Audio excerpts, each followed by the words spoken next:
Oh, we're jonesing to get out and to really, start. Next year is exciting as well. We have our Vietnam cruise is scheduled for January.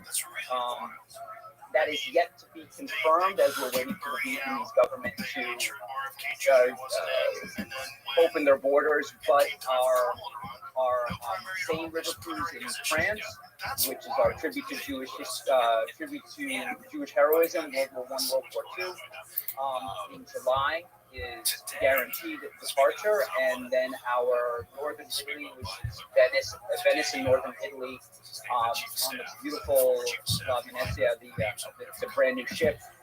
We're super excited for that. That's next October. And then the following year. But everything's on our website. You can see that. And again, if you have any questions, please contact us. I'm going to send it back to David. Also, Malcolm says hello to all our past guests. He can't be here. He's just here to look pretty anyway. And again, Henry, thank you so much. Just a little bit more of what to expect when we're on tour. And again, an integral part of, I'd like to say that the Kosher River Cruise team is now complete. Who will pretty much be on every cruise, so we're super excited. Back to you, David. Thanks, David. Valuable information, sure. Really makes me all this, this experience today. I'm really thrilled, even more so, to be finally time on the boat with all you guys and experience everything again, especially based on what you said. Every year we were all locked up for more than a year now, and this is going to be great. One of these things that I have observed in those many years that we are running these cruises is one of the nicest things about it is that day one, not everybody knows everybody, and it's kind of like ice breaking and everything. And as you settle in and you cabin and you get to know the fellows a bit, and you start enjoying the program and the company of the fellow cruisers, you're gradually creating a floating community. And this is, for me especially, this is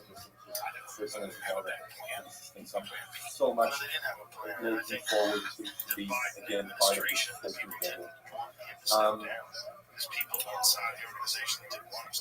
So we have questions here. And then there's the cancer thing. Like, how do they not know that he has cancer? Yes, do crew members have to be vaccinated? Which is crazy. One of the first questions. I think that's a question for you. Yes, all crew members will be vaccinated.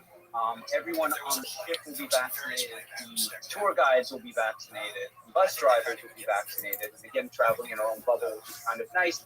And since this, like I said, I think this is the perfect way to start with Portugal.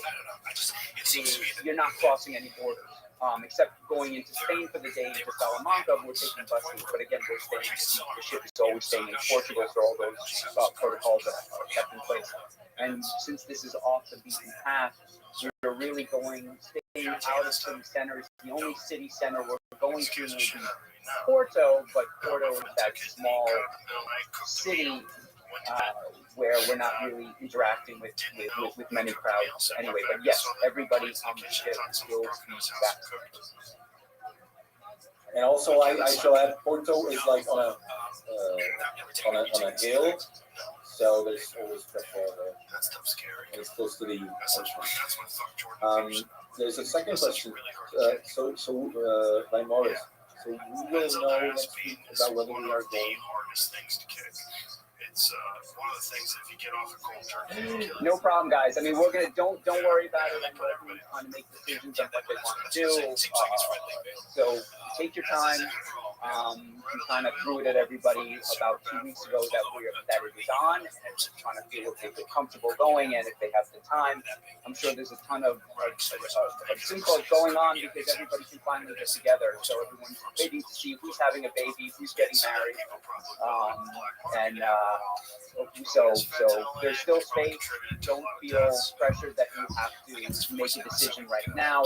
It's just those people can now confirm their cabins at this time. But like I said, of the people who have registered, about of the 104 spaces we have, I would say about close to 80 have confirmed. So that gives people time to make those final decisions. Thank you, David. And here is another. This is not a question, but Leslie raised her hand, so I don't know how to do this. No, you just gotta ask it. So don't worry about the hand. You can, and if you have something later on, you can email us if you have any questions. Right. Great. So I think that's it, right, David? I think that's a question. It's just a thought. I'm surprised. Yeah, I don't think there are any more questions. Do you guys from the audience, ladies and gentlemen, do you have any more questions? Regarding And you can save them for the vote too, because we'll be doing this every afternoon as well. So, every morning, yeah, and what's so unique about Riverboat is that we're around each other all the time. Whether you're, having dinner with Dr. Livingston or just having some free time walking around, everyone gets to know each other. Question, so it's really an in-depth experience. I'm sure what I can tell you right, there's probably about 70% of the individuals who are coming at this time are return cruisers. So probably many of you all know.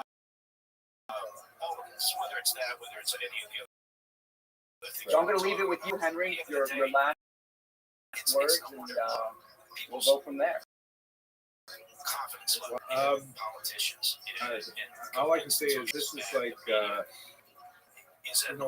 both David and I are saying all these superlatives, and I want to tell you all that are on this call that it's really true.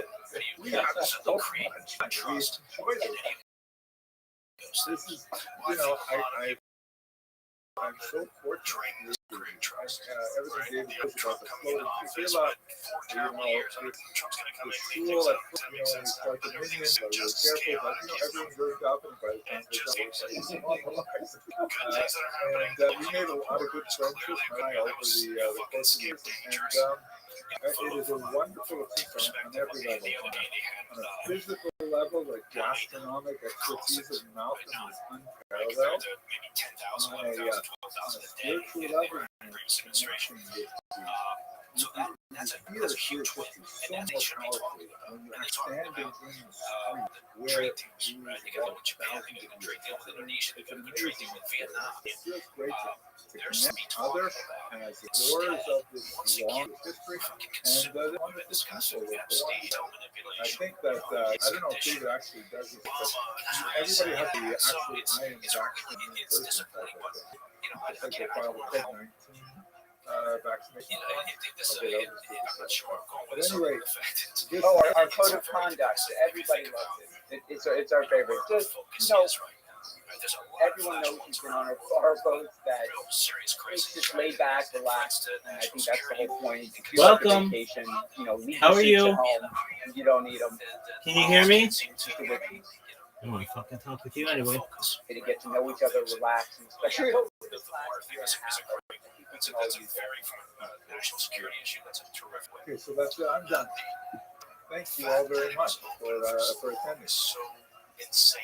thank you everybody so much. This was such a wonderful start of the That is always discussed. Is like, and was it intentional? I don't see how it's not hope intentional. I'll see everybody in the Because we can see now, after 6 months of that. Thanks, everybody. Take care. Thank you, Henry. Bye-bye. They could have done it, and they chose not to. So, clearly there's a lot of people in the Dem Party and the Democratic Party that, are fans of or believe in open borders. But there's also the movement of the people of swing states that it changes the number of congressional seats regardless of whether or not someone's there legally or illegally. Once they do a census of how many people live there, it raises the number of congressional seats that's available. One of the most beautiful sites that all that's so we look forward wild to visiting. that it's so transparent. I mean, look at Europe. I know that's kind of people talk about this, but look at France, look On at the the UK. Euro cruise Much smaller environments. is the city of Salamanca. Massive migration, right? It's A gorgeous medieval city and has a rich Jewish history, particularly coming across your border. You should have security. for the first half of the millennium of the Common Era. Here's a map that shows you where Salamanca is. It's actually not on the Douro itself, so we have to take a bus to get there, very short bus ride.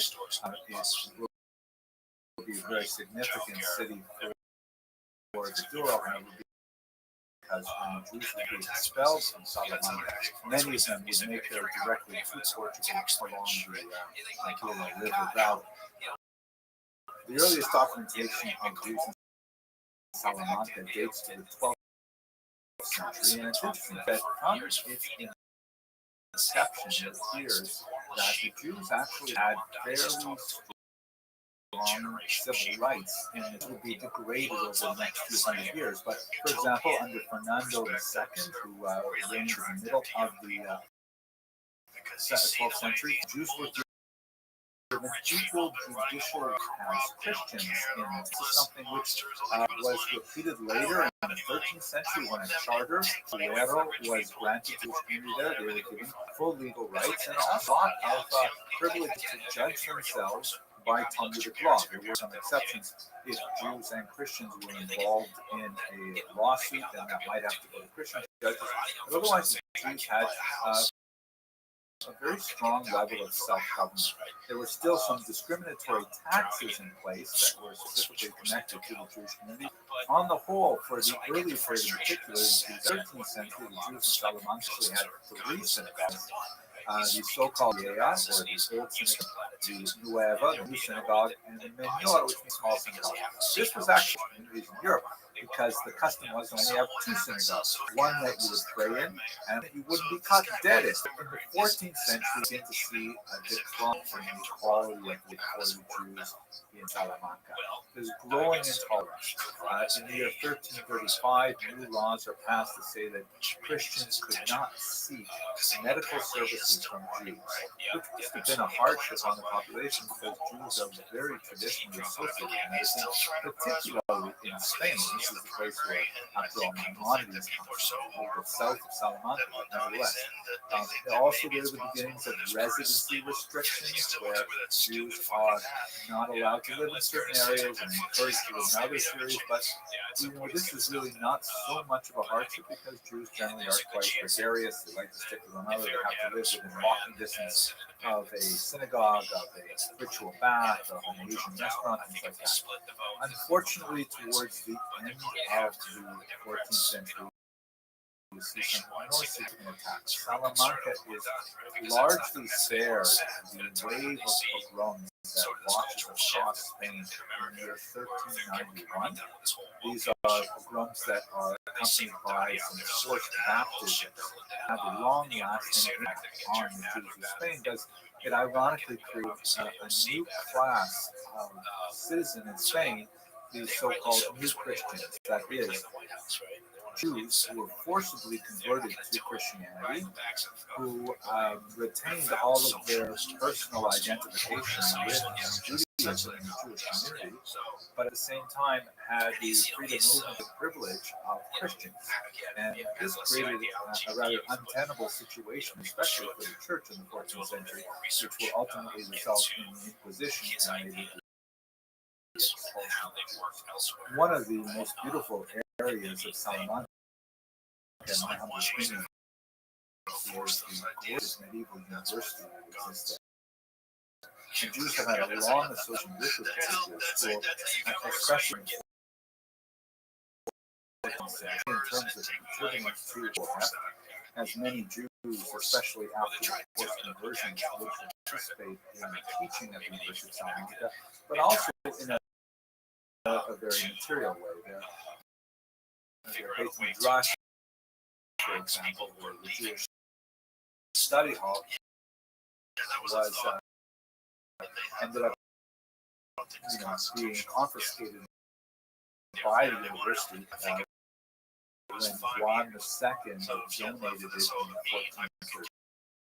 This is after the wave of conversions that occurred following the 1491 pogroms across the Iberian Peninsula. It ended up becoming a dormitory. But even afterwards, Jews now, conversos and new Christians are still participating very actively in university life. They would come under significant pressure during the period of the Inquisition from 1470 on, deeply embedded in the intellectual. As you can see, here's a couple of pictures from last time I was there.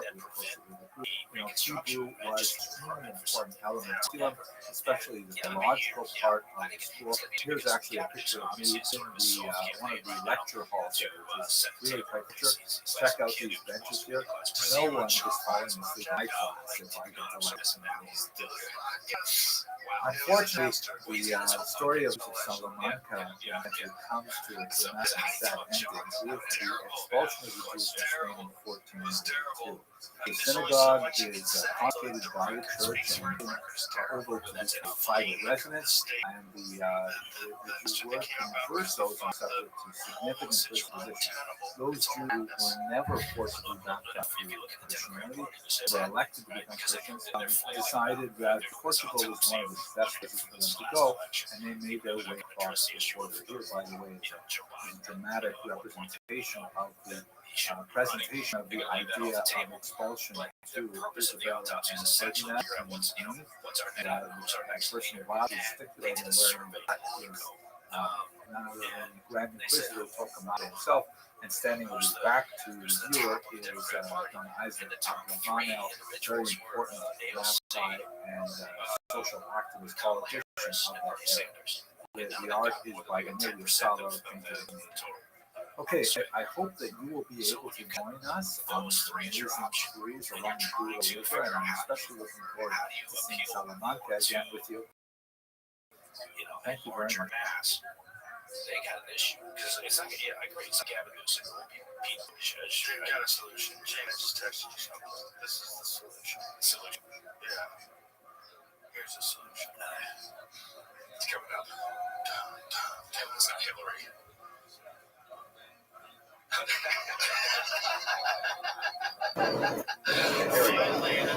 Hello, everyone. I am here with my good friend and colleague David Krause. He is our European director. The best ad for crack ever, though. So excited to spend in person. The way this ship, we're all fully vaccinated. And Portugal is one of the safest countries in Europe right now, and I'm really excited to be back on this trip. David, why don't you tell our audience a little bit about what we expect to see? Well, thank you, Henry. We are right now getting the whole boat into a coaching mode. So, as you can imagine, that's quite challenging, but we're slowly getting there. And yeah, we are about to cruise the entire Douro, all the way upstream to Spain, Salamanca, visiting some of the beautiful sites there, and that's ancient Spanish city. And then we start cruising back down, and obviously one of the highlights of the whole cruise is visiting one of the last Marine Jewish communities in the world, in a small village called, where we actually get to meet the Jewish community that survived until today, which is highlight. And it's always quite difficult to convince a group of Marranos talk to a group of strangers about how Jewish they are. So I'm actually looking forward to that. But we already established friendship with some of the leading figures of the community, and this definitely will be one of the highlights. I'm much looking forward to that, to see my friends again in Belmonte.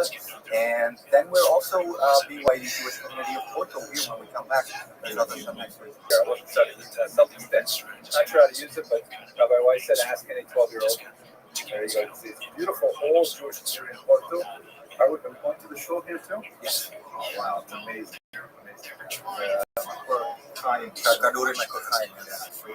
You can see in the background also, this is a bridge that was designed by the school of Gustav Eiffel, the famous designer of the Eiffel Tower. You see, it's basically the same thing, just sideways.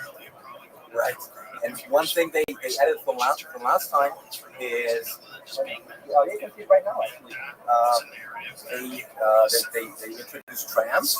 And one specialty about Porto is that normally most other cities, you have one set of train, and here you have two, and they're connected together. So that's one of the signature things for Porto. Okay, Dave, you're going to speak with me more on this camera for as we go on this tour, right? Right. It's going to be great. Okay, next video, hopefully we'll show you some more cool things. Thank you very much for watching. Back over here, and that happens every administration change, right? So you get this knee-jerk reaction, and from a legislative perspective, that's Hey everyone, I'm here with David Lawrence, my friend and colleague from Coast to Riverboat Tours, and we're on the beautiful Rural River on day 2 of our amazing trip the same person doesn't do into Iberian Jewish history. David, tell us. So you have this terrible situation where you're always So everyone boarded yesterday. We're now heading upriver all the way to the Spanish border. We'll be doing Salamanca tomorrow in Spain. Full day touring in Spain. Today they leisurely journey upriver. Everybody's resting, relaxing. We have our cooking classes, lectures, our history classes. Everyone's to get to know each other and filling ourselves with as much food as we possibly can to survive tomorrow's full day tour. And it's also cool. We are right now, by the way, in the middle of a lock. There are, what is a lock? I'm going to turn the selfie stick around for a second. This is a lock, and it is like a way of making the Douro River navigable because it has, used to have rapids, right? So these were constructed in the 20th century to allow the riverboat to rise to another level. And on the other side of that big kind of bridge behind it, will join the river at that level. And by the way, David, I think you know the reason why Jews love to tour on the Douro River is because it has so many locks on it. Yeah, okay. So anyways, tomorrow, Salamanca, which is going to be just amazing because they have this amazing university, one of the oldest in Europe, that was extremely important for graduating a lot of really famous Jews and crypto-Jews after the Inquisition had forced them to convert to Christianity. Really fascinating things to see. And all the red stone, which makes it a really beautiful, unique city. Somewhere like Jerusalem, you'll hear everything is kind of all the buildings the same color as well. Makes it something almost a very unique place in Spain. I haven't seen anything like it in all of Spain. I've been all over Spain, and it makes it really unique. One of my favorite cities out there. It is gorgeous. Not quite as beautiful as Jerusalem, of course, but it does have that kind of reddish look to it. Okay, great. Turn off the camera now. of course, you can use that information to your Yeah. It's inside a trillion. Opposing block here. Okay, David, let's get you in this one here. Okay. Get my hand. Hi. Wait a second. Let me get out of here. So it looks like you're pushing. Okay, go. Put some effort into it. Come on. Effort. That's it. Great. Okay. She was actually jailed for inside a trillion. That is great. It's all just horseshit when someone like Nancy Pelosi is able to do it legally. If you're able to make hundreds of millions of dollars legally for someone, well, your salary is so low. And most people who make, not that it's low, but most people who make a salary, it's a great salary, but most people who make $170,000 a year might have $170,000 in the bank. Okay, they won't have $200 million. That's crazy. And then look at speeches. No, you don't. I don't think you don't. You have to crack. See how much money she got. Well, that's what's fascinating series. If that's all what you around, did, but this is is if really you quite did asset accurate. In tracing fact, and a the view of isolation of modern day geographical politicians. contributed Also, why you still to survival. There was really civilization around. Unlike the cities, like it's not in even about Portugal, the money, it's where about it's much more tenuous, access, the power, maintaining our identity. You don't want to. You have to. they love that shit. So I get it. I get what the reaction is. Say that, you know, if we had you know, we would have back to terminus quite some time ago. And Well, at the very least, they should have pockets on the tree. I'm sure you've seen that all the time. There's a question. people that actually put them out in the open after so many centuries. Well, I think when we started probably about 5 years ago, when we decided to actually do the Doral River, had to do a lot of research, years of research to basically find out how boat was going to move, how we were going to move, what we could see within the proximity of the river. We started with just a bunch of people getting in the car and exploring. And it took quite a while. And then Dave Krause contacts in the area decided to open up and started to tell us who he was. We are one of the first groups that are rediscovering, reconnecting this incredible sources of this fighters and reconnecting with the people here in Beaumont, in Porto. Many of them are recently, we just You know, 5 years ago, we decided we wanted to pursue the Doral River and research every stop along the way and try to search out the Jewish history and heritage because there was no road map. I mean, basically took a bunch of us in the car and a bunch of scholars looking at all those points. Remember when we got to town 5 years ago, the mayor met us and bought us lunch. And he was excited to have us come and bring our group. So, I mean, never had a mayor buy us lunch. And then afterwards, she gets interviewed. I think it was by Colbert. She's like, it wasn't me. behind us stands the Beit Eliyahu Center, which was inaugurated in 1996. And this is really like the pinnacle of the renewal of the crypto Jewish community. This monument is centered in the pretty much, you can see this is the center of the river. Modern identity, but we have to say some sort of modern recall in your head. the art of the community is just when for the 5 years struggle to produce here, get to the life, and I think this personally this is a fascinating experience because they really cut down the tradition, although in a very, very corrupt, changed way. But the bulk of it is there, was there all the way until the 20th century. There's the idea that they are part of the Jewish society today, and therefore they could rejoin beginning of the 1990s. So process is going on, explaining to us how they're slowly building up the faith, and very proudly. So, can you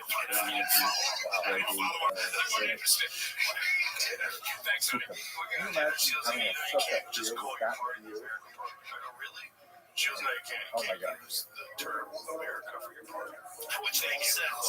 But I don't think you couldn't because I'd be like, fuck you, I'm the American Party. It's the whole country.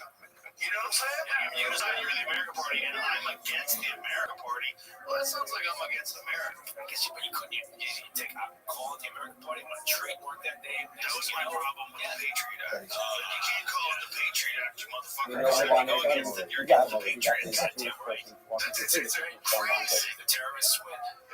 Is it legal to call your party the American Party? Look at it just as, for example, New York State law is outlaw the use of words like independence, America, and America names of political parties. So, Yeah. So There you go. Okay. So behind me is the wall of the cistern that used to collect the water, rainwater, and then they would If it's in New York, I'll bet it's send it down to the lower city. All the way up until the 20th century, this was you can run as an independent. You can't call your party an independent. the actual active water source for much of the city of Jamaica. And in these blocks here,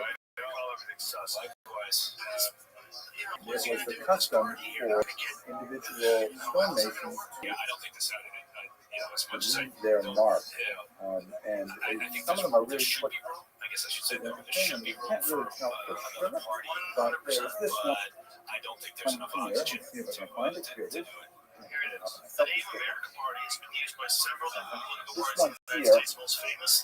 a lot like the Canadian and have the law.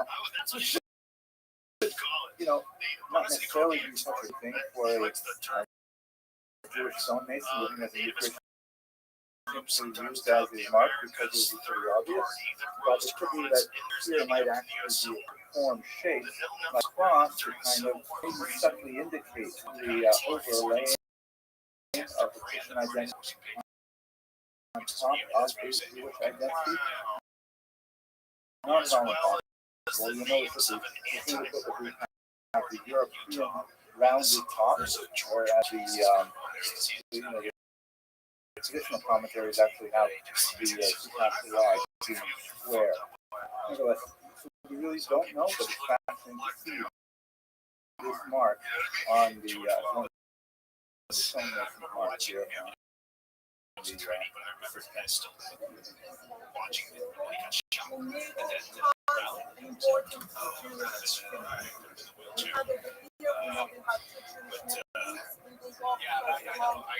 Again, I don't think there's room for a third party. There should be, but I just don't see it. Too entrenched in the way we do things. And we start to Here at Lamego, Jewish quarter. There was frequently two Jewish quarters which are documented here in Lamego. If I'm not mistaken. And we're kind of like trying to put ourselves around the Jewish quarter, around the people. So this seems very essential. Destroyed his company. Destroyed us. Everything behind it. So this seems to me like this might have been one of the swastikas on Teslas.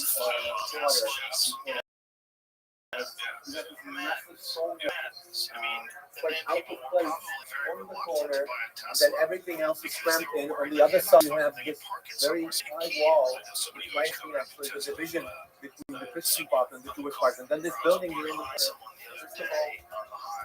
this is nothing really out of the ordinary. That's not Jewish, but that's actually the point. Very often, when a synagogue or Jewish building was seized by the Christians, they would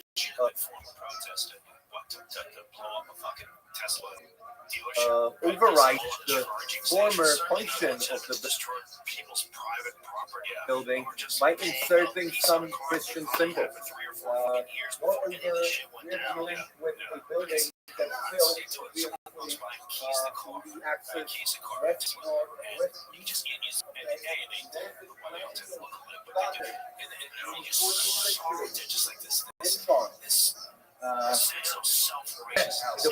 in the 14th century, we know from sources that the Jewish quarter was here, and understanding the architecture a bit in the Gothic period, only really the most important edifices were built with elaborate entrance because people were not really capable of building anything more complicated back then, except for the cathedrals, churches, and some church buildings.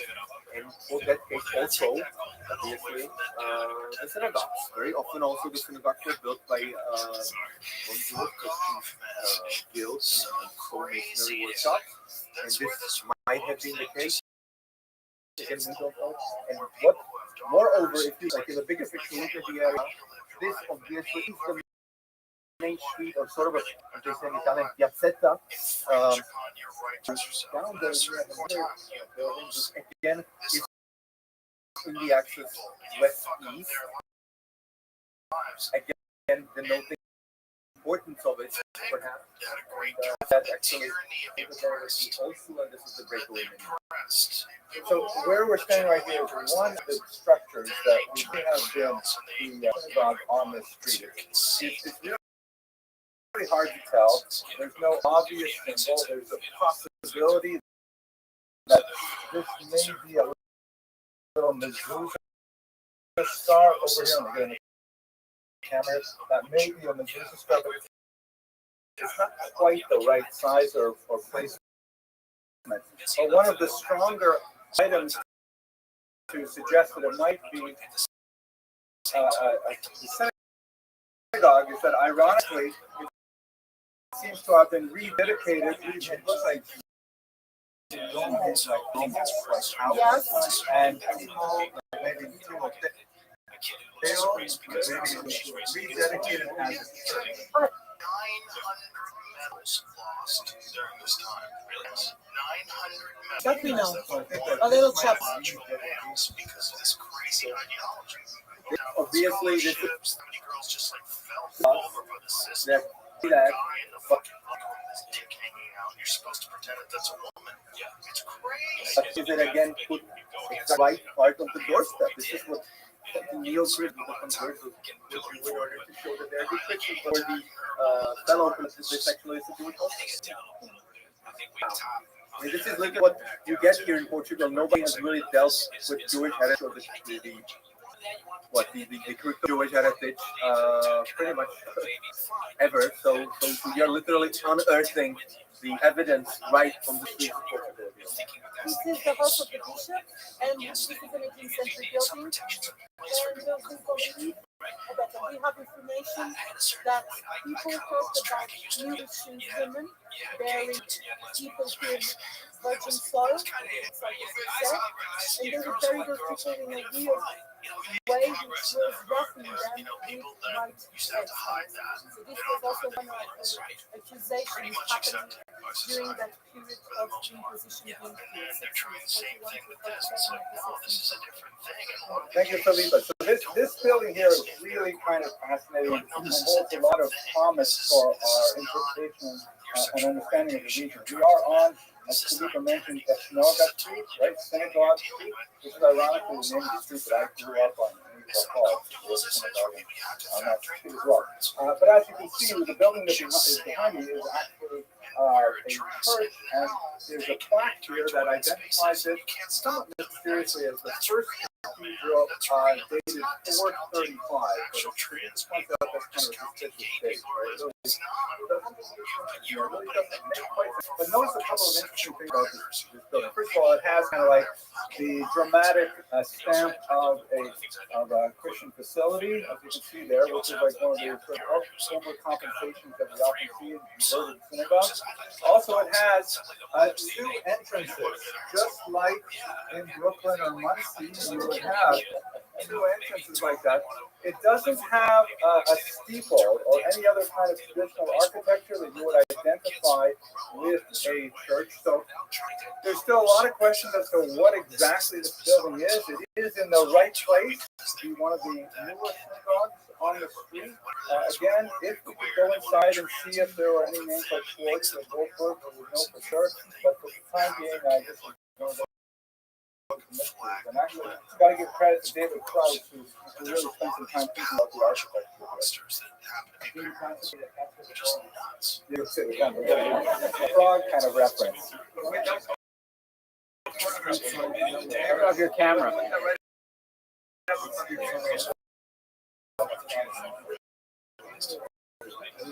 Perfect. That's how we all driver's license. You know, people think people drinking. Yeah, they do it.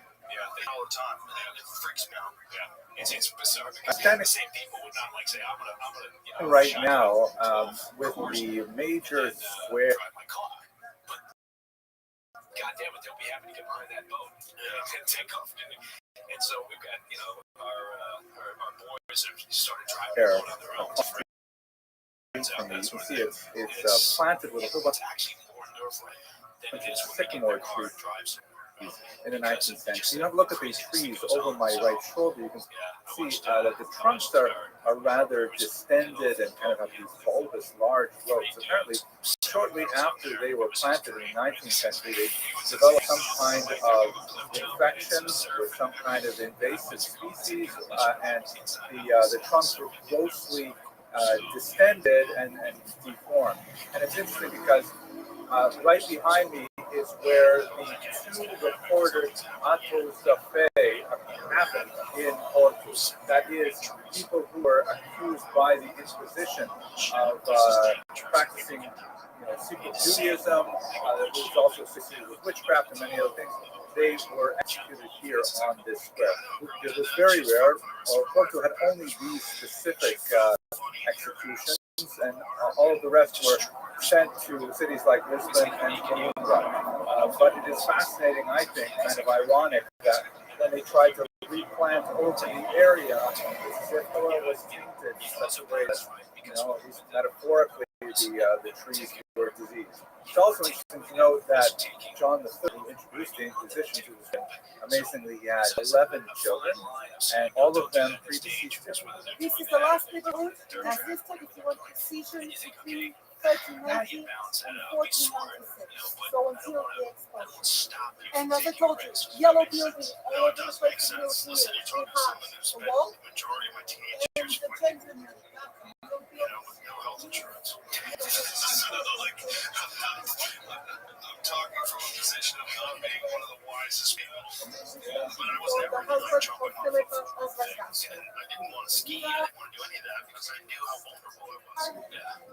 Which is crazy. Because you're risking getting clocked in. It's a fight. I'm getting clocked in the head all the time in the gym, like constantly getting kicked and punched and. But I realized, hey, I don't want to ski. I can ruin my knees. So, how do you want to say the rough? I might fracture a rib there. I don't want to do it. I just wanted to take as few risks outside of this one risky thing as possible. And I think a lot of kids don't have enough control risks. So then they still wanted to jump dirt bikes and wind up breaking every fucking bone. Yeah, our youngest boy, birthday Bugsy, but he went over his bike, helmet, very good helmet. So bang his head. This was just days ago, so I'm on the road. And I'm like, okay, keep going until, they have insurance card, make sure he's. So this building here, just to reiterate what Chico just said, very remarkable. This is actually someplace that was used as a house of worship by Christian Jews shortly after the Inquisition. It is now a retirement home for senior citizens. When we were here last time, it is a facility. It's not a museum or anything like that. David Krause and his kind of like people who did let us go in. Obviously, that's not possible with elderly people in COVID-19.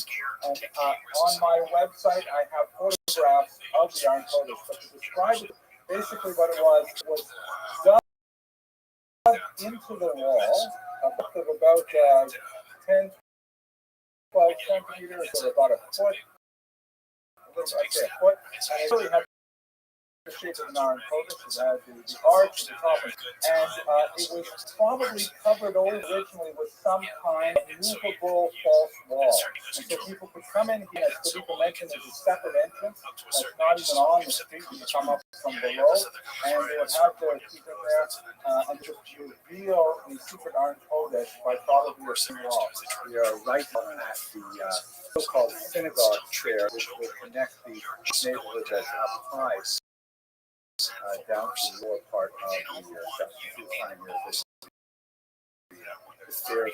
I'm standing in front of one of the most amazing sites in Portugal. This is the Makor Chaim Synagogue, the Source of Life Synagogue, also known as the Rothschild, named after a major benefactor.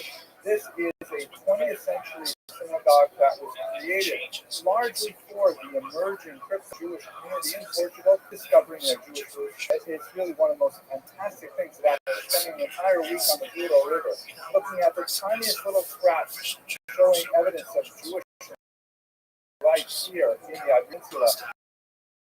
After the Inquisition, that in fact is coming surging back to life at places like this synagogue behind me. Control of things. It hasn't acted in a way, so it doesn't have a physical form move around. But we're definitely moving in that. I think we're probably already there. We're just unaware of it, but I think people at the cutting edge. I think AI. It's a nice crisp morning. It's the middle of October, so but it's good fresh. Might even see a little bit of steam coming out of my backpack. We've docked here at the Portuguese-Spanish border. We're going to switch overland transport to get to Salamanca. Behind me, this is the Douro Serenity, and wonderful. It's just a wild west. The window's actually out onto the river, so you can shut the window and just sit for the water passing by. Salamanca is absolutely fascinating. As an academic, especially find it intriguing because one of the schools that has been around for 13th century, incredibly scholarship, and many Jews and Christians at this university for years. Some of them really built the how to have so, which is astronomical work, really made the navigation in the Portuguese industry of navigating the seas possible. So we're going to see a lot of fascinating things at the university campus, and also some of the Jewish local quarter before the expulsion in 1492. Okay, let's go see it. We're in Salamanca's Plaza Mayor, which is a rather amazing public square. I'll give you a quick look at it. I'm walking around. This is the kind of place which was typically associated with autos de fe, the burnings of the stake of people accused by the Inquisition of harboring Judaic activities. It happens this particular one, it does not have that distinction, primarily because it was built in the 18th century. This is sandstone. Then the stone we use during using monuments is sandstone, and this is rich in iron. Iron becomes rusty with the time. That's why Salamanca looks golden city. Okay, and then there are pros and cons with this stone. As the pros is that you can do lovely carving, lovely detail in the front. The building right behind me is truly the base medrash of Salamanca. It's quite an imposing building. It has been reconstructed a few times since then. Been remodeled, but essentially this gives you a sense of the size and grandeur of the Jewish community up until the 14th and 15th century. Now, it happened that Salamanca was largely spared the depredations of 1391 publicity and mass conversions of about last night. But it took a little bit longer until Vicente Ferrer, one of the most important instigators of the violence, actually came to Salamanca and spent several months here. I have some ideas, some theories as to perhaps why Salamanca eventually converted mass, but essentially the beginning of the 15th century, you have a lot of Jews converting to Christianity at that time, and there was pressure to turn over the 3 synagogues in the town, and especially this base medrash, to the university. It was eventually handed over, as our wonderful guide Jose mentioned. It became a hostel, like in the sense of student hospital, visiting student housing, and later became a faculty of mathematics and linguistics, and now is the office of literature, which is most amazing. It's quite ironic that in the background here you see Friar Leon, one famous figures from Kansas. He was, as we will discuss tonight, when we talk about crypto Jews, he was actually a true believer. He was a new Christian whose ancestors were all Jews. His great grandmother was actually burned at the stake for refusing to give up Judaism, and he got into huge trouble with the Inquisition, primarily because he challenged the translation of the Latin Vulgate, which is the Bible that the Catholics was especially associated with. One of Welcome. the verses that got How are in you? trouble was actually read. What up, Gert? He translated the verse that speaks about the What's good, son? thing that. I'm well. How are you? Yeah, Thankfully. good. And you? I'm well, thankfully. What's good in your neck of the woods? Wait. I'm relaxing from working. Game. I play Okay, very cool. on my very small private server. Very cool. But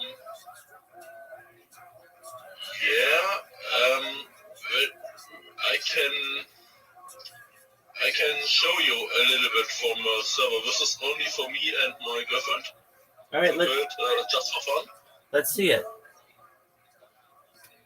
But I can show you a little bit when you work. We have here teams, zoo, village, and players. Zoo here is only fun. It's only here. Here is panda. Cool. Do they move around? Do the pandas move around?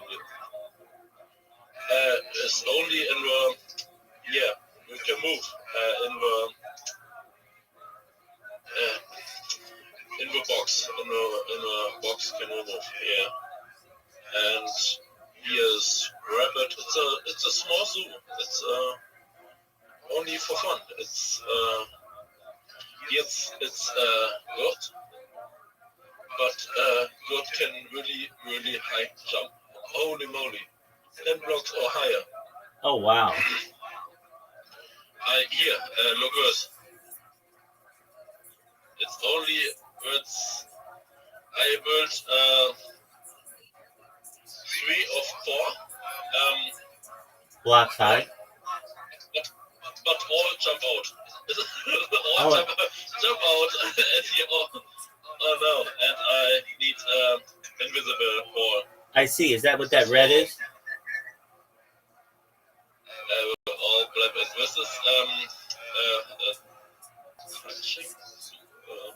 Petting zoo. Petting zoo. Petting zoo. Yes. For kids, for yes. You have here in the midst wolves. This is we think we built real biomes for the animals, and here it's so small bird house. Oh, cool. It's not. Yeah. It's not really big. It's only so for fun. Yeah. It's only. What's that area? What's that? This is for ice world. This is for ice bear. Polar bear? Yeah, polar bear. It's for ice polar bear. Yeah. So you have panda bears, polar bears, goats, birds. Yes. What else? Touching food, yes. What no? Beef. We have beef. Beef? You have cows? No. Here.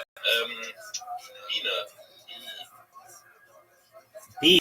Yes. Versus invisible wall versus. Yes. Yeah. So the bees. Okay. Here,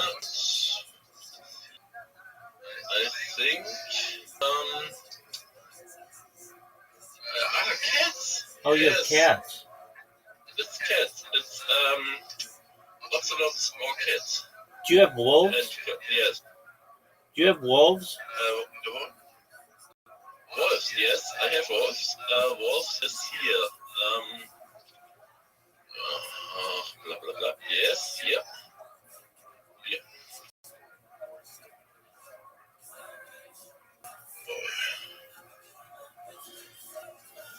Do you have so do you have any? Do you have wolves? Do you have any lions? no, only only pets with vanilla pets.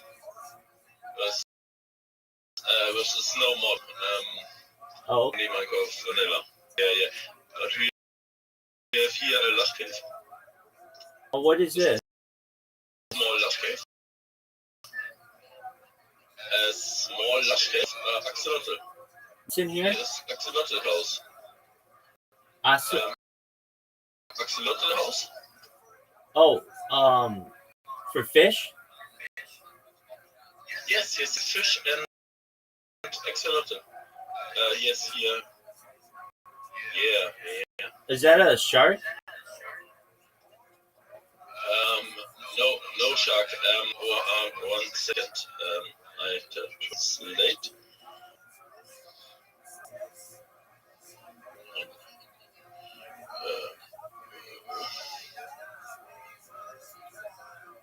Axolotl. You know what is axolotl? No, what is that? No.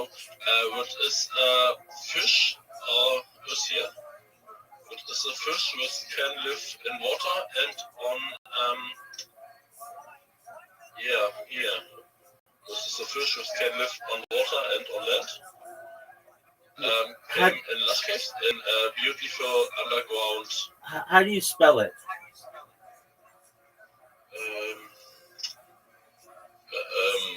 What? Sorry. Spell it. Spell the name of that fish. Texting. Yeah, spell it. Yeah. Yes.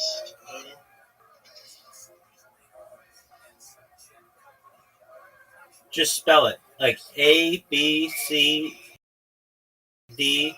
How do you spell it? I texting was on yet. I can send this to you. 1 second. Just spell it. Just spell it. Yes. So.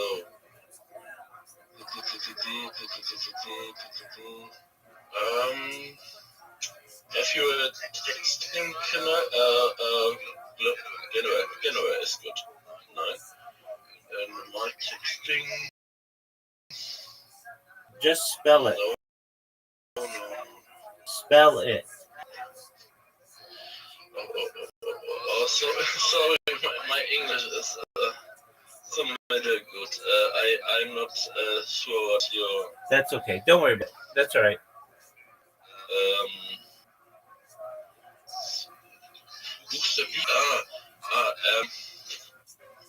Yeah.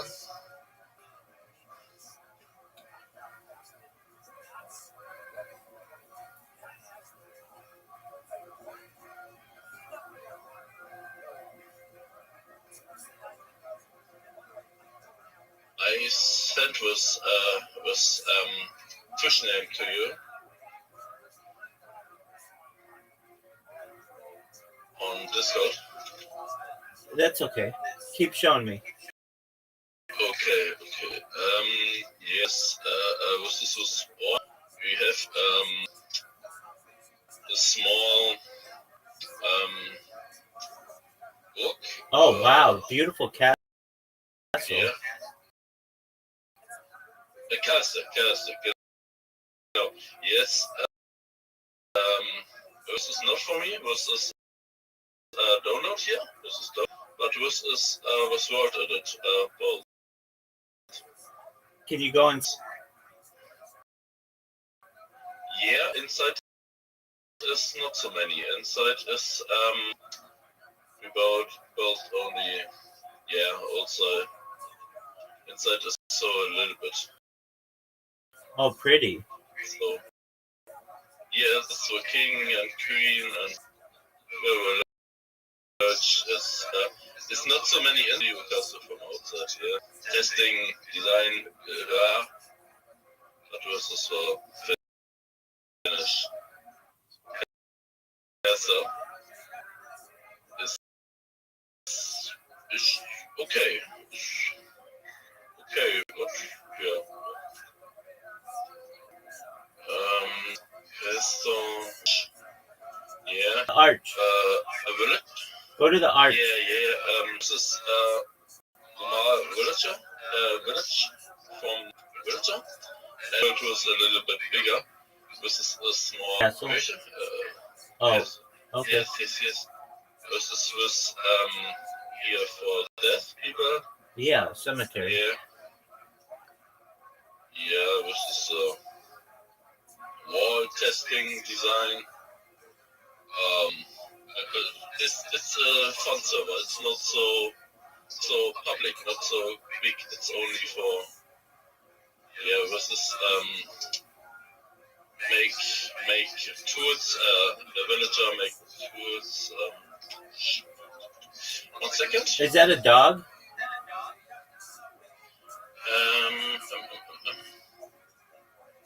Yes, this is my dog. My baby mod dog.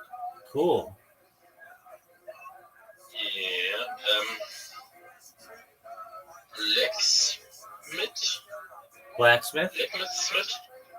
Yes. This is a house from blacksmith. Oh, very cool. Make swords, make eggs, make here fire. You know. Yeah. This is here. This is not finished. This is in build. What is that?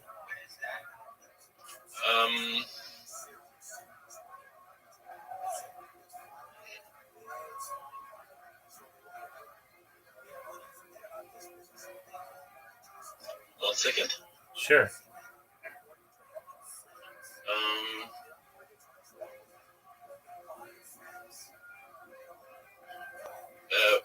Where lives later a dragon, or it's not finished. This is a dragon hole. A dragon hole? Yeah. This is a dragon hole. The dragon watch over Rudolph and protect Rudolph. Very The cool. village. Very cool. This is when this is finished, this is a good dragon. Oh, it's To beautiful. protect the village. Yes. Yeah. Where's the dragon?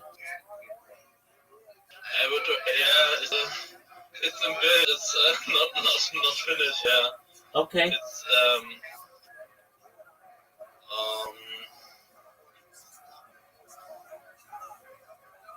ist hier noch was?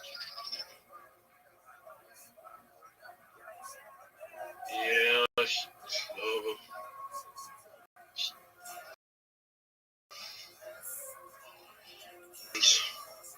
The spawn is only download, but it's okay. I think it's okay for music, but when you have your time, you can, I think, build better. It's beautiful. It's beautiful. Yeah. I like your spawn. It's only download, also it's only internet, you know? Yes.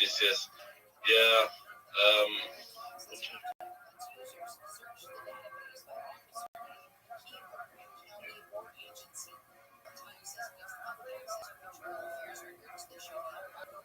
I'm AFK. That was beautiful. Thank you for sharing.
okay. I must go. Take care, Ingert. Relax. Thank you for sharing with me. Yeah. I hope we talking the next days or weeks. You'll be nice. Thank you so much. I agree. I'll see you soon, God willing. Yeah. See you soon. Bye. Bye-bye.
Welcome.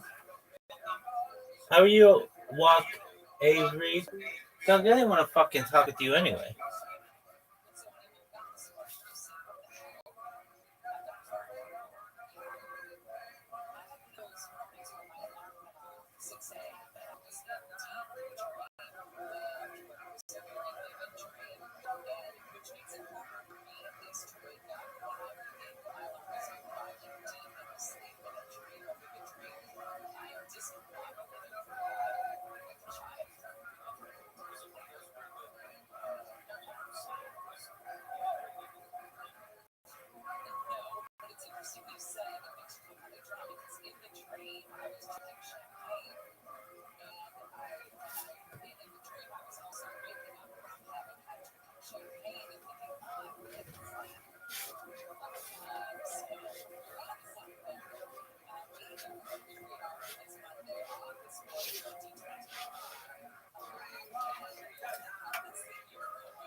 We can talk about it. I'm going to run the chicken shop. We can talk about it. I'm going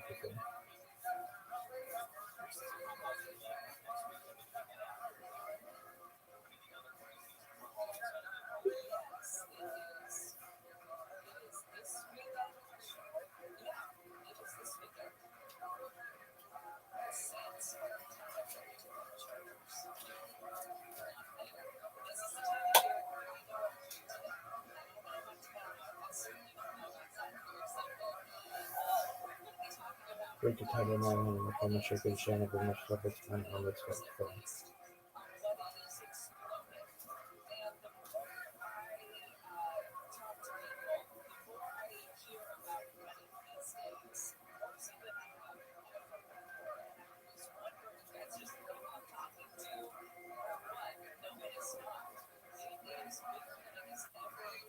Berkshire covered my shoulder on bed.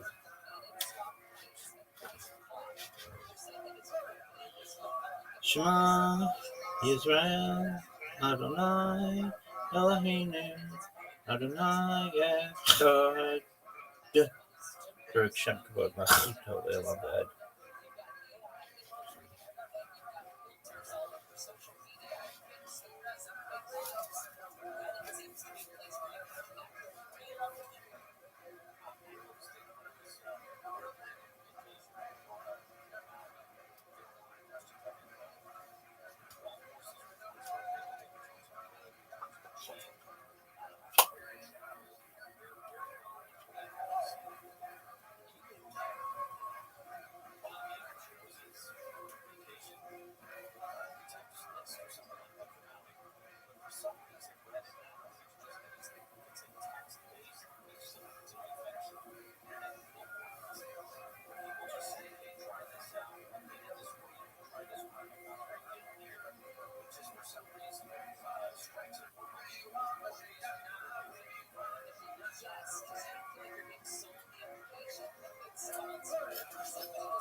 There's a hole in the bucket. There's a hole in the bucket.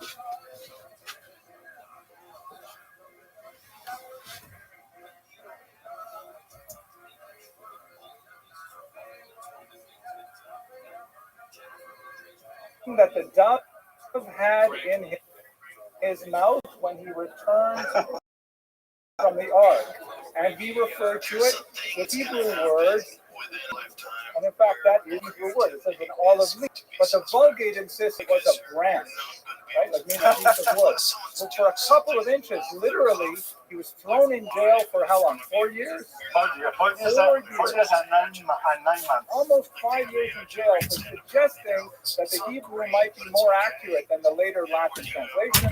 And when he came back, famously, he entered the classroom that hopefully we'll see inside, and he said, as we were saying, as if to say in a Jewish sense, like when you stop the shear, and then you pick it up and you just say, Amar Rabbi. Okay, let's have a look inside. One of the great scholars that taught at this university with a crypto-Jewish background. The sign we saw outside spoke to the many languages that they taught in this university. And as you can see, I look at this beautiful classroom. I want to get this on all my campuses, because I guarantee that students will not fall asleep. Thank you. I guarantee that students will not fall asleep with this kind of furniture. And as you can see, that's in charge of course. Okay, we didn't get a chance to do stuff together. So why don't you get on, jump on right now? Okay. Somebody around Biden's circle is talking about how they covered up his money. People will see that, they'll release it, right? People will see it, they're not going to necessarily question whether it's because that's not how people work, right? They see shit on the internet and they go, oh yeah, I'm going to send that to my buddy. And yeah, you get some Hello, fellow students of Jewish history. You know, one of the really amazing aspects of Jewish history in the Iberian Peninsula is the remarkable survival of from the cell. That's got 2 minutes and 53 seconds really, because these aren't the best people in the world that are doing that. No, that's that. I mean, there's that. crypto-Judaism in Portugal in particular. What I'd like to look at today is Hackers are people on the cutting edge of doing things using this technology for nefarious purposes. one specific aspect of why Judaism was able to survive about 500 years of persecution by going underground during the period of Inquisition, and it's specifically along the Douro River. So let's just have a quick recap on what was the Portuguese Inquisition. To understand it properly, you have to go back to Spain in the late 14th century when there was a series of pogroms and forced conversions in 1391. This created a really large of people who were technically Christian. They had baptized against their will, and according to church law, they were in fact now Catholics, but they deeply resented this fact. There was an upside though, because now as Christians, they had carte blanche to live where I wanted, go to higher institutions of learning, to pursue any kind of occupation they want. And so over the course of the 15th century, the crypto Jews, because they were quite often secretly practicing Judaism, still marrying with Jews, still studying Jewish texts, still keeping kosher, things like that, they began to penetrate many different aspects of Spanish society. This caused a lot of tension. By the time we get to the 15th century, the Spanish King Ferdinand and his Queen Bella instituted the Inquisition, which was essentially a way to root out those Jewish practicing Jews who were portraying themselves as Catholics. At this point, we're talking about 3-4 generations of Catholics now. They were called New Christians or Conversos, or the derogatory Marrano, which means pig. And there's a lot of interesting among historians. The primary purpose of Inquisition to kind of generate religious conformity in Spain, which you can see a huge for that, or was it sort of a socioeconomic, taking positions in parts of society where before the forced conversions they had not gone.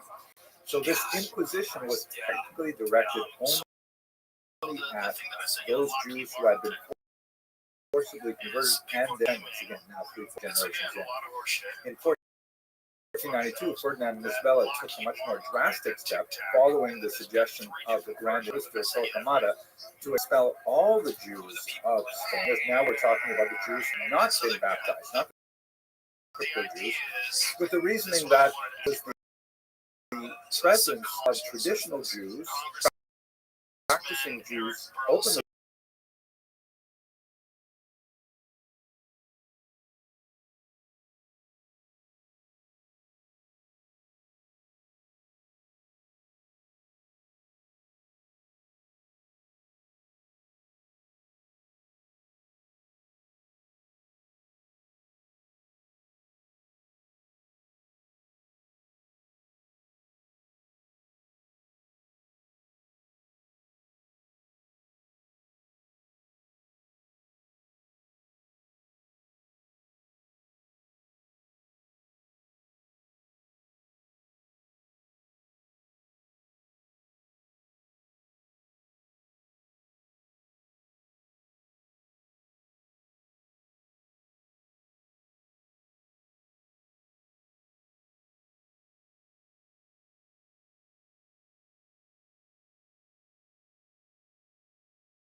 is relentless and often ends in these horrific auto da fe, these public burnings, sometimes burnings in effigy, sometimes burning of corpses. There's a lot more to say about this, but that's basically the situation. Now let's look specifically at Portugal and the Douro River in particular.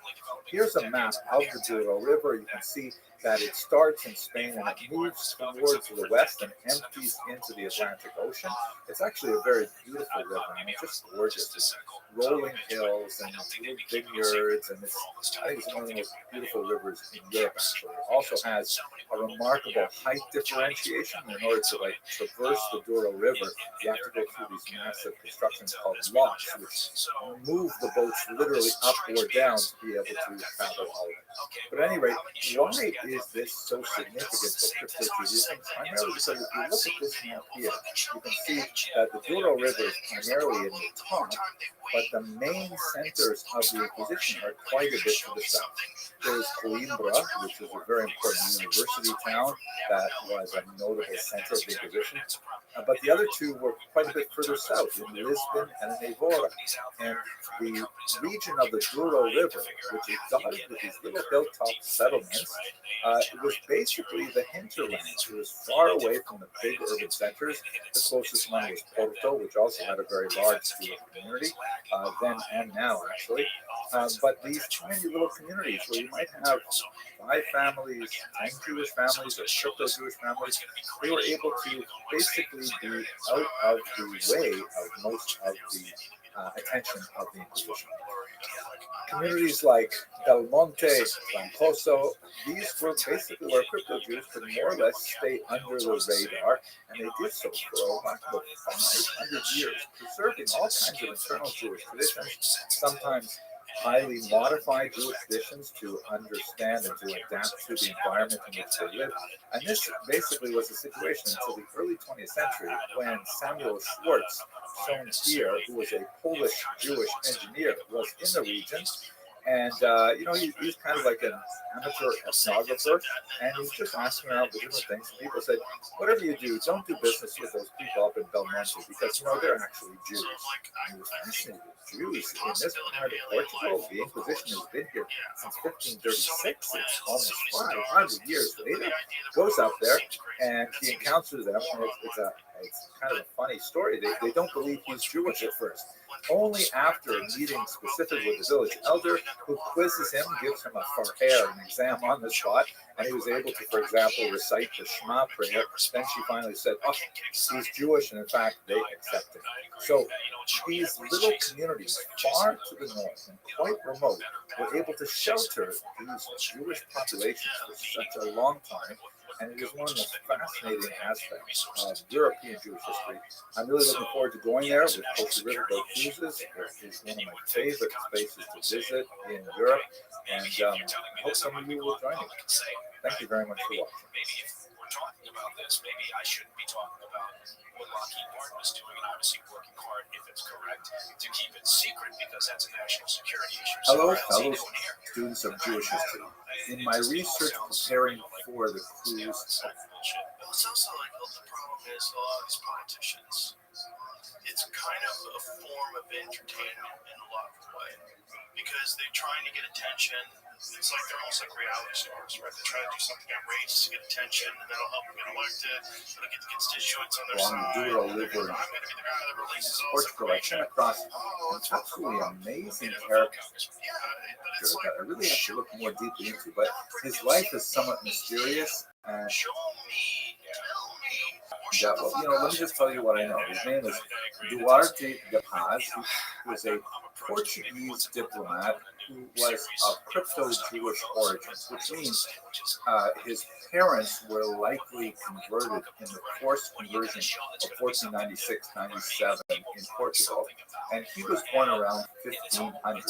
He died sometime after 1552. It's not exactly clear what happened at the end of his life, as we will see in a minute. But he had this remarkable career lobbying popes to hold off persecuting other Portuguese crypto-Jews. It's just mind-boggling what he got away with.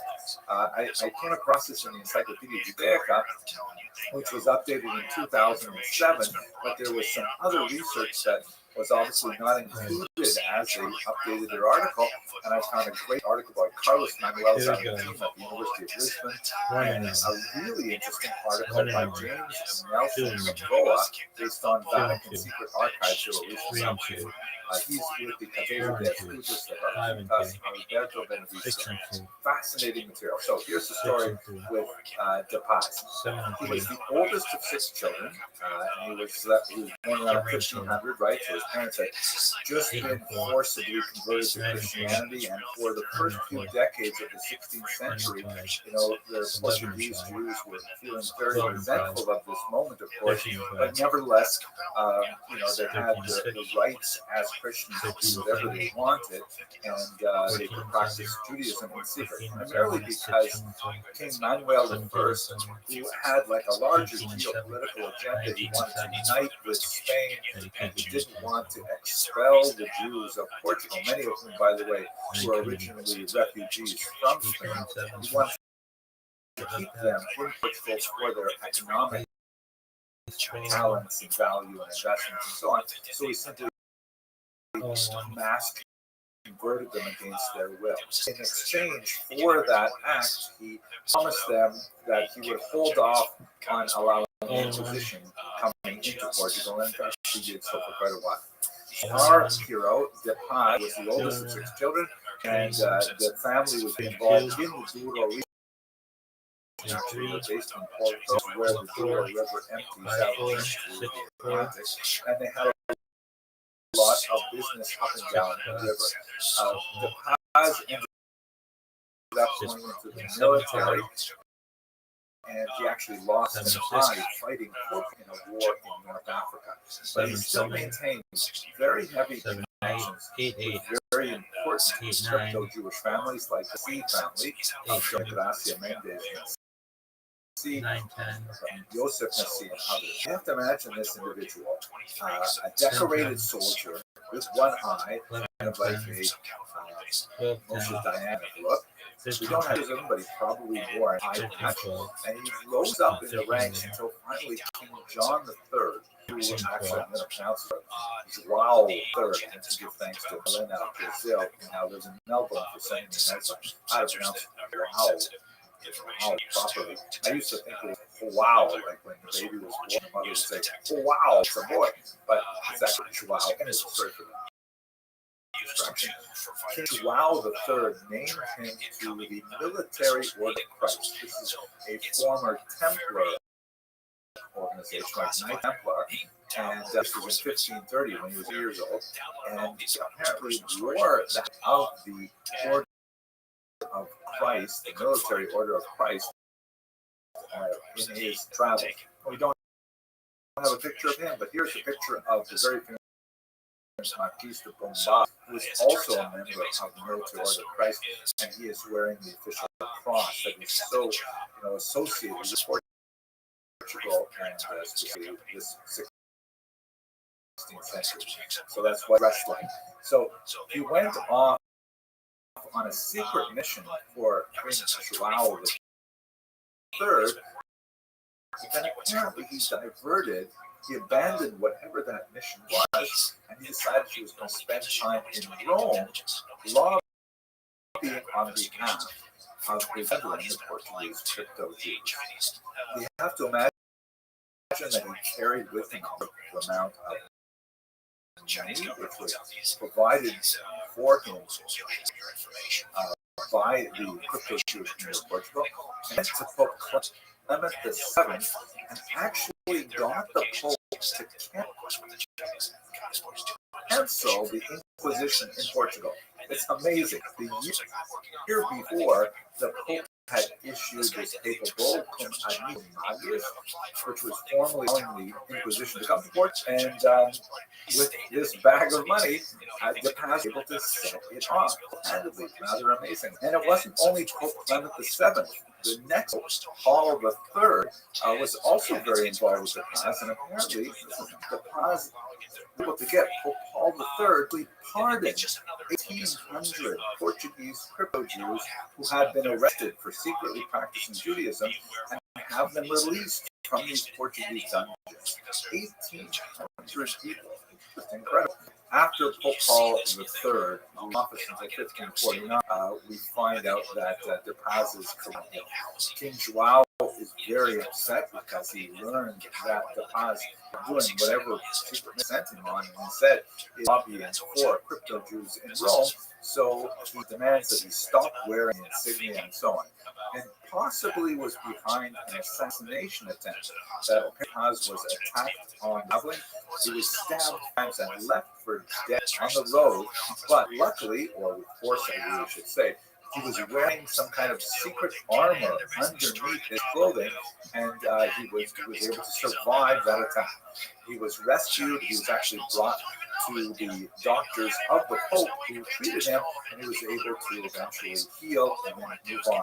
During this time, however, and it gets really murky, he apparently had significant disputes with his financial backers who were questioning exactly how he was spending his money, and he was replaced by another representative, Diogo Antonio, and De Paz was furious. He ends up in Ferrara, Italy in 1538, and he is jailed at that point. This is when the Inquisition is really rocking through Italy and Spain and Portugal at this time. After spending an unknown amount of time in jail, he was released, and he immediately fled to Istanbul, which was a destination for many of these crypto Jews because there they could openly practice Judaism.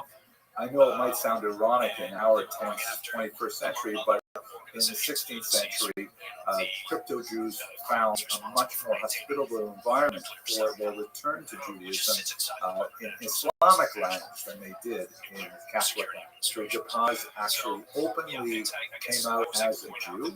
He changed his name to David Bueno, and then we're not exactly sure what happened to him afterwards. Documents released from the Vatican include some reports of De Paz. It's difficult to determine exactly how authoritative, but one of the Catholic reporters who describes the story of De Paz says that after De Paz abnegated his Christian faith, not only he returned to his Hebrew perfidy, right? He actually converted to the Turkish sect, to Islam. So it's hard to determine whether or not that is true.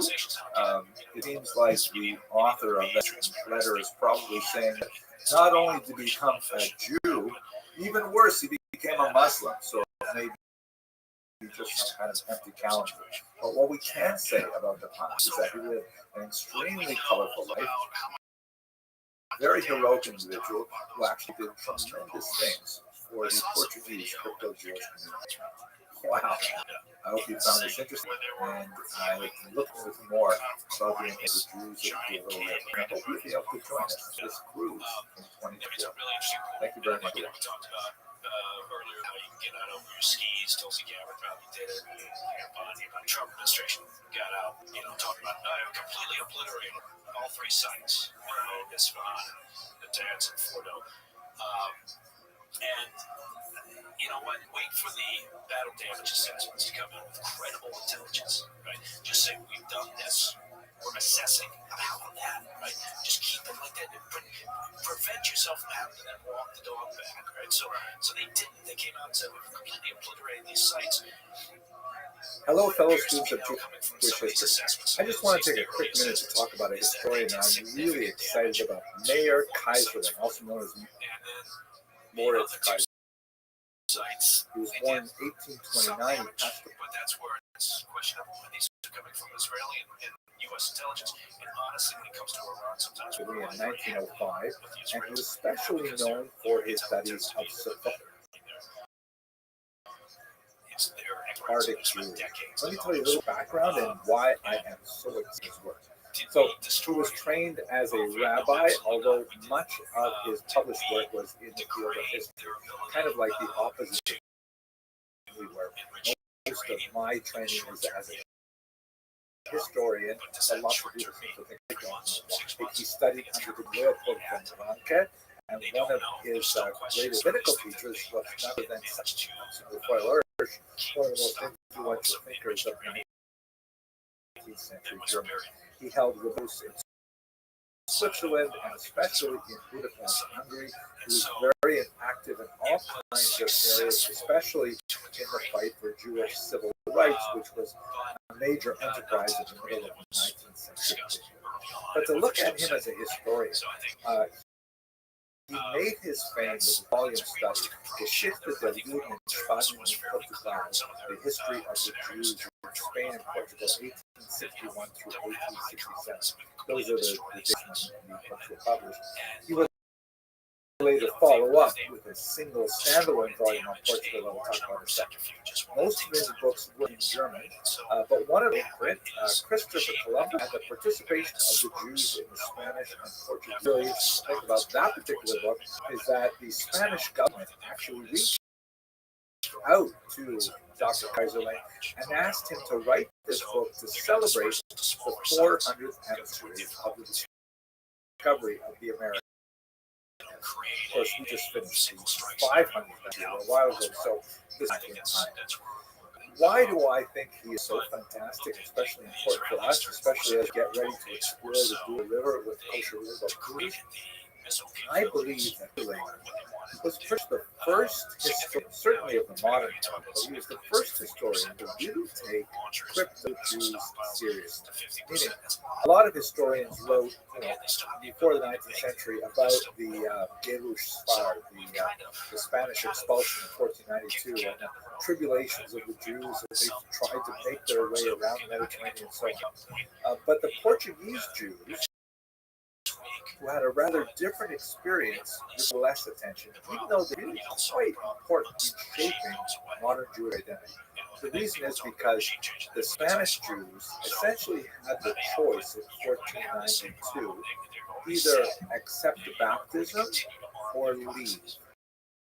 Right? That was why there was such a large exile. There had been a large number, many as 100,000 Jews who were already converted or were descendants of converts, of course, in the verse of 1391, and they had to decide whether they wanted to continue living kind of like a double existence with the Jews at home and the Christians in the street, but that was less of a phenomenon. In Portugal, there was a very different story because so many of those Spanish Jews fled to most convenient land-based location, which was over in the western edge of the Iberian Peninsula in Portugal. There was similarities of culture and the languages were related and so on, and that was where at least 60,000 Jews fled in 1492. And that only lasted for about 5 years. In 1497, there was a mass conversion engineered by the Portuguese government, and all of a sudden, all of these Spanish Jews, these refugees, along with the Portuguese Jews who had lived there before 1492, were suddenly Christians. And then it took them many generations after the Inquisition was imposed to flee Portugal and to re-adopt their identity. And scholars didn't really look at them very seriously until Kaiser. He began to really think carefully about the identity of these Jews. Back then they were called Marranos, which is a derogatory term, means swine. Now we use the term conversos or crypto-Jews, new Christians.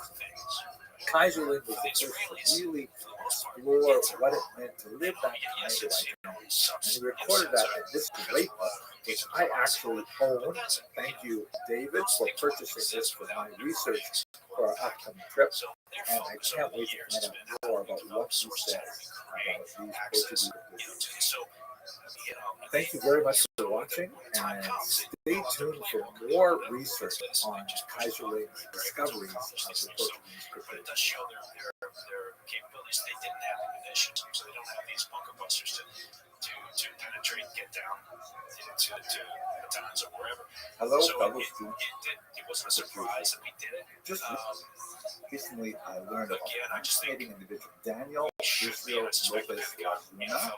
His years circumspect in how we describe the success of it. Now the minister of Iran's come out the past couple of days. are roughly 1653 to 1730. Who was born to a crypto-Jewish family, meaning Jews who were inwardly practicing Judaism, if you believe what the goddamn outwardly feigning Christian identity to avoid the depredations of the Inquisition, which is absolutely horrific. So he's pushing a message, right? And so, In Portugal for several hundred years. And like many Jews of his generation, his family brought him at a young age to a place called Pereira, which was in France, just south of the region of Bordeaux, find more evidence of crypto-Jewish activity. He was raised there, and then as a young man, he went back to Spain and again, this kind of dual identity where he was studying, and he was arrested by the Inquisition, put on trial, and sentenced to a dungeon for several years. So finally, he served his sentence. He was somehow reconciled to the church. There was a whole series of ways that this could be done. The most significant of which, of course, was the Protestant faith, burning of the stake. But there are many other ways that a person could reconcile himself to the church, and then the church would relax the term used, relax it back to secular authority. And it's the opportunity. Daniel Laguna traveled to Jamaica's Jewish identity.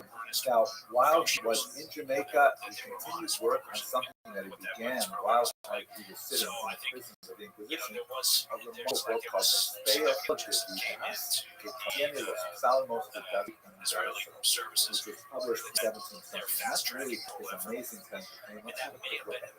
So the translation of the title is something like the Fear of Lives contained in Psalms, David, and verse. And it's a very, very unusual and highly regarded literary work. Not exactly a translation of Psalm paraphrase. Like many Jews of his generation had very, very little Hebrew training. This was, of course, something that was completely forbidden in Portugal at the time, and so he had no access to it. In France, it was so much more relaxed, but from the Hebrew, he relied very heavily on other Spanish translations of Psalms to provide his paraphrase. What it basically is kind of like a sort of translation, sort of meditation on the Psalms, very much in keeping with the way that Psalms are actually used by Jews over the centuries. If you had the opportunity to read the Psalms, there's 150 of them. They are mainly attributed to David, but other writers as well.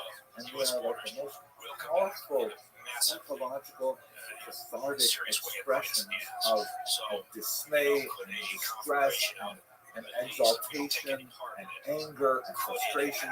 And they're all kind of like small prayers to God for redemption and for salvation, stated in a very, very immediate and emotionally powerful way.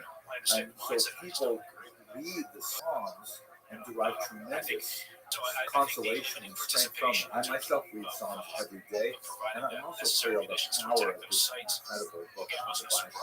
So what Laguna did was he took those Psalms and he reframed them through his own life, and with frequent references to the Inquisition and how he was so cruelly treated and so on. It's really a quite fascinating book.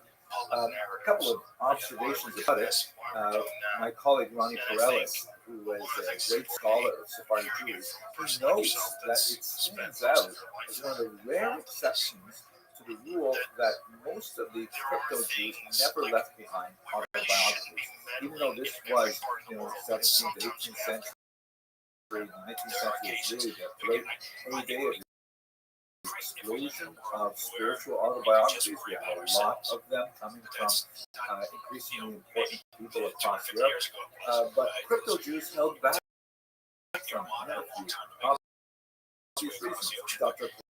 Perellis, in a book chapter on this topic, discusses how crypto Jews would have felt shame discussing their feigned conversion because they had to live a double life for so many years. And I think I'd like that it would have an impact on their family members. We still presumably have lots of other families who are still living this kind of submerged existence and would not want to necessarily out them. So there's a hesitancy to write autobiographies in general. But something like this, which is kind of like one step removed from an autobiography, it is a sort of translation commentary on the Book of Psalms. That's kind of fascinating. Now, as I was doing research for this, I happened to come across a great article by none other than Mayer Kaiser. You recall we spoke about this pioneering scholar in the last video.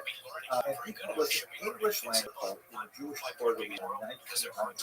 And the reason why he's publishing there is only partially because of Daniel Lopez Laguna's work, but also because of the connection to Jamaica. As I mentioned a minute ago, he fled the Iberian Peninsula, went to Jamaica, where he could readopt his identity. He was naturalized there in 1893. So he wrote quite a bit about the author and nature of the book and so on. I think one of the most fascinating aspects is he connected the use of language to developments in Spanish. I was amazed to hear that the Hebrew word malch means like an informer, and very heavily used in this book as a referring to the people who, and so on.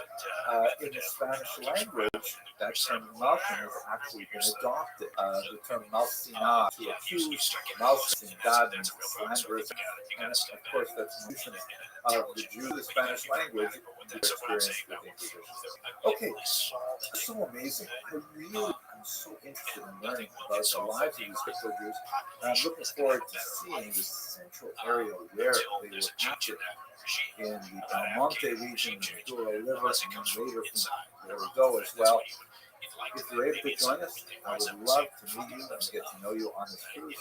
Otherwise, I look forward to sharing with you what I've learned in preparation for the cruise and the cruise itself on the cruise. Thank you once again for watching. It gives you a lot of anxiety when you think about all the possibilities of all over the world, all the different things that are happening, whether it's Ukraine, Russia, Iran, Israel. It's constant. What's going on in Gaza? It's like everything is. It's just like this constant feed of doom. Erev Tov, it is so nice to see once again such a robust space out here with us on Zoom. We are so privileged once again to be hosting Dr. Henry Edmondson. I will share that this is again our second in this series, but in the intervening week, last week, bigger conflict, right? Could get into something big. European Union is they're focused on what's going on with Russia because they're sitting on the border. So we have already gotten wonderful feedback, and even people who are now looking into their own histories and trying to figure out some of their own background due to wonderful insights we did last week. So there's been a tremendous amount of anticipation to the second installment, although I'm sure that even if you missed last week, you will still be able to be enthralled and by what we're going to learn this week. And once again, the opportunity to be enriched in our present and understanding our past and seeing how that impacts our future is one of the things that are really enriching about this endeavor of study. So with that, I hand it over to Dr. Edmondson. Again, thank you so much for joining us. Thank you so much, Rabbi Posey. I apologize for the delay. I'm actually not in my usual home studio for this lecture. I'm traveling right now, so I'm in a hotel room in Toronto.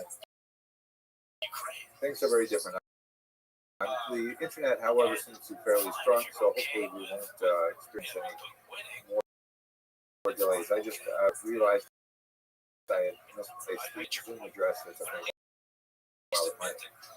Why don't I start with a quick pleasantry and then we'll get right to the material. So the joke goes like this, and once again, I apologize for those of you who have heard me lecture before. I only know a very small number of jokes, and I simply repeat them over and over. Thankfully, the demographic that usually comes to my lectures has difficulty remembering jokes over a very long period of time, so I get to reuse them quite often. So the joke goes like this. It's set in the former Union when there are tremendous shortages everywhere. And there's this big outside of a cucumber. Now, as we certainly know now, since the collapse of the Soviet Union, the great country was made up of many smaller republics filled with many different nationalities. It's not a monolithic Russian state with Ukrainians and Lets and Uzbeks and Tatars and of course Jews. So this lineup is supporting the distribution of different peoples in the former Soviet Union. And waiting there in the morning for the manager throws open the shutters, looks out the window, and he says, "We've just learned that expect a smaller shipment of cucumbers today expected. So therefore, please leave the line and go home." So what can they do? You know, the few Jews are scattered throughout the line. They simply give up. They're not to be served. they're not going to be able to buy their cucumbers, so they go home. People wait in line. A little while later, he opens up the window again. He says, "We just learned that one of the delivery trucks has broken down on the way. We will have less cucumbers than anticipated. Therefore, all Central Asians, Kazakhs, Tajiks, Uzbeks, Tatars, everyone go home." So, what can they do? They have to leave. So this goes on and on and on until finally he opens up the shutters and says, "We just learned that the last cucumber truck has been hijacked by the mafia. No cucumbers are being delivered today. Everyone go home. So all you have left behind now are pure titular nationality, pure Homo Sovieticus mind." And Petro turns to Ivan and says, "You see, the Jews get all the breaks." I hope you're laughing. I can't tell you over Zoom, but it seems like in many ways, when we look at Jewish history, we see one after another period of persecution and discrimination and so on. And although that does characterize a great deal of Jewish history, there's also a tremendous amount of intellectual creativity and artistic activity. And, as someone put it in the leftmost school of historiography, much of Jewish history is like books and pogroms and books. But last week we looked at the shaping of the Ashkenazic mind. We looked at this idea that and it's just kind of like a working theory. It's not really a defined, well-known, accepted idea. But I believe there's a lot of value to it, at least as a debunk experiment, or kind of a thought experiment to get us to what it means to be the Ashkenazi mindset. We talked a lot about the idea of the crusade being that defining moment around which that culture is wrapped, in which it is dialogue with that moment. Even if the original germ of that historical event has long past, it nevertheless affected and scarred the Ashkenazi mind so much that one can see its reverberations throughout the centuries, right up to our own day in many ways. And as we discussed last week, the idea that the Crusades created a sort of a fear of the outside world, of non-culture, that it was toxic, dangerous, and threatening, and there's a lot to say for that point of view. It's not necessarily the one that was held by the rest of the world. The task is to look at the Sephardic experience and to wonder if perhaps there's a similar kind of event, and I will pause it for our discussion that yes, I believe is, that created a sort of a template for Sephardic thought, for how Jews belong to the rest of the world, that shaped the way that Sephardim interacts with each other and with other Jews up until the present day. I would like to argue that it is the Inquisition and the expulsion in particular that shaped the Sephardic. There are a very different kind of thing because the Crusades were one horrific summer of 1096, but then for future persecution, there was argument back to see as Crusades, and I would like to give a case of the Inquisition expulsion. There's that particular pattern of returning back to that generational experience as the foundation of how the Sephardic Jews were going to one material. When we speak about Sephardic, you know that there are really two groups of people all under this threat. There are those who are from the Iberian Peninsula itself, and that would include both Spanish Jews and Portuguese Jews, who had a very different experience we discussed. And it also includes a large number of Jews from the Eastern Mediterranean and Persia in particular, who were shaped and altered by the huge influx of Sephardic Jews after the expulsion. So, for example, the Jews in Constantinople, Istanbul, Turkish Jews, were deeply affected by their encounter with the refugee Sephardim, and in many ways they consider themselves Sephardim, even though their genetics, so to speak, their ancestral origins don't go to Spain, but they found I do. themselves within the Sephardic origin. As Rabbi Yosef, very important Israeli Sephardic rabbi, put it, the definition of a Sephardi is anyone who follows Shulchan Aruch, and who follows the code of Jewish law that was written by the Sephardi exile. And of course, that includes a massive number of people, not from Spain, but nevertheless themselves culturally within its orbit.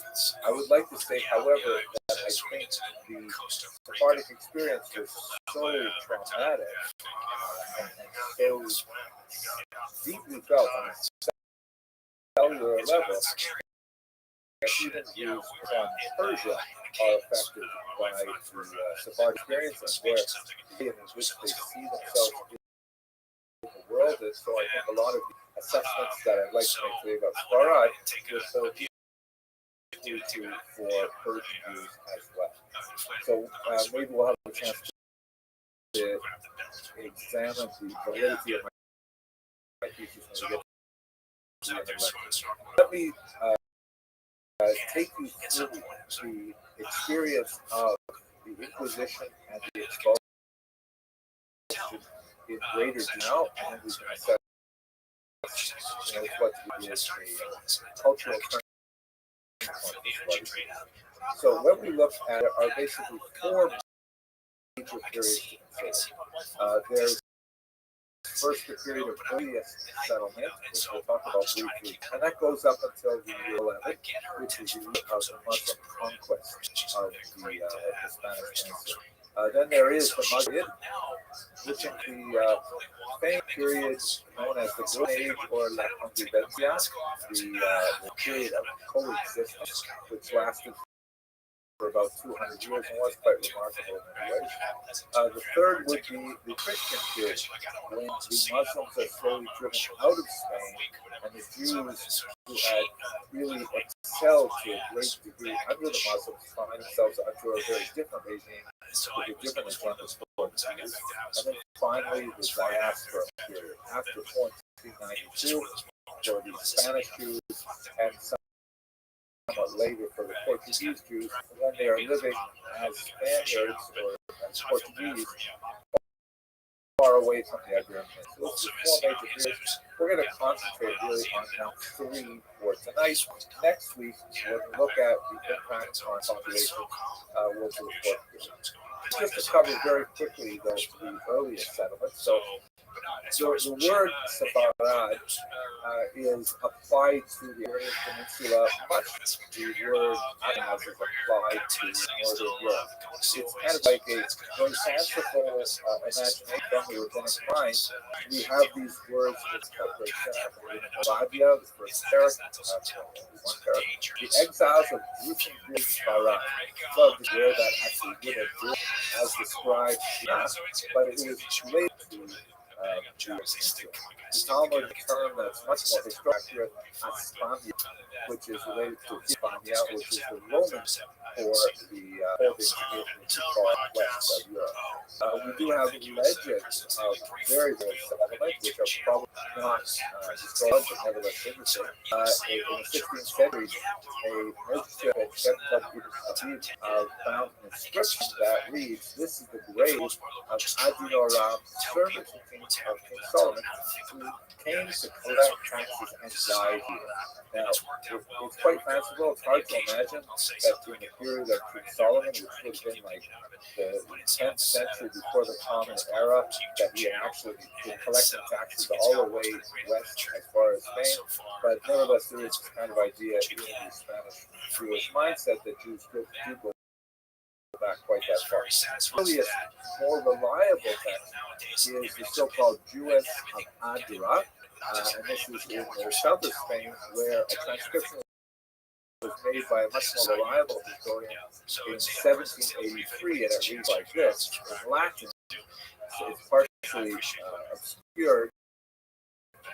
A name that ends in N-I-A, Salomon Mula, on Uno, and cuatro días, Judea, which translates as realize. You have to assume that because it's a great marker. Some child named Anguilla, could be Junia, something like that, daughter of Solomon. That is definitely a Jewish name. Age 1 year, 4 months, and a day, and then finally a Jew. So this is probably a second century marker. It is like the other one is lost, so we can't say for sure. So we have other evidence to support that there was a Jewish community in Adra that old. This is one of the oldest Jewish communities we have. We know of it from church records from where a synod was gathered in the year 305 to lay a bunch of rules for the Christians of Spain who were to interact with other peoples living there, including the Jews. It's quite a bit of legislation, but how the church really wanted non-Jews in Spain to not have deals with them, to not have any kind of fraternization with them. The list goes on and on and on. It's possible that these laws were implemented more for the purposes of saying that such laws are on the books, but in fact, there were, and the church was there to create the social separation between the early Christians and the Jews living in Spain. So it's quite like a population. Moving a little bit further, the region comes under the dominance of people called the Visigoth, or the Western Goth. This is an unusual people that adopts a form of Christianity called Arianism. That's with an I-A-I-A-N. Among other things, regarded as not being the Son of God, which made it something of a heresy, and later would convert to Christianity. That occurred, to Catholicism. That occurred in the 6th century, when the Record the First, shown here with the rather ethereal gaze looking off into the sky, when he converts from Arian Christianity to Catholicism, and with that conversion, he felt, as many others do in the future, it's an ironic pattern, that the best way to demonstrate your bona fides in the new faith is to persecute the Jews. That way people will know, oh, he really is one of us. So the Visigoths, they went through a 120-year period of just incredible legislation against Jews. Unfortunately, we have no Jewish records of how Jewish communities dealt with this or how realistic it really was. But for 120 years, successive kings, they seem to outdo each other with this idea of creating a kind of a police state to forcibly conform Jews to particular standards. Jews at one point were required, for example, if they traveled from village to village, they had to check in with the bishop of every village that they went to. They had to report, which is an incredible period of great persecution for about 120 years. Forced baptism became a feature of the Visigoths, and it would later become the there were all kinds of the requirements of the Jews to take oaths for the smallest of things, a tremendous degree of very brutal punishments, such as confiscations, lashes, exiles, and amputations were quite frequent. And they had a lot of examples of one of the more minor punishments was something they called deprivatio, which means literally scalping, but does it mean shaving one's head off, or does it mean actually removing the skin at the top of the scalp? Just by the way, the picture from the Civil War of someone who survived a scalping at the time, and it looks like quite a brutal thing. It appears that most people did survive Calvatio under the Visigoths because there was always talk about what would happen if they did. Nevertheless, a really brutal period of time where Jews were certainly deeply unhappy. And it's not surprising, therefore, that when the Muslims came in the year 711, looked at this map very briefly last week, and we talked about the rapid spread of Islam through the region. they crossed into the Iberian, and although a standing feature, sort of Christian Europe historiography, that the Jews raid the Visigoths to the Muslims, we have no evidence of this nature, but we do have lots of evidence that when the Muslim armies across the peninsula, the Jews in various towns and villages proved to be very loyal supporters of the Muslim regime, especially in the background of the Visigoth persecution they endured. And so they turned out to be quite able administrators for the Muslims. And this was really like the sort of political genesis of the Arabian. That's what they call La Convivencia, the coexistence period, was about from the 10th to the 12th century. Maimonides is at the end of it, and his flight from Spain was occasioned by the invasion of Spain by much more radical Muslims from North Africa who came and said, what is going on here? I can't believe that we have Muslims and Jews writing poetry, drinking alcohol, which is true anyways, together, and in general having like a sort of a great relationship. And so Maimonides is like the bookended by where La Convivencia ends, and it begins to go downhill from there. But during that period, you have this incredible phenomenon of Jews rising to remarkable positions of leadership under the Muslims. People like Hassan was a physician who ended up becoming a foreign secretary or a minister of foreign affairs for a Muslim kingdom. And Shmuel Nagrela, for example, who actually led a Muslim army for 16 years. Can you imagine it? In today's world, a Jew, the head of a Muslim army, is incomprehensible.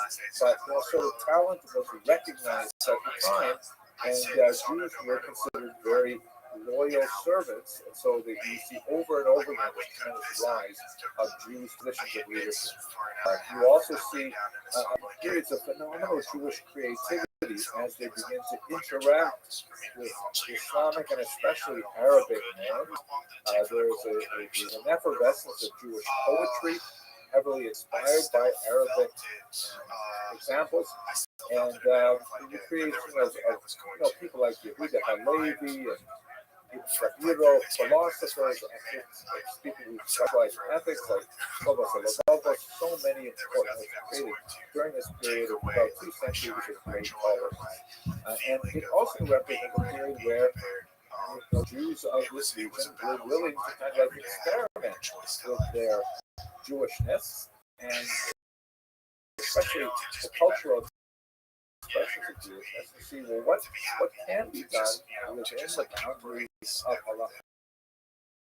And we discovered many fascinating things. Maimonides, although he himself was an exile, he nevertheless carried a lot of that spirit with Egypt, where he imposed most of his great work. Large reason for this controversy was the fact that anthropologically speaking, even though now we live, I think last time we spoke a couple years ago, we said almost the same thing. Unfortunately, even though we live in a period of tremendous conflict between Jews and Muslims in the land of Israel, they're really, anthropologically speaking, the faiths are very much more similar to each other than Judaism and Christianity. Islam, Judaism, is essentially orthopractic in that it focuses on behavior like diet, dress, and conduct, and daily ritual. Christianity is much more of a belief, creed. One must accept Jesus as one's first savior and so on. Now, this is an overgeneralized question that Jews and Muslims could find a lot of common cultural vocabulary to communicate with each other, and so it dealt fairly well during a period of time. Jews were, however, not equal to everyone else. This is a period when Jewish life in Muslim land is regulated by something called the Umar, which is a sort of a doctrine laid down sometime in the 8th century, and it's attributed to a particular caliph named Umar, although it probably was authored later and over a series of time in which Jews are protected within society, they did need a protected class, as long as they conform to certain disabilities. Some of those disabilities are economic in nature, such as the payment for the special tax.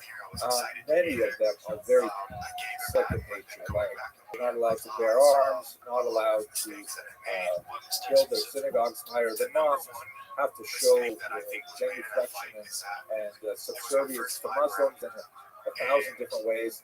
And the Pact of Omar, on the one hand, was insulting, humiliating, and expensive for Jews, but it also guaranteed Jews a legal, safe space within the Islamic world.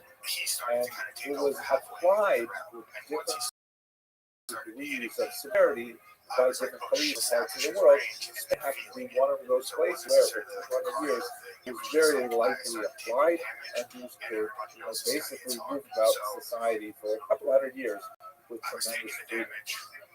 It's also worthy to note that part of the reason for this, for both Muslims and Jews, is the fact that this region is way on the edge of Europe. Right? Looking at this map here,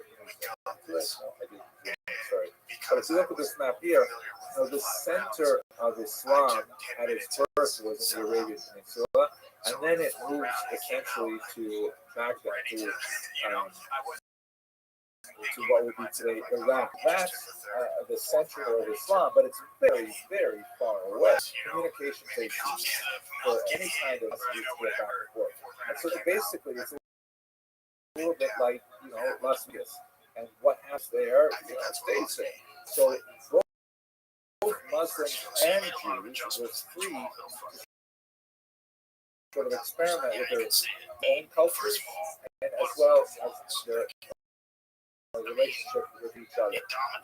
This was especially true when they aggressively asserted a greater degree of independence with the establishment of a caliphate in Cordoba under Abdullah first, and as the legend goes, he was supported by a Jewish merchant who later promoted to very great heights in his administration, beginning really the idea of both wise and loyal servant that perpetuates itself throughout this period. And it is important to note on a sociological level that, well, of course, Jews are going to be loyal because they can't rely on the support of the masses of Christians that live among. The Visigoths, remember how badly they persecuted them not too long ago, and so if they're chosen and to be the administrators for the Muslims, they're going to be loyal to their. So this is a period of tremendous creativity for the Jewish community. It changes dramatically though, with the slowed from the north to the south of the Christians, which Christians will call Reconquista, reconquest, because the peninsula was a big Christian under the Visigoths, then it became Muslim, now the Christians are going to take it back. And as this move kingdom by kingdom through the peninsula all the way down to the south, so in 1482 they finally drive out the last Muslim kingdom. And though Muslims will still remain to some degree, the Muslims will lose all power to the new Christian overlords who have a decided interest in making it sort of monolithic in its religious character. That's a great deal of the story that will happen with Jesus as well. The Christians engage in a lot of religious disputes with Muslims, but especially because there is a drive for and ideological purity that becomes relevant in the 2nd century. One of the most important elements of this is the so-called mutations, which the church would hold often with the sponsorship of the king, of a king, because he's a really king. A forced disputation where a Jew would have to debate a Christian in a formal setting on the merits of their faith. The end result was almost always the same. result of mass forced conversions of Jews and things like that. One particular disputation, however, stands out as being especially interesting. That is the dedication of 1260 Barcelona, where the king of Aragon chose a remarkable figure, Nachmanides, the great Rabbi to lead the dispute. And we have an account of that dispute, both Ramban, Nachmanides, and his interlocutor, as is typical for these disputations, a Jewish converse named Pablo de Cristiano. We have the account of the from Ramban as well as from Pablo de Cristiano in Latin. It's really interesting to see how these two accounts differ with one another, but they're really fascinating. In the end, Ram technically lost because there was a judge in there, but he so devastated his opponent that King Aragon gave him a reward of 300 gold pieces and said to him, listen, you did a great job. I can't protect you anymore, so you have to flee. And so he took the money and he ran. He ended up in Israel, where in his old age, he turned around the Jerusalem community remarkably, ended up starting a renaissance in Israel. I have here actually, this is, by the way, a really interesting graphic novel version of it, which is popular with teenagers, that goes through the transcript. We have two versions of it. And here, I don't know if it'll work, but let's try this video. This is the video has the disputation has been dramatized. Here is a remarkable version. I can't remember the actor's name, but he's going to portray a scene where he speaks as Nachmanides. I'm just going to show it to you for a minute while I have a drink of water. Yeah, you like one of the few, like, I remember we talked about that, but the Eric Anders fight, like, you when you came back from Thailand the first time, you were fighting DC Rabbi. Look at this. Like, laying on the front foot, it was a totally different approach. But he landed some very good leg kicks in the first round, too. It was a good exchange, but yours were doing a lot more damage. Yeah, he started off with the leg kicks. Like, I think he maybe 3 or 4 calf kicks before I actually started answering back. He started it. This is the game we're playing. I love this game. I love this game. So, yeah, it was a great fight. Why would you start down, just like walking towards him? That's how I felt. I feel like in that fight, so there was not necessarily like we never really exchanged. There wasn't any like heated discussions or anything. We all have phones, we all have social media.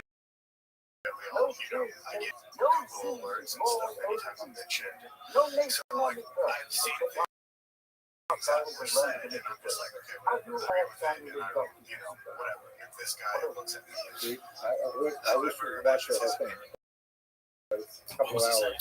But it is, gives a sense of the majesty of Nachmanides to speak his mind. You can also see while he was running out of the country as a result of his performance. So that's kind of like the tense period that we go into. We get to the position. And here we have to slow down a bit and understand what exactly was the Inquisition, why was it instituted, and why was it so hard. So it's really in 1391. As I mentioned with some of the disputations, like Barcelona disputation 1263, there are forced conversions afterward. These tend to be fairly small scale, low in nature. In 1391, there a mass movement sweeps across much of the part of the peninsula, converting Jews left and right by masses of people who are all fired up by a teacher named Osifara. And we should understand that in Catholicism, merely administering the sacrament of baptism is something that is sufficient to consider a person a Christian, a Catholic to be precise. And anyone can administer that sacrament, and it doesn't have to be water that's blessed. It can be like water literally in a ditch. It's happened in France, for example. It can be literally any kind of water just sprinkled on a person and a particular phrase repeated, and that's kind of like the Muslim Shahada is. So have a huge number of these, conversions by force. For example, in Salamanca, there's a situation where people actually burst the synagogue on Shabbos, sprinkled around a whole bunch of water, pronounced and the entire congregation was suddenly, against their will, converted to Christianity. And this created a really unusual sort of situation because the church recognized these people as actually now being Christians. The Jews themselves who were baptized certainly did not. And they said, no way, we are still Jewish. That's ridiculous. And the church simply didn't know what to do with these people because they were not converted at the directive of the church. This is kind of like a mass phenomenon with a fiery local preacher that went viral. And so basically they were left to their own devices. And this meant that you had a large class, maybe 20, 30, 40,000 Jews, hard to say the exact number, who were given essentially the full privileges of living as Christians, meaning they no longer had any barrier to entry into higher education, no longer any restrictions on their residency, no longer any restrictions on their activity in the economy. They could pursue any kind of trade they wanted. And so many of these Jews said, why not? They continued living as Jews, marrying other Jews or other, as they were called, new Christians or conversos, and maintaining the Jewish lifestyle, and yet taking advantage of the new freedoms they received as a result of this action. This continued for almost a century. In 1478, when the church said, we have to turn this around, and we have to make sure that these people, now the descendants of this large mass conversion of 1391, ensure that these people leave behind their Jewish identities. They cease all Judaizing activity. And so the Inquisition, headed up by Thomas de Torquemada, shown here, who himself was of Jewish origin, was tasked not with persecuting Jews per se, but those Jews who had been baptized, even against their will, and making sure that they stayed within the lane of Christian behavior and that they abandoned all Jewish activities. This was, kind of like a crazy sort of phenomena where, for about a decade and a half, the entirety was turned upside down. People would be denouncing their neighbors left and right. I'm going to get back to that, but I just want to, before we go to it, let's just have a quick look at this theological conundrum, which I've skipped over very quickly. The notion that the church believes, and this is really still Catholic doctrine today, that if a person forcibly converted, even though it's forbidden to forcibly convert a person, once that person has received the sacrament of baptism, they are now. The most dramatic example of this, in my mind, 58 version of young Edgar Laetara in Bologna, Italy, which I understand is going to be made into a major motion picture soon. It's been popularized by a very important work by the title of The Kidnapping of Edgar Laetara by, I think his name is David Franza, if I remember correctly. And this is the case of a young boy who had a Christian nursemaid living in a Jewish home, and he was very sick when he was an infant, scarlet fever, something like that. And so the non-Jewish nursemaid, who was about 16 years old, felt so sorry for Dardo because she expected he would die, and she didn't want him to go to everlasting hell as a Jew, so she went and she secretly had him baptized. And then he recovered, and he got better. And then when he was about 6 years old, there's a complex series of events. She repeated the story of baptism to a professor, and eventually this got to the, and the Vatican police came and took that child from his family and brought him to the Pope himself. This was 1858. This is still, this is the modern age. And there were protests all over the world, including in New York City, saying, how is it possible that the church can actually kidnap a Jewish child over an unwitting baptism? But the Pope, Pius the 11th, or maybe it was 9th, not sure which, it was Pope Pius, ironically, absolutely refused to return the child to his family, and ultimately raised him as his own. And he ended up becoming a priest himself. You can see him here on the right. He was later, as an adult, reunited with his mother and his brother, who the expressions on their faces are hard to read, but he devoted his life to proselytizing other Jews.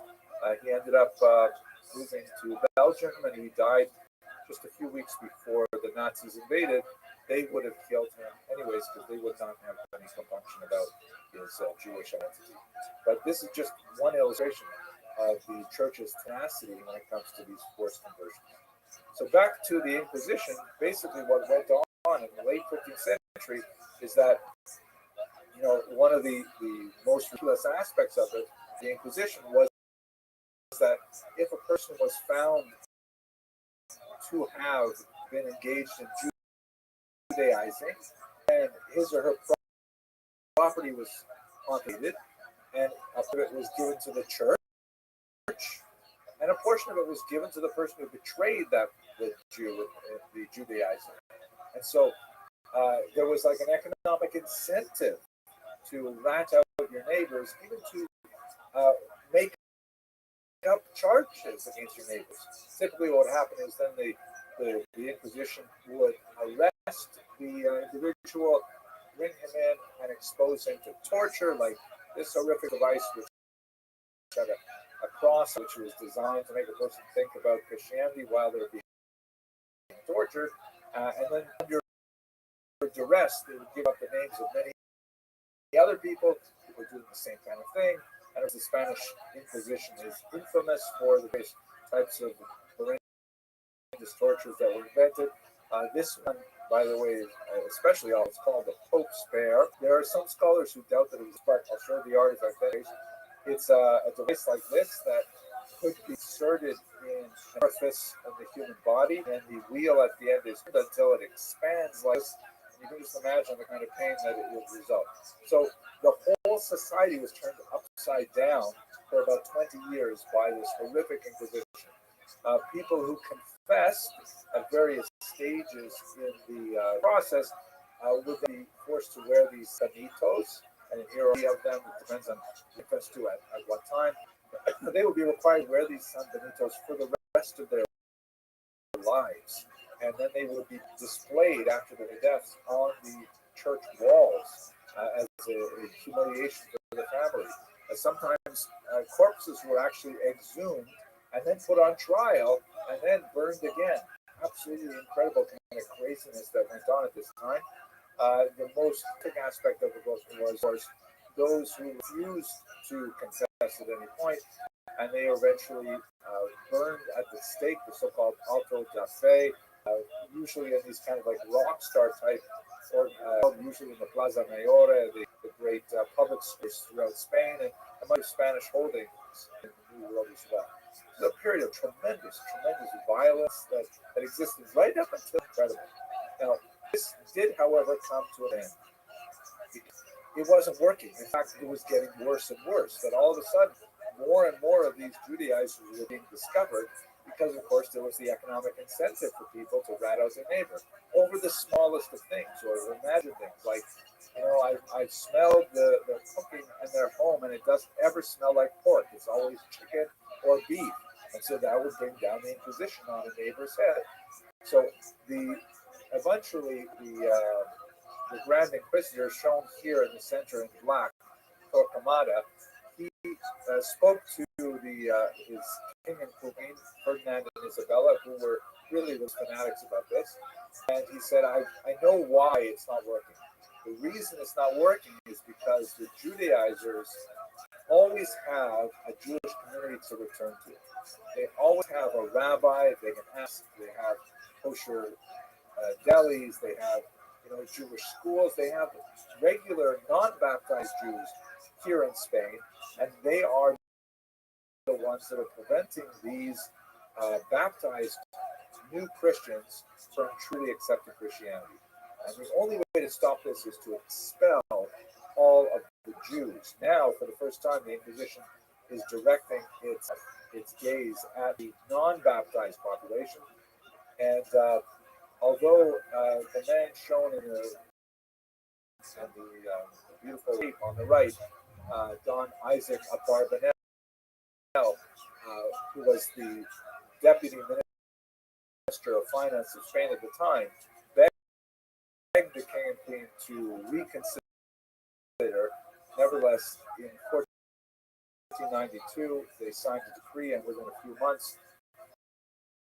all of the Jews to leave Spain. And this is the great expulsion. It left behind those Jews who had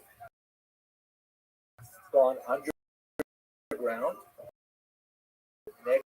Negative term for this, the sort of derogatory term that nevertheless was graphic the literature for Lombrano. The term Marrano means pig or swine. So converso or crypto Jew or even new Christian are considered preferable terms.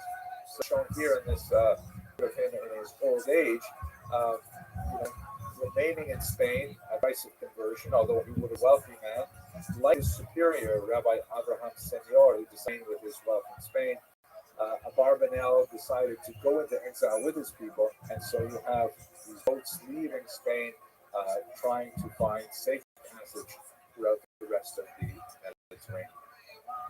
This is a map which just gives you some sense of the scope of the Spanish expulsions. It was considered a rift in time Spanish Jews because Spain became the most powerful, the oldest, the most influential communities, especially in the Golden Age, and it was completely destroyed. A Holocaust-like event in terms of the expulsion. And you have Jews going all over the coast of North Africa, trying to find haven in the Italian peninsula. They had much more luck under the Muslim countries in Turkey in particular, but many went to the north, and places like Amsterdam became a refuge for these crypto Jews, and also some went to the Americas. In fact, that's the genesis of the North American Jewish community as a result of Portuguese Jews who made it over to Brazil, and then a couple hundred years later went out to the States. The States at the time, but that's another story. Portugal deserves a little bit of a different treatment, though, because being located just on the western edge of the peninsula, it was the easiest country to get to. It has a lot of cultural similarities to Spain, linguistic similarities, and Jews had actually been fleeing to Portugal from Spain for over 100 years, including during 1391. Many of them followed the Douro River in the north there, making their way to Porto on the coast. So Portugal initially allowed a small number of Jews to enter legally on the payment of a major fee.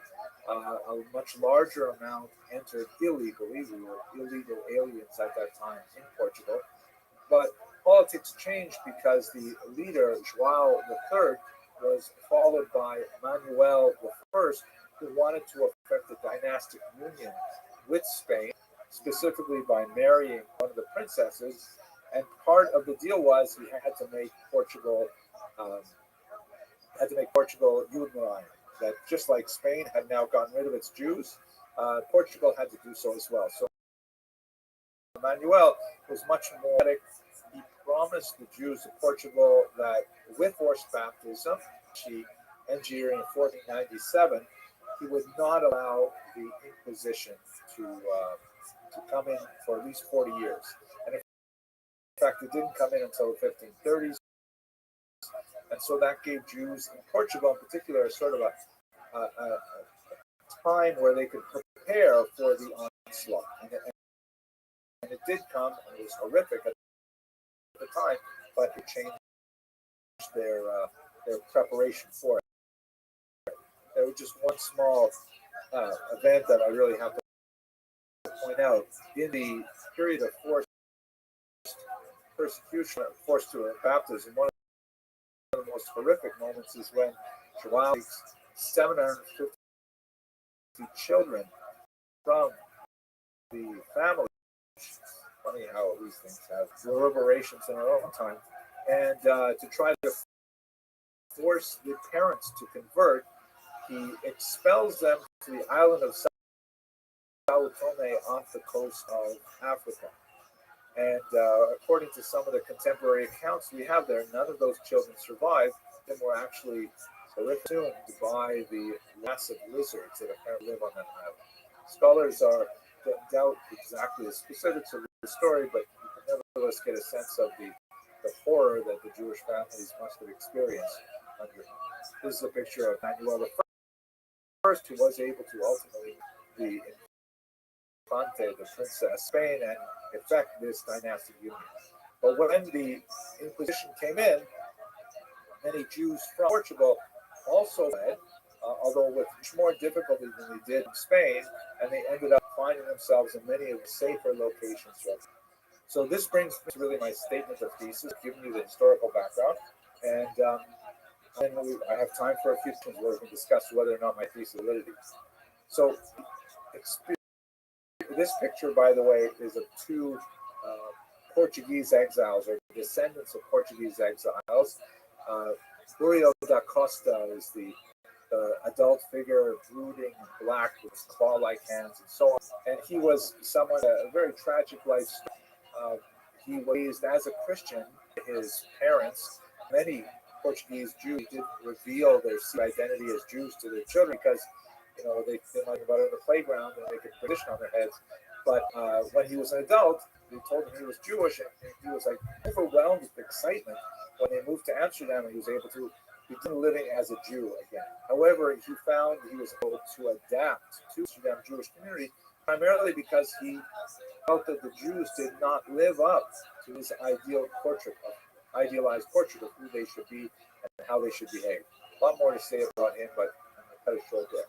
On his lap is his younger contemporary, Baruch Spinoza, who did not have the same kind of traumatic experience trying to adopt his Jewish identity, but also had a very different way of looking at Judaism, ultimately resulting in a clash with the community that resulted in his excommunication, but he ended up becoming one of the most profound philosophers to shape the modern world. They're both Portuguese Jews, products of this environment.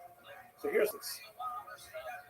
Unlike the Ashkenazic Jews, who had the Crusades come upon them like an asteroid from the stars, that was such a horrific, sharp moment of violence. The Inquisition was like a slow-moving train wreck, a slow disaster that, although the initial forced conversion was an act of at least spiritual violence, it typically did not involve a lot of physical violence. It meant that Jews, they had time to go to their bed and wake up in the morning and think about, well, what does this new status mean? And over the period of centuries, from 1391 until the end of the 16th century, Jews were able to find ways to adapt to the crisis by feigning identities. In other words, by going underground. They were able to determine ways to say, okay, we are now under threat as Jews, but we can maybe find a way to look like we're Christians, and they won't bother us, and we will secretly practice some form of Judaism, some parts of Judaism. And that represented a kind of an adaptationist mentality that meant that, especially the Portuguese Jews, who had had time to think about this, to adapt to it, were able to be much more active and much more reflective on their circumstance and to create realities for themselves and also ultimately some economic realities for the rest of Europe. So their method of adaptation was one that did not, considering the outside world, automatically toxic. They were able to find beyond which they would not cross, but were far within the boundaries of what Ashkenazi Jews would tolerate for survival. So that's my thesis. Next week, we're going to look in particular at Sephardic diaspora in detail their interactions with other sub-ethnic groups, like I mentioned at the beginning of this lecture, and see how this theory especially comes to, this theory of survival comes to the Ashkenazic community. But with that, let me thank you for your endurance. And Rosie, if you'd like to, you have time for some. Absolutely. Thank you so much. That was riveting and really appreciating, and frankly, very jarring in recognizing some of the, the way that our history is paved in so much Jewish blood. So a couple of questions that have come through, and some I think that you addressed directly, maybe you wanted to add a couple of points. So you mentioned the four major periods, and how it looks like there's lots of intrusion of all sorts of a variety of different influences within the Jewish ethos. Art, music, poetry.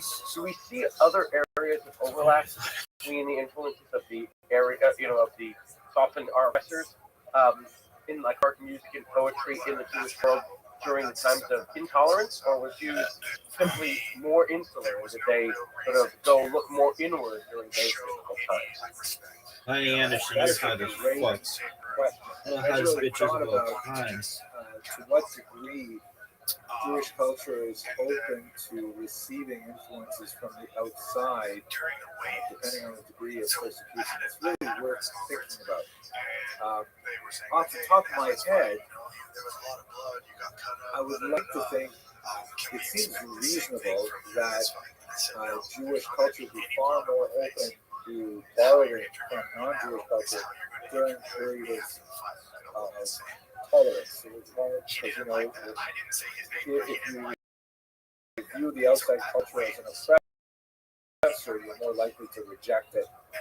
That makes sense to me logically, but I can't help think of one thing I read about 6 months ago that was just mind-blowing.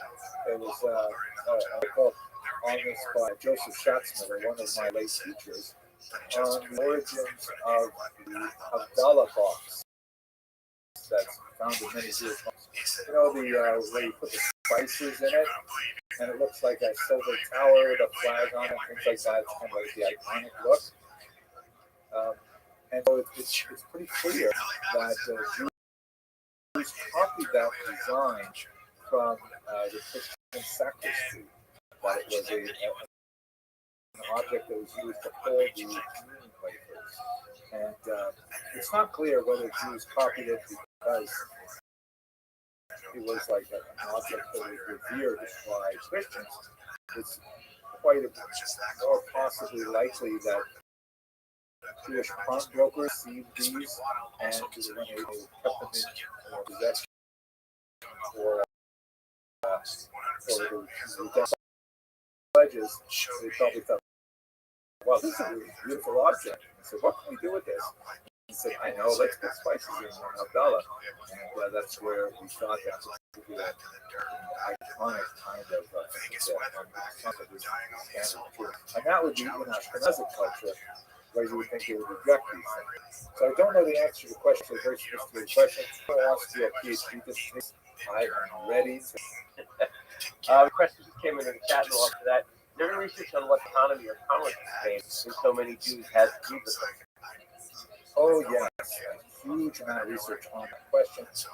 And in fact, it goes back a little bit earlier. One of the big debates over why the expulsion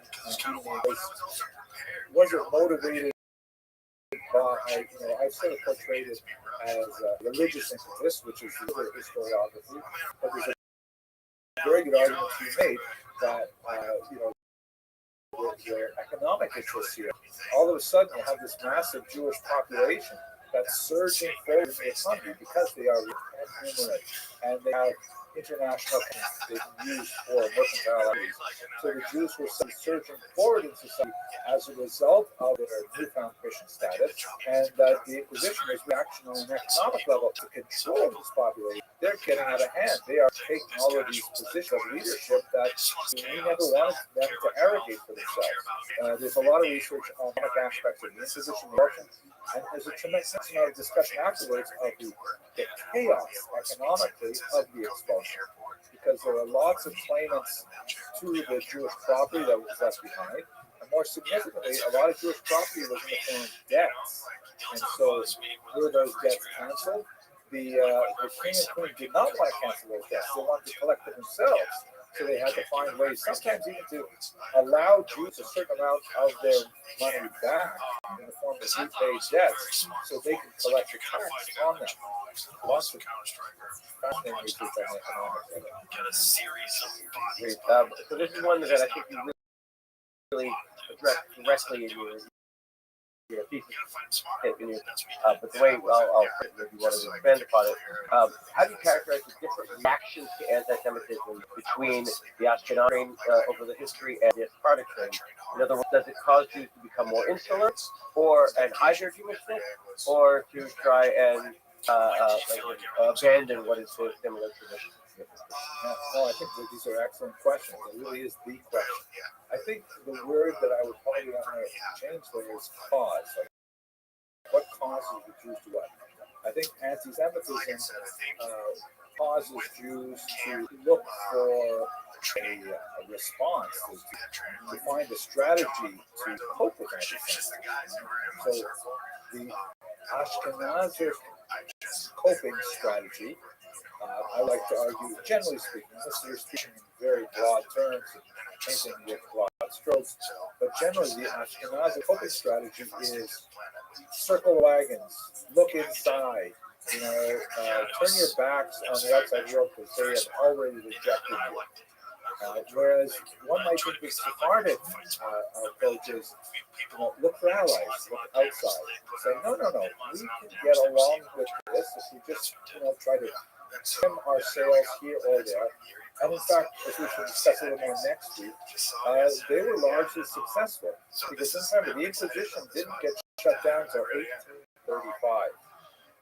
Mind-boggling.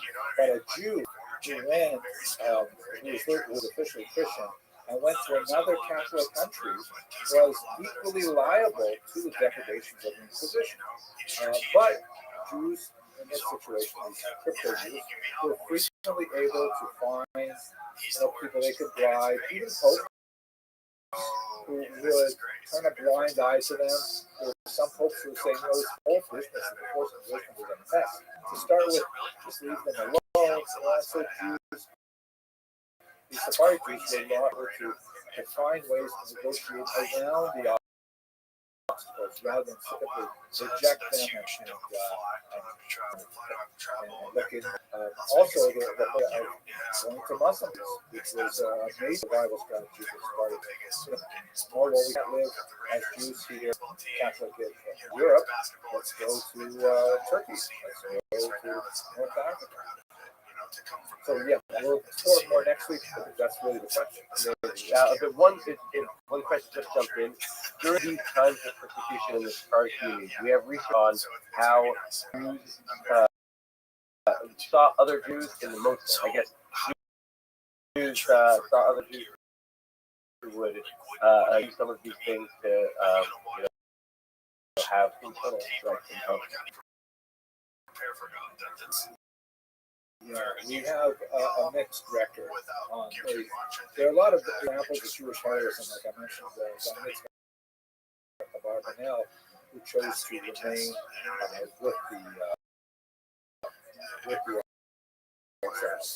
We have some remarkable women like Sonia Gracia, they're willing to on the Pope in Rome to defend it. We also have really sad examples of Jewish communities refusing to admit refugees from Spain as well.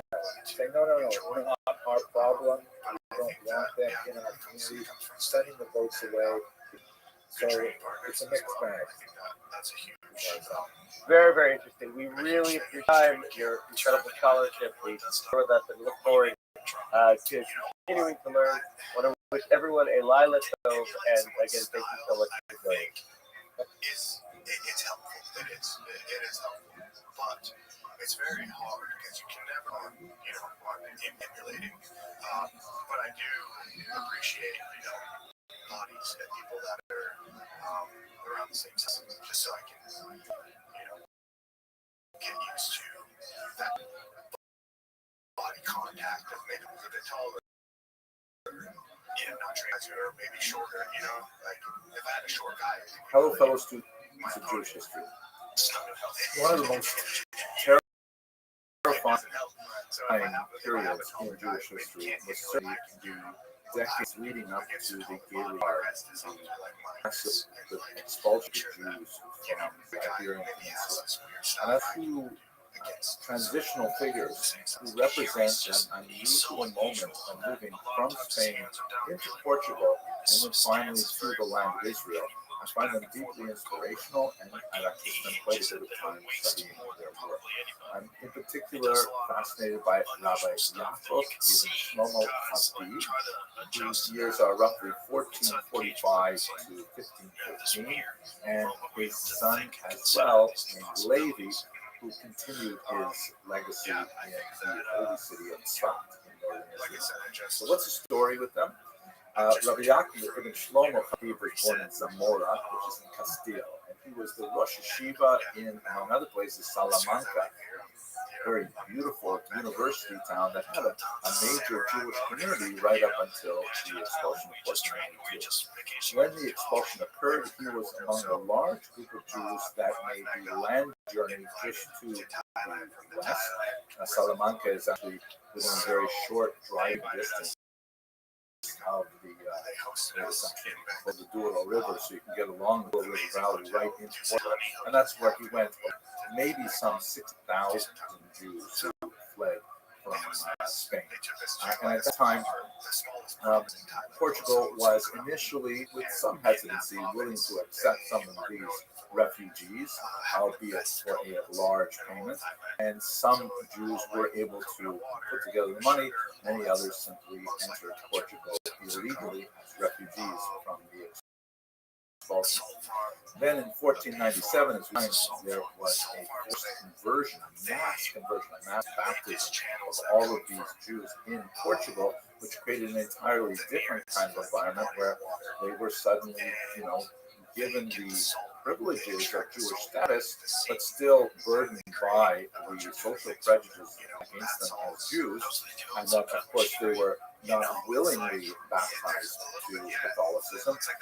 And this would be reasonably tolerable on some levels until the 1530s, when the Inquisition entered Portugal, and then they were actively persecuted for harboring any Jewish practices. And the next 200 years has some absolutely horrific stories, which hopefully we'll be able to understand a little more over the course of these lectures, and especially when we're in Portugal later this year. Now, Rabbi Yaakov ibn Shlomo Habib was among those who was forcibly converted. He fled Portugal in 1501 with his family, and he made his way to Salonika, Greece, where he was able to get together with the community of Spanish exiles there, who elected him as their rabbi, and he spent the majority of the later years of his life in Salonika.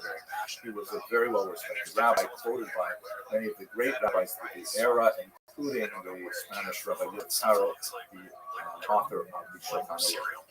The most important and lasting literary creation that he bequeathed to Jews was a fantastic book called Ein Yaakov, or The Well of Jacob. He, of course, was named Jacob. And this is a really interesting thing, because you have to understand how the Talmud is constructed. The Talmud is a massive document, thousands and thousands of pages, and it has a very unusual structure in which it's kind of like a stream of consciousness discussion with up to 2,000 interlocutors, and the tangents are sometimes more numerous than the actual, straightforward description of the text or subject involved. And so what that means is, besides the discussions of how should Jews behave in a ritual and civil and moral fashion, there are all kinds of sort of side discussions that are things, or metaphysical meditations, or stories, biographies, jokes, recipes, observation, all kinds of amazing, unusual things are mixed in with the rest of it. Now, for many rabbis, for several hundred years preceding Rabbi Ibn Khabib, there was kind of like a desire to sort of push away all that sort of secondary material that does not seem at least directly related to the subject matter. And so you have collections like the one by Rabbi Farsi, in which all of that stuff is edited out of the Talmud, and you have only the halachic information, only the Jewish law information, which of course is a much easier way to make your way through the Talmud. So that's interesting. When I have to look into the law is opposed to all this fascinating stories about great rabbis, experiences they had, things like that. So what Rabbi Khabib did, and he was thinking a lot about his generation, what he needed, he went away and he said, no, what? All that halachic, all that legal material is very useful, but I'm going to create a world that's only the fun parts of the Talmud. Only the biographies and recipes and observations on what we can learn from the behavior of a cat and things like that. And he put that in a distinct edited version of the Talmud called Ein Yaakov. And just to go through this. Now, to really study the Talmud properly, in my humble opinion, you do both, because they are, in fact, in a very, the way, but both types of are very much related. The Ein Yaakov proved to be extremely popular because, especially for people who did not have necessarily the mental stamina to go through long discussions of sometimes theory, and they just wanted to get inspirational material from it.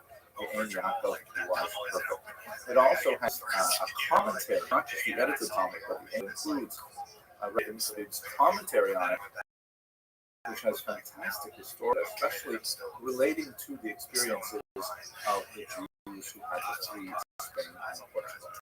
So he finished it, and it was published in 1516 after death, and has been read more than 10 different editions and hundreds of reprintings since then. However, he did not merit to finish the entire book. That was left to his son Levi. Levi, like his father, was born in Spain, and he made his way to Portugal, and then at the tender age of 14, he was among those, like his father, who were forcibly converted to Catholicism.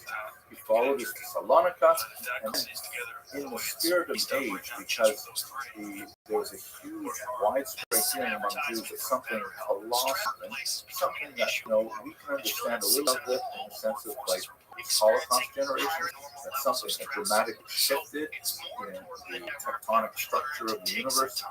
And Levi would say, in order to atone for whatever it was that led to that moment of baptism, he went to live in the land of Israel. He went to Sfat, and then later in Jerusalem, where he was very much involved in a fascinating controversy. He was the opponent of Rabbi Yaakov Beirav, who in Sfat was trying to restart historical Shmita. Absolutely fascinating, but he managed to finish his father's work, the Ein Yaakov, and it is a classic that for the last 500 years has been enthusiasm by many, including myself. Okay, I hope you found this useful, and thank you very much for watching. BetterHelp can provide access to mental health with a diverse variety of expertise. RE. That's betterhelp.com/JRE. From what I've seen so far, I just love the text that I've gotten. Hello, fellow students of Jewish history. I'm so excited about the opportunity. Well, Yuri Beach in one of his fights, fantastic fight, come with prayer fight. This will be my third time visiting Israel. That's what's really so many amazing things. And as a Jew, it's people who live there, those that go there, I'm just overwhelmed. I went to about one individual that I recently got. His name is Fraser. I'm so excited. Not so great. But as you can tell from the word Frey, this is friar. This is something that became a Franciscan monk, and he ended up being burnt at the stake by the Inquisition. He's a great example of how, ironically, the Inquisition can sort of fire. Let me tell you his story, which is really quite interesting. He was born in Viana, Portugal, which is north of Porto, just a little beyond the Douro River, in 1579. So the Inquisition had been in place for a good 50 years, and there was like no way for people to get real Jewish education, and no rabbis, and no Hebrew books other than what was allowed by the Inquisition, specifically medical textbooks. So, there was a tremendous amount of energy devoted to extirpating Jews, and the horrific auto-da-fe, the grand, public burning of people, and the purge-like atmosphere associated with the Inquisition was well underway, and in fact would be continuing for another 200 years in Portugal, and a little longer even in Spain. So this is the environment. Apparently, this young man had some Jewish background, although it would have been very, very minimal, because in the conviction document that we're going to look at in a second, it just refers to him having some Jewish blood, which is unusual because typically the conviction document will say exactly how much Jewish blood, whatever it means exactly, like one grandparent, two grandparents, one great-great-grandparent, that kind of thing. So it's not clear whether he had any Jewish blood at all, although the Inquisition seems to think that there must have been some Jewish blood in there for him to take this particular route. Anyway, he was brought up as a pious Christian. He became a Franciscan friar, and he became fascinated with Judaism. Perhaps because the Inquisition excoriated Judaism, he therefore got more and more interested. He ended up studying at the University of Salamanca, which was a tremendous center for crypto-Judaism. There are a lot of former Jews who were new Christians who studied at the University of Salamanca, many of whom were true believers, and many of whom were just pretending to get along the way to move ahead of their life and so on, and they kept the Judaism either completely submerged or they kept it active with other organizations. The building right behind me was actually the base medrash of Salamanca. It was quite an imposing building, constructed a few times since then and been remodeled, but essentially this gives you a sense of the size and grandeur of the Jewish community up until the 14th and 15th century. Now, it happened that Salamanca was largely spared the depredations on West Side Gangs and mass conversions that we spoke about last night. But it took a little bit longer until Vicente Ferrer, one of the most important instigators of this violence, actually came to Salamanca and spent several months here. I have some ideas, some theories as to perhaps why they converted en masse, but essentially the beginning of the 15th century, you have a lot of Jews converting to Christianity at that time, and they were desperate to turn over the freedom account, and especially this base measure, to the university, a hospital, like in the sense of student hospital. This is faculty of mathematics, linguistics, and now it's the office of lecture, which is most amazing. And it is quite ironic that in the background here you see Friar Leon, one of the most famous figures from his ministry. He was, as we should discuss tonight, when we talk about crypto Jews, he was actually a true believer. He was a new Christian. Ancestors were all Jews. His grandmother was actually burned at the stake for refusing Judaism. And she got into huge trouble with the Inquisition, primarily because she challenged the translations of the Latin Vulgate, which is the Bible that the Catholic Church was associated with. One of the got him into trouble, we read it last week, he translated a verse that speaks about the thing that the dove had in his mouth when he returned from the ark. And he referred to it with the Hebrew word, leaf. And in fact, that is the Hebrew word. It's an olive leaf. But the Vulgate insists it was a branch, right? Like meaning a piece of wood. So for a couple of inches, literally literally, he was thrown in jail for how long? 4 years? 4 years, 4 years and 9 months. Almost 5 years in jail for suggesting that the Hebrew might be more accurate than the later Latin translation. And when he came back, famously, he entered the classroom that hopefully we'll see inside, and he said, as we were saying, as if to say in a Jewish sense, like when you stop the shear, and then when you pick it up, and you just say, Amar Rabba. Okay, let's have a look inside. Many Jewish families, crypto-Jewish families, would actually encourage one of the sons of the family to go into the church so that the rest of the family would have a reliable confessor to go to who could stand up for him and say, oh yeah, no, this person comes to confession all the time, they're definitely Christians. At any rate, at the University of Salamanca, he became completely interested in Judaism, and that decided he was leave Christianity, and he would flee to England where he would adopt Judaism, perhaps to Calvin, but in the end he was caught by the Inquisition and put on trial. Now, here's what's interesting about his particular story. He was, near the end, he was unfortunately burned. You don't understand what this is. These guys are risking their fucking But life. It's what different than you. was especially noteworthy about his case is that his conviction was written but never disseminated. We know it existed because 2 decades later, great writer Manasseh ben Israel, a scholar of Amsterdam, of actually a Portuguese Jewish extraction, mentions that he has it, but that document was lost for several hundred years. It only turned up in the British Museum and was discovered by Lionel David Barnett for the 20th century, and he an article on it with the original Portuguese in 1904 in the Jewish Review. And I'm going to show you something. So why was this conviction of Hassan Salam not circulated? Primarily because it included a blistering critique of Christianity. That when they were interrogating him, he talked about all the reasons why he wanted to become a Jew and why he wanted to abandon Christianity.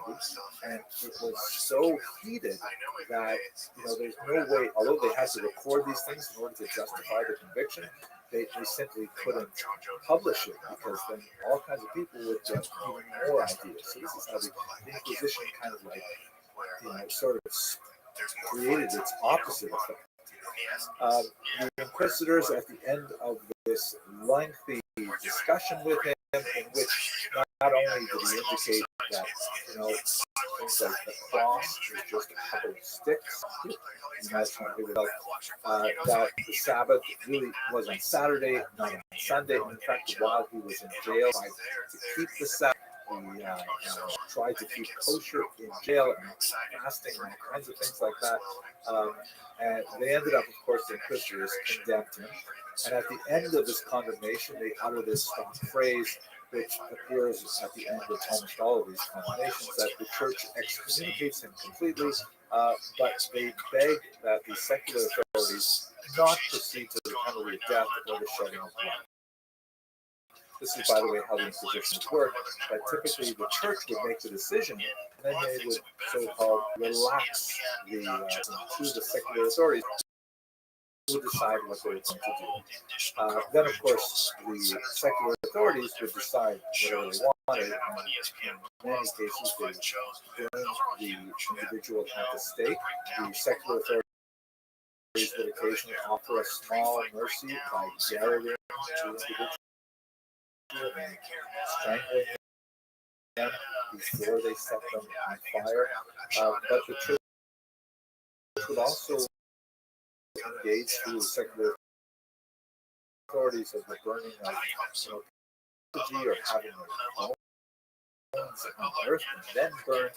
And at the end, of course, all of the property of the victim would go to the royal chamber, which was part of the profit incentive of this. Certainly, it would also go to the church, so it would also go to the people who denounced, so it was definitely economically self-sustaining. At any rate, this entire document is recorded, and then there's a little note because it's transcribed by a Jewish writer. This is added after the name of the says, may the Lord destroy them, and may God give vengeance to the penitent for his blood. like Amen and Amen.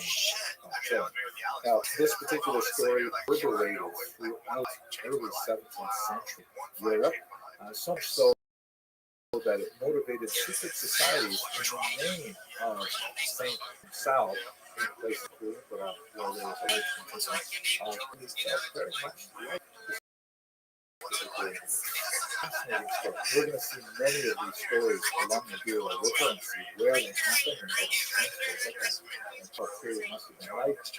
I hope you'll have the opportunity to join me on this cruise, but if not, really looking forward to sharing with you our discoveries on this channel. Thank you very much for chitter chatter. Same every day. Get up early, right? Shoot arrows. Do what I gotta do. Come here. It's the same. Yeah, go to the club, tell jokes, go home, go to bed, rinse, wash. That's what I do. I don't do anything any different. So it's chaotic because it's the same for me. I think what fucks people up and other people talking about them. Hello, fellow students of Jewish history. They start reading things. Today, we're going to look at the fascinating Arturo Carlos. Keep working. I love that. Yeah, it's the only way to go crazy. He lived between 1887 and 1961. And make sure you fucking burn yourself out. You go hard all the time with everything. And he was perhaps the single most influential figure in creating a revival of Portuguese Jews that are still very active and very vibrant today.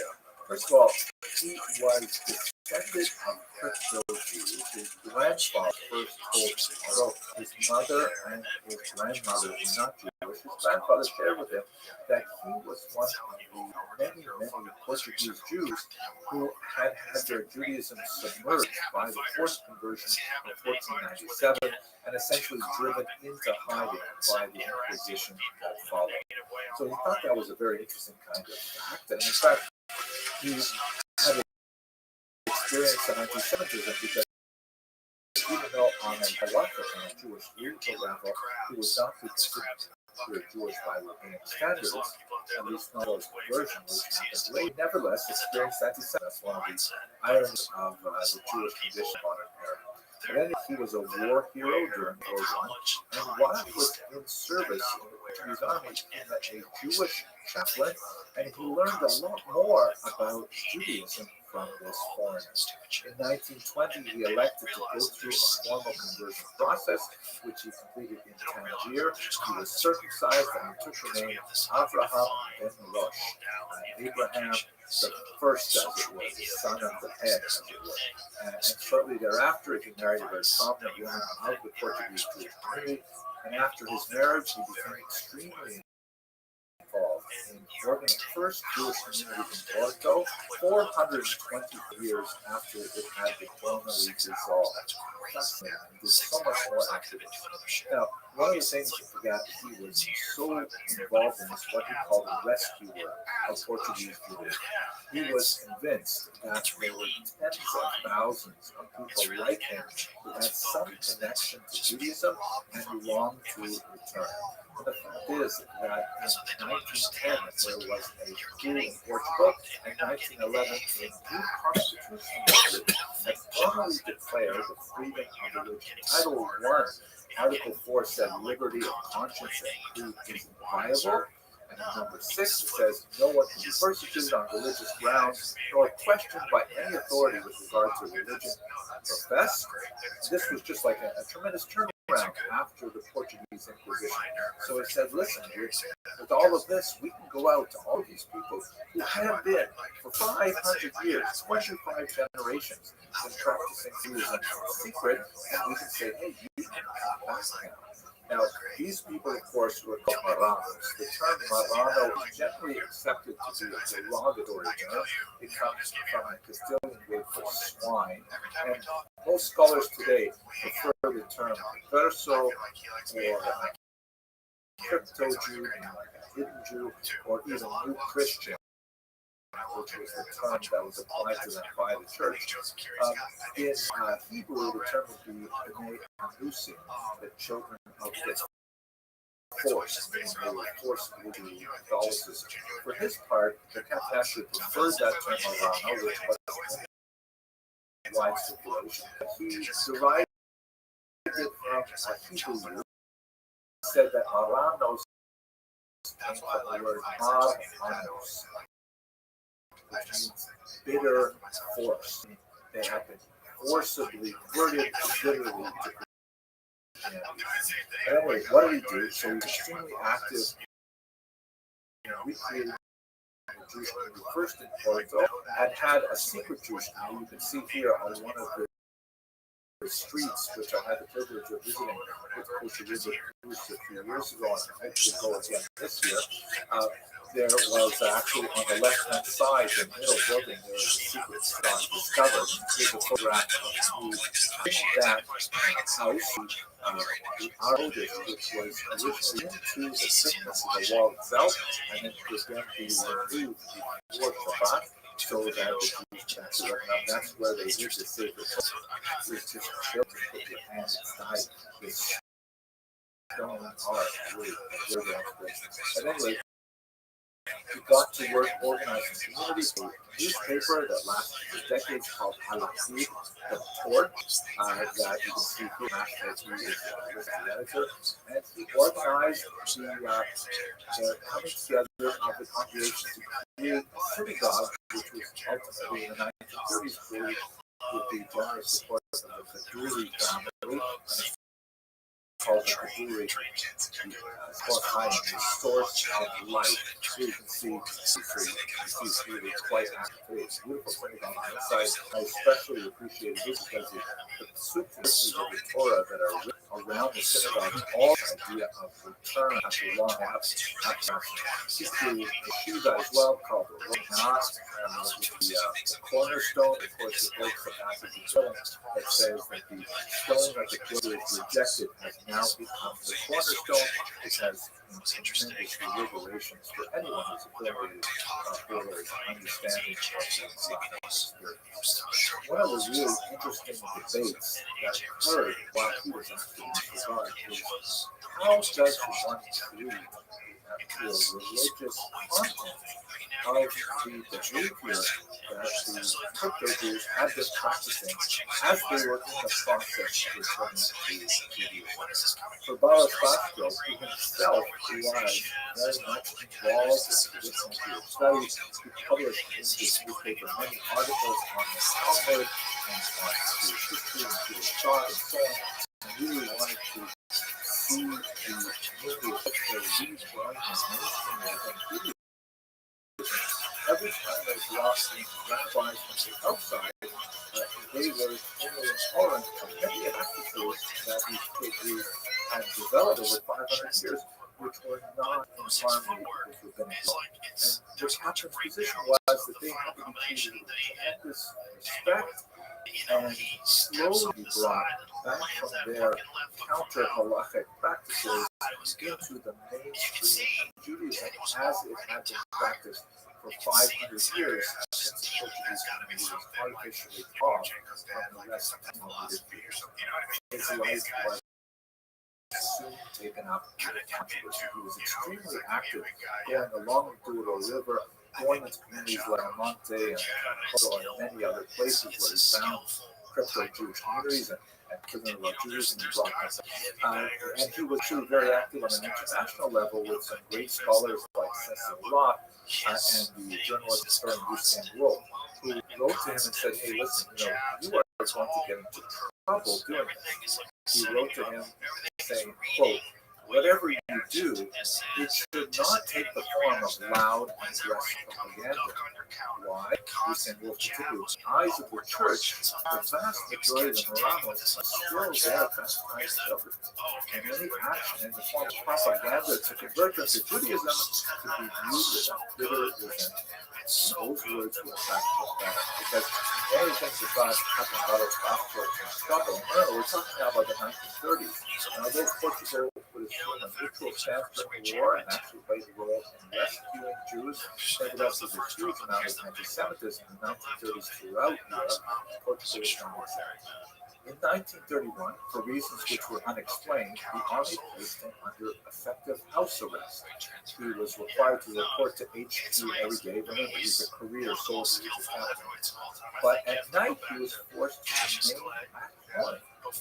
The reason for this became clear in 1934 when the police announced that they had received an anonymous letter denouncing Rothschild, specifically for his activity in science and Congress to do. The police investigated the negotiations were ultimately retracted, except for two who had left the country. Let us recall that circumcision is of course central to the Jewish faith, and Rothschild, of course, himself having been circumcised as a result of his conversion process, but of course advocated for these Marranos, who are seeking to rejoin the male Marranos. In 1957, a politically motivated military trial found that Rothschild does not have the necessary moral capacity for the prestige of his official function and the decorum of his this is all because of his activity bringing crypto-Jews to traditional rabbinic Judaism. The Porto military court disagreed with the military trial, however, and they absolved Rothschild, with a judge writing that the evidence based on these denunciations, these were fabrications made out of malicious nature, and they were very, very difficult to defend against. The conclusion of the judge there was, and I'll quote, "Is this the evidence that will disable an army captain with a long, exemplary military record? I do not think so, and I believe that it is time to end his distress. In these terms, on these grounds, it is my opinion that the case should be closed." However, this is in the late 1930s, it was in the lead up to World War II, and military superior courts had all taken action against him, although he attempted to himself and launched a defamation lawsuit against the people who had denounced him. These were dropped when the denunciation was retracted, but he was never able to be restored to his position. World War II got started and swept away the whole case. Formal rehabilitation of Rothschild was only recognized in the year 2012 by the Portuguese Assembly, and it was also noted that he would have been made colonel had he not been wrongly removed. In this regard, he is also the Portuguese Alfred Johnson. Nevertheless, he was certainly the most influential individual in the state of Portugal and attempting to bring them back to the tradition of Judaism.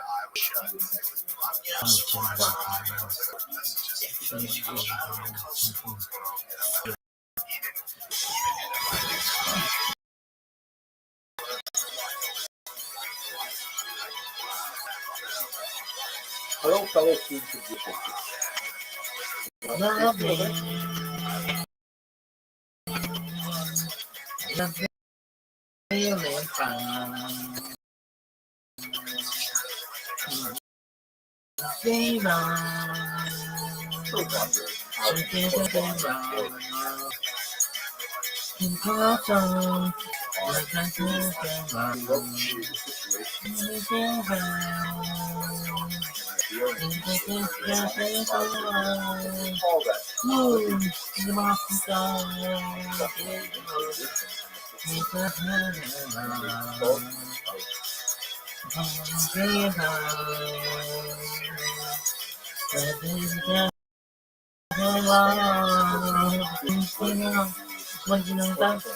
Don't stop to get enough,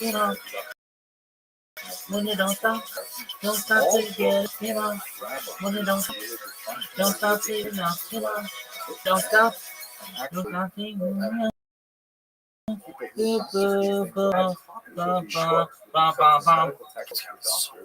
These were incredibly dangerous things.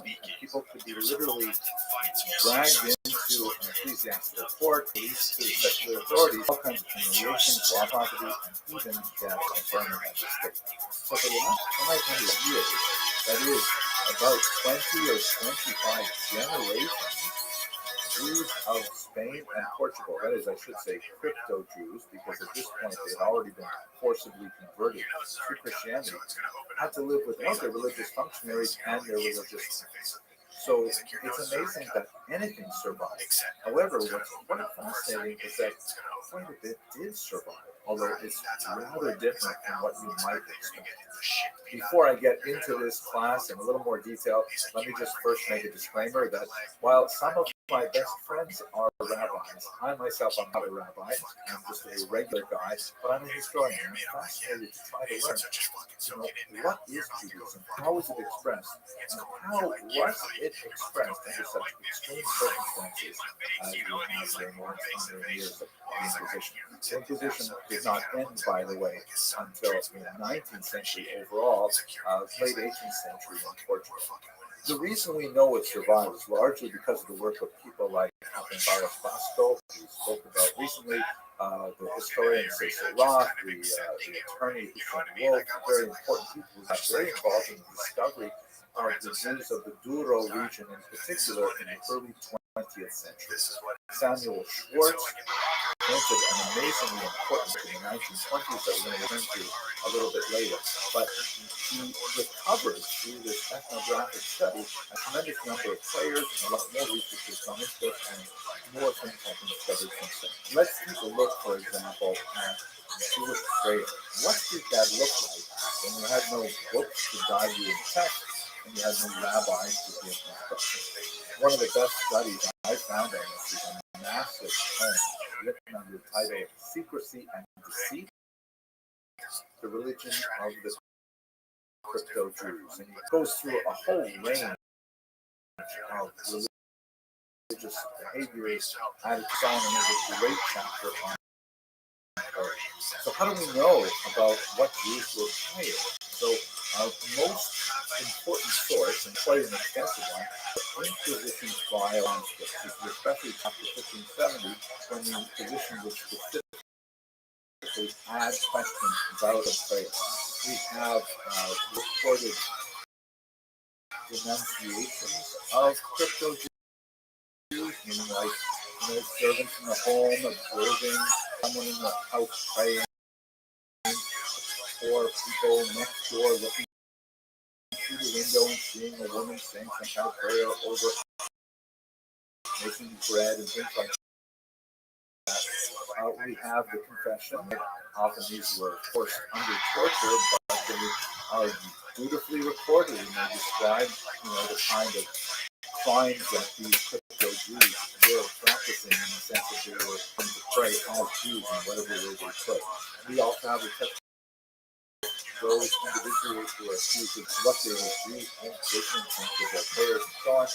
We have some very, very limited archaeological discoveries, scraps of paper discovered hidden in walls, a few publications that were issued outside of Portugal and Spain, obviously there, but some of these great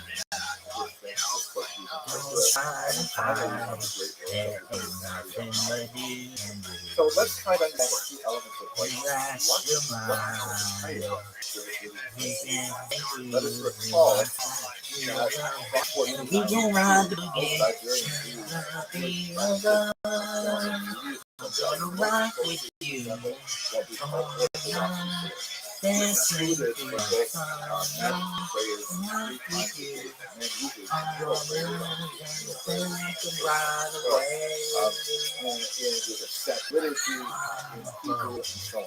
so what of that was let's just my parents and they learn Yiddish at home, but they typically would respond to my grandparents in English. And then I grew up and I would have entire conversations solely in English with my parents, and I would only pick up a few scraps of Yiddish phraseology from my grandparents. I certainly don't have fluency in it. It's a spoken language, and that's after only 3 generations of dislocation, and without any bars to the use of Yiddish language on penalty of arrest and imprisonment. So you can imagine amplifying that loss of language over 20 or 25 generations, when it is illegal, highly dangerous to do anything associated with Hebrew prayer, it's amazing that anything survived. So let's look at what did survive. So first of all, physical actions tend to survive. That's interesting because those are things that you can easily demonstrate and you can literally embody. So for example, washing hands before prayer, very, very common ritual.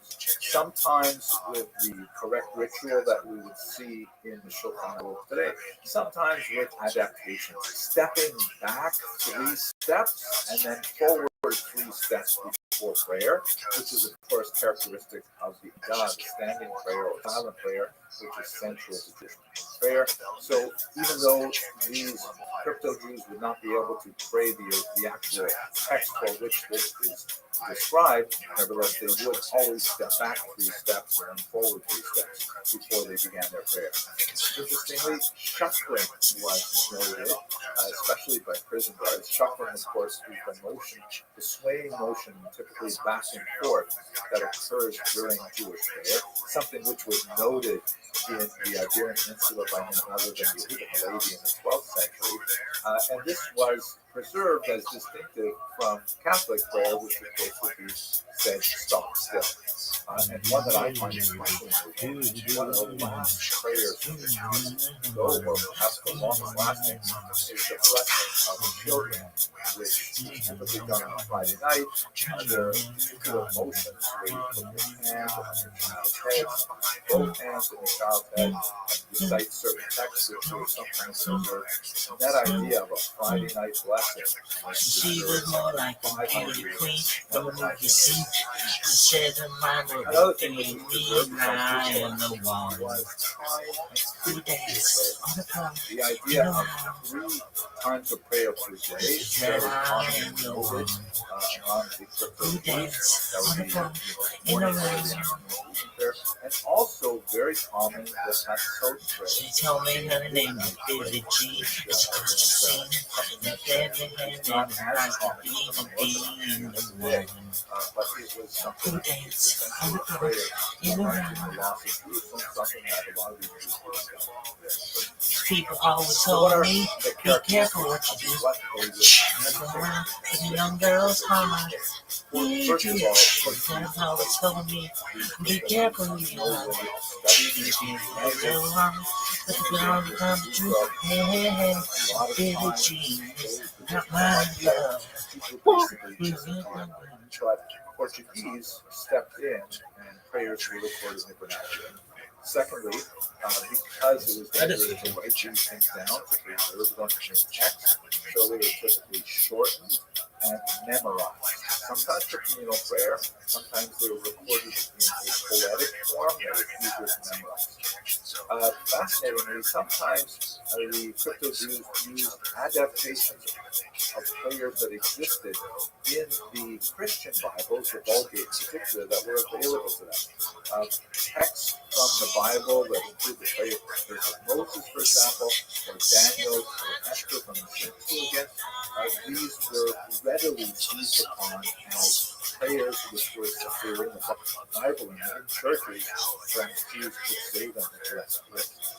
There was also some fascinating adaptation of Christian prayer, because don't forget, these Christian Jews are typically also going to church. This is part of the overall disguise, right? Remember, Joseph title secrecy and deceit.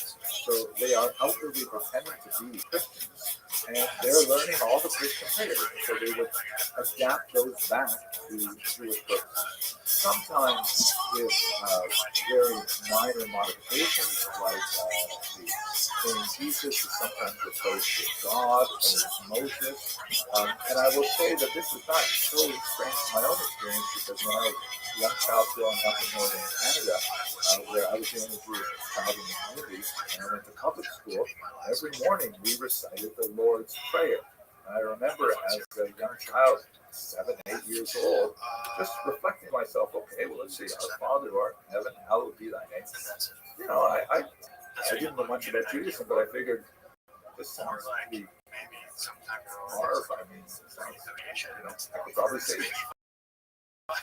And again, I'm quite a few years old. I still have it memorized from my childhood. Another aspect of crypto-Jewish prayer is the introduction of quantitative prayer. Something a little bit more like reciting the rosary, where you do the same prayer multiple times as an act of really fascinating stuff. Now, I'm going to show you two examples just to give you a sense of this from Samuel Schwartz's book, which I'm very fortunate to get. I was in Portugal. It was a French translation, which I have really hands-on. Maybe some of that. Anyway, his was one of the first major ethnographic studies of crypto Jews in their location, in Belmont in particular, living as crypto Jews in the early 20th century. And he records about 50 pages of prayers, which is just so beautiful. So I'm going to show you two. One of these is recited before a fast, and it is important to know that fasting is hugely significant for the crypto Jews. This was one way that they could quietly, without drawing attention to themselves, observe some kind of penitential act, which they regard as something of huge value, especially on Yom Kippur. And they would typically say prayers beforehand. So here's one that actually is one of the rare ones that preserves a little bit of a phrase of Hebrew in it. And it goes, in this great God of Israel, and then there is a phrase that would be recognized by anyone who reads. They told me, don't you ever come around here to learn anything you really better make it clear. They want to send me out to the do it, so beat it. Let's beat it. They say, look, you gotta run around here. The money, they recognize. You gotta be tough, better do what you can, so beat it. Don't you wanna be rich, just beat it. No, there was a way to beat it. So I love it, it doesn't matter to follow, just beat it. We are in this great country, Let's beat it. outside of so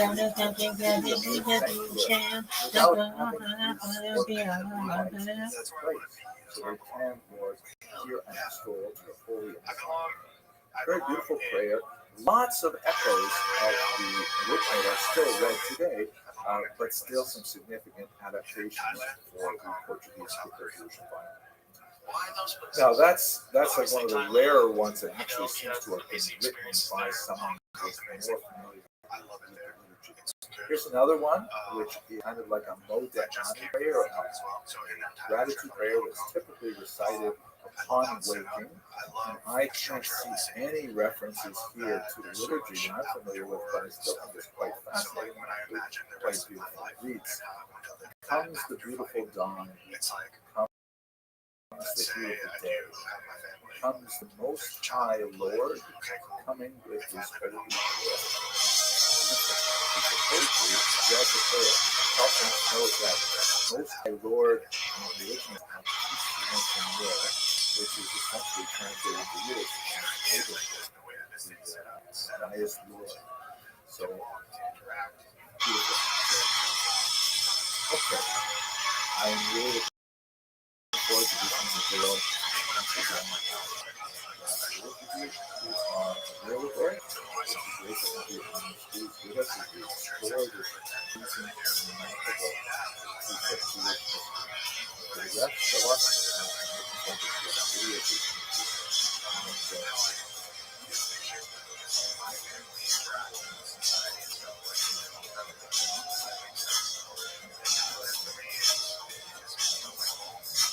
Hello, fellow students of Jewish history. I just returned from Portugal on a trans-cycling over the river cruise, and it was so amazing. We went there to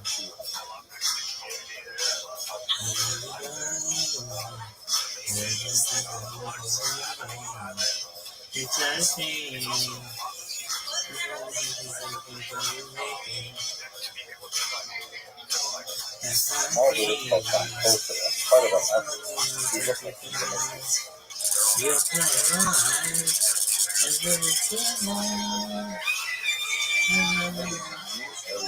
research is being done in Jewish history, discoveries began even in the I'll make you sing.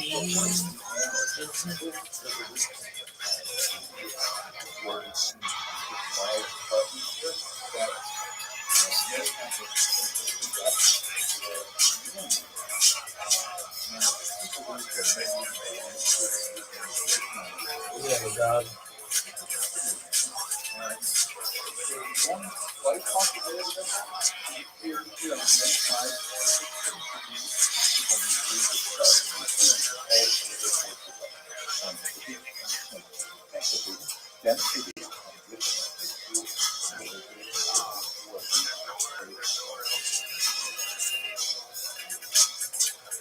Judaism was not practiced openly in Trancoso for the last 500 years as a result of the brutal Portuguese Inquisition. And when we look at the archaeological remains of the town, there's a lot of sites that appear to have Jewish influences, but again, very hard to really say for sure. That's the whole. Your paradise, your presence alone in my life.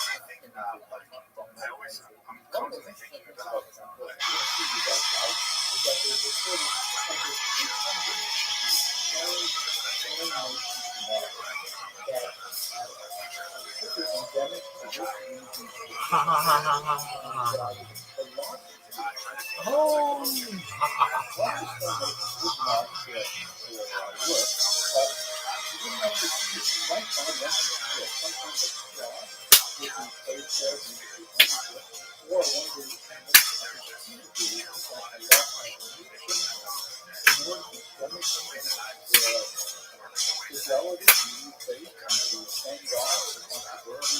It's close to midnight. Something in the dark.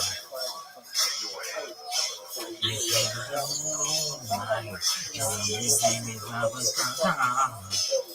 try to scream. I'm gonna take you something to make it. Cause I'm the thing. You know, baby, baby, to the eyes. You're paralyzed. Cause you're the skin.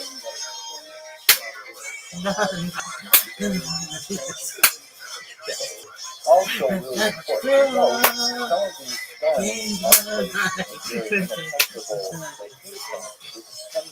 are placed in very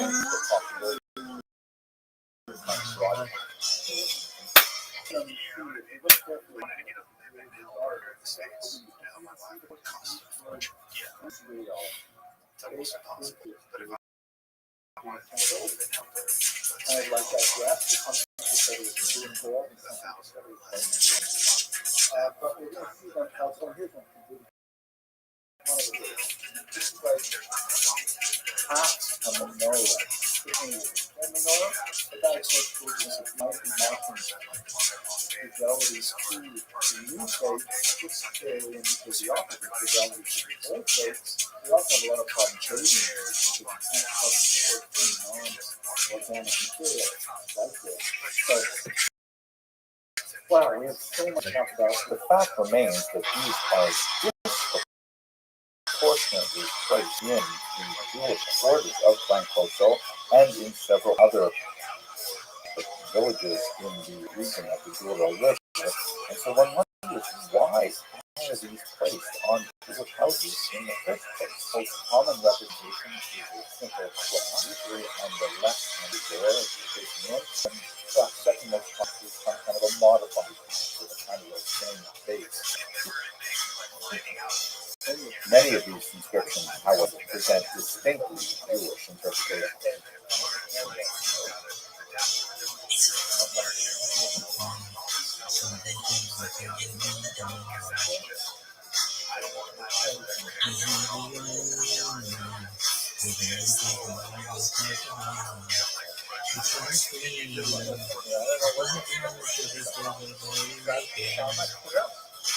Here's the race. Here, You're paralyzed.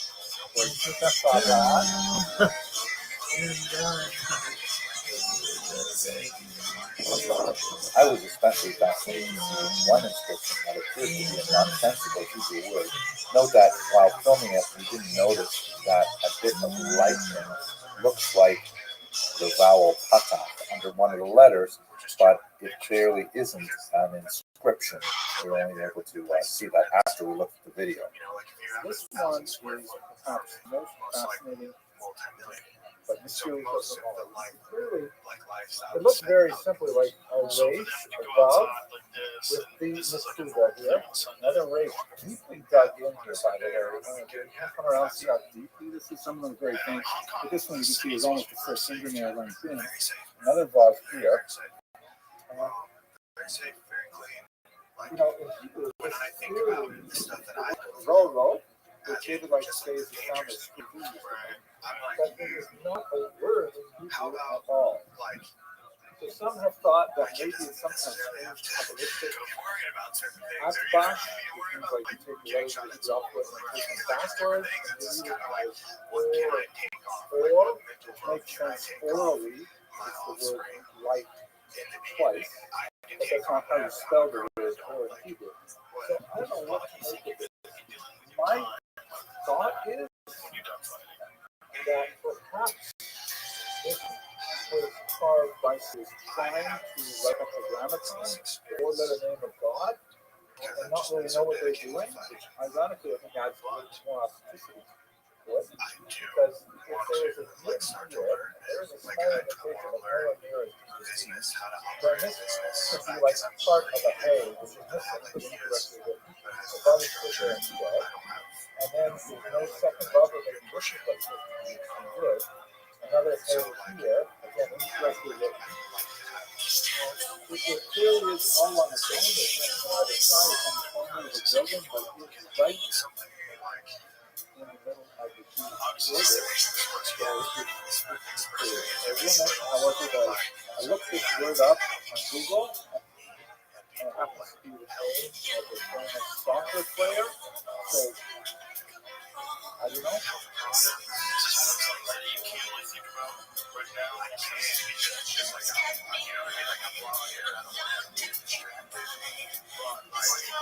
One of the signs that someone, when people spread themselves too thin, there's a bunch of fighters that things start going really well. You start getting movie offers, and you see on talk shows, you see a lot of this, a lot of that. You're like, oh, you're getting outside of everything, and you're spreading yourself thin.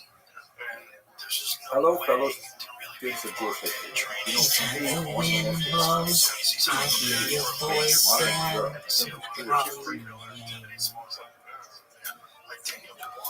whispers in the morning, like you dawning, heaven panicking. You know how I feel, this thing can't go wrong. I'm so proud of say I'm you. You let me high, I want to get by. It has a very, very long history. Second there, well, The answer, I hear your voice now. You are my choice now. The love you bring. many of you may be familiar with the conclusions of the beautiful art structure directed in 1930s. Primarily as a response to the growing discoveries You know how I Jewish feel. communities in This the thing rural can't go but it was wrong. also I actively can't about working now primarily you. on serving the students who come to Just study can't go universities there. wrong. I find this one especially interesting. My The old Jewish language around Louisiana. I can't have you.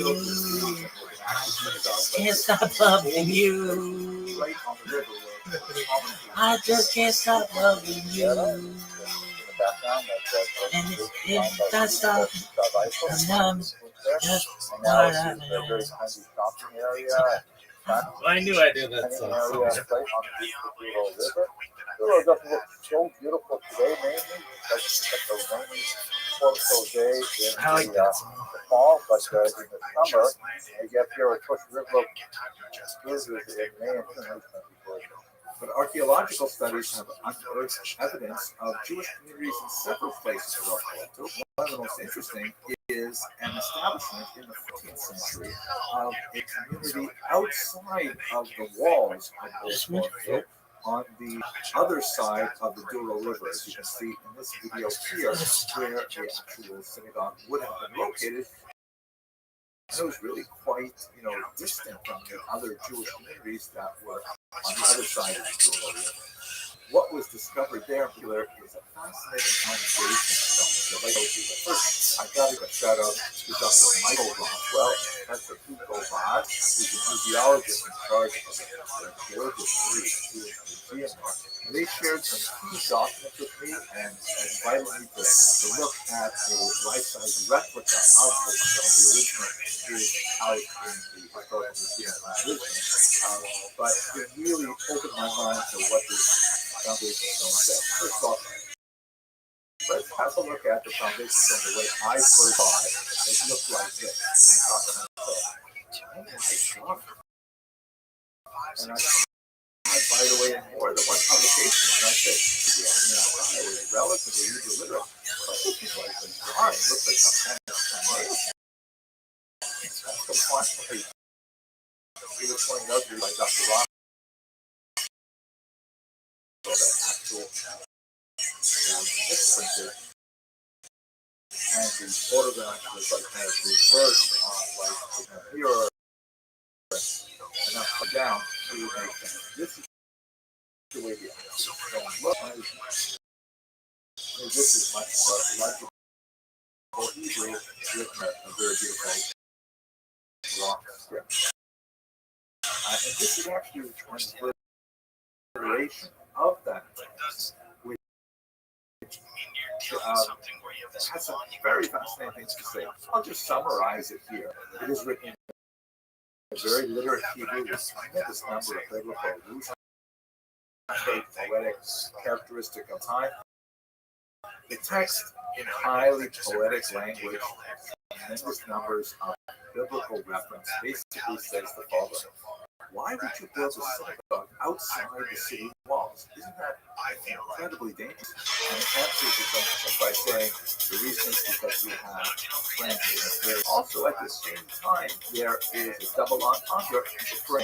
That's essentially is recognizing the unusual status of the Jewish community of the walls, and at the same time, gratitude to the major supporters, not only the Judah, but also Son Yosef Aryeh, who was obviously some kind of major donor. I mean, this is essentially a 14th century version of a shul plaque, right, of a synagogue plaque honoring a great donor. But it gives us a sense of how strong the Jewish community was in Porto in the 14th century, that they would feel confident building an edifice like this, building a community like this outside of the city walls. Now, what ended up happening, unfortunately, that confidence was not completely well placed. In 1391, there would be horrible persecution of this property. But it's mine.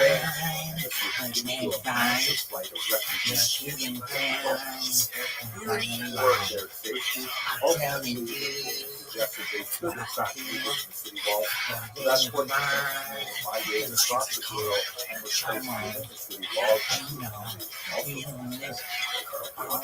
Evidence from the 15th and 16th century there. There will be yet another round of refugees from Portugal after the 1490 expulsion of Spanish Jews, and that's what ultimately tragedy is now and the Portuguese call the Spanish Nevertheless, this is nothing. What you tell yourself, I'm freaking, I'm bad, you know I'm bad, I'm bad, you know it, and the whole world has to answer right now, but the time you want to get who's fast.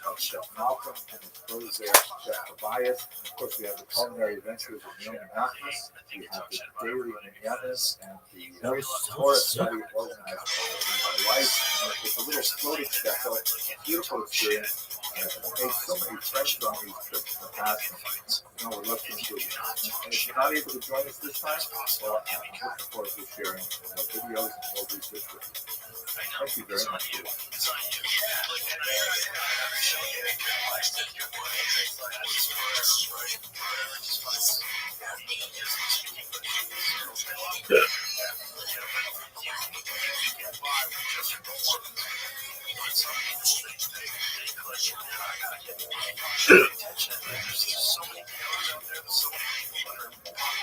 Hello, fellow students of Jewish history. I hope you are doing well.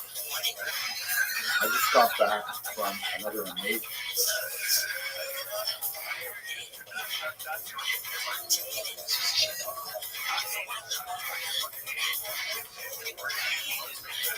cruise with Costa River Cruises on the Douro River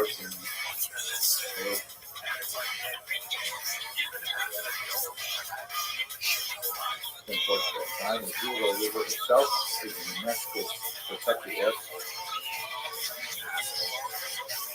It's really beautiful, using the bunch of winding off the rivers back and forth to these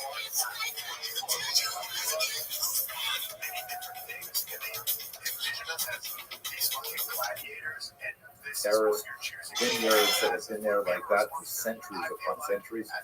But the history there is absolutely fascinating. And by the way, all of these photographs I'm showing behind me right now, they are actually taken by cruisers and posted to our communal WhatsApp chat. So I'm just thanking all of you right now if you're viewing this video later for these great photos. They're just amazing. And then we began to cruise our way back to Porto, where we saw the Kaduri synagogue and the amazing resurgence of Jewish life in a place where Judaism was so brutally extirpated by the Inquisition. I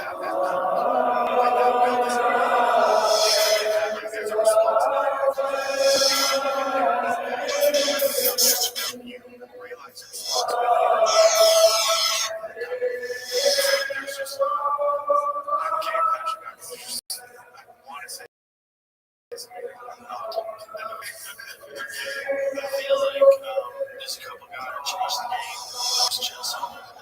It's called part of the way they changed the game was talking bad shit. Getting a lot of people to pay attention to them. We even saw the most amazing secret synagogue that was discovered in the beginning of the 21st century when they were doing renovations to a particular location, which I'm not going to reveal in this video because it's actually a private venture, it's a private business. We were able to gain access and find the secret Aron Kodesh, this secret ark that had been hidden behind the wall, and it corresponds to the testimony of Rabbi Emmanuel Koab, who was living in Venice at the time. Absolutely amazing. It was specifically the story of Isaac, and of course I've heard about before, but with this particular trip I really invested in his life story a lot more, and it's something especially relevant for our time today. So Isaac Cardoso is born in 1604 on Costa. He was very remote, it's a tiny little community of about 25 They do it with the fucking. What about Isaac Cardoso, who was born in this region? You can see that he's sufficiently famous that the municipality put up this beautiful interpretation center, which is kind of like a sort of a museum, very modern, interesting architecture, and named the street where he was born, Rua Fernando Isaac Cardoso. Fernando was his given name at birth, which many Jews had a secular name that was associated with a Christian identity, but as we shall see, Isaac Cardoso turned away from that later on. Okay, let's go to his biography, which was really popularized by a brilliant dissertation of the great historian Yosef Chaim of the incredible salary So Cardoso was born in 1604. Recall that this is over a century after all Portuguese Jews have been forcibly converted to Christianity. He was living under the shadow of the Inquisition virtually his entire life. He was a child prodigy. He eventually went to Salamanca, where he studied like many other people of Christian origin. Are you okay, Daddy? Daddy, are you okay? ultimately, the royal position is quite important, but also kind of literary affairs, just like that. In many ways, he lived a life that was regarded successful by any measure. Wealth from his high rank as a member of the royal court. He had, great honor for his many publications and his scholarship, and he was friends with some of the most celebrated literati of the day, in particular the famed poet Lope de Vega, who would become very important for our story. But just to give you a sense of Cardoso's incredible intellect, later on in life he wrote one of the very last single-author encyclopedias ever published in human history. If you can imagine, this is at the end of human civilization. Any one person could possibly have the mental bandwidth to write a one-volume work of everything we know about everything, right? He wrote this 800-page double-column book that has, information on geography and on science and on literature and on history and you name it. Obviously, it became impossible to keep doing that not much longer after Cardoso passed away. At any rate, let's focus on his Jewish story, though, which I find especially fascinating. Cardoso, although he was very well published, very prolific, he rarely touched on his own personal experiences. And so it was up to Professor Yerushalmi to try and tease those out, those passing references here and there in his later books as to the dramatic life that he experienced. And we know that in the year 1648, when he would have been in his mid-30s, he fled all of this wealth, his prestige, and so on, and moved to the Jewish ghetto in Venice. Recall that up until this point, he's living openly as a Christian because there are no more Jews in Portugal. They are all converted to Christianity or Catholicism, and this is now, he's in the fourth descendant, the fourth generation after this fourth conversion. So he perfectly can go anywhere he wants as a Christian, but he decides to revert to Judaism, living in the ghetto in Venice, and later with his wife moving to Verona. So what was it that made him change? What was it that made him leave all of his wealth and fame and success and go live with this believed minority in the city of Venice? So Yerushalmi makes a very strong argument that something happened, particularly in 1632 in Madrid, and it did not immediately cause him to leave it all, but it was kind of like a slow burn, and eventually he simply had to push everything away and change his life dramatically. Specifically, we're talking about an auto da fe that happened in that city at that time. Some of the victims who were burned alive at this inquisitorial event were actually neighbors of Cardoso who lived on the Calle de Infanta, the street where many of them actually lived. It was an absolutely absurd series of charges against these Christians accused of being Judaizers. They may have been secretly practicing some form of Judaism, but the kind of ridiculous sort of ways that they spread about them were absurd and very, very hard. Nevertheless, and this characteristic of many of these autophagies, it was like a rock concert where the entire city was deeply involved. It took them a fair amount of time to build these special bleachers and to build as shades for the dignitaries that would all converge on Madrid for this summertime public execution. And there were public, parades of people in regalia, including people from the university that Cardoso would have been associated with. He himself may have been participating in some of these parades as part of his, professorial responsibilities. And it seemed like the entire Madrid society, and in fact, the entire society of the Iberian Peninsula would have been expressing their disgust and anger at these crypto Jews for having returned to some elements of their ancient faith, willing to believe the most ridiculous things about them, and willing ultimately to put them to death by public burning. Even Lope de Vega, the most famous poet of the era, and Cardoso's close, penned several anti-Semitic verses commemorating the execution of these individuals. And that, following Professor Yerushalmi's argument, is something that contributed mightily to Cardoso's decision to simply leave it all behind and move to Venice. To say, I don't need to be this master professor or this famous doctor anymore. I just want to live the Sof Hamu Hamu Shevet. I want to live among my people and focus on the value of Judaism. He eventually articulated his position in an important book entitled Excelencias de los Hebreos, the excellences or the positive attributes of the Jews. The second part was also bent on attacking the calumnies that are cast at the Jews, the lies that are told about the Jews.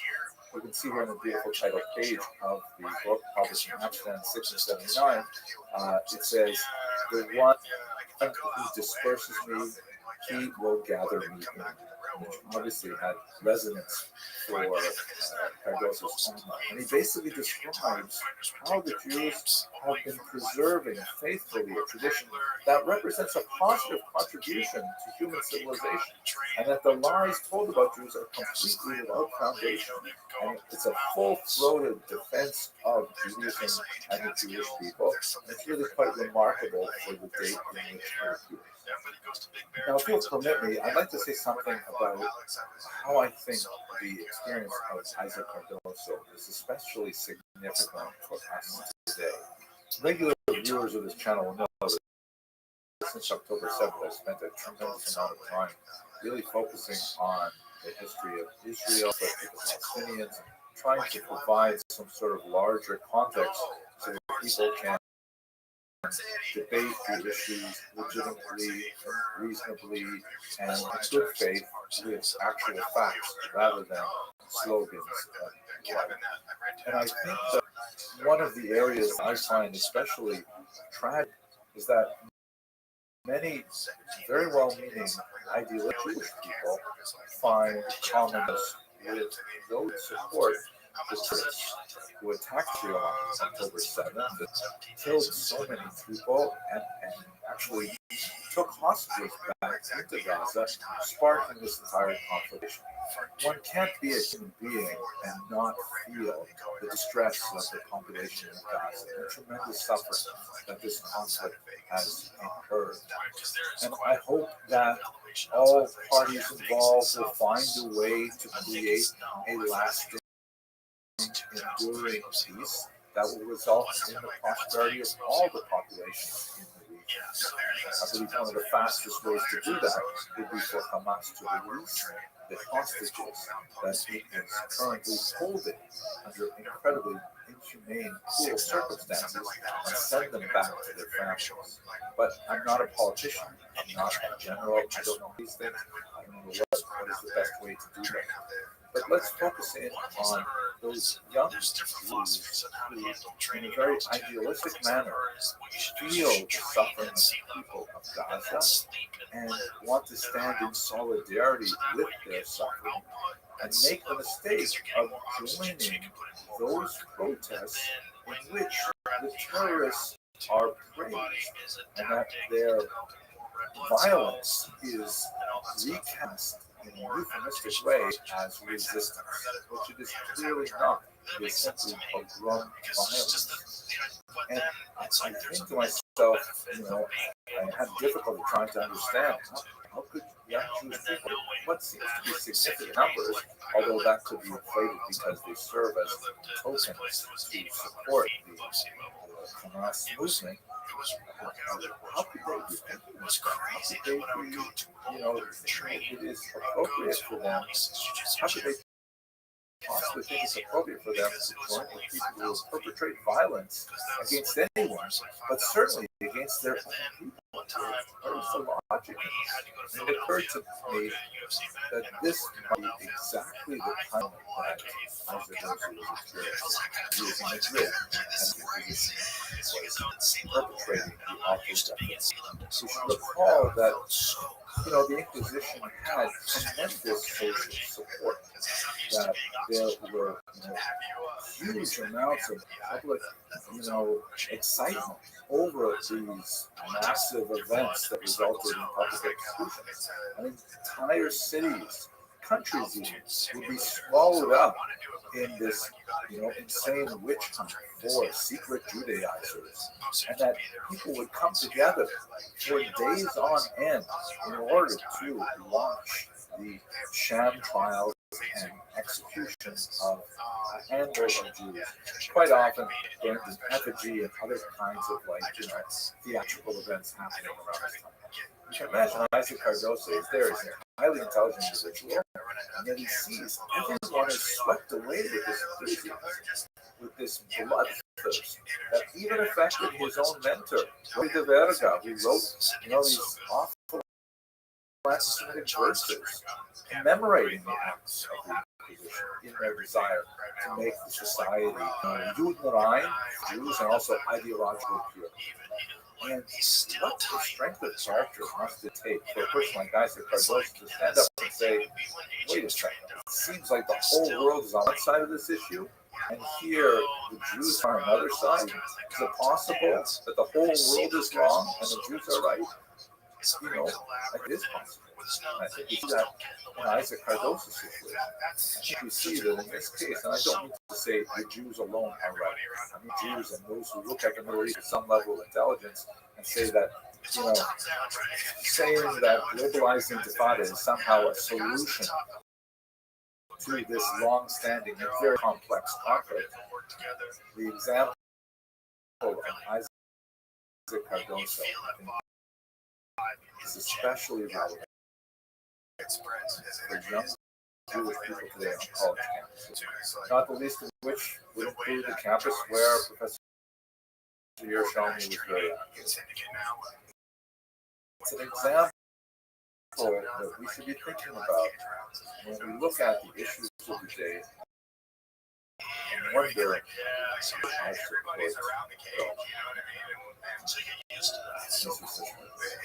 Anyway, I'm really grateful.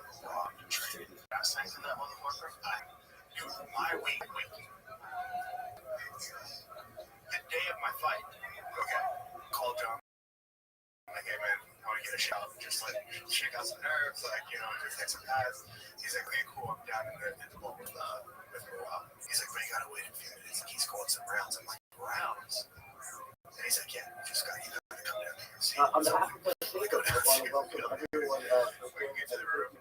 Speaking at the beginning, first inaugural with some guy. Session of our three-part lecture series with our distinguished guest, Dr. Henry live from New York, although it's not Saturday night. We are really very grateful to Dr. Wilson's reputation and indeed is world-renowned as an expert in history and so many other things. I personally, my other job is you, and privileged to be part of an organization that provides tremendous content for the and all about platform with literally tens of thousands of users who benefit from this content on a daily basis. So it's really such a privilege, and we have a wonderful topic that we're going to learn about starting this evening. Just as a reminder, there are 3 different lectures in this series. So with that, I just want to thank you, Dr. Edmondson, and hand it over to you, Dr. Edmondson. Thank you very much, Rabbi. That's very kind words of welcome, and it is a great to be today. I'm really excited about our topic.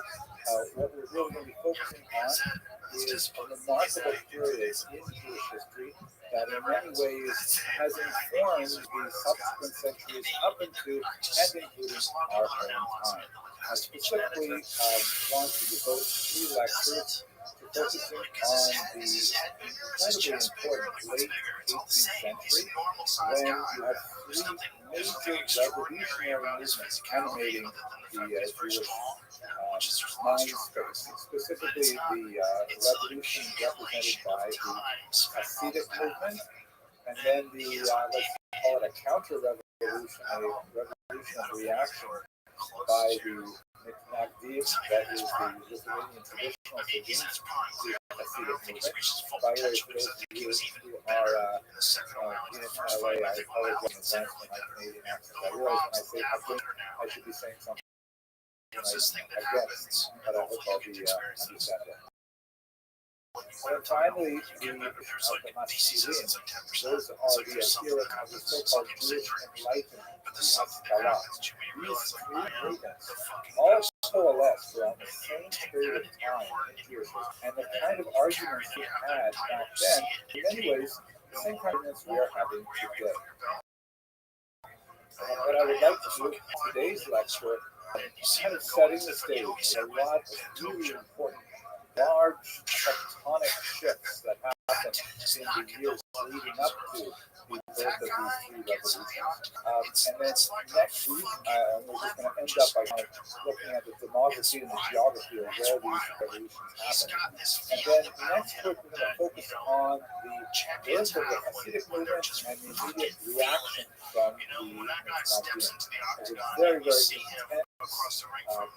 period of great competition and argument between these two groups, which actually resulted in several figures being denounced and thrown in jail and then released and then denounced again with this election and try to understand some of the major reasons for that conduct. And then the third and final week, we're going to add in the Haskalah, the Jewish Enlightenment, and how that affected this triangular conflict between these two ways of thinking about how Jews should react to the modern era. And that's the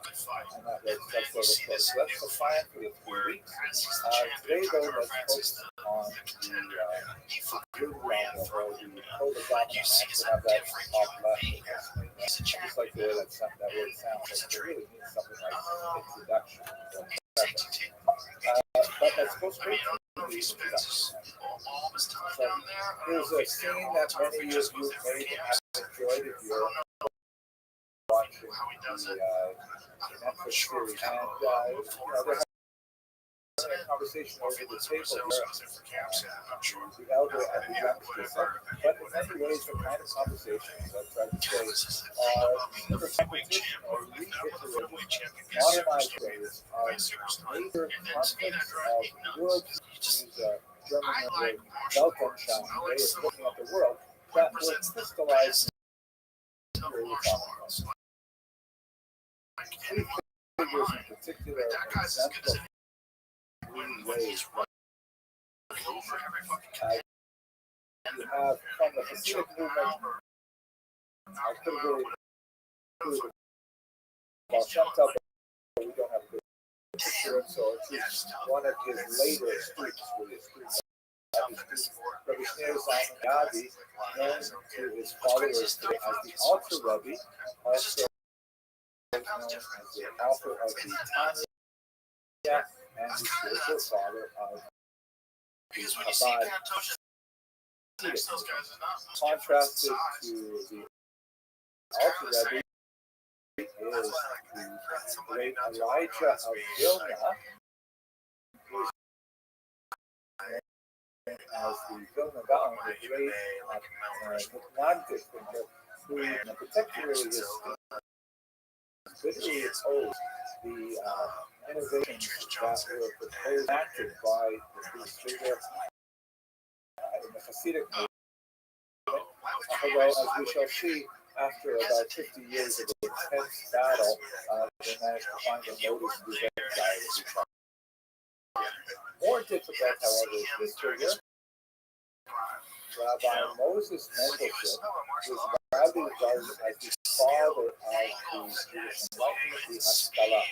He essentially argued that Jews should not regard the outside world as fundamentally toxic, that Jews have a tremendous amount to gain from the outside world in terms of its science, its culture, its literature, its poetry, and so on. And the Jews should fully engage in outside statements was directly about both in this magazine and even as we shall see. But we're going to look at on further last couple of weeks.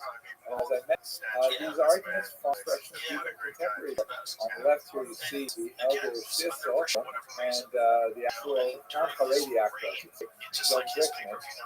Although on the surface, one sees on the left a figure with Hadras on, with big full beard and so on. but the worldview can be expressed precisely in any individual as well. Same with the younger Stitzel, but played with by Michael. I really didn't have to show you these two pictures because I already made my points with the previous. I couldn't resist it because I find that often mistaken for, I'm walking down the street, isn't that Michael alone? Now, if this were, an audience actually in a room, I would ask, I would know you think, I was joking, but anyways, get used to Zoom.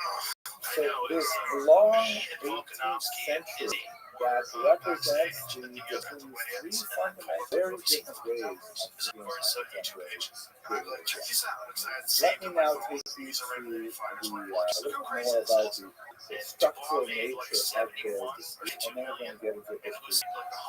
So, this is a little bit experimental for me.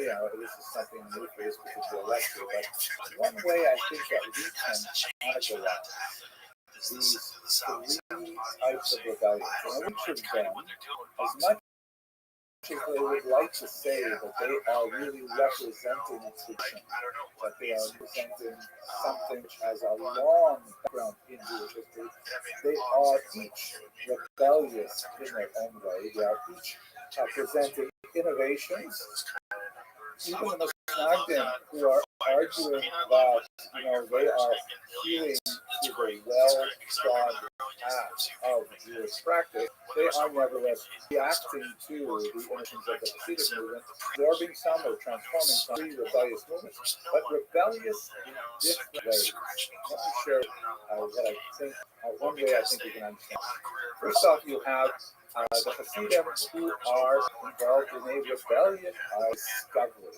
And by that is the innovations, which were really quite significant in the middle of the 18th century. There are a lot of things that they initiated with regards to traditional Jewish practice that the Misnagdim thought were absolutely heretical or immoral, way too radical to be accepted. But the Hasidim, of course, didn't look at them this way. They looked at their innovations to Jewish practice and thought as discoveries of modalities of thinking and behaving as Jews that had simply been lost with time. They thought that they were discovering practices which went backwards and had fallen into disuse. This is, in fact, something we see a precedent for this in the Talmud as well, where there are discussions about, for example, the Paleo-Hebrew script, which was, according to the Talmud, known, forgotten, and then reinstituted. All kinds of things like this are common in Jewish history. So Hasidim themselves is saying, hey, here's new stuff we're doing that's totally different from everything we've done in the past. Saying, oh, how wonderful it is that the well springs of knowledge have opened up and we have discovered these practices. So they perceive their innovations as restoration. They're simply bringing harmony back to the universe. I'll give you one example. The tremendous inclusion of Urianic Kabbalah, a series of ideas that were promulgated primarily in the 16th century in Sfat with the work of the great Kabbalist Rabbi Cordovero, and then his student who later eclipsed him, Rabbi Isaac Luria, the expanded explanations of the Zohar and the discussions of key concepts like tikkun and various rectifications of the world, and the drama of the Zoharic universe as understood by Rabbi Yitzhak Luria, the Ari, as being of a divine cataclysm that has to be held off by the behavior of the Hasidic Jews. And so by going back and finding Kabbalah and bringing it into contemporary practice, both in terms of study and in terms of actual behavior, the Hasidim were like engaged in a rebellion of discovery, finding the old ideas, implementing them into the new world. We'll talk much more about this February next week when we focus on the Hasidim. By contrast, you have the great opponents of the Hasidim. And in fact, that's exactly what the term means. They are opponents they define themselves literally by opposing the new Hasidic movement. They could have been called easily traditionalists or something like that, but really they found their identity most sharply defined in opposition to the virtue and popularity of the Hasidic movement.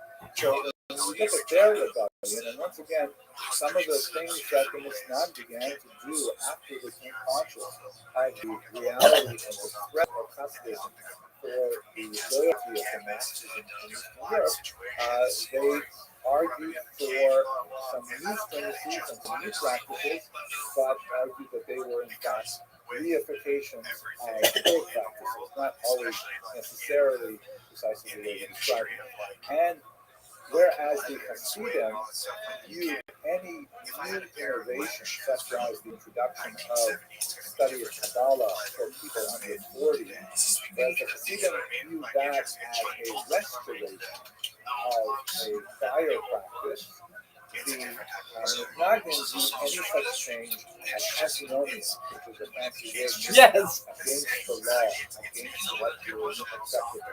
I'll give you a different example. The Magnanim are very particular about times of day for prayer. Right? There's a lot of time with the Shabbat morning prayer, time of day associated with the afternoon prayer, and the time of day associated with the evening prayer. And all of these different approaches are associated with the position of the sun relative to the horizon, right? And certain windows of time. If you see any synagogue calendar, they will always have precise times when the Shema has to be recited in the morning, or the Martyr until a particular time, things like that. By the way, I'm not major stroke. I can't help it. I have to tell you. First Jewish clergymen in outer space. They have a special ceremony. They put a rabbi, a priest, and a minister on the space shuttle. Somebody watches. And then they go up. Dude, Asian Andy, you're amazing, dog. Several times. They come back down and land at Canaveral, and the journalists are all around. And they say, For years. What did you think of when you were in outer space? And the Roman Catholic thought.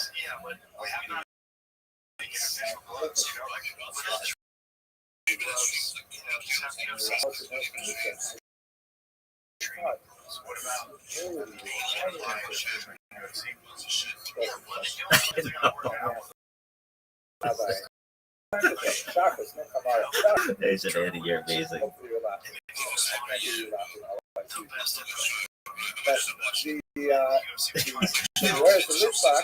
This was planning for years. It's so fucking funny. I could shit myself. That's so funny. He's been for years. Really? Yeah. Oh, that shit is so funny. But nobody watches the shit. But nobody watches it. The Magnanim have these very precise times. Asian Andy, though. We kids. It's not about Nobody knows. It's so funny. Relationship to God. He just goes around and spams everybody. But no one watches it. Then you can decide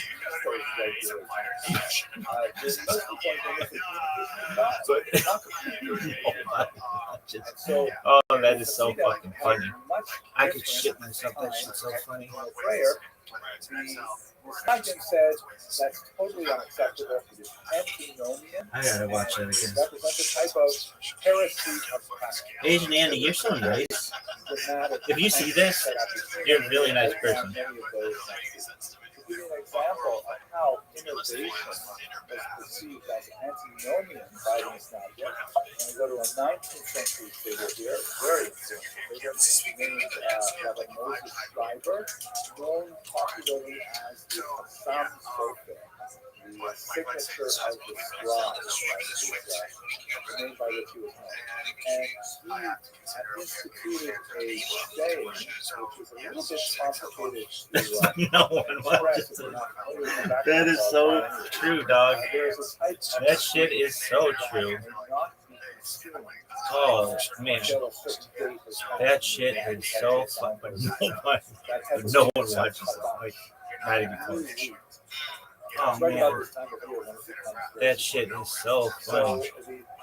But no one watches it.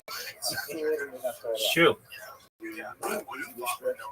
These Hispanic people for years. Not allowed to eat it until after a certain date. You know, then you're allowed to eat the sweet, which is called tapas. And the word tapas literally means food. So, yeah, baby. But no one watches. Asian Andy's so nice. Like, Asian Andy, you're the man. You just made my fucking day. Really? You made my hour. I gotta take a shit though, allegedly. Once these contact push me up.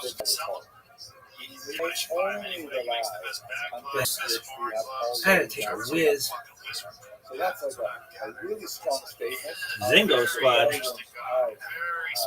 Tradition saying we are going to stick so hard to the past, even more than the past stuck to the past. I don't even watch it. The rebellion of discovery, the rebellion of traditions, which is their opponents and nostalgia, and then finally we have the rebellion of expansion. And this is associated more with the masculine, the so-called enlightenment thinkers who were following. You're welcome, girl. You're gonna hate this. That the Ashkenazi culture in particular was excessively Ladies, you're gonna hate this. For hundreds of years, perhaps since the Crusades in the late 11th century, Ashkenazi Jews have regarded the outside world as something very dangerous. Definitely. And as a result, they have developed a very unhealthy insularity that Judaism, Jewish culture kind of folded within itself and became self-absorbed and ignored the scientific and the cultural and the literary advancements that you saw happening all across the earth. And so the Mosquito said, you think you're good now? for us to expand our horizons and to look at the achievements of naturalist culture, to evaluate them, and to participate in their continuing in order justice behavior. Mosquito in particular wanted to look at certain golden ages, like the golden age of Spain in particular, shown here in the famous representation of a Jew on the left and a Muslim playing chess. It's kind of like the off-the-future with no teeth of what they call the convivencia, the living togetherness, the coexistence phase of the golden age of Spain. Not necessarily quite so golden, but probably My balls is hot. and they see any kind of innovation as a collection. As if to say, hey, what's going on here? Central Europe and it's all wrong. We have like really messed He's been spamming people for years. Rabbi. He's been spamming people for years. By not getting involved in society in general, we have lost. Might start watching it.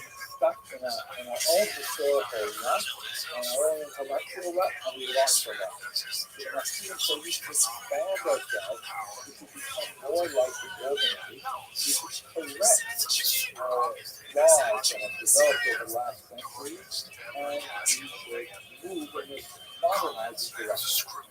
There's the example, or the person we look to the most, would be someone like Moses Maimonides, who was, of course, a brilliant scholar of Torah. He wrote the commentary on the Mishnah. He wrote the guide to the complex, the classic of medieval philosophy, and he wrote the master in the Mishnah Torah, the essentially repetition of the entire Torah. At the same time, he is also a world-class leading the royal family in Cairo and dealing with and publishing, by the way, in Arabic, chapters on allergies and diet and anxiety and depression. And he was like a well-known, world-famous physician at the same time as he was a world-class and my student said, we elect ourselves to be more like my life. That kind of way of thinking. And so he's been by dedicating our outlandish views to be able to take our true place in society and make our culture. So these are the three kinds of rebellious images that come to an unusually sharp point. Obviously, these are not no elements, I think you could argue, are to one degree or another present in every period of Jewish history. Lone Wolf Fan Club. I remember when you had to transition positions. Why? I think Lone Wolf Fan Club's a good dad. Back a little bit to the 17th century and try to see what kind of things were happening that led Jews to this unusual. One of the most important developments that took place over the course of the 15th, 16th, and especially 17th century was the expansion of the Sephardic diaspora. I'm sure you're all familiar that the Jews were expelled from Spain in 1492. Many of them made their way to Portugal, which is just on the western coast No of one Spain, watches and then they too eventually had to migrate from Portugal for persecution. Although the experience of Portuguese Jews is rather different in one key area, and that is that most of the Jews who fled Portugal or Europe, over the majority, were in fact already baptized. This had very significant on the entire population of world Jews, not only for restoration and invasion of Sanskrit, but also in the New World. Basically, the story is like this. In 1391, a century before there was a mass wave forced conversion in the Iberian Peninsula. Forced conversion like a difficult topic to deal with. No. Officially, church has You're always right, Doug. condemned since the 5th century. They've always condemned forced baptism because baptism and adherence to Christianity should be something that a person undertakes willingly. It loses value if it is forced upon a person. So the church is pretty much. And he's been spamming people for years. So they happen from time to Is that time. true? How many years? Typically, do not be 30%. On the other hand, what do you do with a person once they have already been subject to a forced baptism?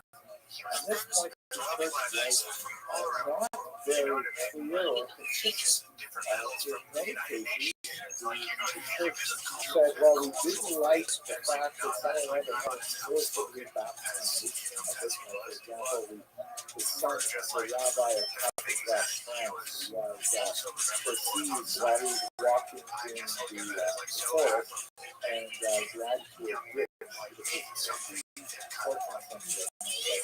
and forcibly baptized by some hooligans, and the church upheld his baptism. So there's no, now you not performed by priests, not performed by clergy, and like that.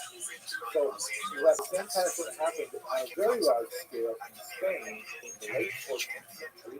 And what this meant was that all of a sudden Spain had this massive number of new Christians, formerly Jewish, who still consider themselves Jews, associated with Jewish communities, married other Jews or other Jews who were forcibly baptized, and yet they were freed from all of the disabilities that were associated with Jews.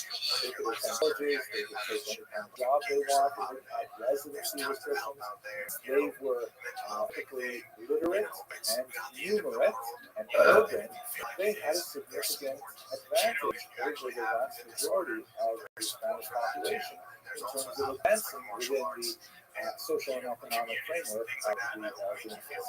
So over the course of that 100 years, Jews who were newly baptized, and as it were, they had their new driver's license that said Christian on it, they could go anywhere with that, even though they're still behaving like Jews otherwise, being persecuted and so on, they had to run in Spain in ways that they didn't have ever before. So that's why the Spanish crown brought in the Red Inquisition that strove to examine those Jews, actually literally new persons who were still behaving as Jews, and to persecute them, try to get them to either behave properly or to, so to speak, relax on those, relax the secular authorities, and even turn to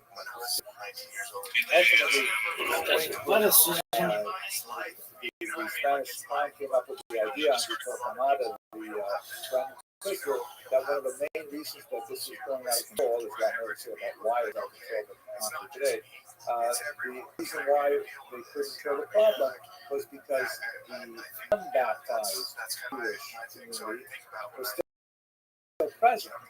So these newly baptized Jews still had lots of pieces of information on Torah and agriculture and all of these various practices. And so that's why Torquemada made the suggestion, and the Spanish crown accepted it, to expel the Jews in 1492. The Jews who were not converted. And that's what this map primarily shows. Portugal is a slightly different situation. They initially accepted the Jews. They didn't have a lot of choice about it because they were overwhelmed by illegal immigration. And they let them be for about 5 years with some persecution trying to get them to convert. And then finally in 1497, they forcibly converted all of them. And they imposed their own inquisition, which was even harsher than the Spanish one, and lasted for centuries.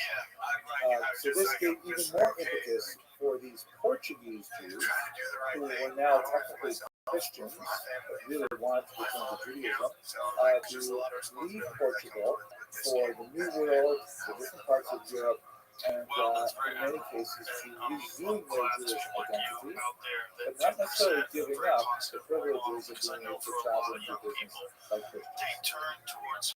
I know this is I've given you a long preface here, but why is this important to our story? Primarily because they're carrying a completely new set of ideas with them. One of the classic examples of this is a man portrayed on the right here, Julio da Costa was his name. This is a painting from the early 20th century. Nora Hirschenberg's amazing work to associate with the Salah art school in Israel. Acosta was one of these Portuguese Jews who was raised as a Christian, and like many of these Jews, he was not even told that he was actually Jewish by his parents until he was a young man, because parents were always worried of telling their children, and their children might tell other children, and imposition beyond that. So he was delighted to hear that he was actually Jewish, and they fled Portugal and made their way to Amsterdam. When he got to Amsterdam, he was really upset, among other things, he found that the Jewish community the standards that he expected of them. He had only entered Judaism through Hebrew texts, Rabbi was forbidden in Portugal, so he had read the New Testament and he figured out that's what Jews should be like. And he was disappointed to see that Jews sometimes speak Russian, sometimes Jews don't behave properly. He ended up denouncing the Jewish community in Amsterdam multiple times because he was kind of like, about Shuva, who says, hey, don't you have to punch after you eat that cookie? Things like that. He was like so difficult in the Amsterdam community, he had other concerns. They ended up ritually, they excommunicated him 3 times, and unfortunately he ultimately he chose to commit suicide, leaving behind an 11-page suicide note that described his religious frustrations. But he brought with him a very critical eye towards Judaism that was born from anti-Semite criticizing Judaism from without. He was a Jew trying to discover his Judaism and saying, wait a minute, why are we doing it this way? And why aren't you behaving the way the Torah requires you to behave? He was kind of an insufferable internal goad. Sitting on his lap, this fanciful portrait, it is unlikely that it is a representation of a young Baruch Spinoza, also of Amsterdam, who painted by Shmuel Herzenberg as well a few years later, or it's communicated more formally from the Amsterdam community for espousing radical new criticisms of the Bible in particular. Ways of reading the Bible, and ultimately within its modern academic study of the Bible, traditional Jewish belief. So the Portuguese diaspora of the entire Mediterranean basin, Northern Europe, it is in Brazil in particular, would make its way up to New Amsterdam, carrying a whole different sense of what Judaism is, and they are open to new thoughts. They're not deeply rooted in the past, and so they expose the populations they move among with a broad new perspective on Judaism. You add to that the tremendous demographic upheaval that's happening in the eastern part of Europe, specifically in Ukraine, where you have a massive peasant uprising led by Bogdan Khmelnytsky, a Ukrainian Zaporizhian Cossacks. This is a famous painting of the Cossacks. They were kind of like outcasts of society. They were unhappy with the feudal status that they were stuck within in Ukraine. They were dissatisfied with the Polish overlords, and they were deeply angry with the Jewish leaseholders called arrendators. And so they rose up against the Poles and against their Jewish employees, and there were horrific massacres throughout Ukraine, Poland, and even reaching north towards Lithuania. It's hard to get a really good number on how many Jews were killed. Reasonable estimates put it at about 50,000, which is a massive number for this period of time. And this also caused a significant demographic shift of a lot of Jewish refugees who moved to the West. So you have incredible change going on in Europe in the 17th century. The intellectual challenge posed by the Sephardic diaspora, especially the Portuguese diaspora, and the uprising of the Khmelnytsky rebellion in the middle of the 17th century. One last detail that's so important: the hunt for heresy was really engaged in the 17th century, primarily as a result of this man, Shabbatai Tzvi, who was well regarded as a youth. He was somewhat of a dreamy individual, used to like to go off into the forest, meditate on his own. He had a beautiful singing voice. He was a sought after groom, but he refused all offers of marriage until much later in life, when he went through a series of rather strict marriage, including a marriage to a Torah scholar at one point. It's the older historiography tended to portray Shabbatai Tzvi as some kind of villain, some kind of charlatan, but newer historiography in the later 20th century suggests that perhaps he was suffering from a type of bipolar disorder or manic depressive kind of state. At any rate, as he became older, and again it fits roughly the age of the onset of schizophrenia common for young men, he began to experience what he called illuminations, which gradually increased to the point that he believed that he could levitate, he believed that he had grandiose powers invested in him, and specifically when he connected with one individual named Nathan of Gaza, he believed that he was in fact Mashiach, the Messiah.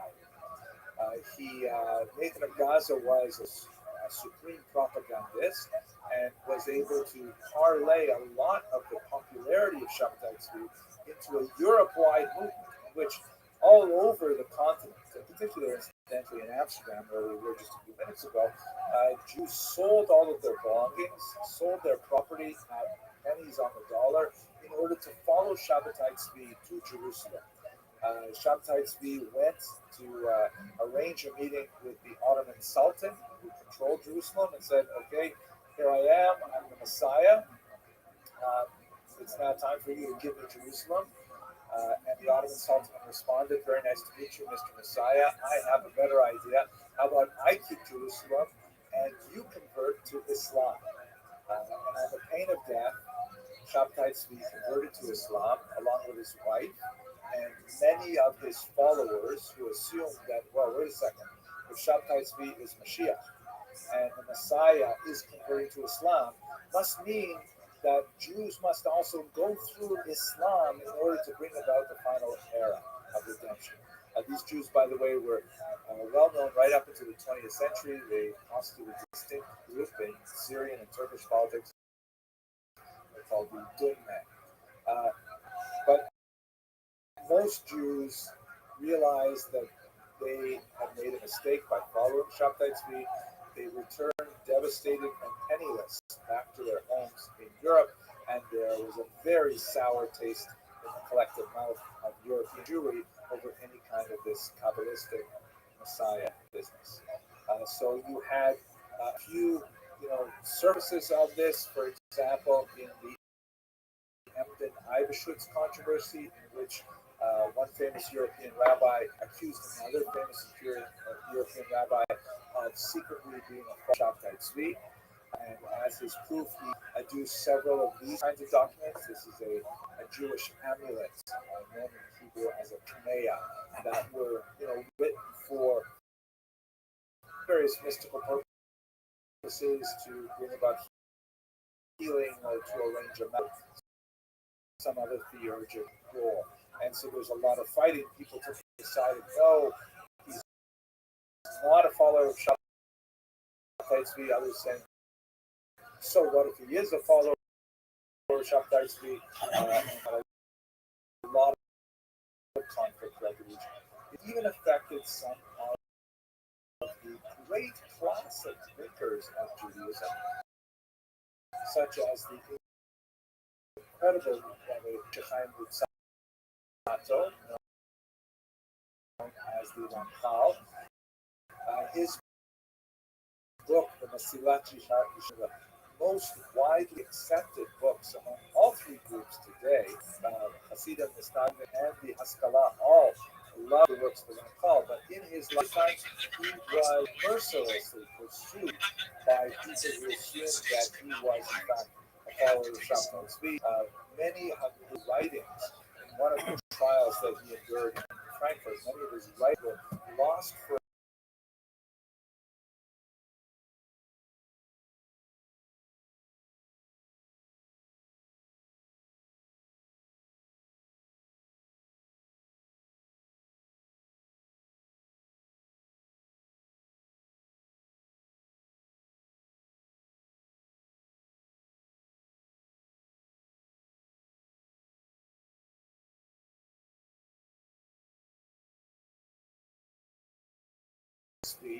and there's the demographic of evil, there's challenges to really fundamental basic things.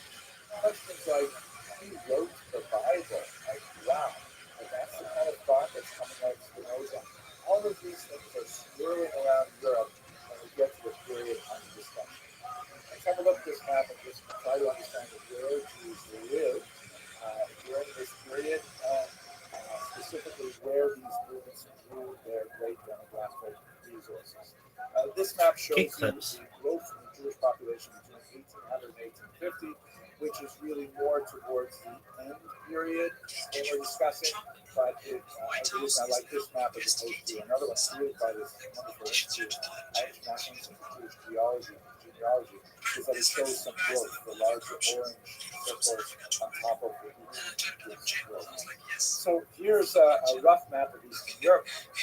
This large sort of beigeish color is the Russian Empire, and you've got the Austrian Empire here in the blue, German Empire here in sort of a lighter beige. And in these three areas, first we have the area that is associated with the growth of Hasidism.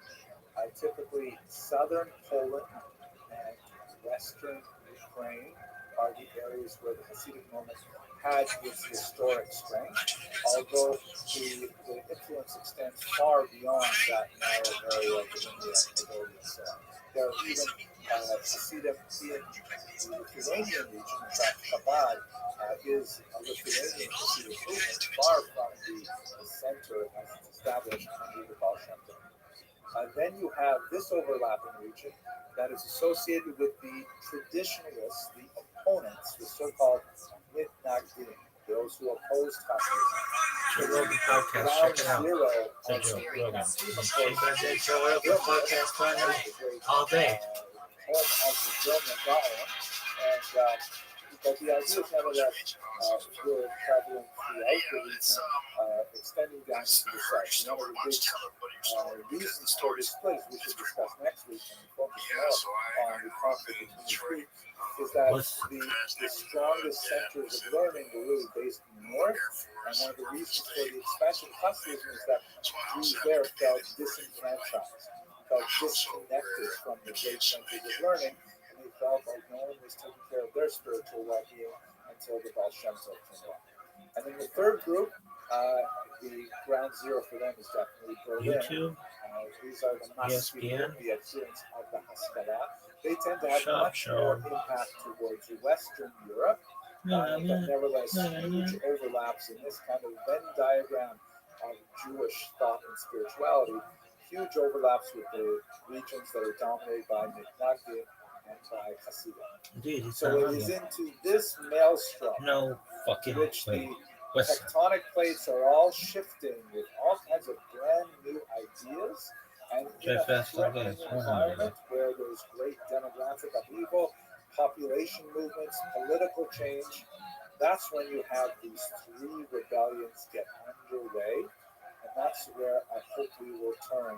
God willing, when we meet again at 7:30 on Wednesday night.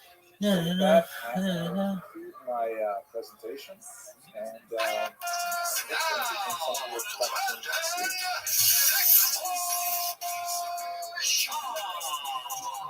What's up, kids? Monday morning, August 4th. Man, we're in August. Summer. When's the end of summer, Jen?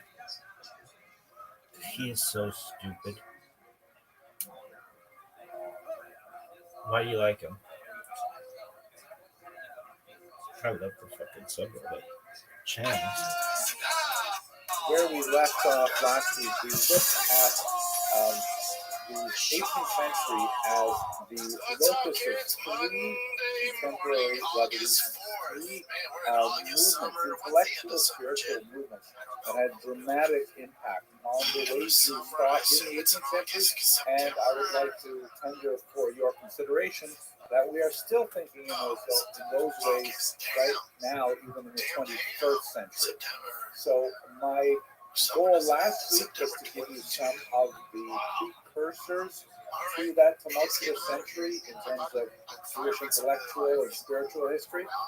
Today, I'd like to go a little bit more deeply into the details of how the Hasidic movement was born and how the Mitnagdim movement was also born in reaction to the creation of the Hasidic movement. Ironically, even though the Mitnagdim, the traditionalists, if you will, known literally as the opponents to Hasidim, that's literally what the word Mitnaged means, one who opposes,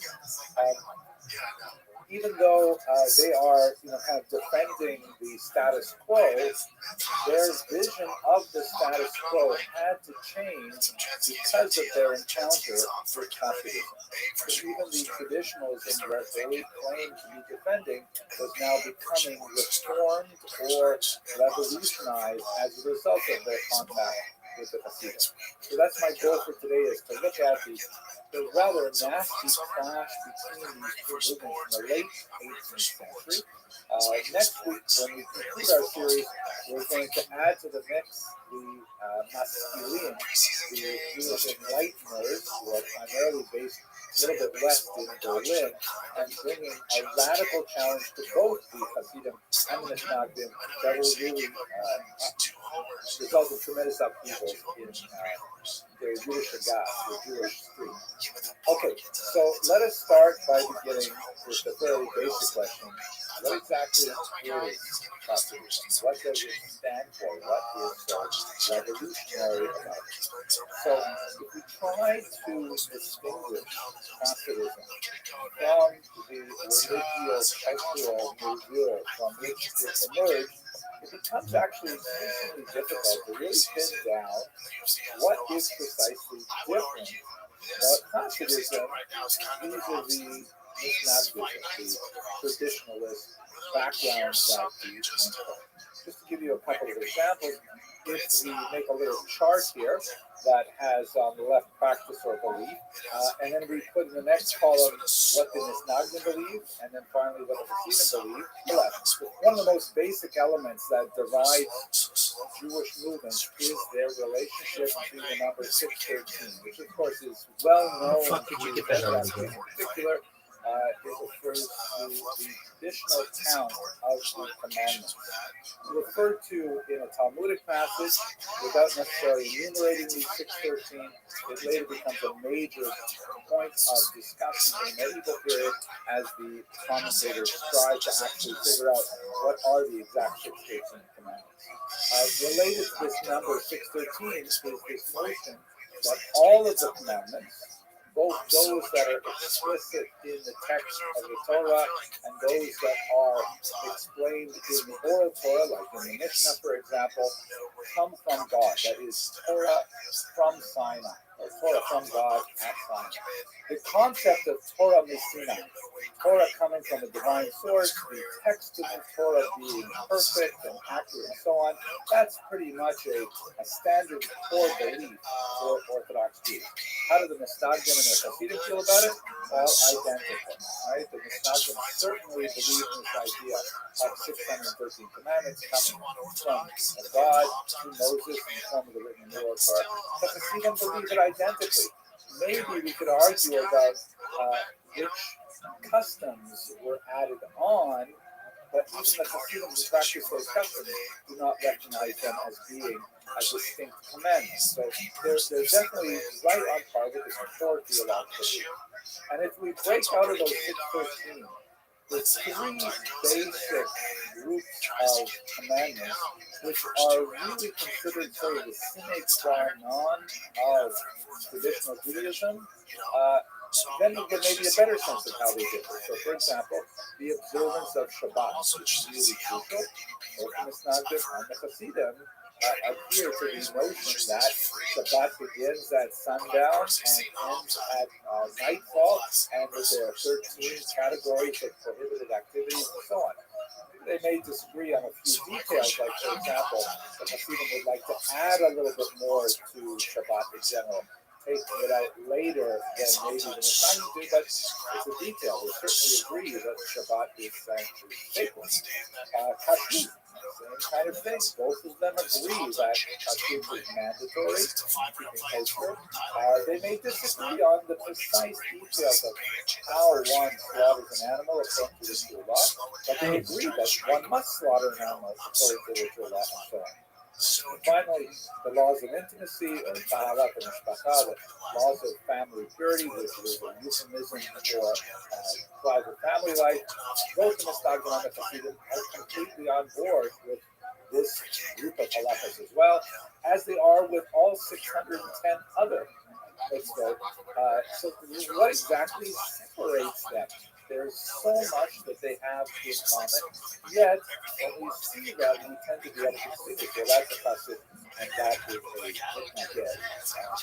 Much like what is recognized as So I would like to tell you that in many ways it's really a matter of style. That the Hasidim have a distinct vector that they follow with their style that expresses itself in so many different areas where there is room for interpretation in how one actualizes Jewish practice, but it is not a theological game-ending kind of context.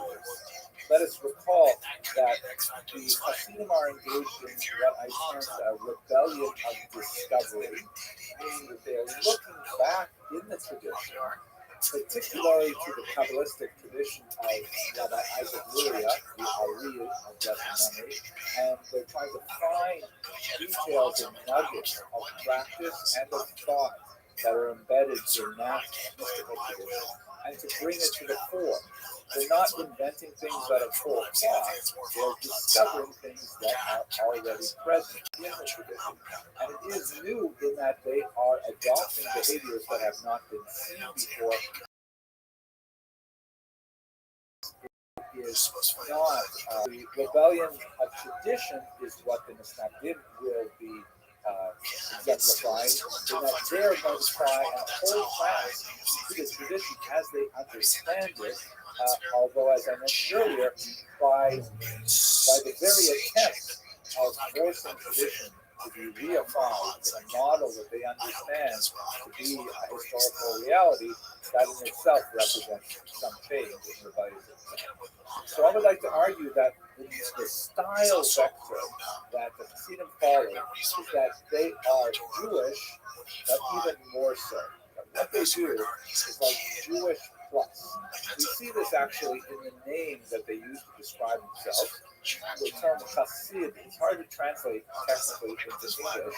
It's associated with the word chesed, which means like kindness, sometimes translated as loving kindness. But the root idea behind it is just like a kindness is different from something which is righteous, right? The word for tzedakah, for charity, is righteousness, because it's the right thing to do, right? If someone has a lot of money and someone else has very little money, then it is incumbent upon the person with a lot of money to help out the person with a little money with regards, the basic necessities of life. That's just called tzedek, or righteous. Chesed, however, is going beyond that, saying, okay, I have helped you out according to what the dictates of the law require. Let's say I gave my 10% in my tithe to the rabbi to distribute to the poor. I get it, I'm exempt. But I see you, and I've already, even though I'm not exempt, I want to do more. That's chesed. It's extra. It's Jewish plus. And we see this idea of this chassidut, this extra, expressed in so many ways in Hasidic practice. I'll take one. For example, the visible chaos, the growing of the hair by the temples, which is codified in the Bible, but it is sort of in a negative way. It says you're not allowed to shave the sides of your head, but it doesn't say anywhere that you have to let it grow especially long. You're just not allowed to shave it. So the tradition, right up until really the 15th, 16th century, was to have haircuts like everybody else. But under the influence of the Arizal, who said that it has Kabbalistic meaning to allow the hairs there to grow long, so the Hasidim say if we're not allowed to shave them, we're not even going to trim them. And hence you have the long, curling locks by the size of the head. The Yemenites also follow this particular practice, but it is relatively new in Jewish tradition. It's about 500 odd years old, which is yesterday. It's kind of ironic, I know, to show you this picture of Skitzel, because they're wearing glued-on falsy payos. They're not even a real thing. They're actors, but nevertheless, you get the idea. Now, just to illustrate this, so this illustrates the idea of being a hustle, means seeing what I can do and then doing more extreme, more demonstrable, more visible, more in depth. It adds a tremendous amount of life and as well a tremendous amount of behavioral restrictions. Because it's this thrust of this approach to Judaism is so prevalent in Hasidism. But let us not forget that the Misnagdim are also affected by this, because it's not like it's off the rails, it's just not common. So even the literature payos, that is the payos worn by Lithuanian Nazians, also is affected by the fact that it's even like growing. So if you know many yeshiva boys who go to places like Base Medrash Kabbalah and Lakewood or Vermeer, it's very, very common for these traditional Mishnah-based establishments to have lots of young men wearing payot, but like, for example, tucked behind their ears. It is a Lithuanian adaptation to a Hasidic adaptation, which is an illustration of how it's a rebellion of tradition, but also represents change as a result of this concept. So that's kind of like the style of what Hasidism is all about. That's really what defines it at its root, is that everywhere you look, you find Hasidism just kind of pushing the envelope of what one may do always in a more involved fashion. How did this movement start? Well, there are many, many different approaches in the historiography. I'm going to take you through very quickly 6 basic approaches to how Hasidim got so popular. The first great historian of the Hasidim was actually one of its opponents. He actually will be part of our discussion more next week as well, because he was an important Mishnah or an opponent of Hasidim. Heinrich Krebs, writing in German in the latter part of the 19th century. Many of you may have on your shelf the great 6-volume translation of his World History of the Jewish People, translated by Henrietta Gold, incidentally. And he had a very, very different view of Hasidism. He felt that it was obscurantist and backward and illiterate, and it represented all of the worst things about Judaism, going in the opposite direction of what he wanted to encourage, which is more engagement with European culture and society and language and so on. He felt that the Hasidim were like hopelessly superstitious and backward, and he was embarrassed by them. They were the Ostjus, the Eastern Jews that were so different from the kind of Western modern Jew that he was trying to see. On the other hand, Shimon Dubnov, who came from Eastern Europe and remained there, the great historian martyred by the Nazis, one of his last words to his students as he lay dying in the street in Lithuania when the gunshot wound was "Schreib und Fahrschlag," write and record, the words that resonate in the minds of all historians of the period. Dubnov felt that even though you could level some of those accusations of superstition and illiteracy at the Hasidim, he felt that it was actually a genuine expression of a Jewish joie de vivre, a joy of life, that was an honest and valuable expression of the Jewish life in Eastern Europe, and it was in many ways a rebellion against the oppressive conditions of the Tsars. Martin Buber, not strictly speaking a historian, a philosopher rather, nevertheless was fascinated with Dubnov's approach, and he followed it up by translating many of the Hasidic stories that he encountered with a slightly tendentious editing, trying to locate the beauty of Hasidism and its appeal in the narrative power of its stories that were such an important part of Hasidic teachings. But nevertheless, it's like Dubnov arguing for a kind of natural wellspring of Jewish wisdom expressed in Eastern Europe. Gershon Scholem, a great expert of the Kabbalah, pioneering researcher, he said essentially, in more of a negative way, that Hasidism was the kind of hangover of the followers of Shabtai Tzvi, we discussed last week, the disgraced false messiah of the 17th century.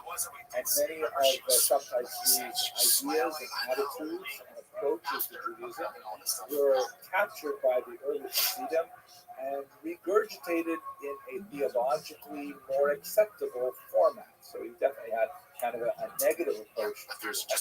Ben Zion Dinor, an Israeli scholar, fascinating approach, essentially argued that it was essentially economic in nature. Because of the structure of the Jewish community, you frequently had corrupt rabbis who could essentially buy their position in order to live off the tax receipts for kosher meat and the candle tax and so on. And the Hasidim, by following charismatic leaders that were separate from the main community, could avoid paying the taxes to the town rabbi. And this created an alternate revenue stream and an alternate power structure that allowed Jews to seek out the spiritual leaders they really wanted. And finally, in this kind of rapid tour of some of the major approaches to how Hasidism acquired such momentum in Eastern Europe, the thought of Ada Rappaport-Albert is especially fascinating, looking at the gendered aspect of Hasidism. Now, this is an area of research that requires a lot more study, especially because, for the most part, Hasidism is a male venture. We talk about the Rabbis are almost completely male. There are actually a few really remarkable female Hasidic leaders in the 19th century. And it's almost always about male Hasidim going to visit their Rabbis and hearing their teachers. You don't hear a lot about the women, but Ada Rappaport-Albert really pioneered the study of the impact of modernization and women's thought on the growth of Hasidim and Hasidism. Too much for us today, but it's a fascinating insight into those. So, as you can see from this quick look at 6 important historians, there's no real agreement on a single simple cause for the rise of Hasidism. I forgot to mention, by the way, especially you see in Dubner's work, that many historians felt that the Jews in the southern part of the Pale of Settlement, the region where Jews were allowed to live in Eastern Europe, well, actually, it predates the Pale of Settlement in Polish Lithuania, they felt disenfranchised because they were not being served by the great intellectual leaders of the north, like the Vilna Gaon. So there's really no real consensus on a single monolithic reason why this movement caught on fire. So we have to turn to the actual people who were involved. That brings us to a discussion of Moshe Rothschild, who is a great historian who did what was largely impossible for much of the 20th century, which was to get behind the Iron Curtain and actually look in the archives. Lettuce isn't falling up the grandson. The Polish-Lithuanian Commonwealth at this time, when Hasidism was born.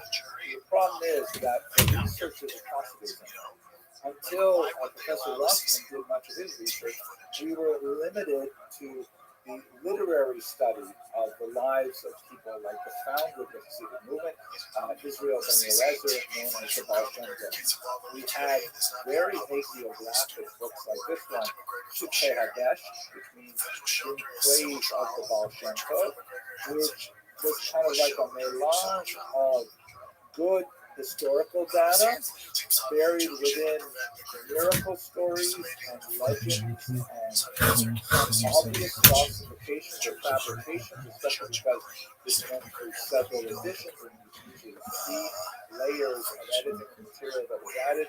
And it was really difficult to tease out who exactly founded the Hasidic movement. There were even some scholars who doubted whether this Israel Ben Eliezer was a real person. But when Professor Rossman made it to Poland and got into the archives there, which had been largely closed to Western scholars during the bulk of the 20th century, he not only discovered that there was a real Baal Shem Tov, but he even found his tax. Amazing. What we're looking at right now is just one of many fascinating documents that he found, in which there is a kind of like a property evaluation and tax remittal document that was prepared in Polish for the Polish crown. And you can see that in house number 93, it's kind of like an large here. In house number 93, there was a man living called Baal Shem. And in other documents, it's spelled out more clearly. Baal Shem Tov was his name, and he was exempt from paying taxes.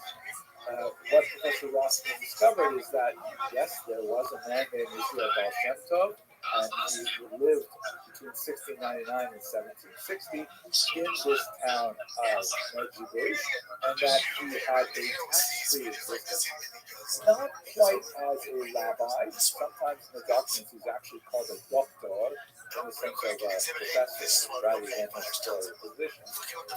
And his main job appears to be the provision of amulets and spiritual guidance to the people of Medjugorje. Services rendered in return were provided with, he was provided with a salary for himself and his dependents, and a free house in which to live, like a parsonage. So he was a real figure, and he served in a quasi-rabbinic fashion, not just a rabbi in the sense that we've seen in other contexts, but really as a spiritual leader. So let's try and understand the Baal Shem Tov within the context of his precursors, try to understand why this middle-sized village would hire a person like the Baal Shem Tov in the face of the possibility of untraditional rabbinic leadership. This is a photograph of my good friend and colleague, Dr. Yochanan Petrovsky-Stern, in his youth. This picture was taken in Kiev in 1992. He was one of the first people to gain access, just like Rabbi Professor Moshe Rothschild, he was one of the first people to gain access to Soviet archives working in Kiev, and he especially worked in the Bernatsky Library, where he discovered the writings of one person called Hillel Baal Shem. The term Hillel or Baal Shem turns out to be extremely important here. The person that we associate with the foundation of Hasidism is called the Baal Shem Tov. I mean, his proper name was Israel Ben Eliezer, but Baal Shem Tov literally means master of the good name. That's a literal translation, but it's not actually an accurate translation. Baal Shem means a master of God's name in the sense of someone who is able to write a good amulet. Amulets were incredibly widespread in the 18th century. These were kind of like written petitions for theurgic purposes, meaning asking that God affect some change in one's life, ensure a person a livelihood, ensure health, safe delivery, conception, marriage, all kinds of things. You would go to a person who is called a Baal Shem, a master of name, the name of God, and that person would write out a document for you, sometimes illustrated with symbols and things like that. And then that would be sort of like your Jewish prophylactic to protect you against things. This sounds very foreign perhaps to a 21st century mindset, but if you go next time to your local Judaica store, you may find like this little rack there with these laminated cards that you can put in the crib of a newborn baby, or a little Judaica habayas, dressing on the house that you might take home and put on your wall, or a special prayer for one's practice, one's business, one's medical profession. These are all essentially in the category of amulets, that were professionally produced. And as you might expect, many of these Baal Shem were essentially snake oil salesmen. They were, charlatans who were producing these things for money, and they had no special training, and they were just, it was just a business in people's hopes, fears, desires, and so on. The Baal Shem Tov, by the way, Hillel Baal Shem was perhaps the most famous of these tens of Baal Shem that Dr. Petrovsky-Stern discovered that were wandering around Ukraine at this time in the early 18th century. Hillel Baal Shem was one of the more interesting ones in that he left behind a large manuscript called Sefer HaPeshek, in which he wrote down all kinds of samples of legitimate amulets with instructions on how to create them, how to manipulate the divine names with various spellings and so on, when it should be used, when it should not be used, and so on. And he specifically directed that his book should not be published. He did not want to make that big shift from manuscript to book because he felt that the printed book would be too widely circulated, and these were secrets of the Torah that should be preserved only for legitimate use. So that's the cultural milieu from which the Baal Shem Tov emerges. Now he is known, however, as the Baal Shem Tov, the master of the good name. And there's a question about what is the Tov referring to? Is it referring to the name of God, meaning the Shem Tov, or is it referring to the good Baal Shem? Meaning, when you look at all those other charlatans and snake oil salesmen and late night TV salesmen, this is not like this. The Baal Shem Tov is really distinct from it. But ultimately, he is performing the same kind of function in 18th century Medjugorje and is highly valued for this. It is important to note that a lot of this comes to light only in the late 18th century as book culture really begins to take hold in Eastern Europe. Much of the wars that I'm going to describe now between the Misnagdim and the Hasidim circulate and are amplified by the statements that appear in print, as opposed to the much more humble and much more localized manuscript culture that occurred. And Hillel Baal Shem is an excellent example of someone who recognized the implications of book culture, which, if you want to put it in modern context, the controversies over books in the 18th century and turn of the 19th century are like the controversies we have today with Twitter. Right? Someone writes something on Twitter, and there's a huge explosion as a result of it, and it's like lots of heat, but very little light in a short period of time, and then it dies down. So book culture was like that then. That was the social media of the day. So let's look at a little bit about what Hasidism is, how we believe it started, and the fact that there was really an originator. Let's try to understand how this new movement interacted with the traditionalist Lithuanians and how they opposed it. So much of the research that has been appearing in the last 20 years has been arguing that the Hasidim did not see themselves as a movement in the lifetime of the Baal Shem Tov. When he died in 1760, he was just viewed as being part of a continuity from the past in terms of those amulet makers who were popular leaders and very charismatic and wonder workers and so on. And in fact, even through the next generation, the Baal Shem Tov himself had two highly distinguished pupils. One of whom went on to have 5 more very highly distinguished pupils. They also didn't regard themselves as being part of a distinct tradition.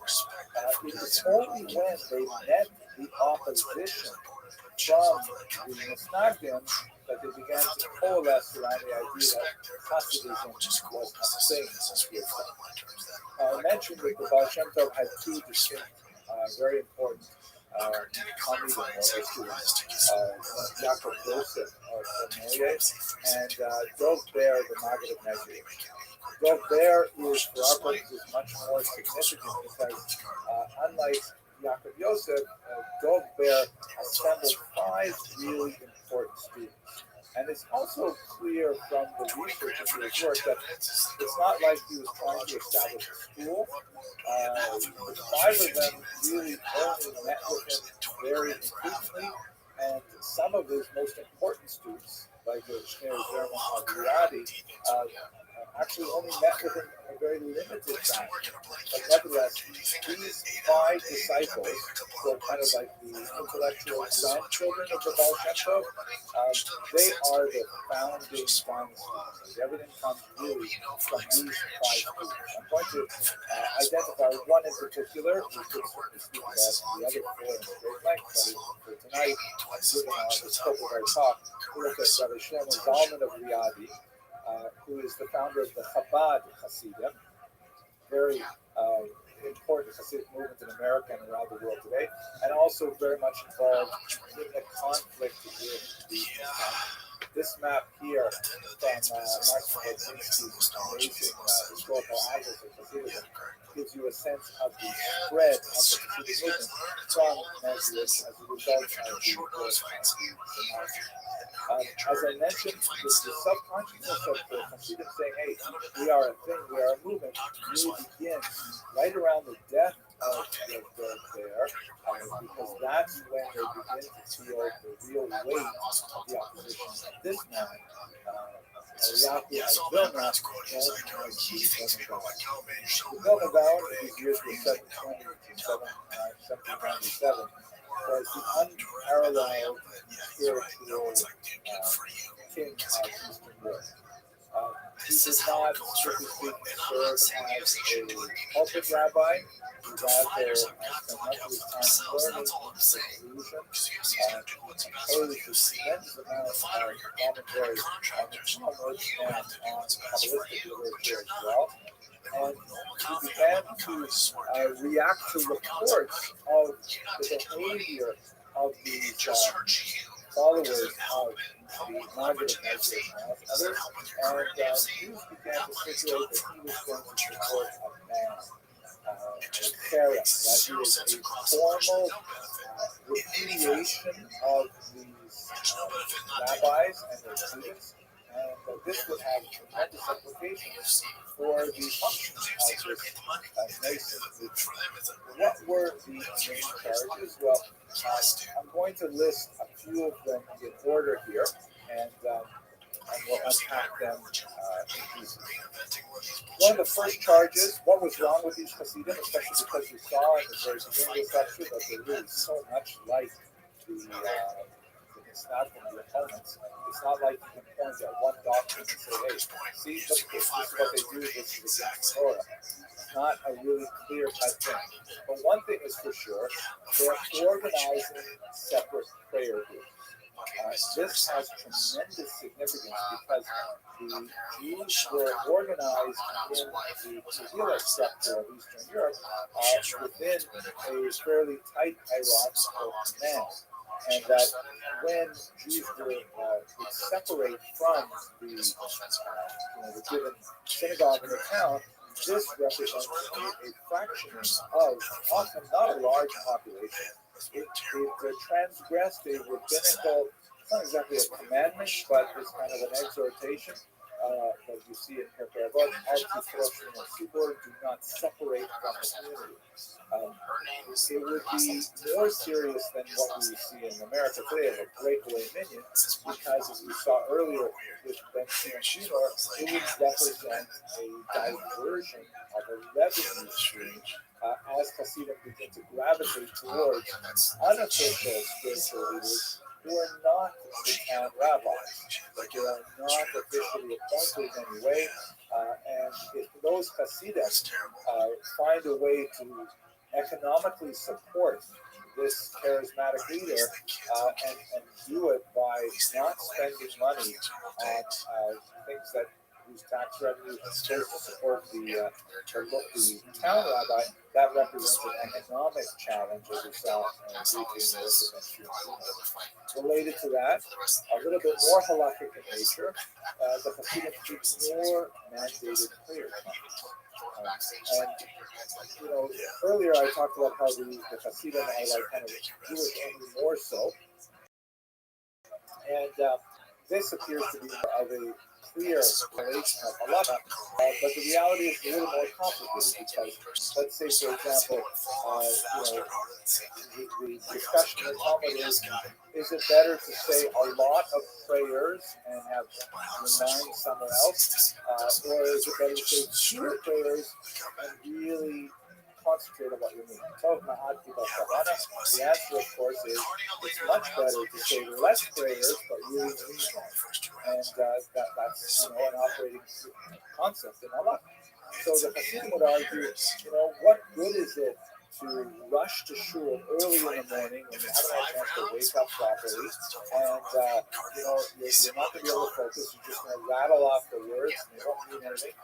Much better and much more in keeping with this idea of Tov Ma'at V'Chavana. You wake up on time, and moreover, although the Mishnayim typically do not eat before they pray, because it's considered rude to God that you should take care of your own stomach before you take care of pleasing your Creator, they would say, what kind of idea is that? You should be able to settle yourself and be focused and centered before you go to prayer. And they would offer, for example, metaphors of when you go to a forest and you chop down a tree, doesn't it make sense to sharpen the axe first? Like that famous statement which was attributed to Abraham Lincoln, if I had 6 hours to cut down a tree, I would spend 1 hour cutting, but 5 hours sharpening the axe. Right? So this is the reason they would say that they would ignore the mandated prayer times, and they would daven chakras a little bit later in the morning. So what difference does it make? That way they've gotten better. The tradition is not more important to God. It's not a clear break of tradition.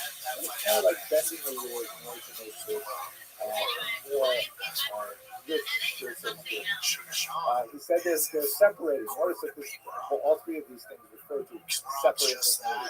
They stopped saying the traditional Ashkenazic prayers in the Siddur that was used in Ashkenaz, and they started using a prayer book that was inspired by the Kabbalists, the Ari of Isaac Reed. They also separated by maintaining separate kosher slaughter. And it's not that they're saying that the regular slaughter is not kosher. They would just like to be more careful. And they specifically have a dispute over whether the blade of a knife should be sharper or should be more perfectly honed. The reason for this, I think, is a little bit beyond where I want to go. But basically, they argue that the knife should be handled a little bit differently than it used to be handled. But they all agreed on the laws of slaughter. But this also meant, of course, the revenue stream from the kosher meat would no longer go to the traditional town rabbi. Now it would go to the Hasidic slaughterer. The Vilna Gaon, of course, is the master of the Talmud. He says that Hasidim are just not studying. Not surprising, given that where they come from, they're no great yeshivot like they are in northern Europe and Lithuania. But nevertheless, he argues that they're valorizing prayer in particular over study of the Talmud, which is a slight difference in emphasis to the Reforms. And instead of studying the Talmud, they're studying the Kabbalah, which is like something which is so outrageous because the Kabbalah should only be studied after you've already mastered the Talmud. The Talmud is considered the revealed Torah. The Kabbalah is considered the hidden Torah. So what are you studying those things before you get the revealed things? And then there's a whole bunch of discussions about the raucous, unruly, drunken behavior, their emphasis on camaraderie and singing, and yes, alcohol is an important part of the Hasidic upbringing then and now. And they argue that this is really not appropriate for a much more austere, sober Lithuanian approach. The Hasidim have an expression called Dialisma, cold as a Lithuanian, because they see people like the Vilna Gaon and his opposition as being something which is dehumanizing. And then finally, there is a discussion to argue that they practice antinomian behavior. There is a certain amount of discussion that they practice inappropriate sexual relations, which is probably kind of a slander that slipped in from the Frankist movement, which definitely practiced these kinds of things. And that was a highly dissident movement that ended up converting to Christianity, and of course, Sabbatism. Now, as the draft text of this ban began to circulate, and ultimately it was going to be released in 1772, the Alter Rebbe, who we mentioned earlier, and Rabbi Nachum Mendel of the text, tried to go to the Vilna Gaon to have a discussion with him but it seems that the Vilna Gaon did not want to meet with him, and he removed himself from Vilna in such a way that they could not actually have a conversation with him about him, which is something that lives on in the Hasidic lore in a very important way. The Misnagdim ended up pronouncing this ban in 1772, and actually sent some Hasidic texts on fire. This was followed, not surprisingly, by Hasidic counterbans and other book burnings of Lithuanian books that were criticizing the Hasidim. This got so out of hand. In 1781, the Lithuanian Misnagdim imposed an even stronger ban against the Hasidim that not only identified specific written works and kind of general cases of these behaviors, but specifically forbade non-Hasidic Jews from associating with Hasidic Jews, not maintaining friendships with them, not doing business with them, not eating their kosher slaughter and things like that. Really strong ban in 1781. But probably the darkest moment in this period when it got way out of control was in 1794 when a Misnagdic rabbi in Minsk lost his job and a chassid was appointed by the community in his stead. He went to the government. He argued that Hasidism was anti-Christian and anti-government, and the Russian government was always open to hearing things like this from Jews denouncing Jews. They ended up throwing the ultra-Rebbe in prison for a while, and then there was counter denunciations of the Misnagdim. Things got way out of hand, and the battle was really set between these two major groups. Now, where we are in terms of our story is that while these two groups are fighting bitterly with each other, the new factor of the Maskilim, the enlightened thinkers are going to enter the picture, and that's what we're going to talk about next week. But before we leave the fight between the early Hasidim and the Misnagdim, I'd like to talk a little bit about that impact on the Misnagdim, which was in many ways unconscious, but was viewed obviously by the historians of 7 years. This is a picture of the famous yeshiva of Volozhin. It is the most important institution of real learning established in Lithuania by the Vilna Gaon's own student, Rabbi of Volozhin. And this represents in many ways kind of the reaction to Hasidim that was expressed in terms of a revolution of tradition.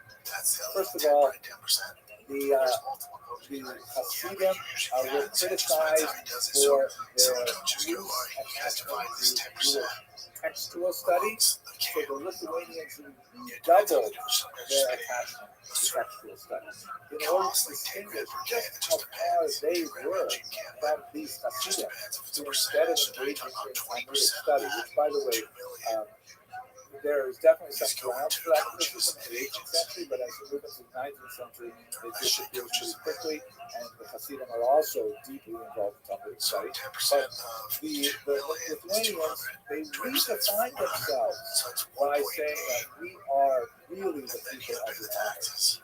Whereas before they had people like the Vilna Gaon, who was the pinnacle of it and the representation of it, the Lithuanians and Misnagdim began to internalize it far more so than ever before, studying the text with ferocity and intensity that was unrivaled in prior generations. Another example of this revolution of tradition, the Talmud specifically became their bailiff, and they studied it more deeply than any other group. I wish I had more time to talk about the contrast between 15th and 16th century modalities of study in this part of the world, but by the time you get to the late 18th century, oh my gosh, the Litvaks are totally doubling down in the way they study the Torah. And the Kabbalah is fascinating because, of course, the Vilna Gaon itself was a master Kabbalist, and so it's not like they could say we're against the Talmud, that's against the Kabbalah, against mysticism. The heroic lead figure of the Misnagdim was known for his deep Kabbalistic wisdom.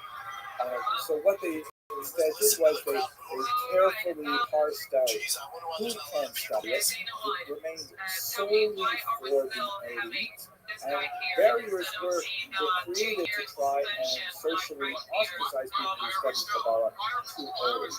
Those, by the way, linger right into the 21st century, even though some of the greatest Kabbalists, such as, for example, Rabbi Moshe Cordovero, the great teacher of the Arizal, said that people should begin studying Kabbalah at 25 years of age, but that was pushed back to 40, pushed back to people over 40 who knew the Talmud and Poskim and so on.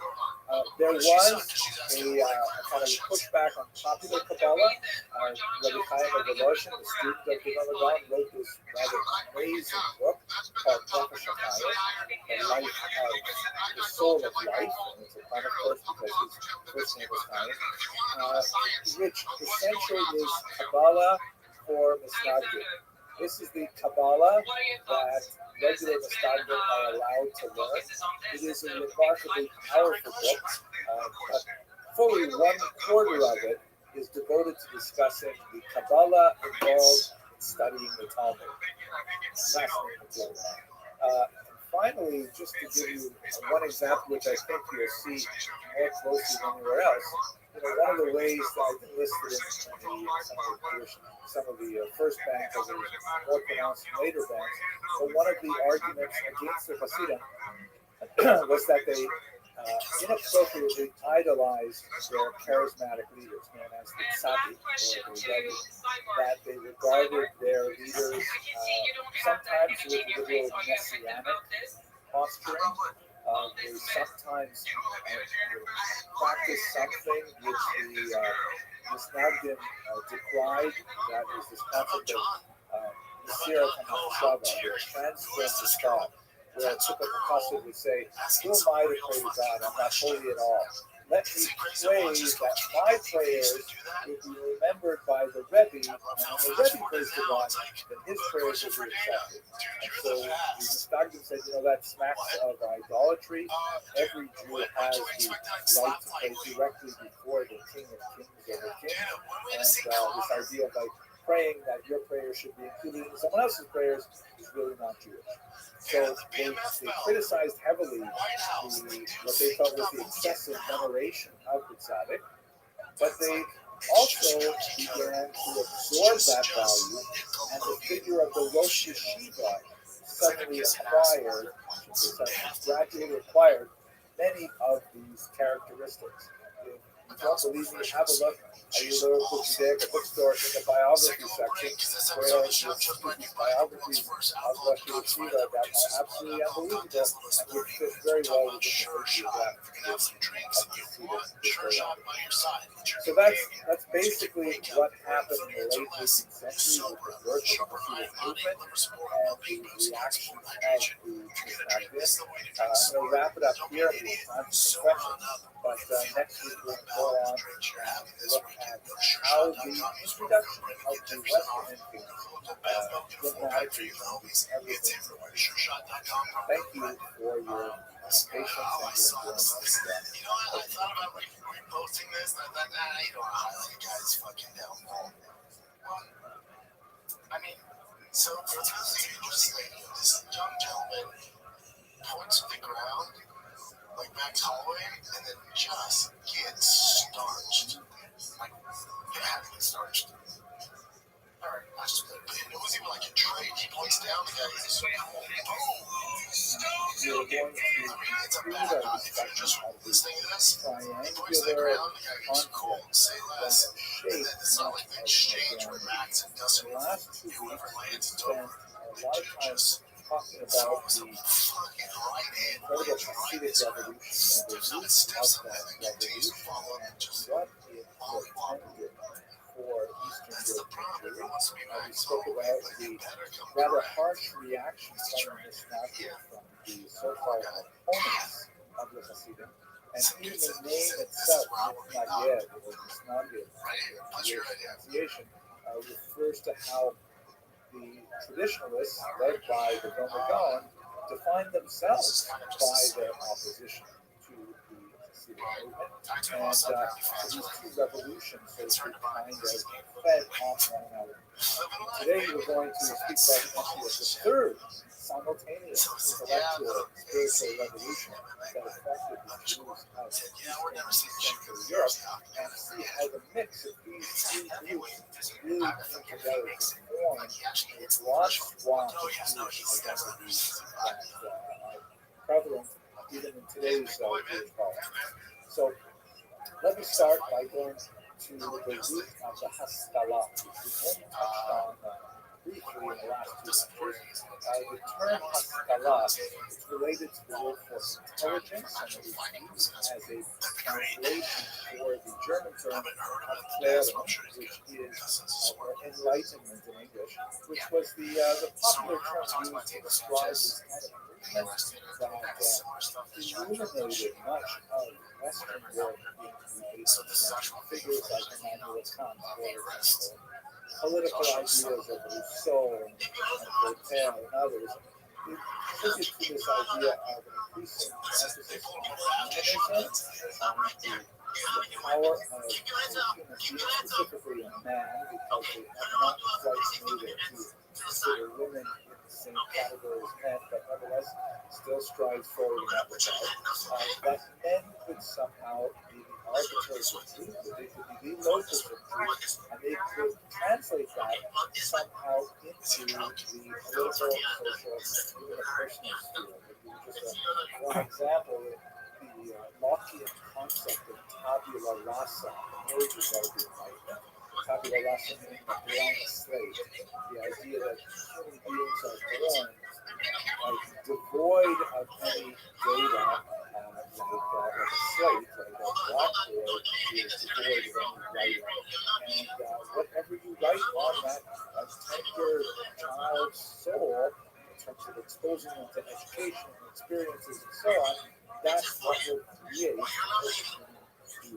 this kind of idea of the tabula rasa and the potential that it represented was a beating heart of the Enlightenment and also of the Enlightenment.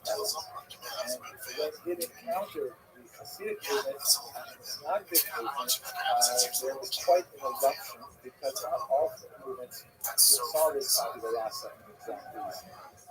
Let us, though, go back a little bit in time and explore some of the Jewish intellectual use of the Haskalah. We could actually spend the entire lecture just exploring this easily, but I'm going to pick out two figures, for example. One of my favorites is a rather amazing figure, Isaiah del Rossi, who lived in northern Italy in the 16th century. In many ways, not a very talented person. He was essentially a proofreader for the emerging publishing industry, copyist, but it happened in 1570. There was a dramatic earthquake in Ferrara, and he fled with much of the Jewish community that lived actually in a lowland, very close to the river, and they were worried about the buildings collapsing, so they actually spent a couple of weeks living outdoors, a little bit like my shul during the COVID conditions. They spent a couple of weeks living outdoors with the non-Jewish citizens of Ferrara in an unusual kind of environment where all of a sudden, they're all in the same boat. They're worried about what will happen to their city during this literally tectonic change. And Del Rossi struck up a friendship with some of the Christian monks who were out there at the time. And they were exchanging all kinds of ideas, and this led to kind of an epiphany, to borrow the Christian term for Del Rossi. He ended up writing a very important work called Media Peinai, the Lightener of Eyes, and it really took a different approach to the entire way that Jesus appreciated the world. It was tremendously dramatic work because of two things. First of all, Del Rossi really had a very wide open idea This is just the surface of what's going he did not have that kind of instinctive rejection that we see in the church about challenges to the Ptolemaic view of the universe with the Earth at the center and the sun revolving around it. He said, "Wow, look at this! I bet there are a lot of things that we can get from science that would help us learn about the world." The specific conversation, by the way, was he wrote a study on earthquakes in Jewish history, starting from Tanakh and moving forward, which was really quite fascinating. The second thing that was really important about Del Russ, perhaps even more important to our purposes, is that he was deeply willing to engage in frank and open dialogue with Christians. And this was something that was not as common as one would think.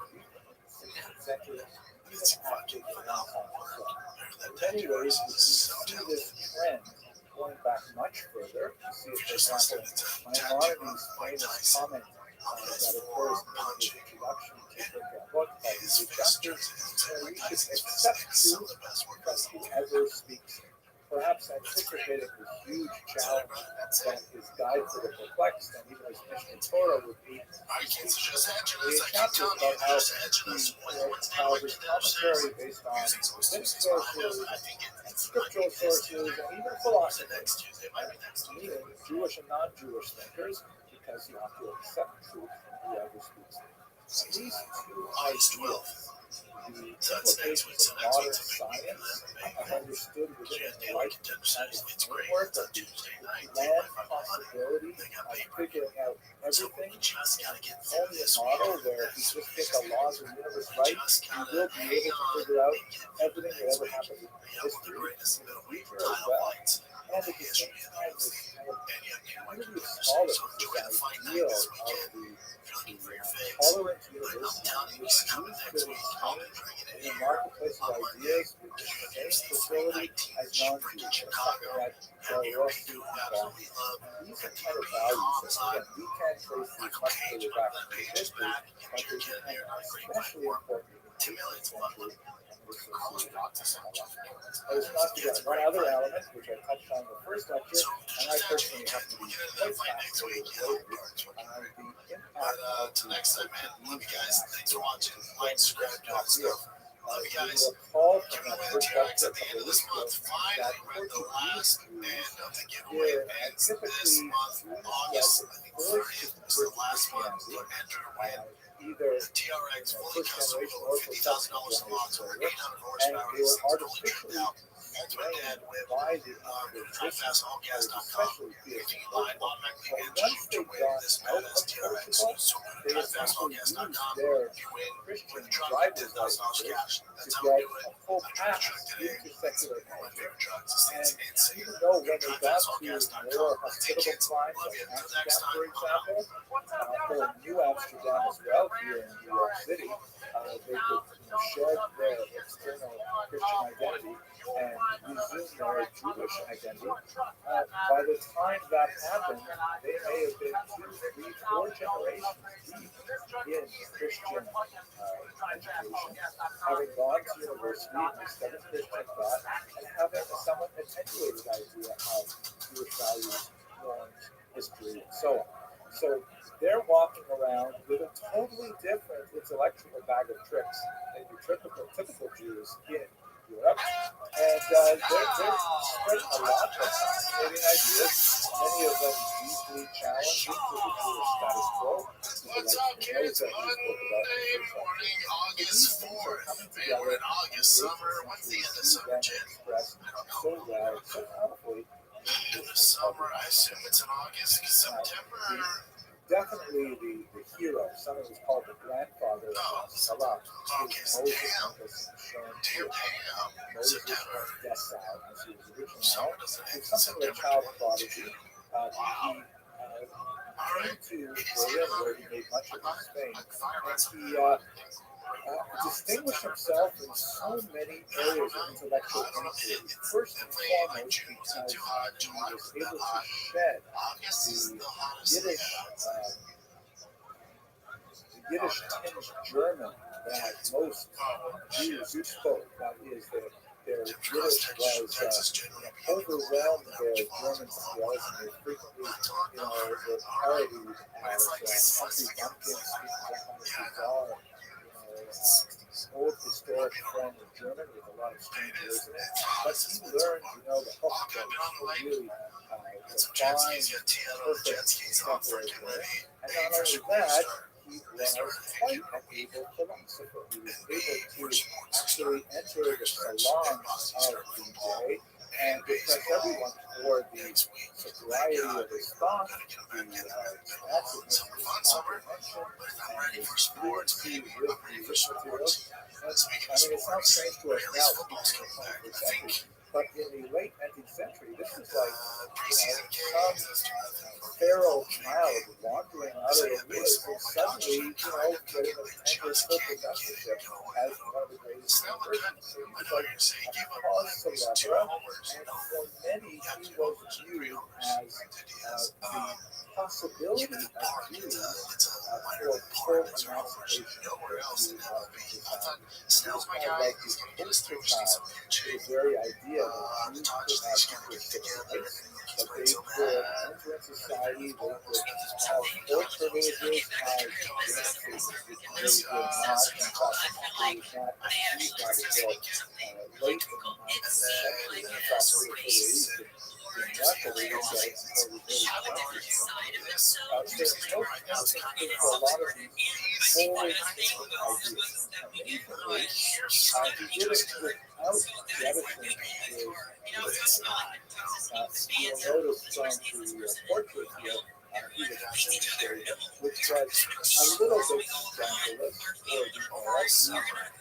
Christmas were usually viewed as everyone knows, and although there were and are halakhically permissible ways to shave the beard, it was definitely not the kind of way that Jews were built in Eastern Europe at the time. This was considered a culture.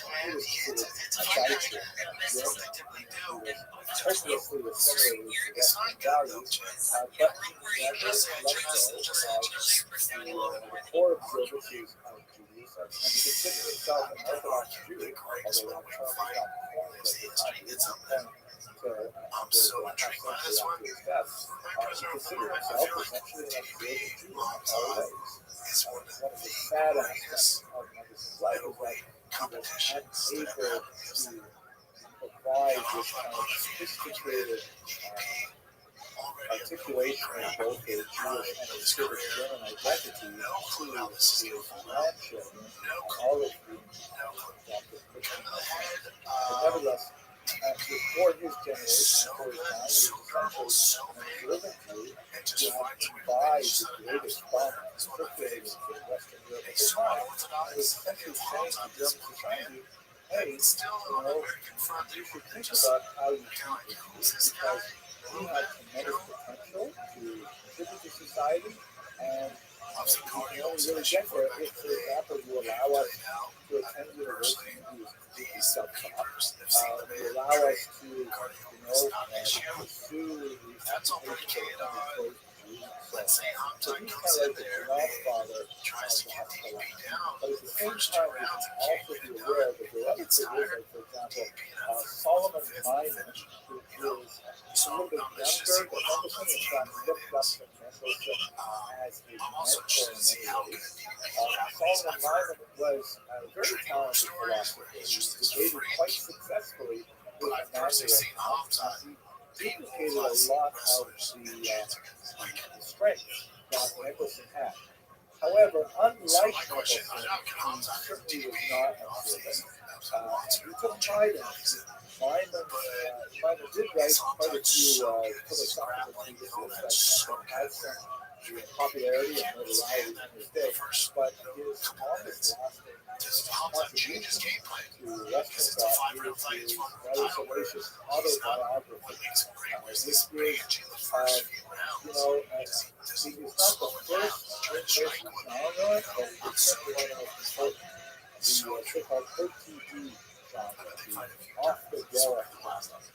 Maimon himself came from a Gnostic background in Lithuania.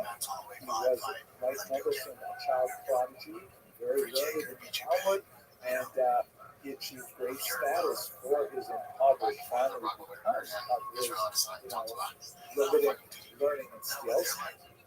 married off at the age of 11, which was not that uncommon for especially Norfolk with youth at that age.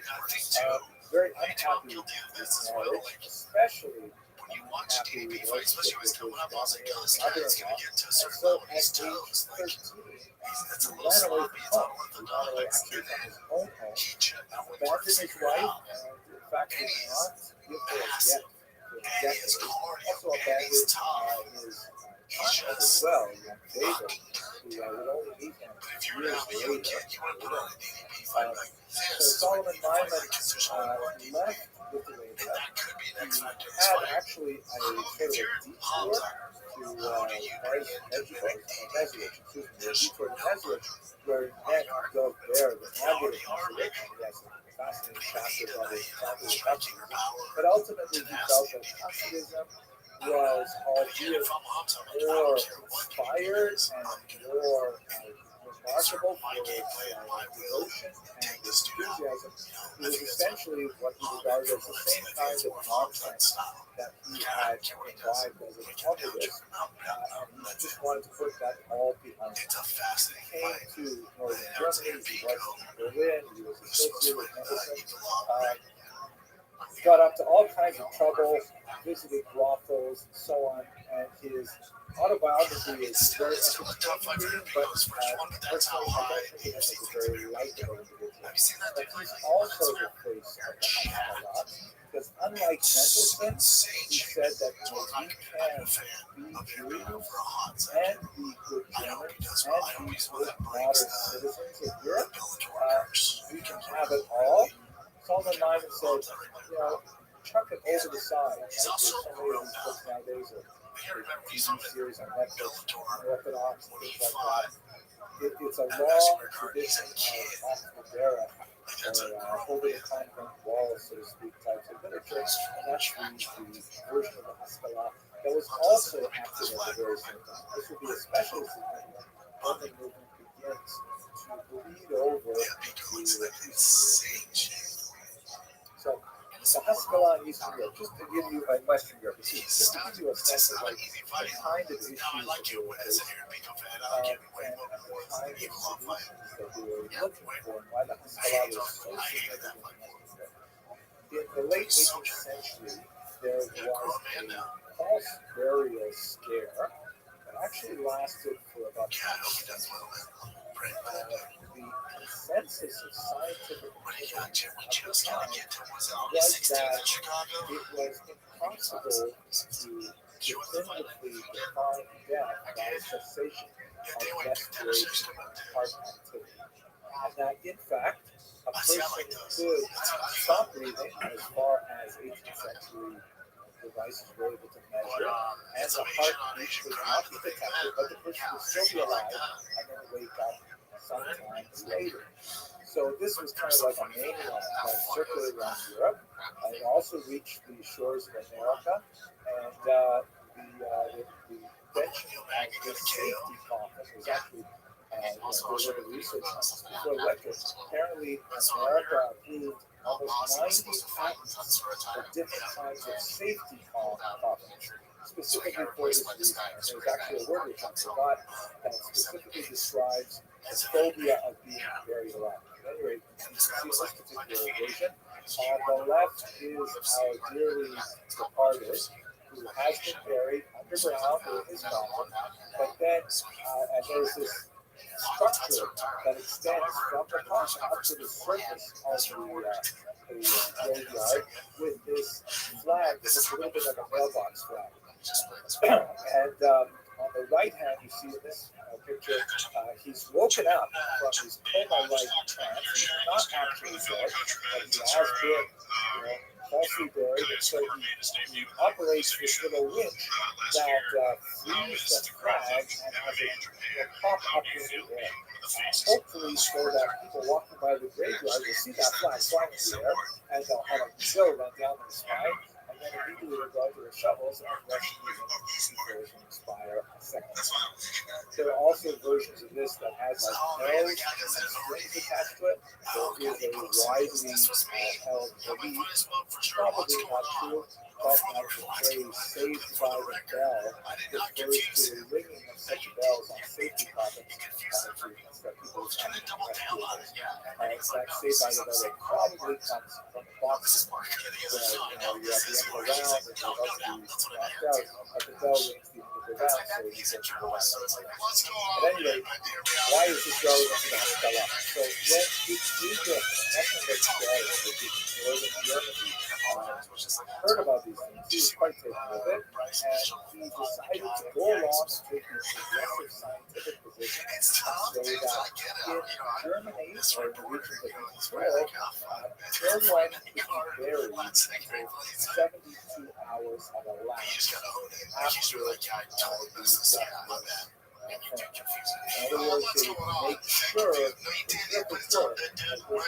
dead before they and this was tremendous affront to Jewish burial practices, which of course, inspired by their Middle Eastern origins, argued for almost immediate burial. Ideally, within the first 24 hours of death. All these ideas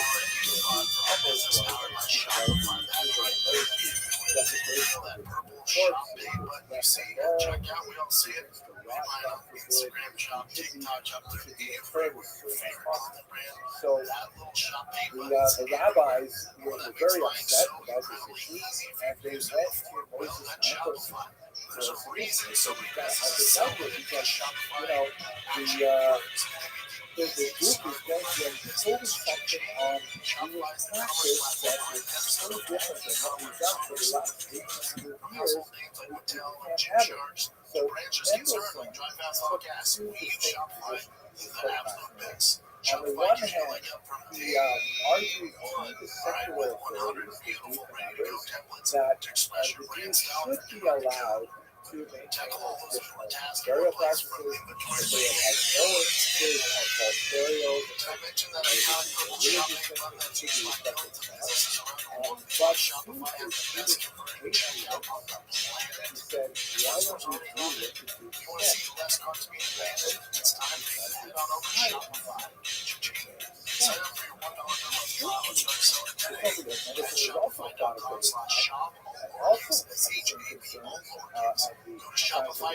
and so privately with other rabbis, he said, I think we should practice this.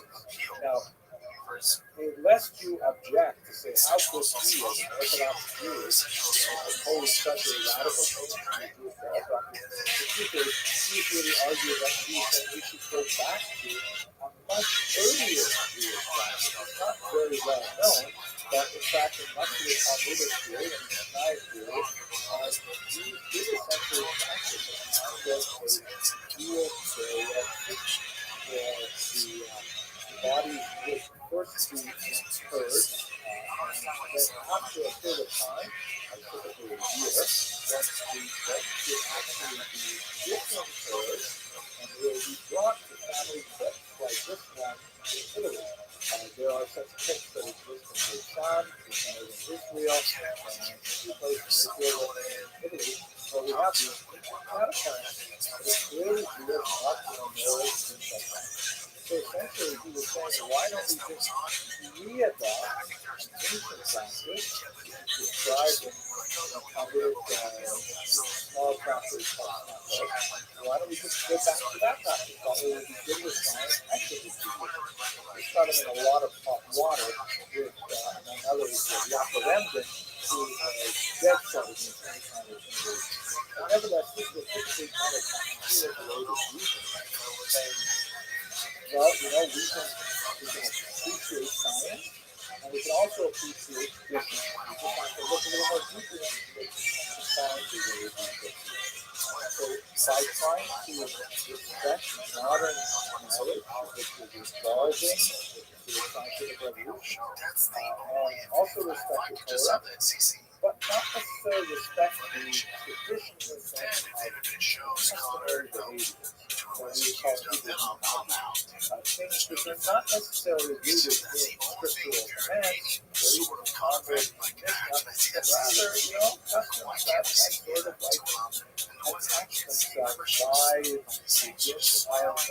Jewish choices over generations.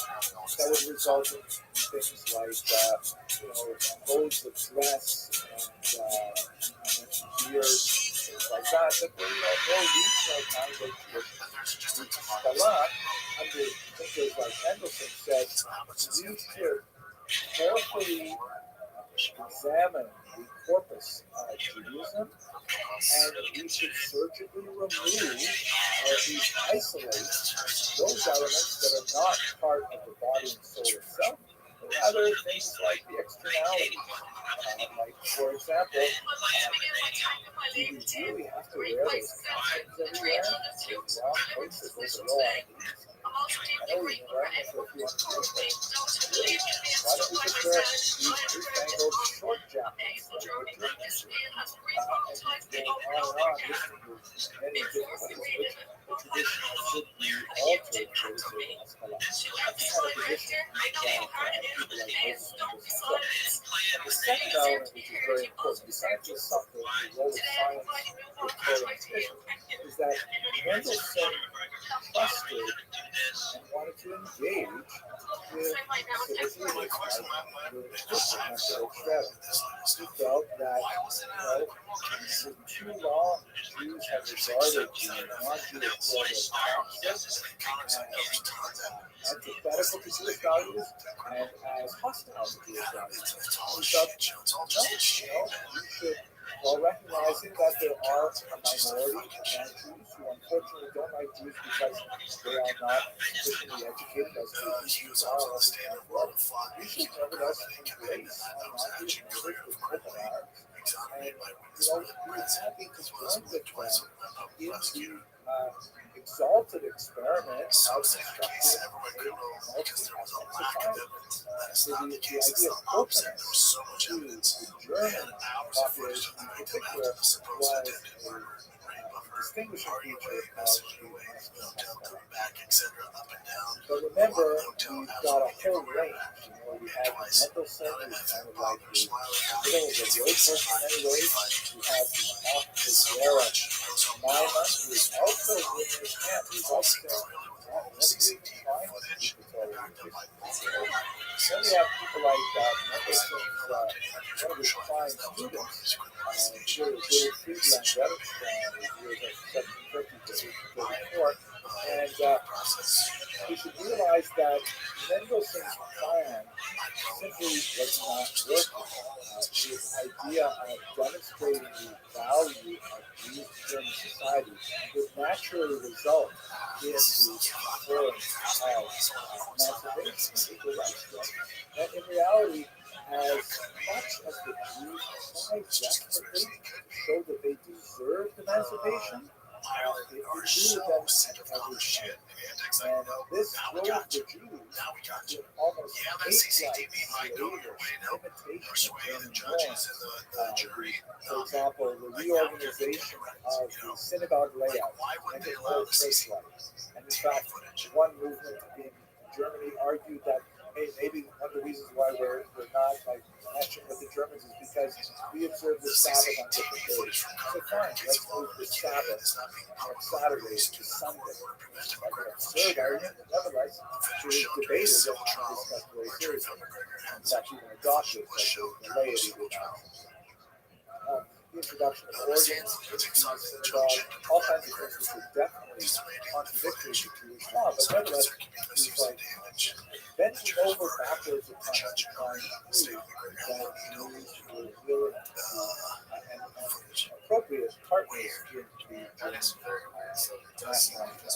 David Friedlander, for example, had rather thought, and he argued for a so-called dry baptism. This was a proposal he put forth in 1799, realizing that one of the only ways that Germany seemed to be willing to accept Jews as full members of society is if they would convert.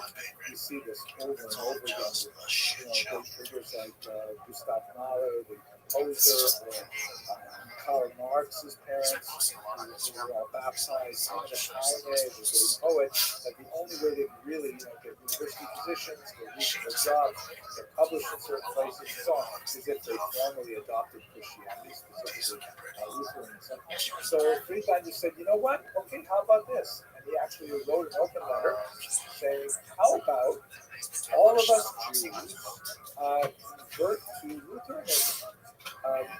We just want to do it on our own terms. We don't really want to believe that Jesus is our Savior, but we will, pro forma, say, yeah, sure, we're Lutherans. Yeah. This was why it was a so-called dry baptism, with no water involved. Of course, it didn't work out, but you see the extent of the desire for the Haskalah to get that elusive German citizenship, that they would do anything for it, and Haskalah was like stretched out way beyond anything that Emerson himself would have ever done.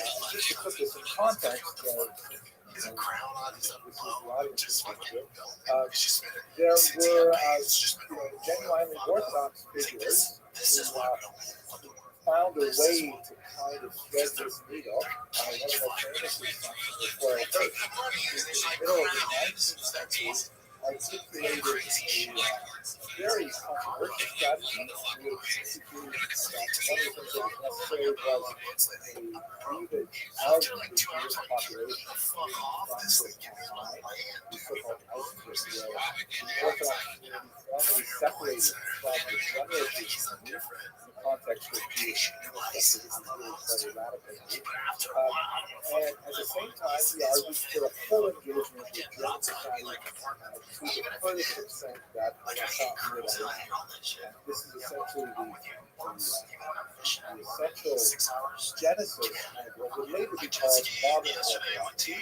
A lot of things happened between Hirsch and the 20th century, but the idea of trying to find a safe middle ground between outright assimilation and an obscurantic insular kind of Judaism that doesn't recognize the value of modern science, modern thought, or non-Jewish civilization. That's sort of where Professor Hirsch is trying to focus his efforts. And in case you think he wasn't specifically religious, this photo was often circulated with a little bit more rich view, so you get a little bit more. That's what it is. Let's go on. That's what's going on in Western Europe, right? You have these masculine adherents of the Haskalah who are trying very hard to achieve certain political goals, and they are willing, along the spectrum, they're willing to go so far as even have a kind of a mock conversion that will get them what they want. They will emphasize. Eastern Europe, on the other hand, is rather different. One of the most important ways in which Eastern Europe is different is that it is way more populated. Russia proper is Russia before the expansion of the Catholic growth was actually closed to Jews from the 15th century onward. But when Catherine expanded the region right around this time in the 18th century, she actually ended up inheriting a massive population of Jews, which she promptly sequestered in a region called the Pale of Settlement, basically extending from halfway through Latvia all the way down to the Black Sea, the southern half of Latvia, Lithuania, Belarus, big chunk of Poland, Ukraine, Western Ukraine in particular, and Bessarabia. These are all the regions agricultural settlement. It was a massive Jewish population that far outpaced both the absolute number of Jews in Western Europe and also their concentration. Jews were heavily concentrated in medium-sized villages all the way up to cities in Eastern Europe. As you can see, the black dots in cities with over 50% Jewish population in the 1900s. It's a little bit less so in the time period we're discussing, because there was an unusual population boom that especially affected Jews over the course of the 19th century, but nevertheless you get a sense of the different scale FDA has not evaluated for safety or efficacy. Products are intended for also, we should understand that there's a huge difference in the political and cultural real waters. Germany was regarded by Jews as kind of like the most civilized country in the world. This was a country that had the best science, the most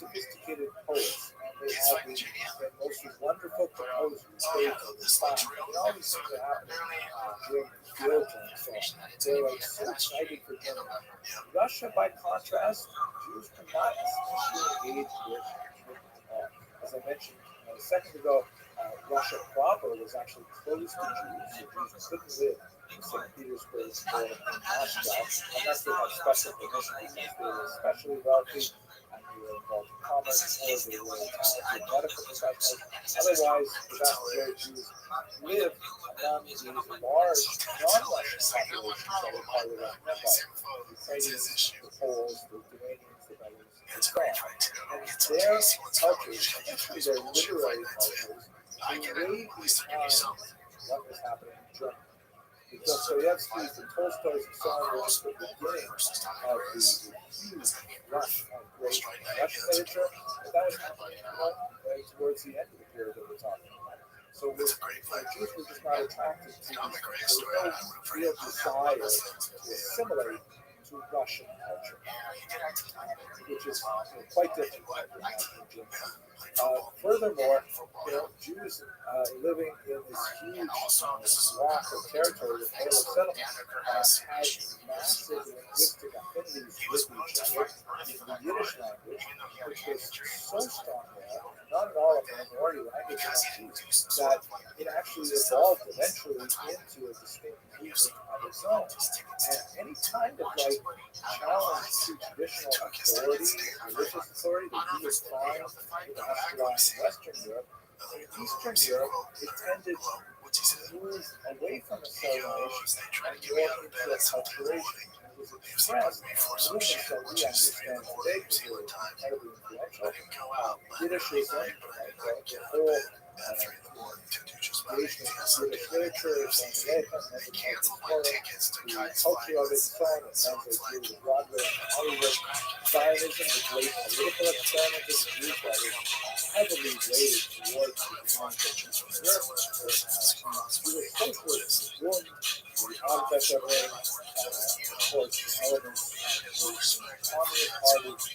mentioned and the Bolsheviks and so on. These are things that happen because of Jews in such great numbers. Not especially attracted to Russian culture.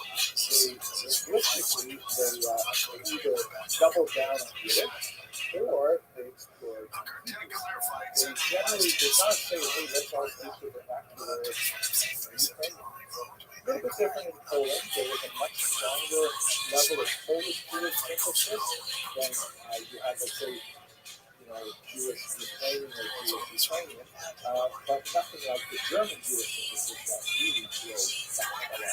So as these ideas of the masculine start seeping over into Eastern Europe, Eastern Europeans, even those who are inclined towards these ideas, they're not deeply impressed. But we don't do that. Why baptism? That's what you expected us to go away. But they internalized it in a very different way. For example, Joseph Pearl, one of the important Hastidim of the era, and you can see right away he's wearing a very large he's larger than but he embodies this view saying, okay, listen, there's a lot of great things going on in Western Europe, and science, and maybe they'll get emancipated and things like that. He looks around at what's going on in Eastern Europe and says, what's holding us back? He says, oh, man, it's those Hasidim. They are the worst. And it's not that, okay, they're religious, and so on, but at least they're rationalists. At least they, have a logical system, and they're sober, and they're punctual, and all of these kinds of guys. Hasidim are wild. They are drinking, they're dancing, they're singing, they're practicing all kinds of behaviors that we're not used to. All of those things that we described and discussed last week were really offensive. They were offended by Hasidism. And so he took a really unusual tack. Holy false Hasidic books, which were designed to be parodies of Hasidism. That is satires. He wrote a book called The Revealer of Secrets, which was meant to be read as if it were an actual Hasidic book, but when you read it, you would say, oh my gosh. That's not it. Discord that means. Oh, that's a And good one. honestly, he ended up really preserving a lot of tremendously interesting Hasidic ideas.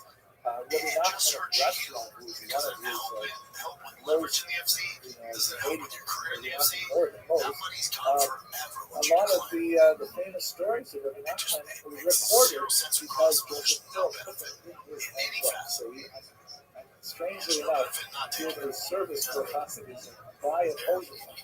And the thing is, people like Joseph Pearl, even though he was a dedicated educator and made tremendous contributions to the general education in Tarnopol, in Western Ukraine, nevertheless, he simply could not get any serious traction with his opposition to Hasidism, especially through this strange device of writing these parodies of Hasidic thought. But you see how the Haskalah here, especially in the figure of Joseph Pearl, tries to erode support for Hasidism, but it is a genuinely popular first movement that people enjoy. People love to be associated with Hasidism. We should note that Pearl was not the only Maskil who dealt with the Hasidim, and there were some, I'll tell you in about 10 minutes, that viewed the Hasidic movement with quite a bit more charity, but nevertheless, the basic attack of Haskalah on Eastern European Jews was primarily focused on Hasidism, because they saw them as the most obscurantist, the most anti-rational, the most diametrically opposed to the values of Haskalah that they were trying to slowly bring into the fights over Hasidic literature really died down around the year 1850 for various reasons. For example, the Gaon had now been dead for almost 20 years, and there were also changes in the generations of Hasidic leaders and so on, and the placing of Hasidic rabbis in official positions in many cities calmed down a lot of that intense literary debate. But the Hasidim and the Snagrim together face a much more significant threat from the Russian government. So another element of the Haskala's attack on the traditional lifestyle in Eastern Europe was specifically through the government. And this, in many ways, plays on the relations between, on the one hand, the Snagrim and the Hasidim, and on the other hand, the Maskilim coming in. But ironically, this meant that the Hasidim and the Snagrim had common cause against the Haskalah. So to a large degree, this helped form what I call today a Haredi bloc of Litvak and Hasidim, because they both saw the Haskalah as an existential threat. Tsar Nicholas I here, who was one of the most influential Tsars who ruled Russia, had a lot of ideas about how to deal with the Jewish people. He was deeply disturbed that they should not conform to this three-fold theory of good government in Russia that emphasized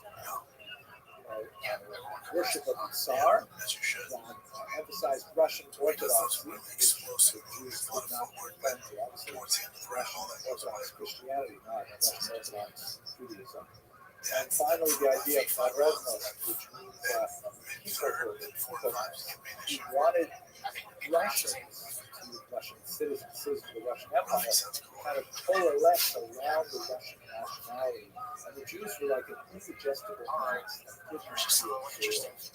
So I tried a twofold solution to try and divest the Jews of their alien narodnost, and at the same time their alien Judaism, hoping that that would bring them into the Russian fold through a form of assimilation. The carrot element of this was in the form of the clown schools, which was a network of Russian-sponsored schools that enrolled Jewish children and purported to use the Haskalah methods of education to enlighten them, to expose them to science, the Russian language, all kinds of things like that. This is one of the reasons why the yeshiva in Belarus was closed down, was specifically over whether or not the students there would have to learn Russian. And it's clear that it's not because they felt that the Russian language was somehow completely, divorced from everything Jewish, but that they felt that it was the leading edge of much worse things. They brought in Maskidim like Max Williamson, who initially tried to set up these so-called sound schools, but when he was discovered by Lilienthal and others that in fact these were like very thinly veiled attempts to actually convert Jewish kids to Russian Orthodoxy, with actually priests working on it there also.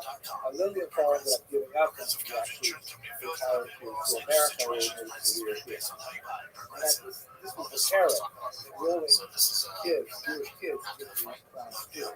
The stick was that if you didn't enroll your child in the officially Russian-sponsored school, then your child would be exposed to the Russian language, the so-called cantonist system. Beginning in 1837, Nicholas I said that Jewish children as young as age 12, legally, in reality, actually younger than the age of 12 or 13, would be conscripted Now, there's a lot more to say about this terrible disease. We have tremendously corrosive impact on the Jewish leadership in the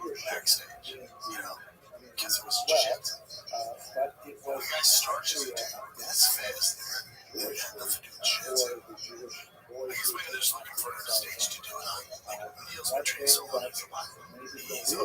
that service in the Tsar's army was 25 years in length. And Nicholas I, recognizing that conscripting adults at 18 years old, Jewish adults at 18 years old, they were already so steeped in Jewish thought, culture, family connections, and had even been married at this point, they would never completely assimilate, so that's why we backed it off by an additional 6 years, at which point they would have 6 years of military education, and then they would serve for 25 years. Terrific thing for families to see the desperation of this temporary Russian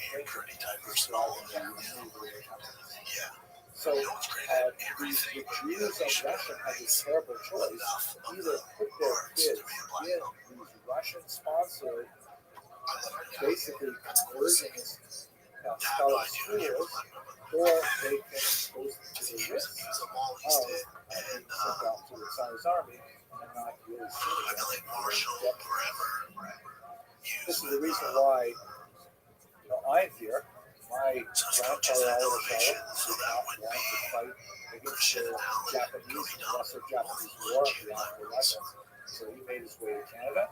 And about 70% of Ashkenazi Jews in America trace their origins back to this particular period as well. You have a lot of shenanigans with Jews mutilating themselves by shooting off toes, children being adopted by other families, so they would be considered only sons, mixing up ages of birth, all kinds of things that occur during this period. But under these circumstances, the Nagdin realized that they had to get much greater enemies in the Russian government itself and in the Machiavellian who were penetrating into the Russian government and using their position to try to, in their own way, or their own misguided way, to enlighten the Jews and use the state power to do so. So this coalesced into kind of two fronts. But not everyone agreed with this general assessment. There were some exceptional figures, like Elias Tzvika here, who was a Maschil, who, unlike Joseph Pearl, did not agree with the affiliation of the and in reality, kind of an elevated approach to the two-way conflict that was developing. And I'd like to just close with a quote from what he wrote called the book of Calling All Yisrael. which he writes, God saw that there would be three shepherds, Rabbi Eliyahu in Lithuania, safeguard the Torah to purify the Talmud, to oversee its logic, Now look at holy shit, 2.1's a lot of money. the Hasidim in Volhynia, which is in Since 2013. southern Poland, Now, western Ukraine, to martial devotion 2013, so what is that? That's 12 years in the UFC. Just do Snargia, 2 million divided by like 12. they say in Yiddish, called to be a Litva, cold as a Lithuanian. You know, they have a phenomenal sense of logical power and reason and so on.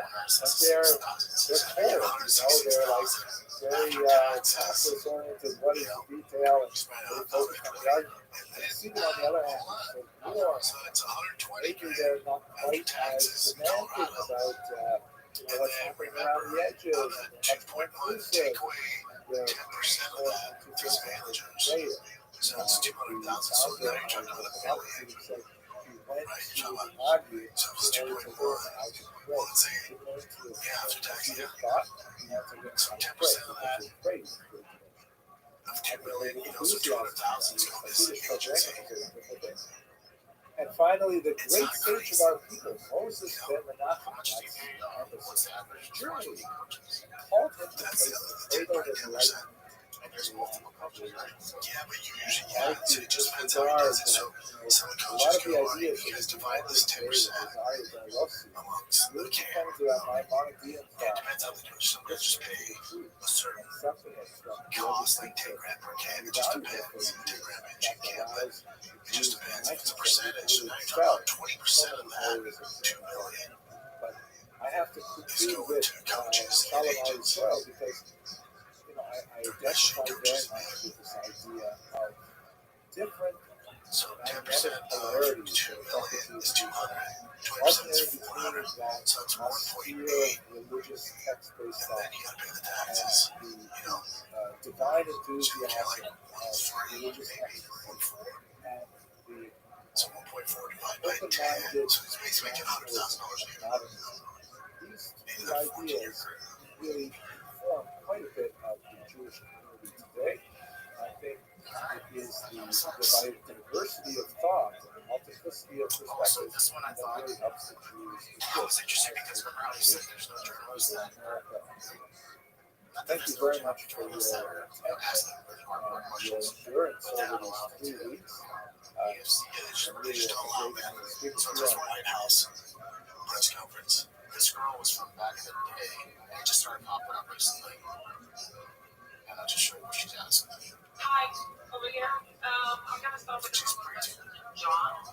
How come this is the third time we're actually taking focus from the fighters and the fights and talking about what you have in your body, One whether of the it's a things that I picogram find or so pictogram? exciting, Why have you tested now positive?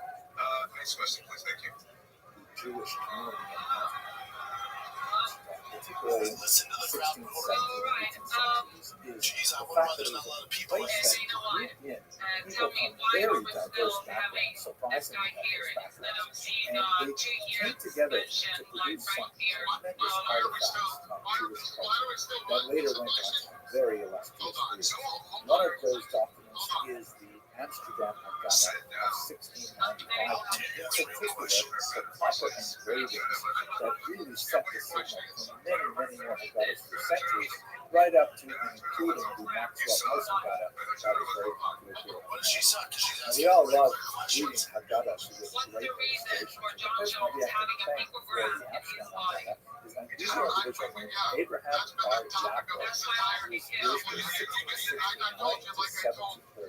He was born in Germany, probably in the Rhine. And what little we know about his background, that he was actually a convert to Judaism. What are your thoughts? He was Because it's originally been a Christian it focuses on this instead of a Protestant big fight. pastor, and he moved to Amsterdam in 1826, and that's where he converted and began to, use his talents as an engraver and presumably as a pastor because he had great familiarity with the illustrated Bibles in circulation at the time, and he brought those talents together in Amsterdam. We know just a handful of facts about him. He was apparently married twice. We don't know about his first wife, perhaps that was when he was still Christian. His second wife, however, was Deborah Oops, a very famous family of printers. Her husband was actually employed by her brother, Solomon ben Joseph, who published the 1712 reprint of the 1695 Haggadah that Abraham Bar was associated with. And it was Abraham Bar, Aramaic, rather than Ben, Yaakov. Normally, the convert was Yaakov Bar Abraham, but there's no question about it because he referred to himself elsewhere as Mishpachat Abraham, people from the family of Abraham. Anyway, let's have a look at this. So here's the title page of it. Absolutely gorgeous. You see the representation of Moses on the right, the lawgiver, and Aaron, who's on the left. Influential design. Those repeated again over and over again. And copper engraving was a technological upgrade from previous forms of illustration. Here you can see gorgeous rendition of the daughter of Pharaoh finding baby Moses in the Nile. You see in right in the center of the river, in the background there is Moses in the basket, and then sort of compressed timeline. In the back, you can see it looks like the maidservant, not the daughter of Pharaoh herself, who might have been flashing with reaches out to see Moses, and then on the left side of the foreground, you see apparently the maidservant presenting the baby Moses to the daughter of Pharaoh herself, who is so designated by a crown. Fascinating. Very detailed and gorgeous. You can imagine people sitting around the sacred table in Amsterdam really all over Europe. If the previous image might have appealed to the young daughters in the family, perhaps with maternal instincts, this one is definitely designed for the young boys in the family with this dramatic image of Moses leading the Egyptian who presented the danger as described in the text. And you can see all around the various activities involved with building Pithom and Ramses, the cities described as the slave cities that the Jews were involved in the time. So really gorgeous, detailed illustration, very evocative. It's also famous for being the site of a very clearly Hebrew map. You can see it's laid out east to west. Here is a colorized version of it. But I think what is most fascinating about this is in this type of era, the whole idea of plagiarism is not very well defined. And so here is a classic image from the Haggadah that shows the pictures of the four sons. So on the right, the wise son, and then the second from the right is the wicked son, the third from the right is the simple son, and then at the very left is the one who does not know how to ask. You can see they're actually different in size as well. But a little more deeply, you see that actually these four sons were clearly taken from early models. And in fact, many of the images in the Einstein Haggadah were simply taken from earlier biblical illustrations that came from Christian sources, which is perhaps something that our artists might not be familiar with through his earlier Christian study. Here, for example, you see the four sons in the Einstein Haggadah in the top left image. And by the way, ironically, it says underneath there in German, not the book, reproduction is forbidden, which it's ironic because, of course, this is exactly what he was doing. But this is also from 1931. It's a reprint from then, so it's already well in the public domain. But anyway, three of the four sons are simply flipped in mirror image and taken from entirely different illustrations drawn from the Iconos Biblical of Matthias Marian of Basel, mid-17th century of the Bible illustrations. So you can see, for example, the top one, the wise son, is actually from the picture of Hannibal, who's offering a sacrifice in the top right. The Russia, the wicked son, is actually a Roman soldier in the bottom right fleeing a battle. And then on the left, the simple son is ironically based on a model of the prophet Samuel in the lower left, and then he's just flipped as well, and the hat was added to of course, so the whole idea of what could be borrowed, what could be built upon, what could be augmented is really very fluid in the 17th century. Just wrap it up with one quick look at his own signature, which is really beautiful and bought But you can see that right there in the bottom of the signature says Abraham Bar Yaakov.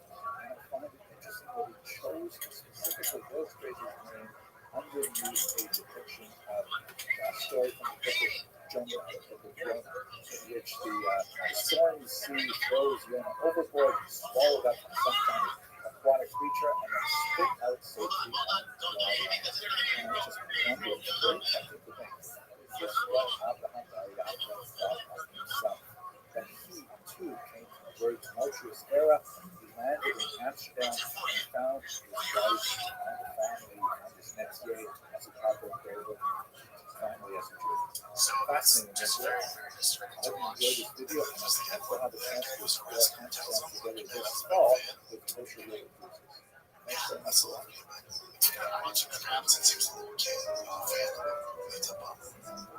That's so freaking sad. Let me see his mic. Actually, I want to hear the part where he says, yeah, that's the whole point of the video. I just want to show you how he was arrested. One of the most fascinating and fun aspects of my career as a Jewish historian is the opportunity to explore some of the exciting historical sites of Europe, in particular with kosher riverboat cruises.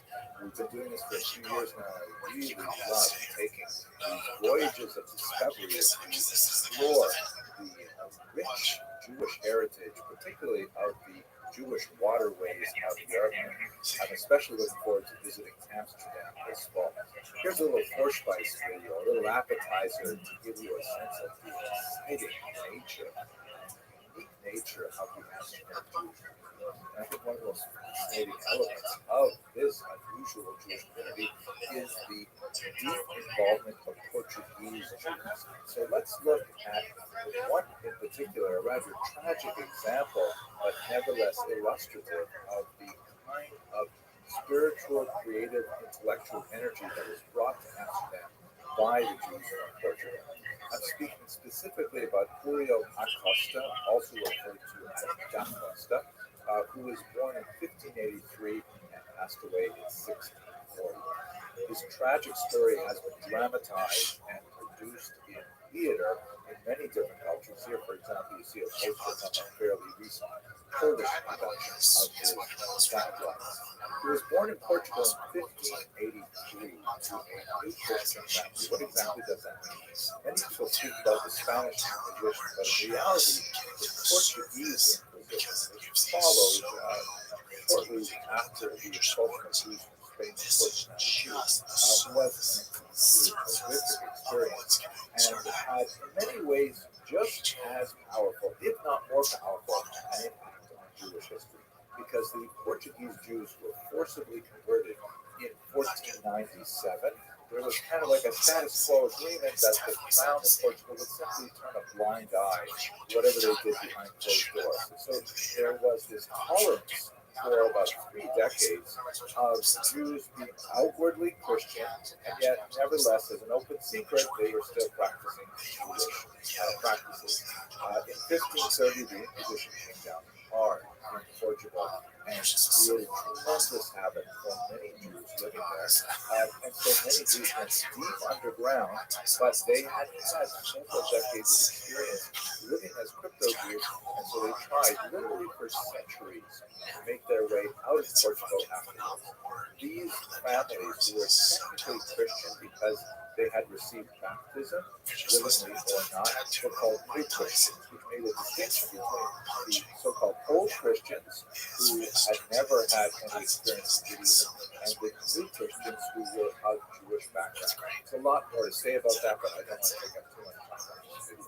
At any rate, like many Jews of his generation, Acosta was not informed of his Jewish background until he was really a teenager. And he had understood that he was a good Christian like everyone else. He studied theology. It's quite possible he may even have received a clerical degree himself. And then when he found out that he was Jewish, he was fascinated with it. He was obsessed with it, and he wanted to really explore his Jewish background. This was only possible, however, once the family did make their way out of Portugal to Amsterdam, which is much more liberal and tolerant environment, at least in some senses, where these Portuguese Jews could once again re-engage with their Jewish identity. Unfortunately for people like Costa, his Jewish identity was an imagined one, because for, this is 1583, the tradition has been in place for 50 years. The Jews have been forcibly converted for almost a century. His real content with Jewish teachings is highly limited. Almost everything he's learning about Judaism is from Christian sources reflecting upon Judaism, and him trying to decode them to understand what Judaism must really be like after you take away the Christian focus. He went to Amsterdam in 1614. He spent a little bit of time after that in Hamburg. He was circumcised and he was formally converted, but he found himself in conflict with the Hamburg community in 1618. And the crux of the problem was that he did not believe that Jews were living up to the ideal that he had set for them. Right? Imagine the kind of environment he must have been active in. He was an intellectual, brilliant individual, very well read, and he's trying to adopt this new Jewish identity after almost a century of persecution. And he finds that Jews are people too. Jews are not necessarily behaving at the standards which he expected of them after reading, the Hebrew Bible, hoping to find models of human behavior in the patriarchs and the matriarchs, David and Solomon. As he's around them, there are regular people who are going about as Jews, occasionally perhaps not speaking well of each other, perhaps not necessarily treating each other appropriately in business and so on. And he is angry about this. He ends up getting into conflict with the local community that in an attempt to try and quell his anger and his public expectations. He is now, there's a lot more to say about what exactly is context. It essentially means a form of ostracism, and there are different levels of it as we shall see. So he was first excommunicated in the year 1618. He goes back and lives in Amsterdam, and the excommunication is lifted, and but he doesn't stop. He's still so bothered by the fact that how is it possible that Jews do not behave to the standards that he expects they should adopt? It's possible that we all come to suffering on some level of mental illness. At the end of the story, perhaps we'll see why this is especially poignant. But nevertheless, he ended up publishing a book, The Examination of Pharisaic Traditions, which was in many ways an attack on exactly the problem that we're describing here. The Jewish community, which at this time was trying to negotiate a safe level of tolerance with the outside community, and certainly did not want these kind of intellectual rabble-rousers active in Amsterdam. They ended up excommunicating him at the end of the second excommunication. He was fined, the book was seized and burned, and he ended up fleeing to Utrecht. Nevertheless, in Utrecht, he found himself extremely depressed. His mother passed away, and he found that he simply could not live. He didn't have a community anymore. He was a Christian. He didn't have community among Jews either. So he moved back to Amsterdam, hoping to absorb himself with the Jewish community again. And he said, I'm going to set aside all of my intellectual and spiritual disagreements with the community. He said later on, a very sad phrase, he said, I shall become an ape among apes. It's a very derogatory statement in the sense that he wanted to fit in with the Jews, even though he felt that it really wasn't for him. He thought a lot about some of the philosophical areas of Judaism, and just could not help himself. He ended up getting involved in controversial behavior again. He ended up preventing two Christians who were considered conversion to Judaism at the time, and this brought him to the attention of the one and so in 1640, he formally says to the community, okay, look, I'm really, really sorry. I know I'm having trouble controlling myself, but I will completely subject myself to the Jewish community. I will not, engage in any of these activities anymore. And the patrons of Amsterdam, these Jewish court imposed an extremely harsh sanction on him. They accepted him back, but they ordered him to go through a ritual humiliation, which was surprisingly not as uncommon as one might think in the 17th century, where he was taken into the synagogue, he was tied to a post and symbolically lashed with a lash, but the idea was to symbolically accept the repentance through these lashes. Welcome. How are you? What up, Rabbi? Can you hear me? Yo.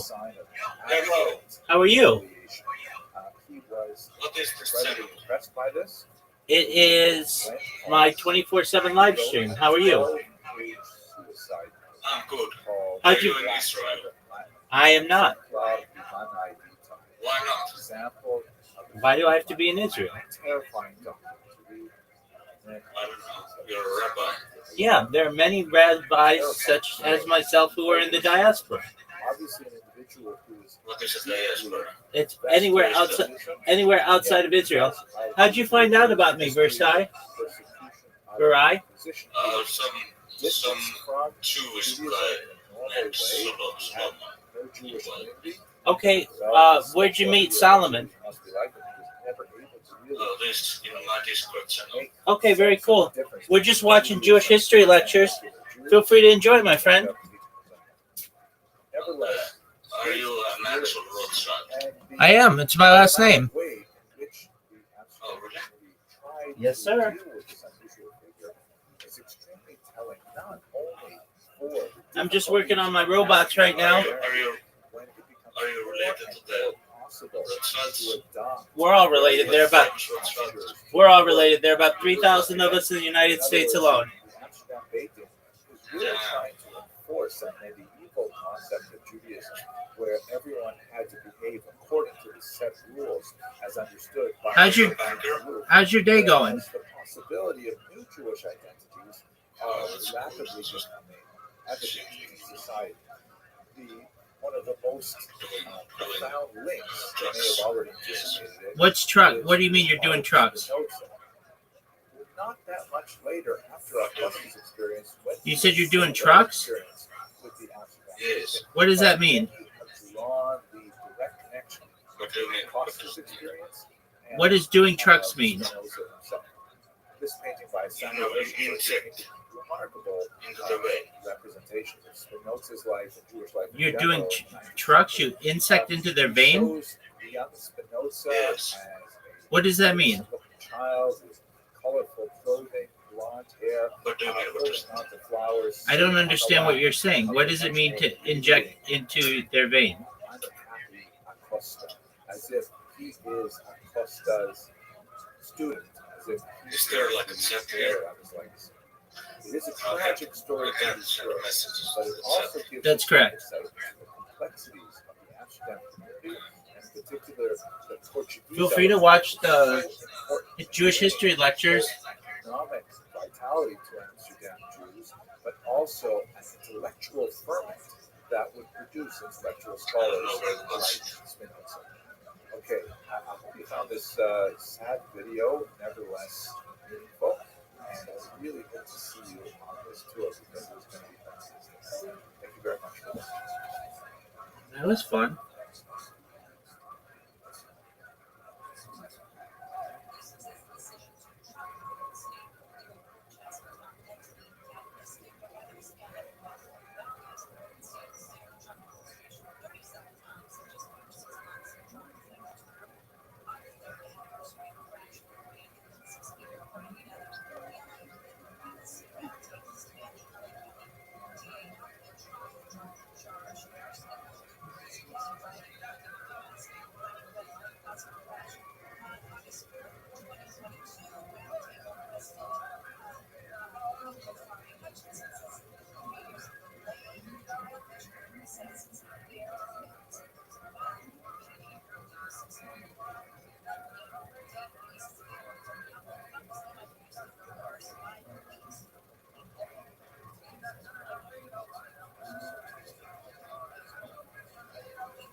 Welcome, my friend. Hello. Hello. How's your day going? Okay, I guess.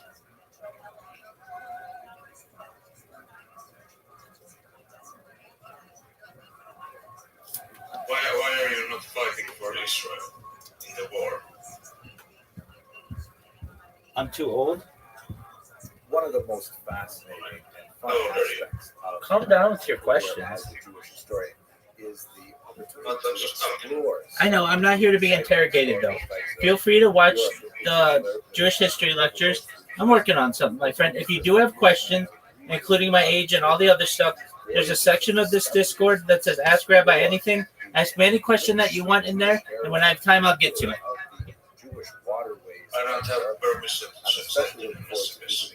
You do in the Ask Rabbi Anything section. A little appetizer to give you a sense of the exciting nature and unique nature of the Amsterdam Jewish community. And I think one of the most fascinating elements of this unusual Jewish community is the deep involvement of Portuguese Jews. And so let's look at Yes, you do. You click on it, and there's a little box that says send a message.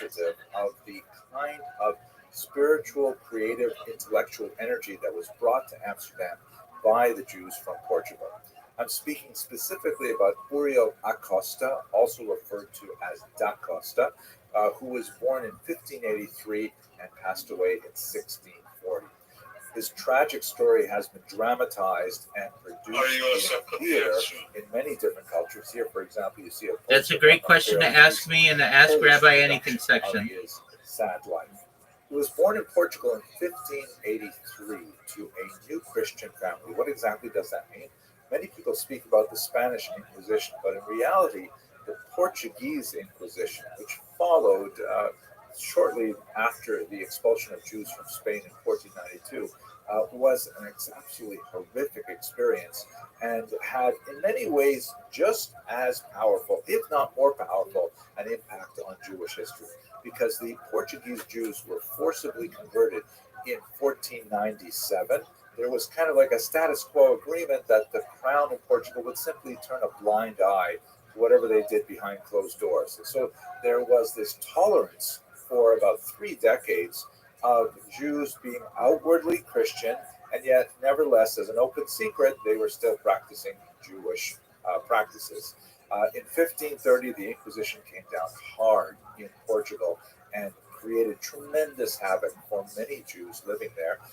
And so many Jews went deep underground, but they had had several decades of experience living as crypto Jews, and so they tried literally for centuries to make their way out of Portugal afterwards.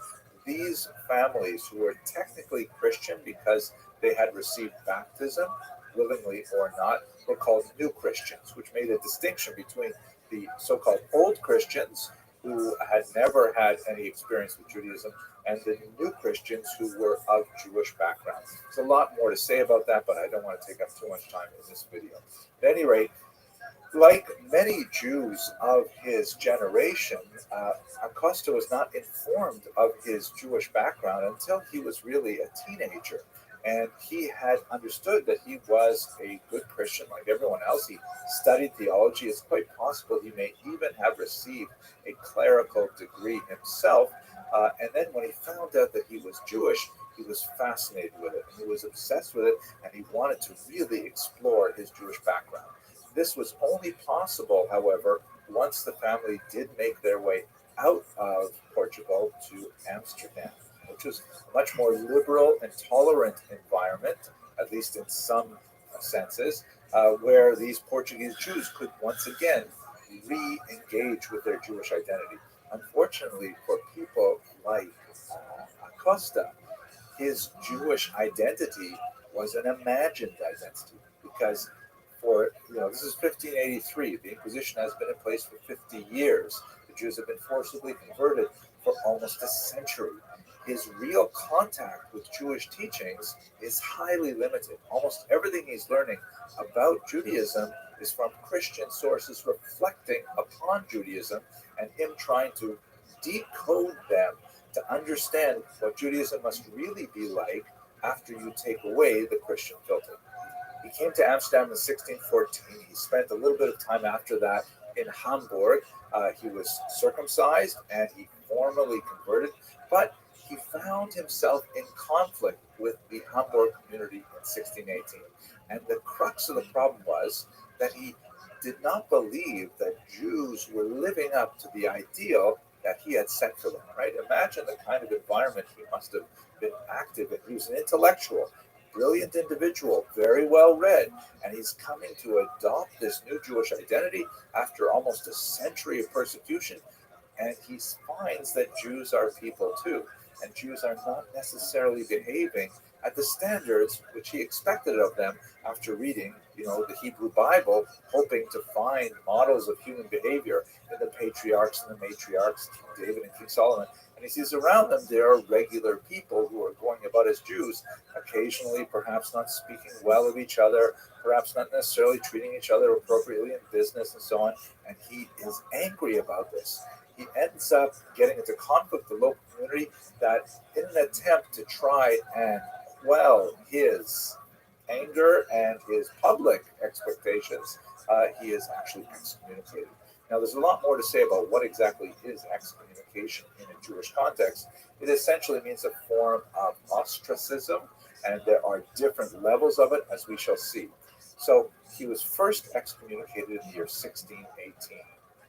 He goes back and he lives in Amsterdam, and the excommunication is lifted, and but he doesn't stop. He's still so bothered by the fact that, how is it possible that Jews do not behave to the standards that he expects they should adopt? It's possible that Uriel Costa suffered from some level of mental illness. When I get to the end of this story, perhaps you'll see why this is especially poignant. But nevertheless, he ended up publishing a book, The Examination of Pharisaic Traditions, which was in many ways an attack on exactly the problem that we're describing here. The Jewish community, which at this time was trying to negotiate a safe level of tolerance with the outside community, and certainly did not want these kind of intellectual rabble-rousers active in Amsterdam. They ended up excommunicating him again. This is the second excommunication. He was fined, the book was seized and burned, and he ended up fleeing to Utrecht. Nevertheless, in Utrecht, he found himself extremely depressed. In 1628, his mother passed away, and he found that he simply could not live. He didn't have a community anymore. He wasn't a Christian. He didn't have community among Jews either. So he moved back to Amsterdam, hoping to absorb himself within the Jewish community again. And he said, I'm going to set aside all of my intellectual and spiritual disagreements with the community. He said later on, a very sad phrase, he said, I shall become an ape among apes. Very derogatory statement in the sense that he wanted to fit in with the Jews, even though he felt that it really wasn't for him. He thought a lot about some of the philosophical areas of Judaism, and he just could not help himself. He ended up getting involved in controversial behavior again. He ended up preventing two Christians who were considering conversion to Judaism at this time, and this brought him to the attention of the Jewish community once again. And so in 1640, he formally says to the community, okay, look, I'm really, really sorry. I know I'm having trouble controlling myself, but I will completely subject myself to the Jewish community. I will not, engage in any of these activities anymore. And the Beit Din of Amsterdam, the Jewish court, imposed an extremely harsh sanction upon him. They accepted him back, but they ordered him to go through a ritual humiliation, which was surprisingly not as uncommon as one might think in the 17th century, where he was taken into the synagogue, he was tied to a post and symbolically lashed with a thin little lash, but the idea was to symbolically accept his repentance through these lashes. And then, amazingly, he was required to lie down at the entrance to the synagogue and have the entire synagogue membership walk over him, which is a sign of abject humiliation. He was incredibly depressed by this. He went home. He wrote a 12-page suicide note called, in Latin, he wrote in Latin, Exemplar Humanae Vitae, an example of a human life. A terrifying document to read, and then he killed himself with a revolver. Terrifying story, incredibly sad. Obviously, an individual who is deeply invested in Judaism. There he is. Yet, because of the vagaries of history, What up, pimp? persecution, How you living, of baby? position, he was Rah, rah, rah. Rah, rah, rah. Rah, rah, rah. What's good, son? You literally messaged me at 9:30 in the morning to play match. Yeah, dog. And then again at like 10 and 11 and 12 and now 3:20. Are you ready? Yeah. I mean, I don't think this is gonna play out too well for you, but Okay. So I have to put some. actually, I figured out an AI strategy to play the offense.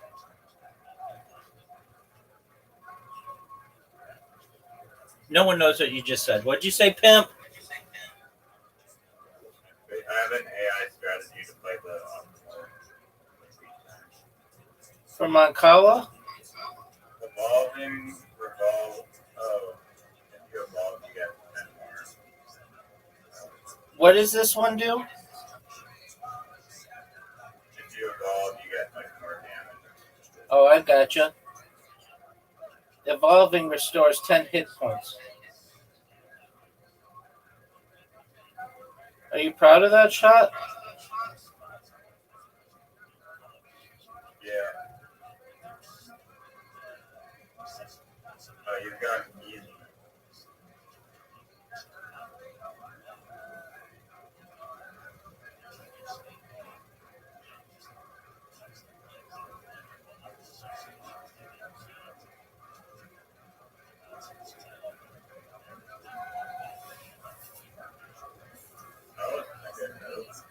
I think it was brilliant. I thought you were gonna allow me to get the cherries. They're berries, technically. I looked it up.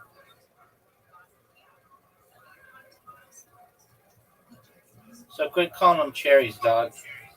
They're berries.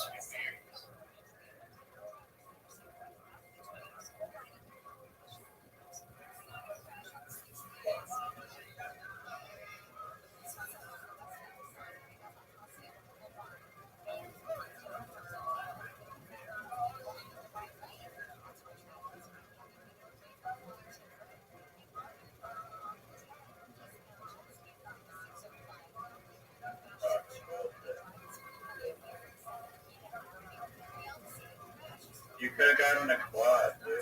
But I guess you got two in a row anyway. So it doesn't really matter.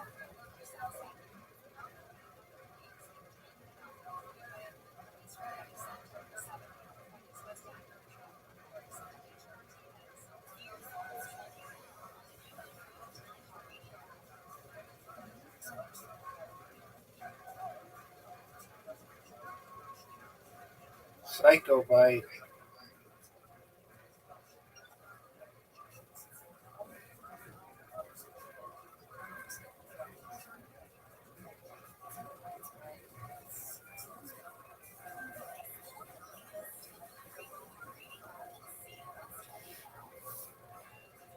Do you think all of the colors come up equally or some more than others?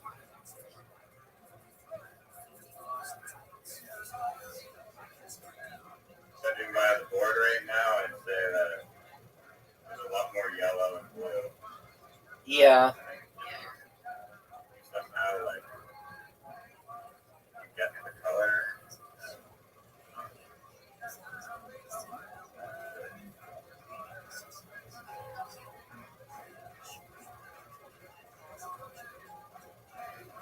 The more you get the color, the more it disappears. I get that.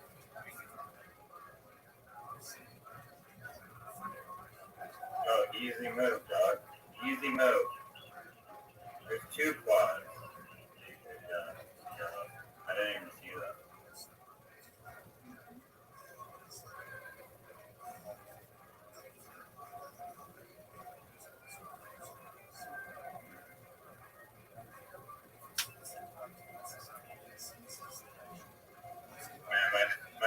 saying it's going to be like the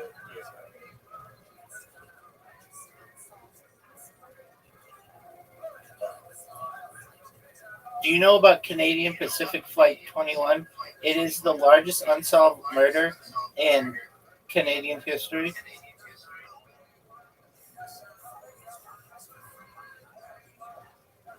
What do you want me to do about it, dog? Whatever you want to do about it, baby. I think the residential schools are, I mean, is that a solved murder? It's. Are you saying as a terrorist? I think it was somebody took down a plane.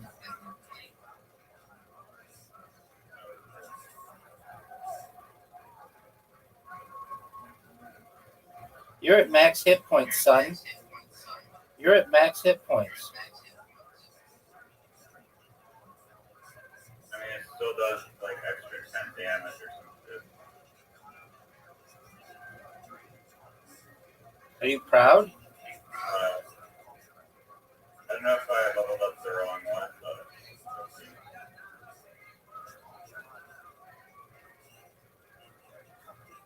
I think my green one will do more like 10 extra damage, so it's going to have the same amount of damage plus healing, but it's going to be one harder to get to.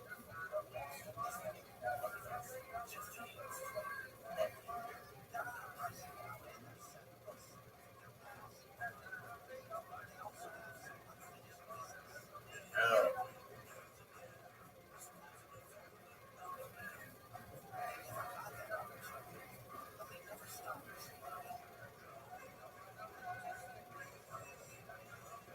I forgot to like look for spawn.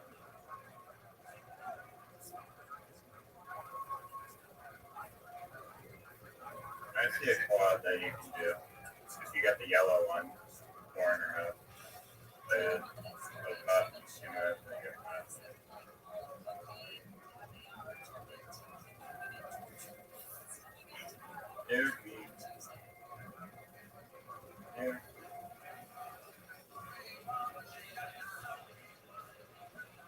That was movie.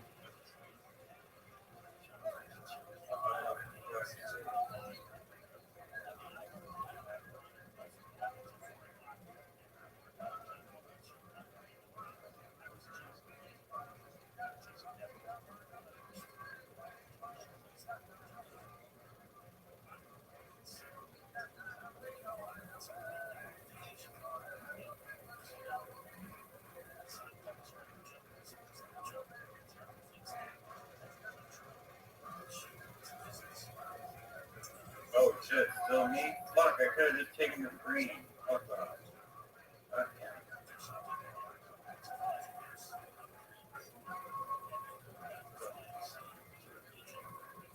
Oh no. That's not good. No! That's not good. Fuck.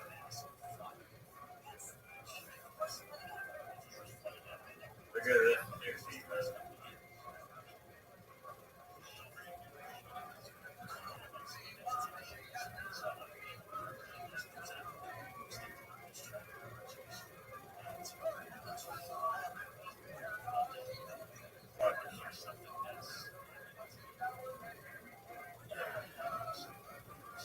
Sometimes you just gotta like hit a 3 and then I don't think it ever gets to like 5 or 6. Or like, I guess they would automatically go away if they had that. But like, it just seems like there's like some kind of AI limitation.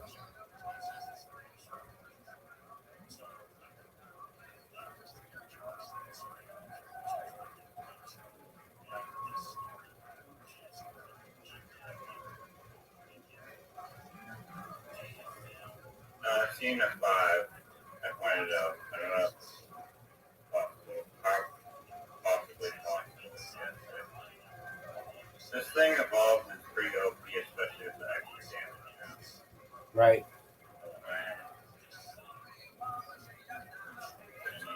What's OP?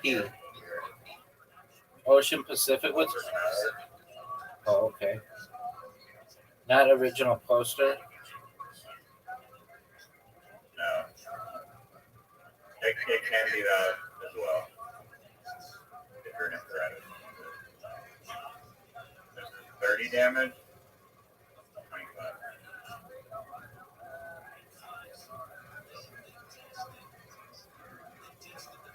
Oh.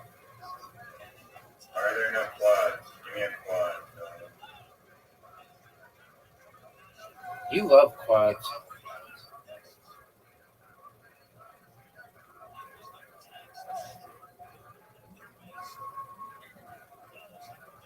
No, I roll.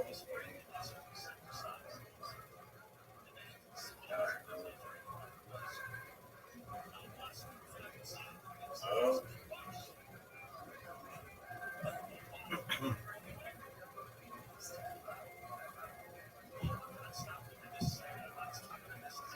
What are you gonna do, dog?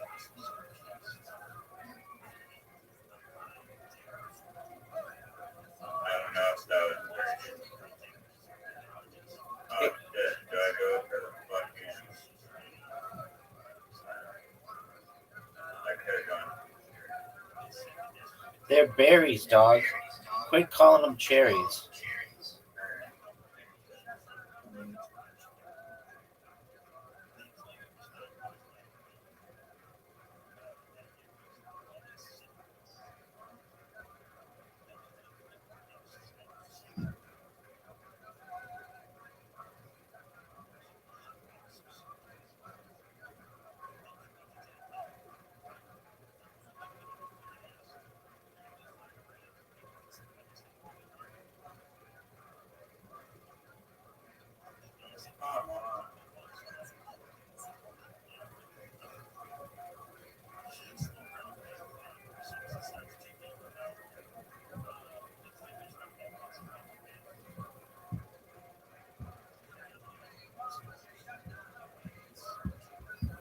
Are you kidding me, bro?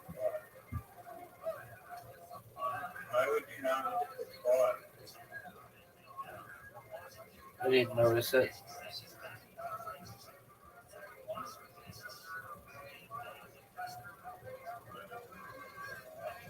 No!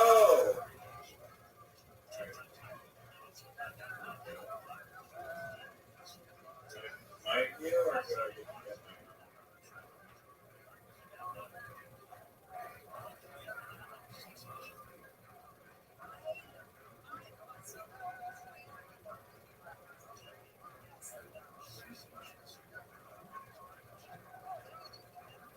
Not gonna evolve your dream thing?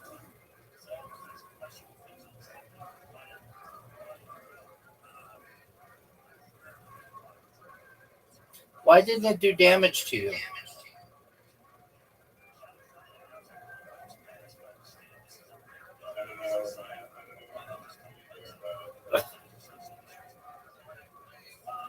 I want you to go and quit J-Orn.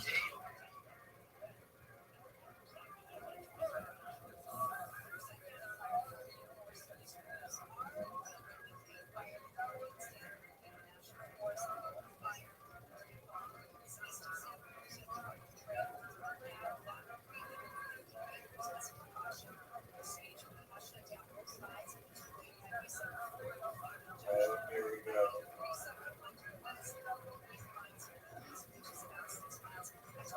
Did it heal you for fucking just evolving? Yeah, because that's like the special thing in this one.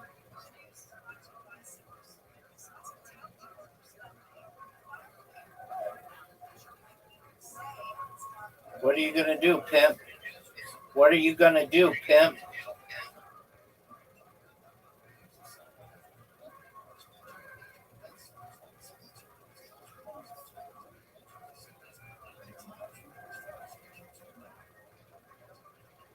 Quad.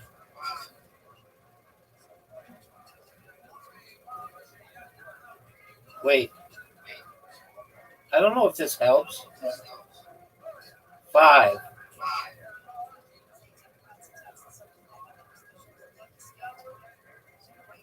Five doesn't do anything for you. It should let you like keep back in. I agree.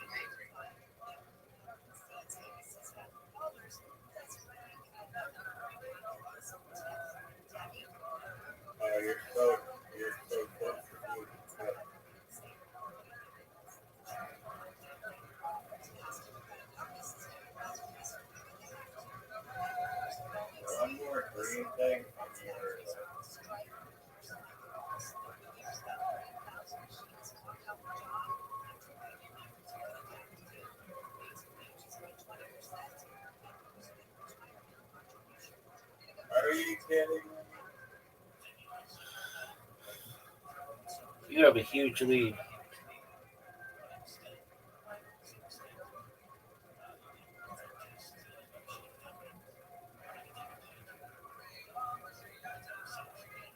Fuck you, man. Fuck you.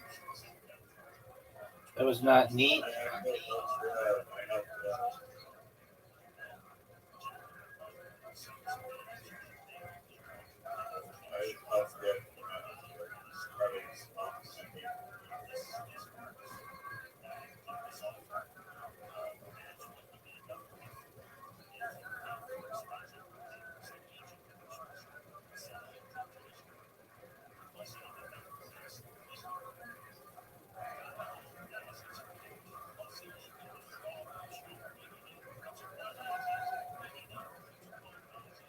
Extra move.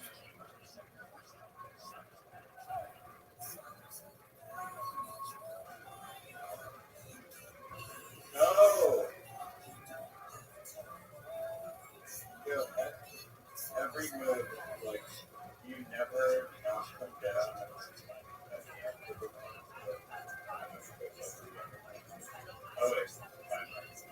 Fuck you, man.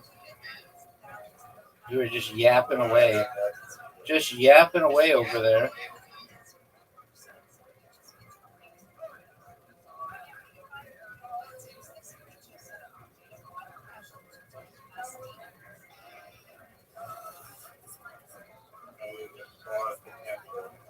What the fuck was happening? Oh, you're dead.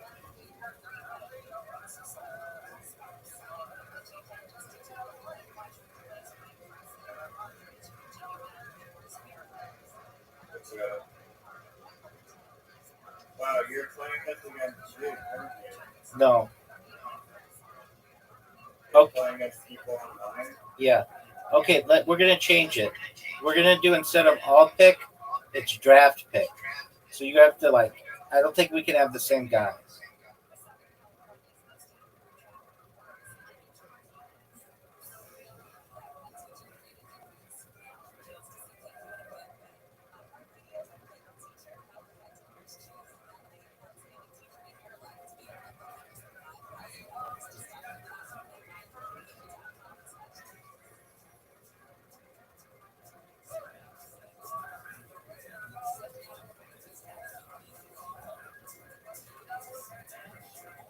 Riser selects.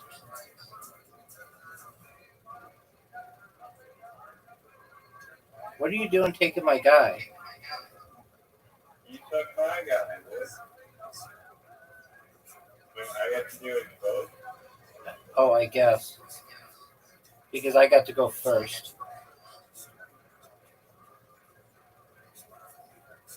Are you going to pick something? Or are you just going to J or? I need more from the character. I know.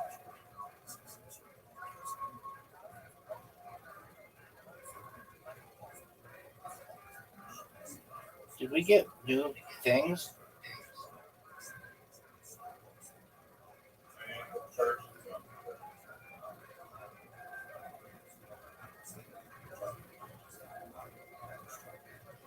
I got a new thing. We haven't used this one. Matching berries harms 5 damage.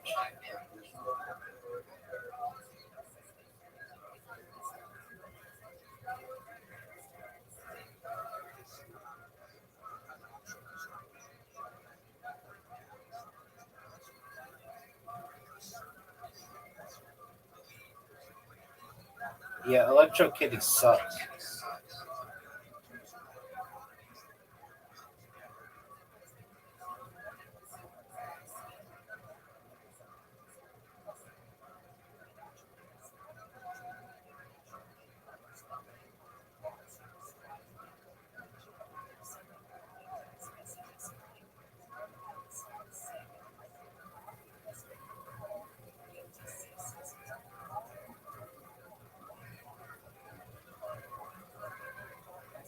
Wait, it does damage to you when you get berries?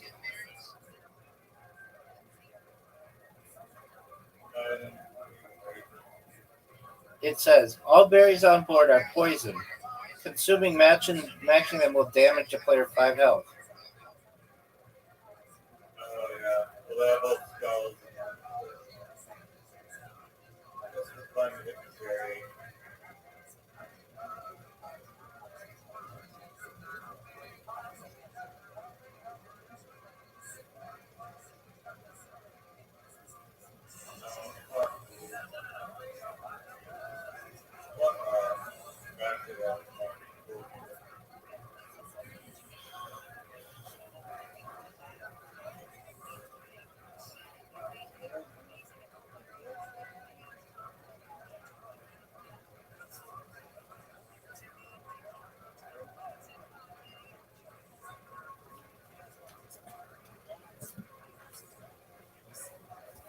Does it surprise you sometimes how athletic I am?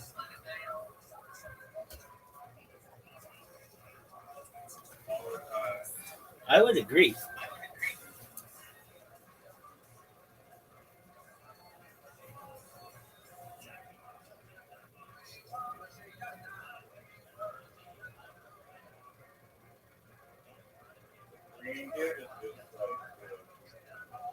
Is like the what?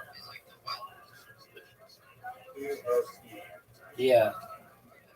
Well, it could be like a 30-point shift.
Gigantic fuck up.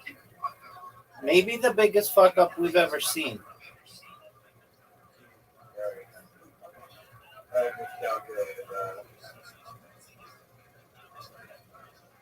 Dude, Slit Kitty sucks. Or whatever, Electro thing sucks.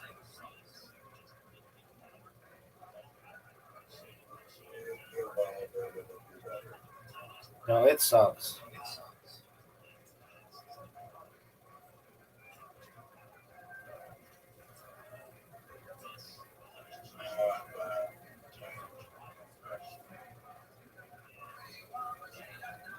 Do you just want to give up?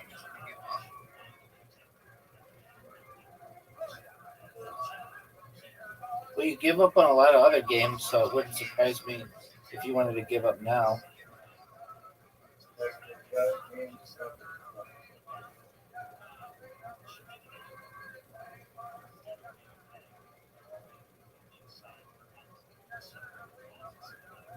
You can't even evolve in that. Yes, you can.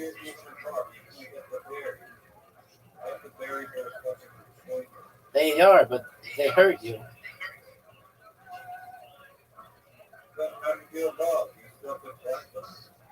Yep.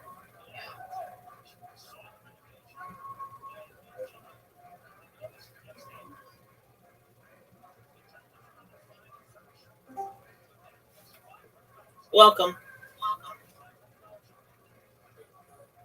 How you living, pimp? What's good in your neck of the woods? How'd you find out about me, G?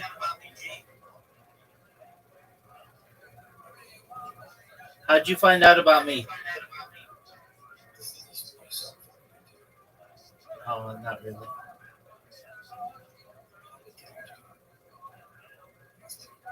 You're in what? Doug, no one can hear you. What did you say?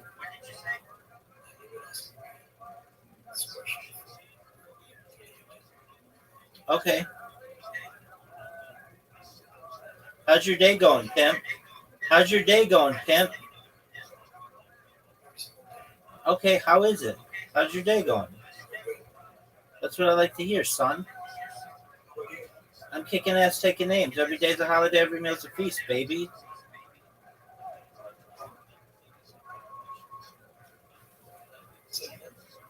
I'm doing well, thank you. I'm just playing a game with Riser, enjoying life.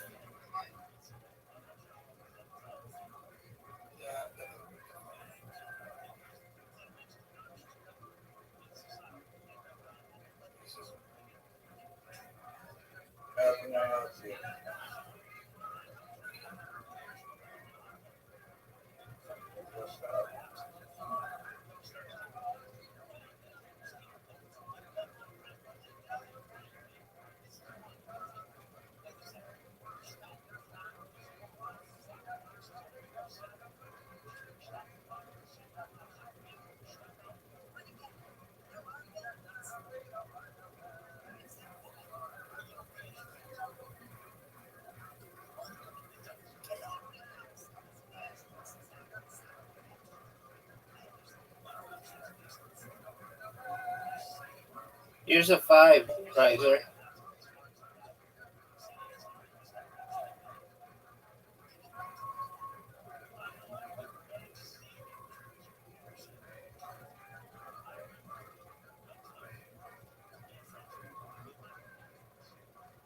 Riser. I now have Electro Kitty. Electro Kitty is now Axel Rays. What are your thoughts? Never seen Axel Ray in the history.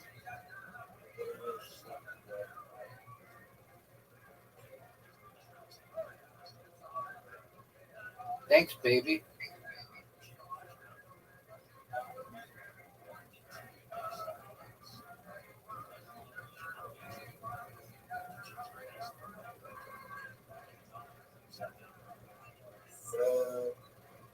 Well, it's actually pretty good.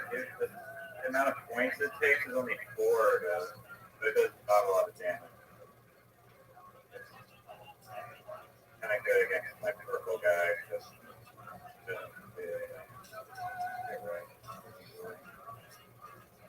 Oh, you want to see a 5-er? Yeah. Make sure that's 5-er. Yeah. That was good. I feel like 4 extra moves. That was good.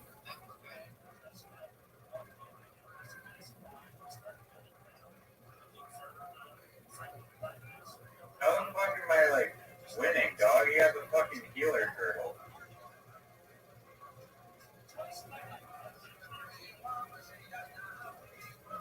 Fuck you.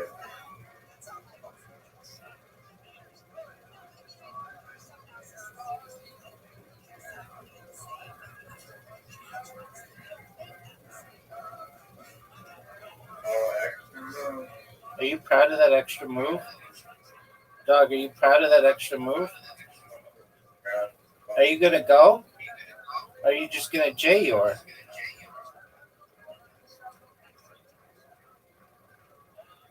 I need to get the blood circulating so I can continue to excel at this game. I'm going to go to jail.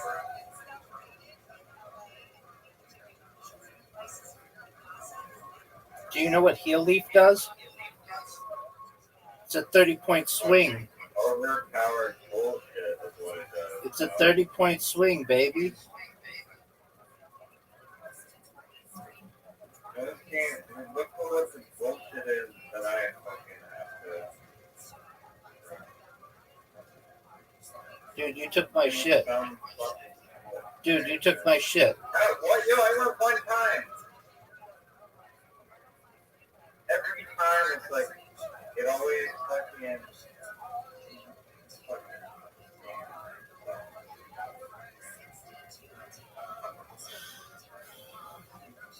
Oh, you're done. You're done. Action 0, sir.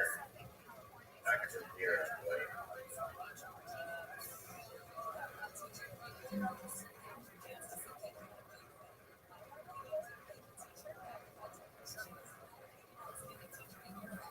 cooked if you're shitty like weird electro cat shit. Right.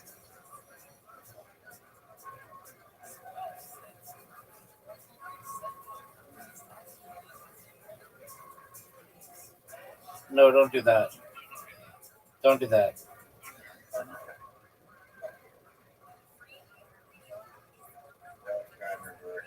Are you gonna go? That's not reverse psychology. That's straight up psychology, pimp.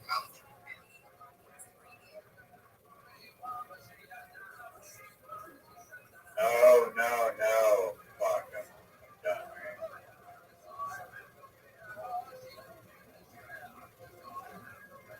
right? Dog. Much damage. Alright, we're good.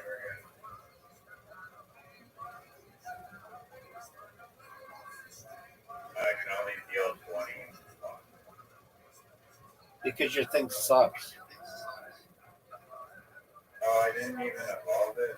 No, you didn't. Why didn't you evolve anything?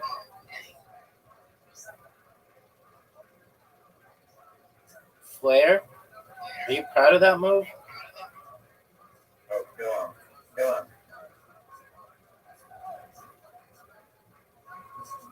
Alright, we might be okay. Oh man, this sucks. I don't have anything good. What do you want me to do? Plenty of great moves there.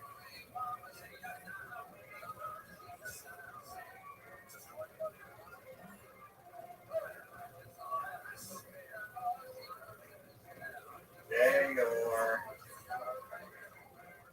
What a shit move. He was brilliant. Look at this move, ready? Yep. I'm ready for it, pimp. Just fucked up. All right, I mean, I could. I'm ready for your move. Do I evolve or just... Oh, baby. What? Nice. This could be it. Let's see. This could be it. Oh, my fucking piece of shit only does 10 fucking damage.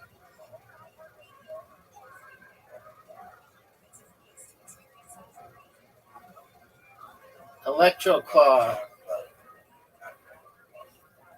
I beat you with the shittiest shit ever. I don't like that one. Let's do whatever you want to be. I'll pick. I want my green one, and I want my red one.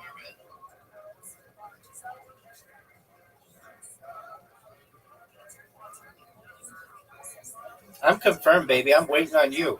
What are you doing, J-Yorn? Are you J-Yorn? Dog. So fucking wild. Do the Electro Cat and the blue one. Alright,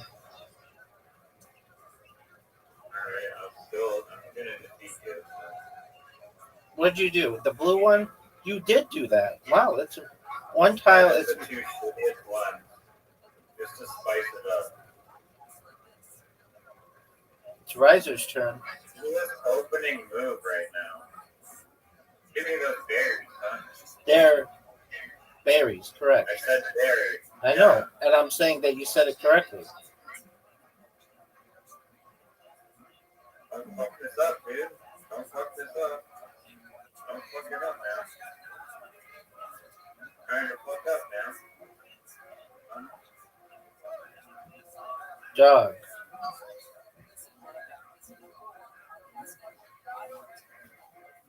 So, if you're taking 20 seconds to JYOR, at least fucking do some lube and clean it up or something. I don't know.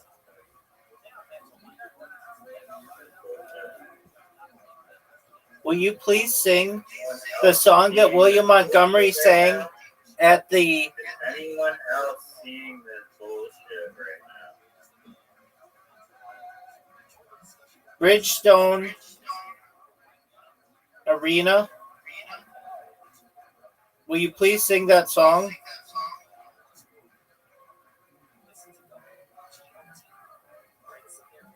No one knows what the fuck you're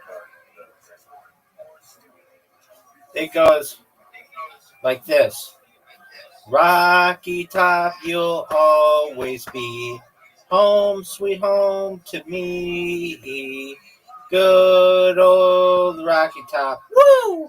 Rocky Top, Tennessee.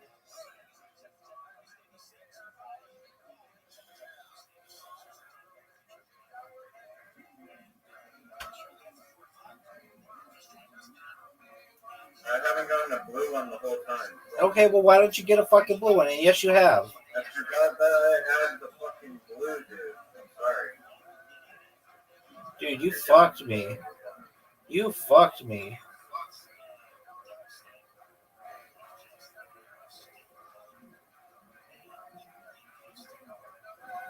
Oh, this blue one might actually be low-key OP.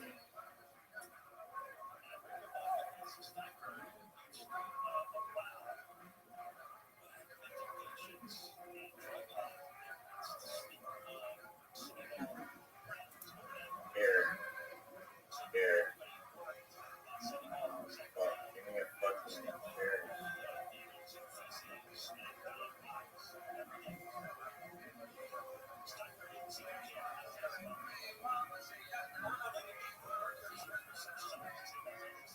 Dude, F you, man.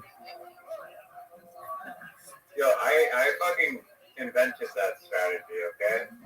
You've since tried stolen my strategy, which I understand because it's fucking superior. But if you don't have a move, you gotta get in there. Make some people mad.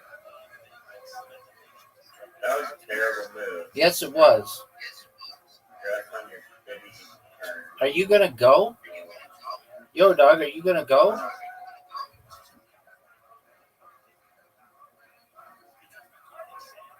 What's with all these fucking... I didn't read the thing at the start of this game. One tile is best at the start.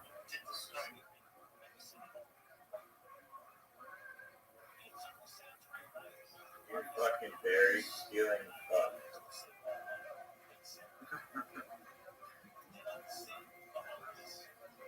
Quinn.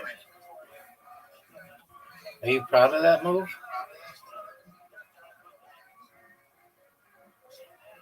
I am proud of it. Oh, you can set up an easy quad there on the bottom. Just a little tip of the throat.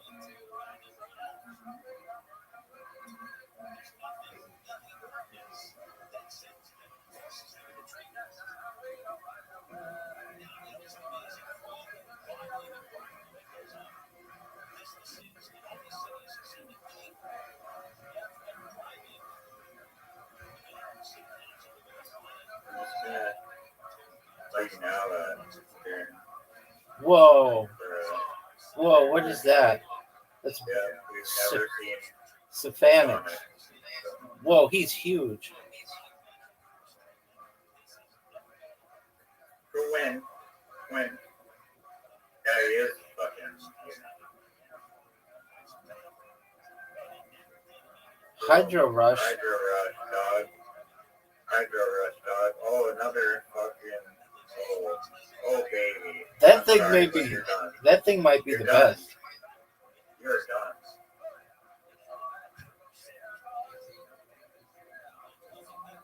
Your red one just can't level up because there's just no fucking titles. That was good. Thanks, baby. You have two moves? What the fuck? There you go. You got it. Got a fucking little thing in there.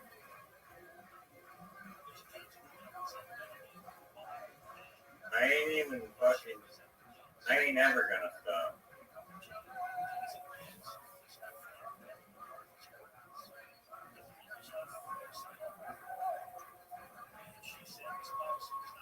They are go.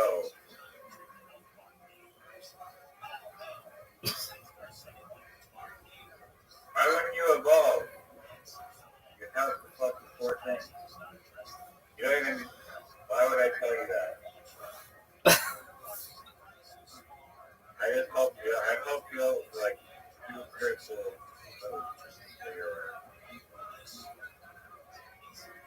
Are you gonna go? Dog, I take 2 seconds to move. Dude, that thing is great because it makes everything blue. Yeah,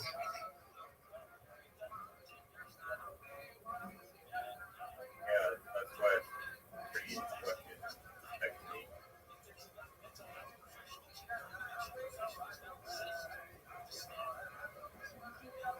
Fuck you.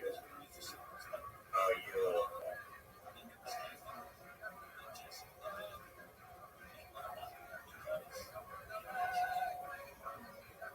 There you go.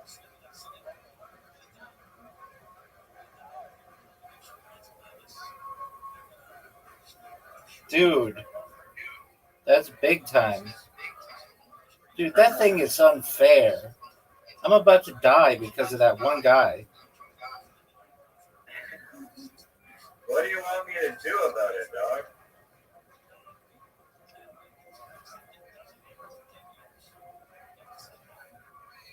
Sorry. Just kill me. Oh, you're done. You're just. Here we go, dog. Okay, cool. Hey. I want the blue. I want the blue one, and No. You're not stealing my fucking blue one. I want the blue one, and I want the green one. I want the blue one, and I want the stealing the fucking blue one, dog.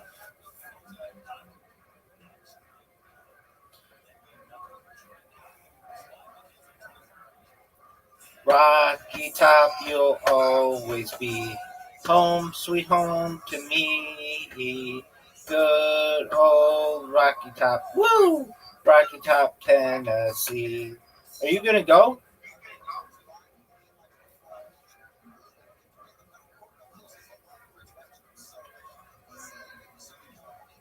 Evolving restores 10 hit points. Let me go first. Fuck you, man. Fuck you.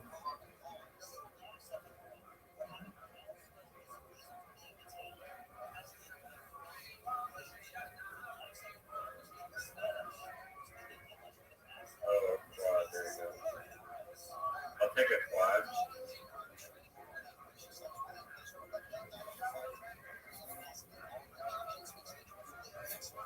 Dog, what in the fuck?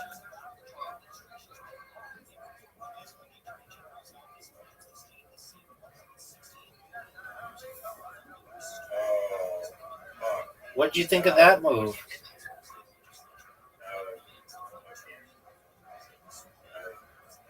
That's just so OP, dog. Are you kidding me? Fuck. I should just resign right now. But except since I have the blue one, your fucking thing also helps me. So. Oh, you're right.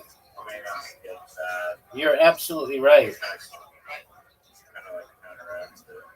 Yes, it does.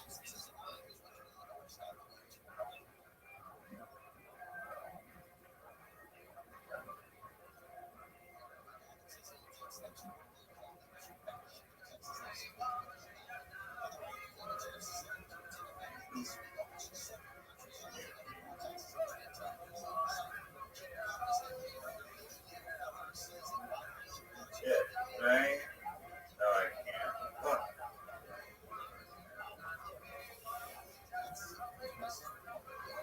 Extra move, double quad. That should count for 2.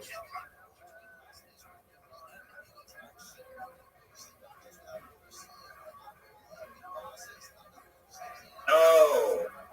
Fuck off.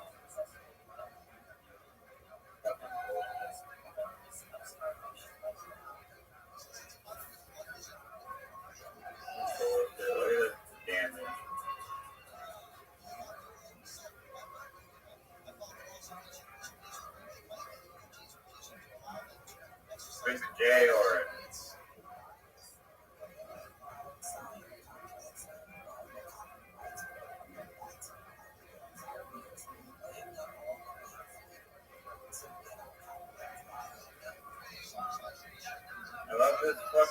blue one's supposed to like convert more fucking tiles.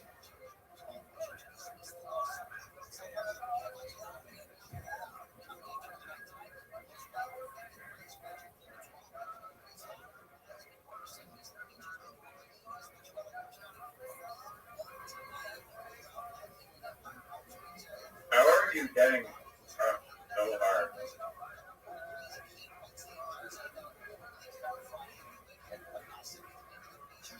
Lines up the quad.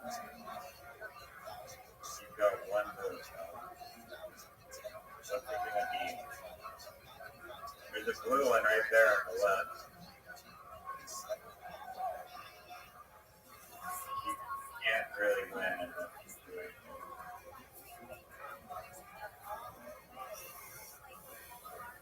Drop you down.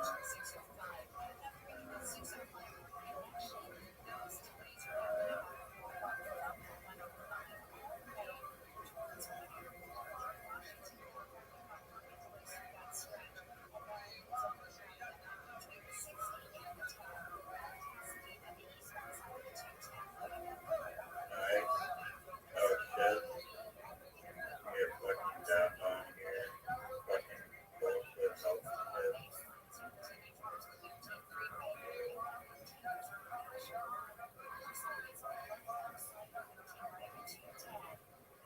Look at this move.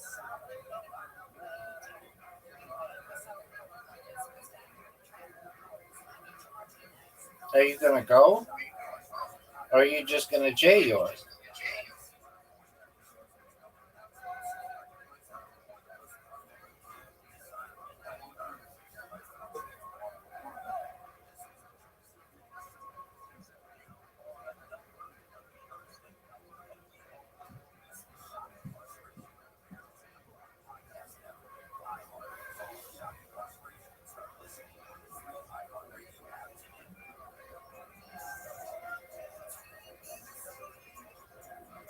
Uh-oh.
Welcome, Pimp.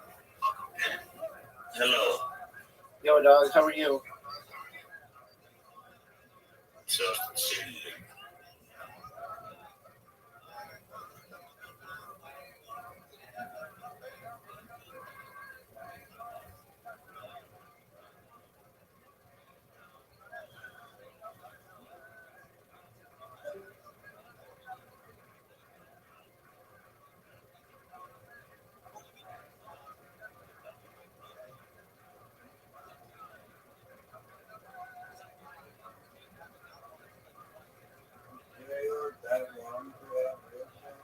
It was genius.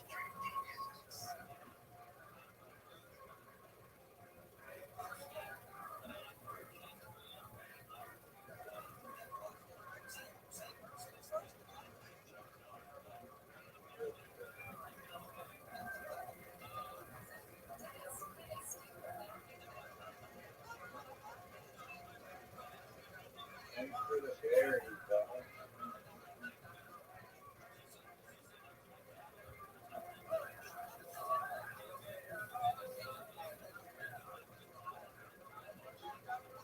Oh my god.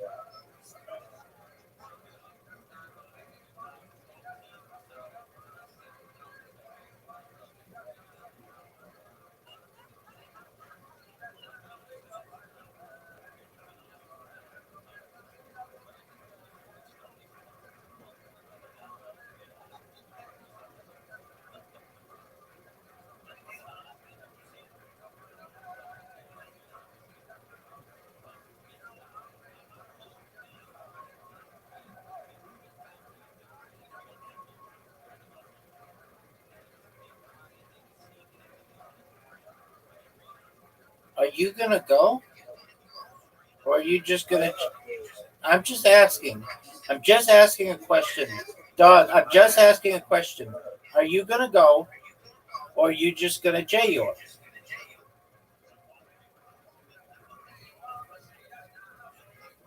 That's that's what you do. You evolve into the Scorpicon.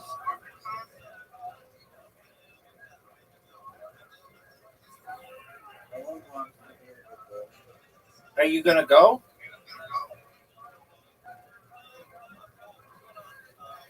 That was your move. One of the least impressive moves I've ever seen.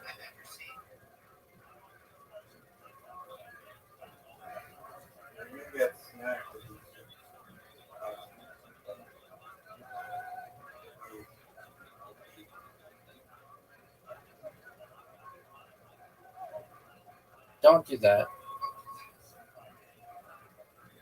Dude, fuck you, man.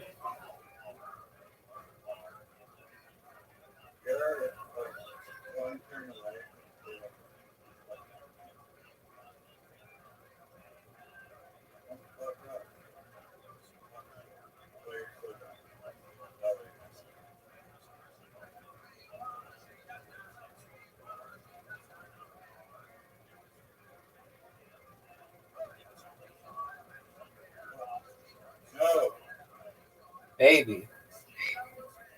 Baby. Extra move.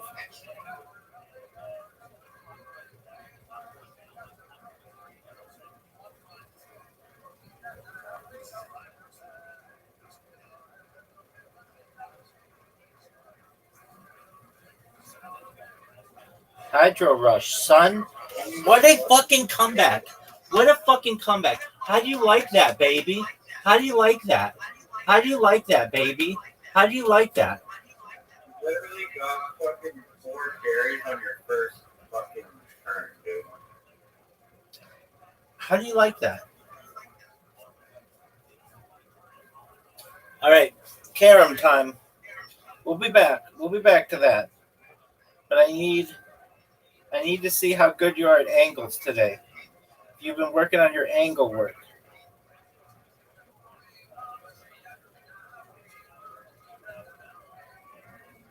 What did you think of that comeback?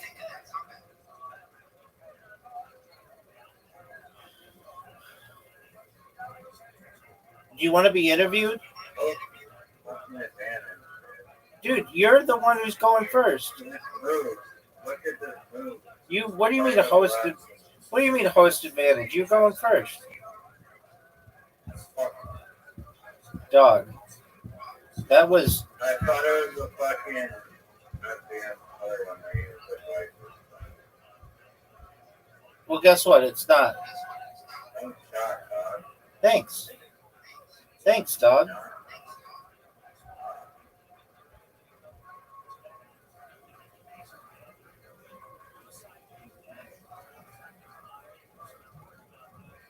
No way. No way.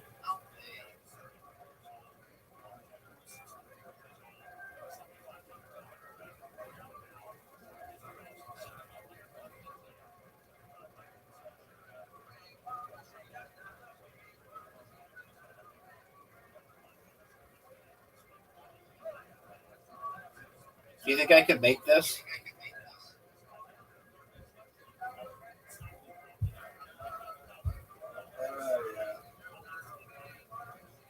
How about those two in the corner? Notice how you did a 160, which is like the actual correct amount. Good job. You did an actual. Oh, thanks, dog.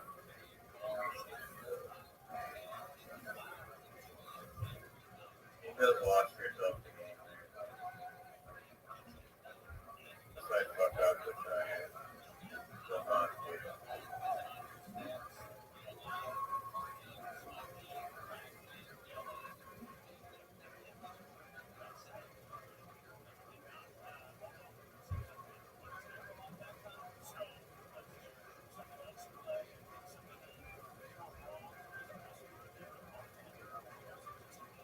you gonna get the red one? I don't even need the red one, dog. Actually, I might.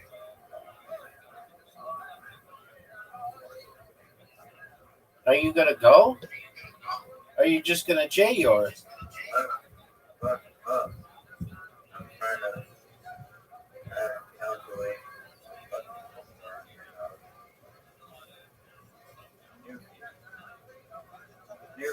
New fee. Sorry. New fee. Oh, dog. Dog, that was beauty. That was a thing of beauty. Okay, this is old fashioned style, dog. This is old fashioned style. Like fucking the donut shop. What do you mean the donut shop? What the fuck is that supposed to be? Ever heard of an old fashioned glazed donut? Oh yeah, but usually someone would say like a diner. Because donut shops still can be modern.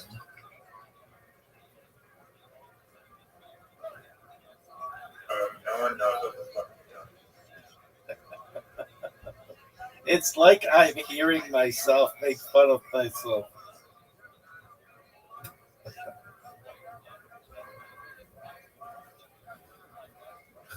Are you gonna go? Thanks for putting in. Are you gonna jerk yourself out? Oh, we're doing this one? I said it's like the old fashioned style. And you're like, oh, okay. Oh, like a fucking donut shop. No one knows what the fuck you're talking about. It's classic, dog.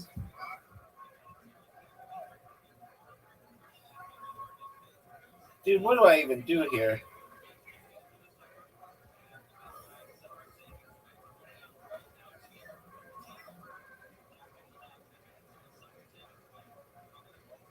I made it very difficult for you. Thanks. Thanks, dog.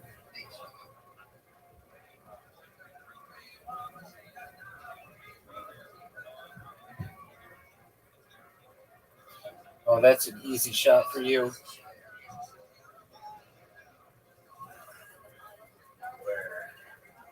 You don't see it. You don't see it. I'm not going to tell you if you don't see it. You don't see it. Then get it. Then get it.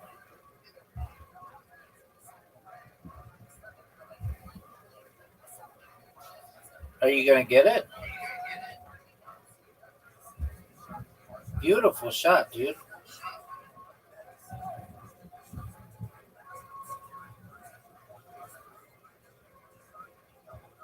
Look at you. Look at you. I don't think you really mastered the using the other pucks to shoot other pucks.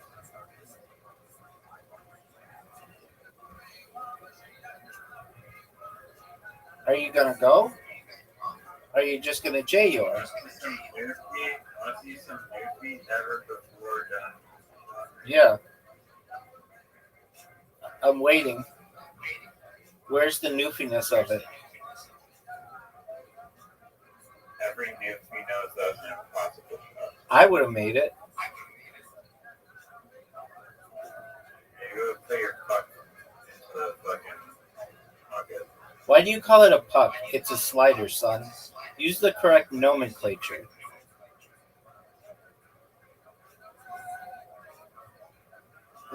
Look at this shot. Okay, well, does this look like air hockey? Okay, where's the air part? Where's the hockey part? I don't get how this is like air hockey at all. All I know is that we are witnessing greatness right now. That's all I know. I just know that we are witnessing greatness. Perhaps some of the greatest. I'm not good at these shots. Right here, this is the hardest kind of shot for me. That is easy. That was the easiest shot. You make those all the time. I'm not good at it.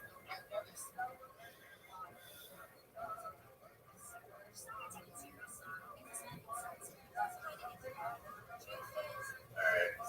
You still somehow fucked up like the easiest win.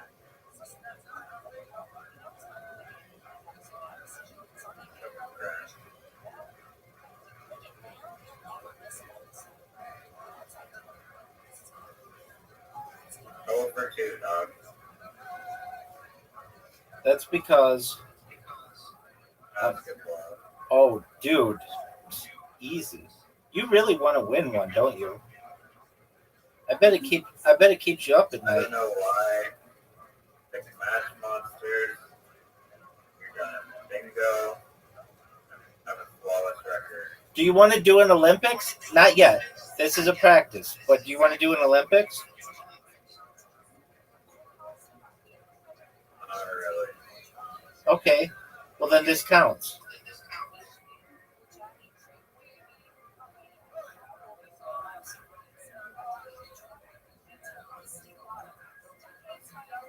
Ones are, I know they're not, but ones almost seem pointless in comparison to twos. Wow, you got 5?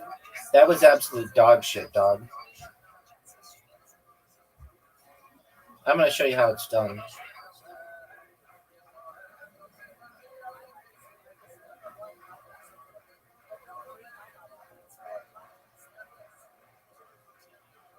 Shoot. What are your thoughts on how I got 9 and you got 5? Do you want to be interviewed? Sound like a broke. It just shows I'm consistent, baby.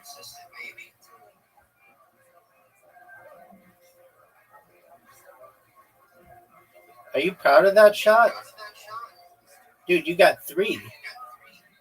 You know you were trying to get it in the basket, right? This is the worst game I've ever played.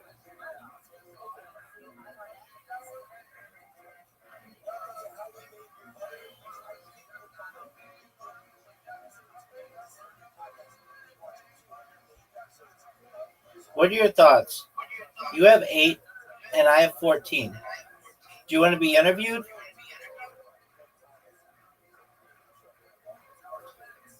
That's a make. That's a make. That's a swish. That's a make.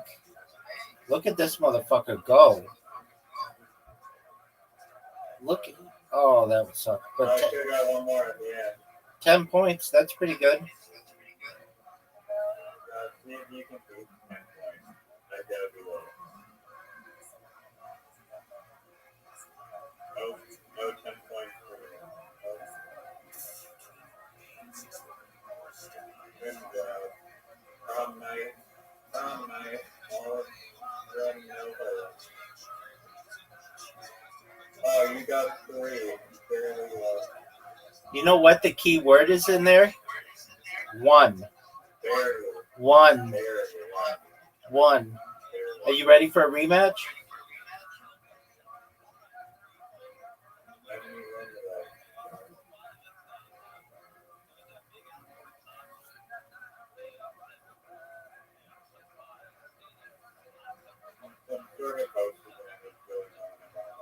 I mean, you could always send it to me. Here we go, baby. That's a make. That's a miss. That's a beautiful make. It was beautiful. Dog. Almost a record.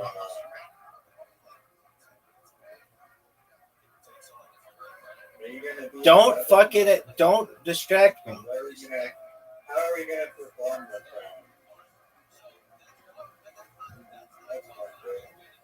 That's a one.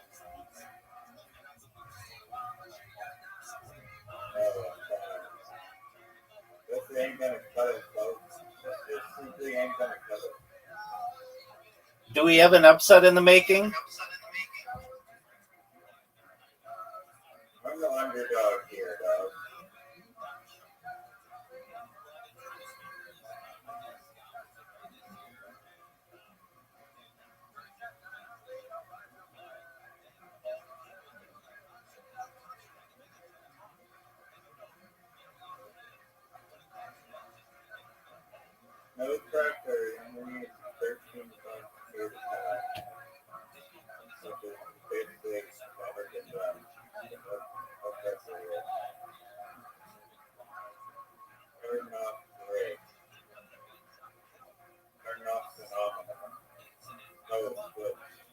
putting on the back burner. Oh, fuck. What the hell is that? This is where it all goes down. Don't fuck up. Whatever you do. Oh, he starts off with a swish, folks. That was a big swish. This motherfucker's another swish. It might be over for Rabbi, folks. It might be over. It might be over, son.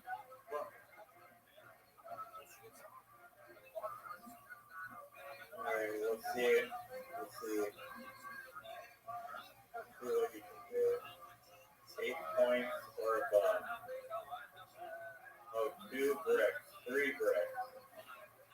Can you make it good? No switch. No switch. No switch. Yes. I finally did it. I got a victory. Are you ready to play Literati? You want to do it again? Again. No. Mancala.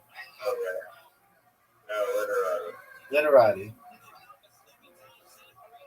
Congratulations on how I let you win. I actually figured out my strategy. Not to suck dick. Host advantage. Here we go. Then I'll let you go first. Alright, well then let me go first then.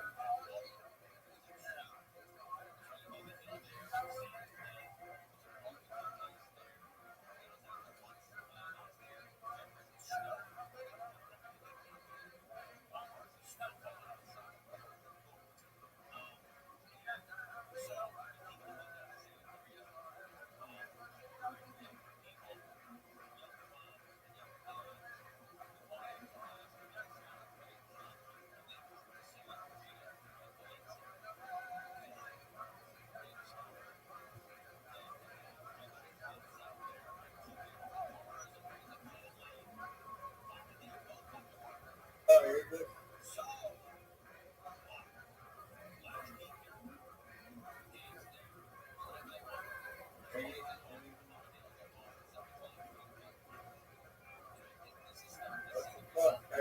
Porridge.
Doug, do you know what this reminds me?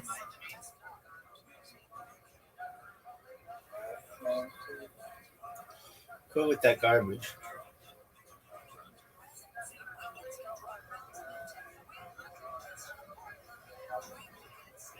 Look at, I got that lead back, baby.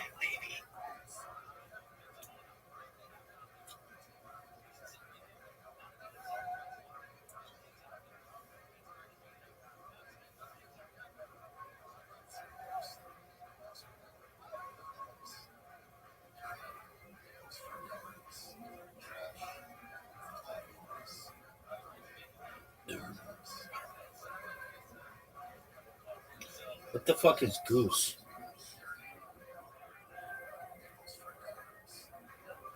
Goose. I gotcha.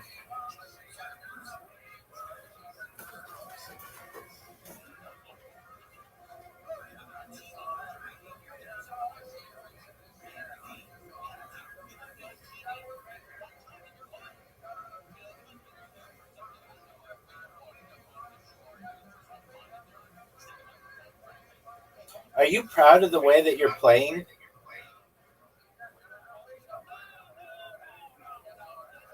Riser, are you proud of the way that you're playing?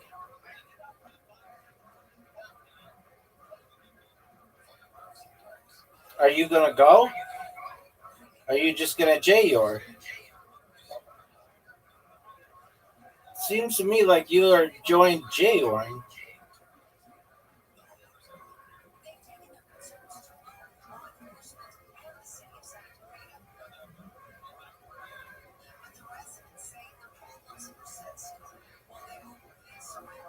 I probably should not have gone Dog, what's it like to give me a huge lead? there. Dog, dog, what's it like to give me a huge lead? Dog, dog, dog, dog.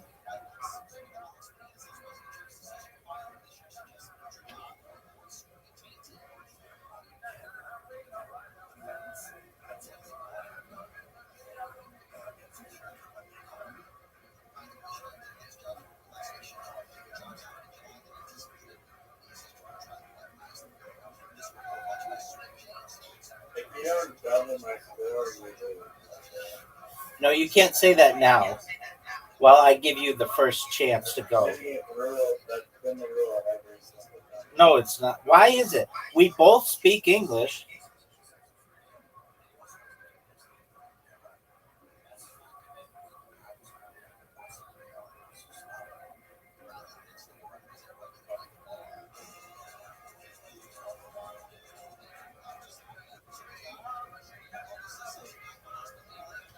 Did you know that Lonnie Anderson died? Look at this move. Look at this move.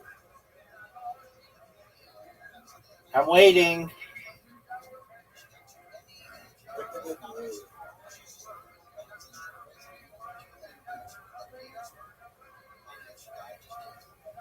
Did you like that move?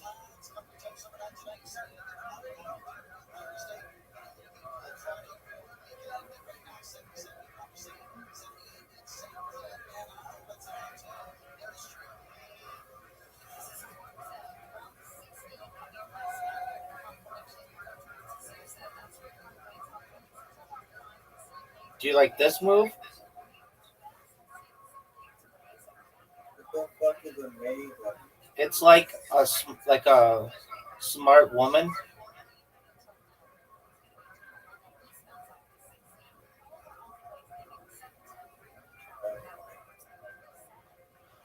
Do you want to be interviewed on your lack of Maven knowledge?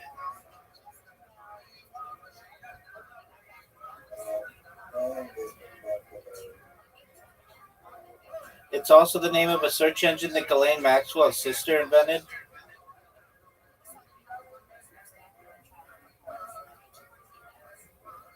Are you gonna go?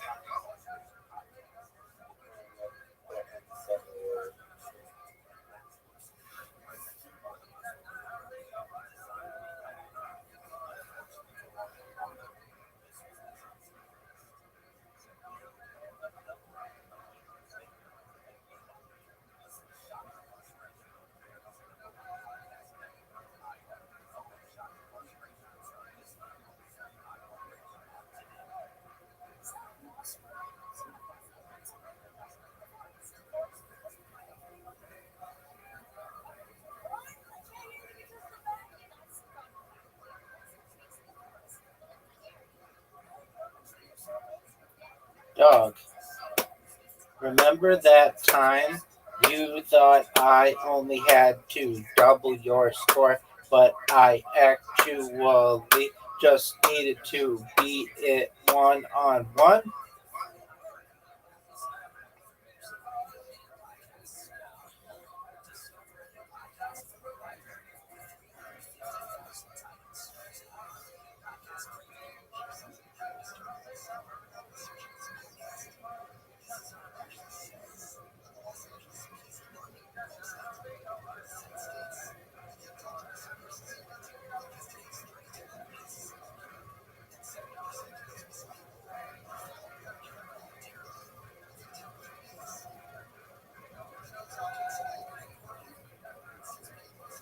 dog.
Do you think you will ever beat me at literati?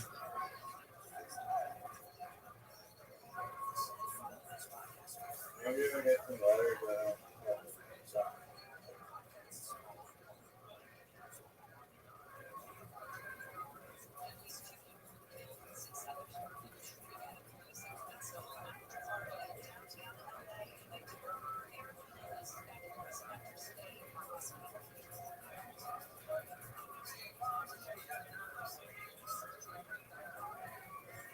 You ever block your Rabbi?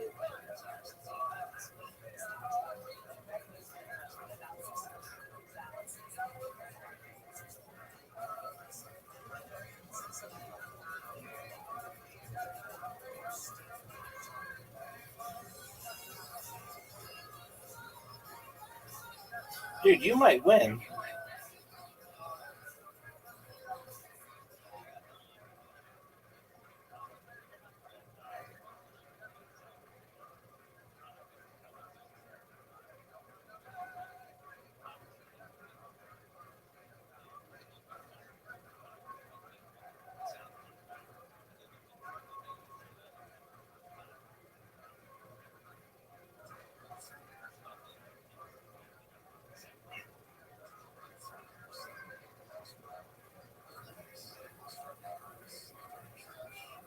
Oh, the fuck off.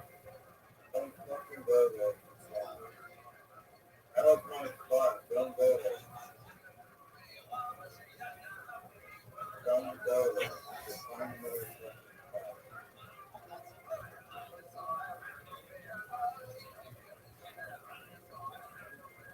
fucking spot.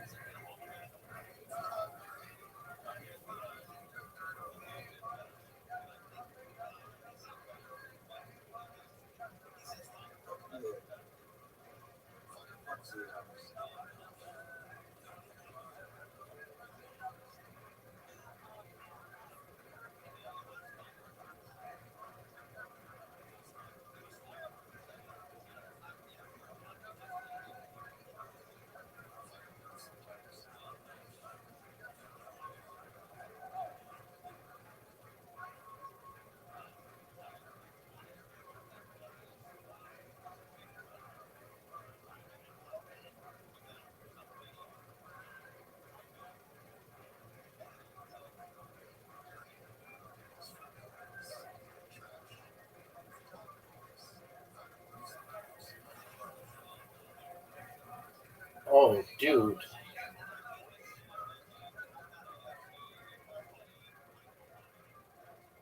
Dado.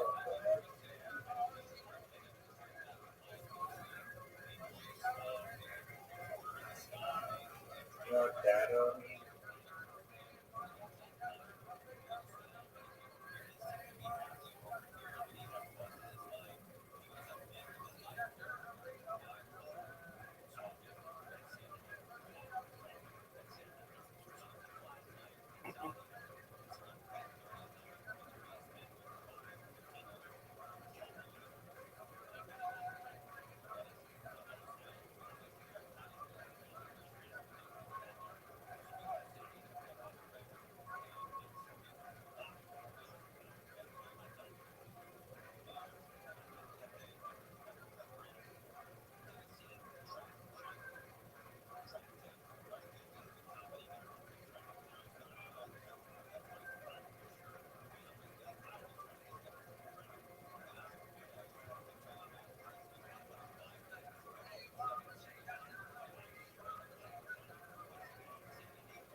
Dog, do you think you could win?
You need a really good comeback here.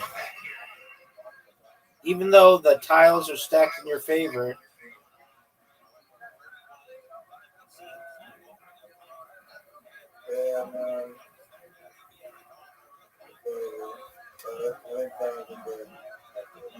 Thanks, baby.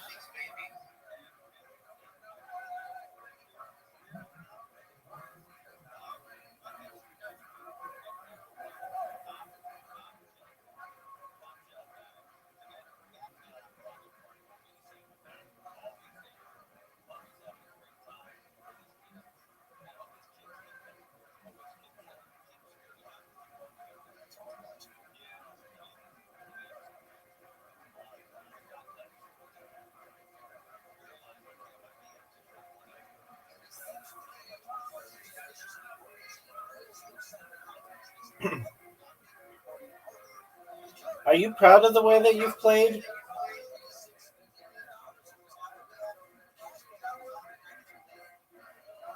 Dog.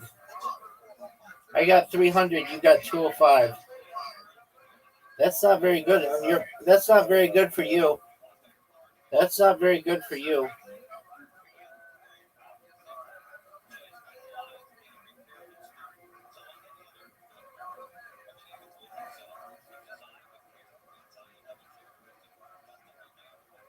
Are you gonna go, or are you just gonna J-Yor? I'm sorry. Dog. My time is valuable. Dog. Dog.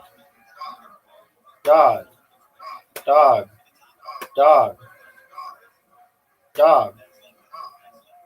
Dog. Dog. Dog. Dog. Dog. Dog.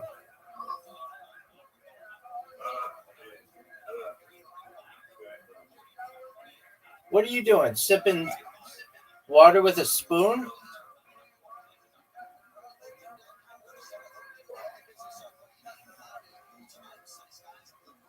Dog. Oi, are you gonna go?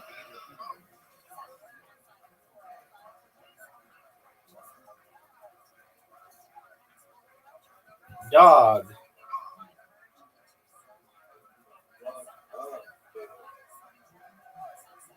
Are you just J-Yoring?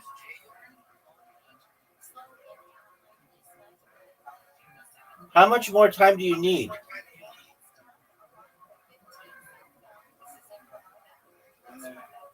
Okay.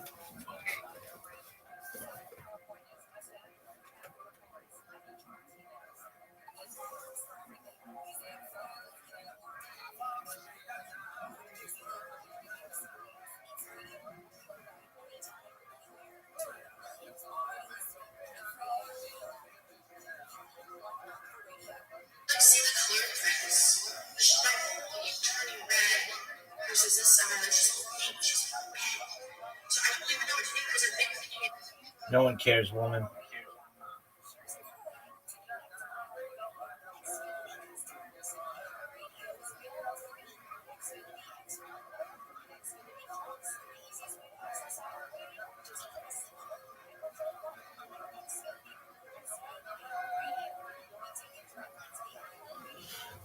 Riser's just J-Yoring.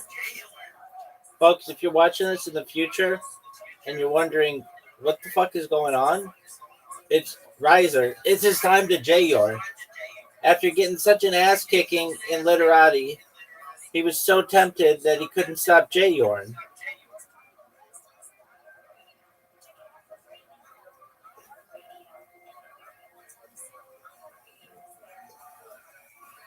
Are you done J-Yoring?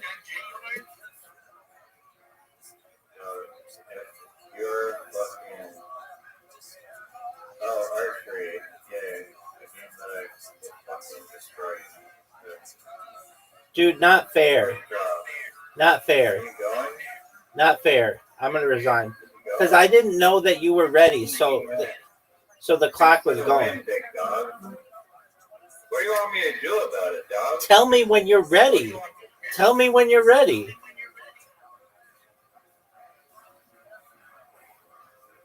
Thanks for the win. That's one in a row. That's a miss.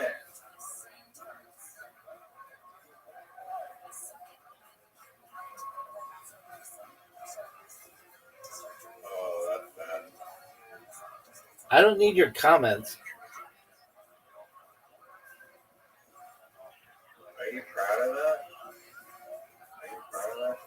I am. Oh, this could be a big hit. Oh, fuck. Here we go, folks. The king of J-Yoring. Wow. All that time for a 9? Oh, wow. Good job. That was really good. Oh, nice 7, dude. That was a really good 7. Oh, nice 9. Dog, get another 9. Oh, you got a 7. 2, 1. Better fire it. Okay. I didn't even calibrate that. I still was good. I wasn't even trying. Starting off with a 5, folks. And a 4. And a 2. Might as well just fucking start jerking himself off raw here because this performance is what happened? You have carpal tunnel syndrome or something all of a sudden? What the fuck is going on here? I don't think I've seen a worse performance. Why is my target starting all the way back at the bottom? Has anyone seen this shit? Why are you only getting super far away ones?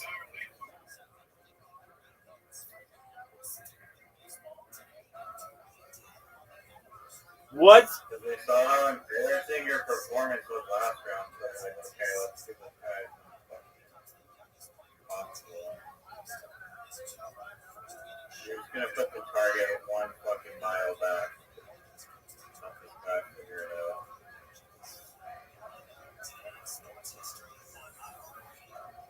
Oh, this round, wow. Oh, come on. Are you fucking serious? Are you fucking serious? Oh my god, I have no room for error, except if you land this one. Fuck. I need 50.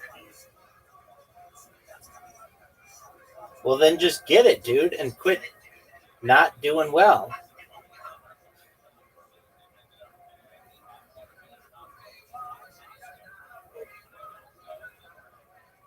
Uh-oh. He's in trouble. He's in trouble. You need 2 10s. That's a 9. That's a 5. And he got it. Folks, he got it.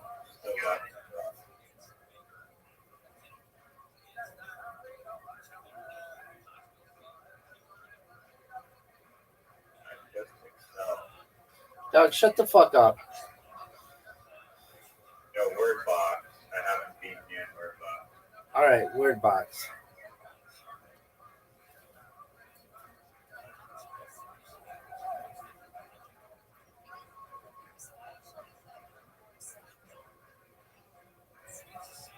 Are you gonna go? Are you just gonna J-Yor?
Dog, what do you think of the ass kicking that you just experienced?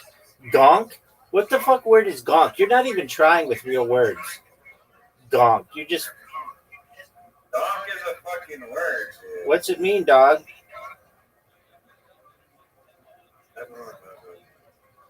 No one knows what that means, son.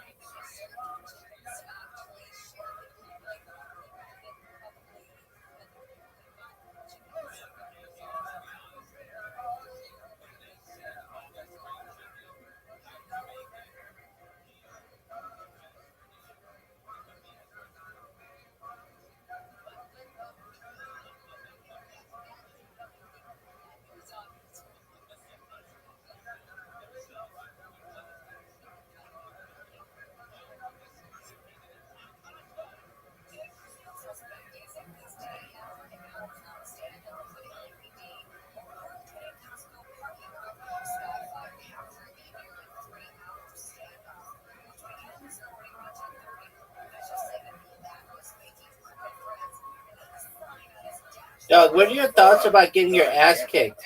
Dog, what are your thoughts about getting your ass kicked? Wait, 1, 2, 3, 4. Dog. Again. You want to lose again? I have fun playing this game. I don't know about you, but I. Yeah, because you just see what kind of fake words you can make up.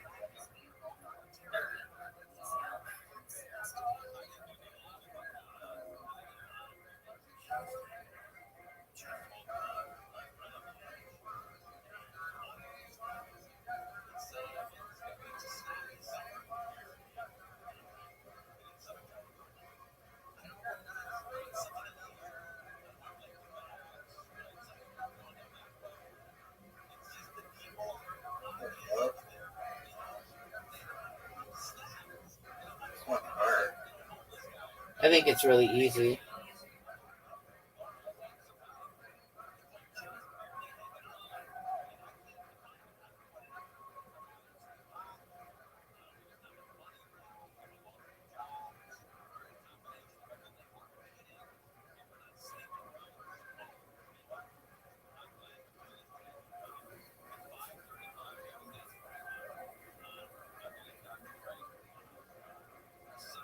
Wow, good job getting 7.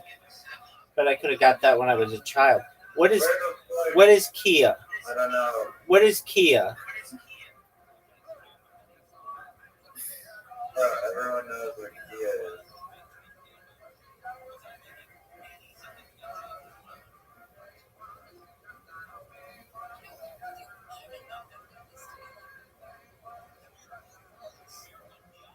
This one's fucking hard. You put it on my fucking back. I have no control over that. I mean, fucking, dude, this is all O's and E's.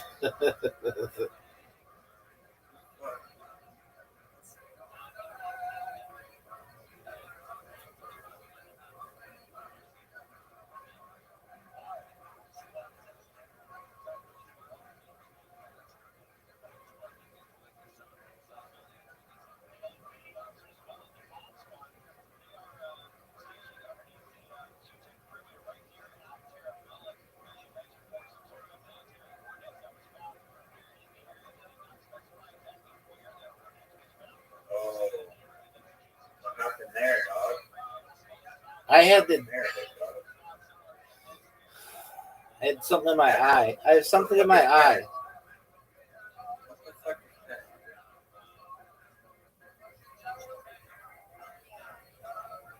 Oh, you're done. I just won. I just fucking won.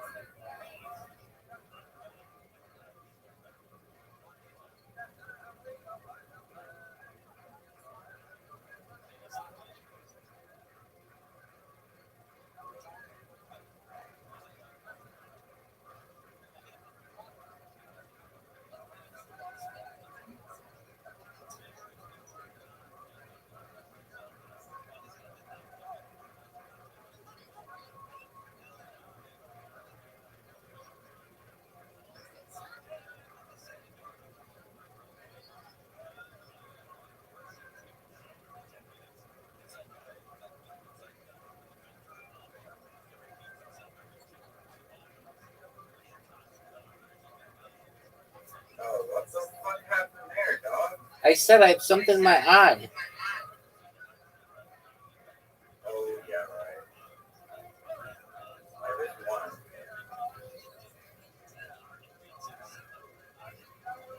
Just lost. No, this ghost sucks. You love it. Fuck off. Good job sucking dick. There's no fucking way to adjust the sensitivity. I'm finding a game looking at that doesn't suck.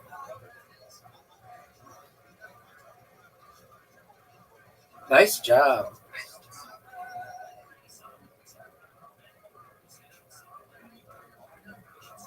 Are you proud of that shot?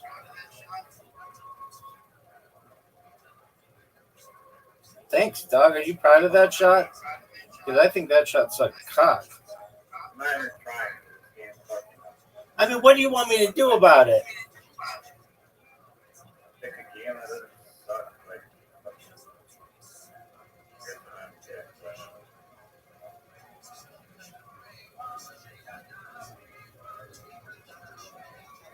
get there.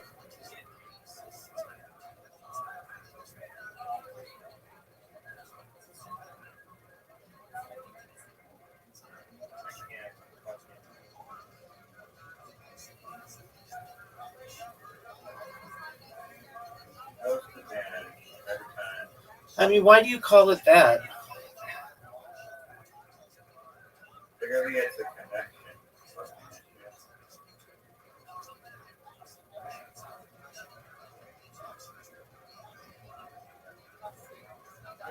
I'm not even worried.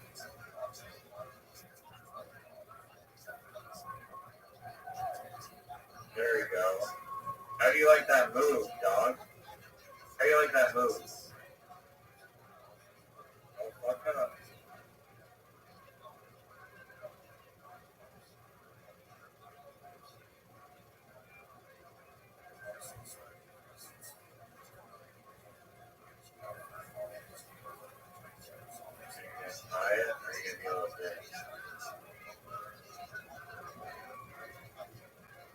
You suck at this. Good job. What are you gonna do, dog? That's not gonna do it. You lose. You just lost. You want these nuts again? I'm calibrated now. You're gonna fucking die. I ain't never gonna die. Howard.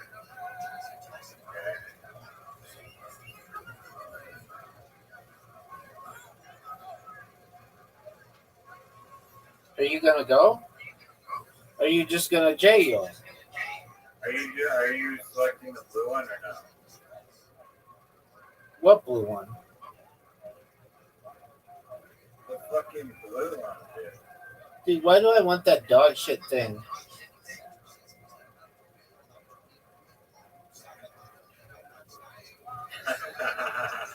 Oh, here we go. Let's see how it's in there. Alright. You're done. You're done.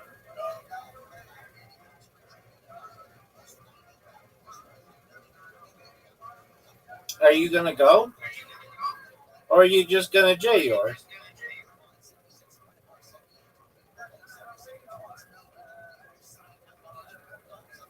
What do you want me to fucking do?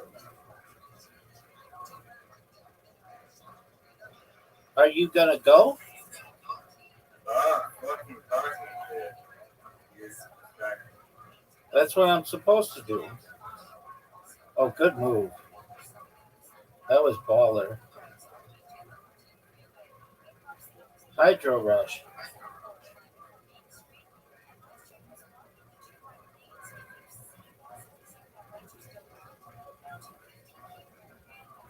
Easy club. Easy what? Easy quad. Where's the quad? The,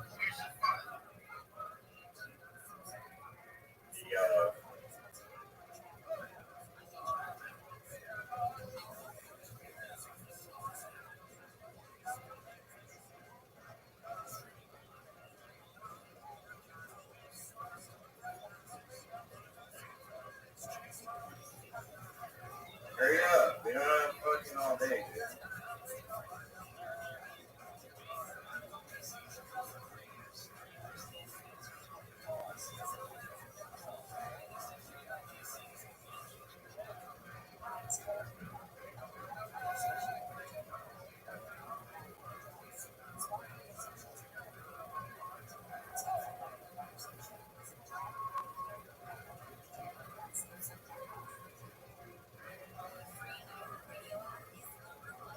What does the electric thing do?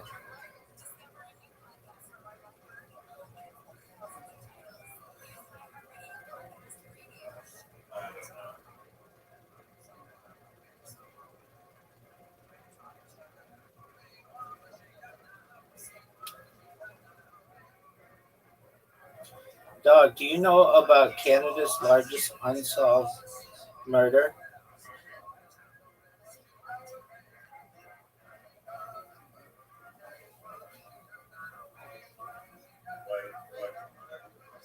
Exactly.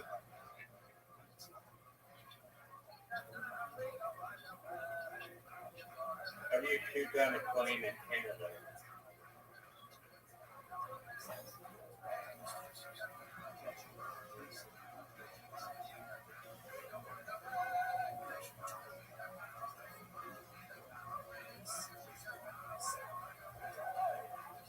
Quad,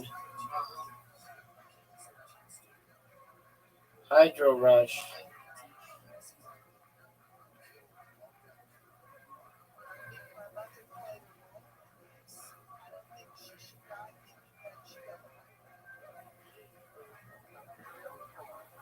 Do you know how to make Pelijet into Cephanix?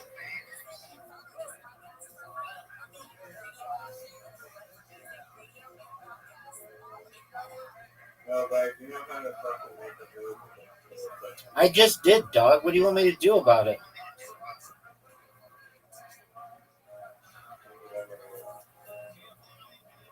Are you gonna go? All I know is I only have one speed. No one knows. Dude, you got the 3. I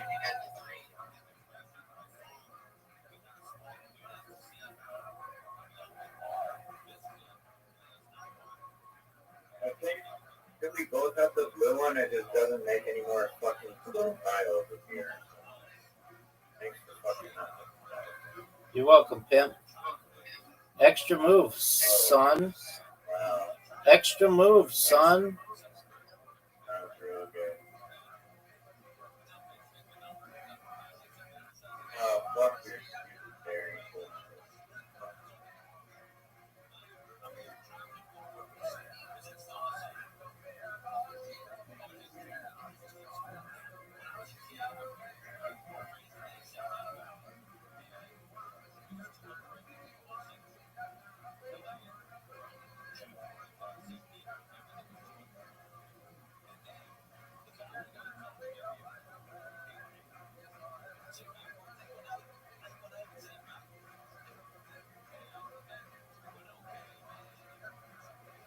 Are you gonna make a move or are you just fucking... Oh, it's mine. Fuck. Hello. You just missed a quad. I had one move. Oh, wow. Dog, do you know what the Hydro Rush is? I do. You know what making a move is? That's really obvious. Don't fucking move. You can obviously make.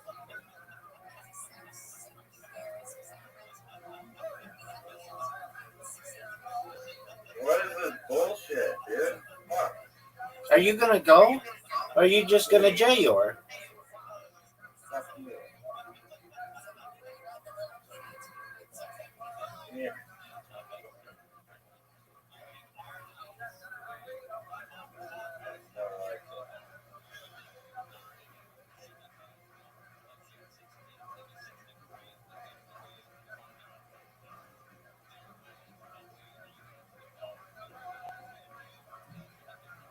These fucking berries you need. This is fucking absolute. The disgrace. Dog, do you know what the Karagon is? That I fucking have to do in this game. Do you know what the Karagon is, son? You know what a fucking... I fucked up. You did fuck up. And everybody knows it. Alright, what's the best move? Quad again? Oh, there you go. Alright, thank you.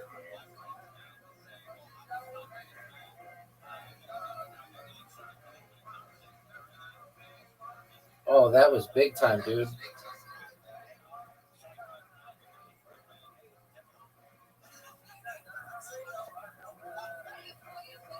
Crazy how you're losing a fucking 2 upgraded Doug, I don't know about what you're talking.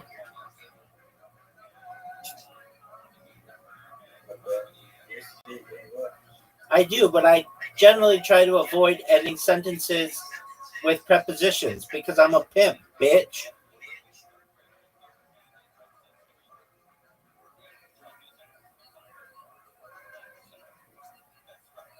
You know what the hydro rush is?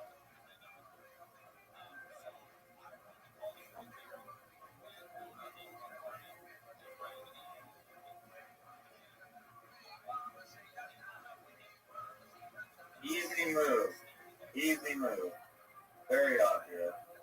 Should not be taking 15 seconds. It's fine. Seriously, what's obvious about it? It's fucking obvious. It's the most obvious move I've ever seen. No, that's not it. That's not it. Fucked up.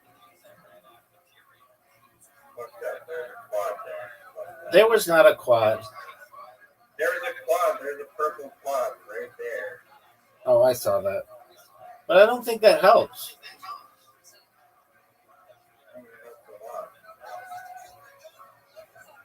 Are you going to go?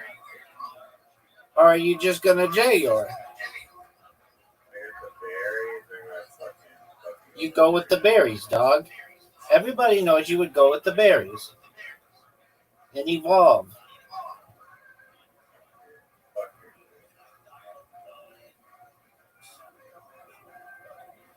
I don't even need the berries to fucking get a victory, dog. Are you going to go?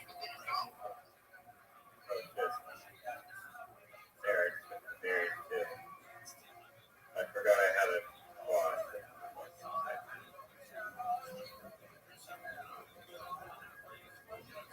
Easy move, dog.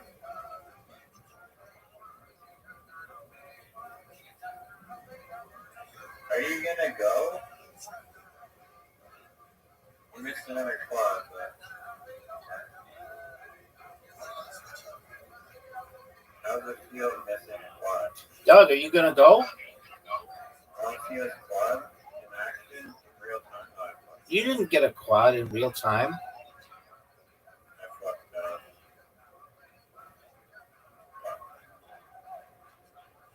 What do I do here?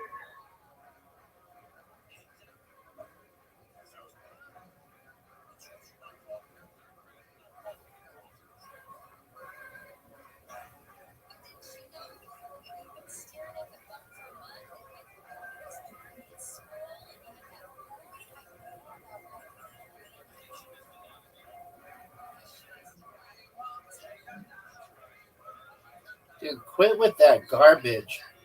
Well, fucking hurry up then. How did you get a fucking green one? Because I'm sexy, baby, with a big dick. What do you want me to do about it?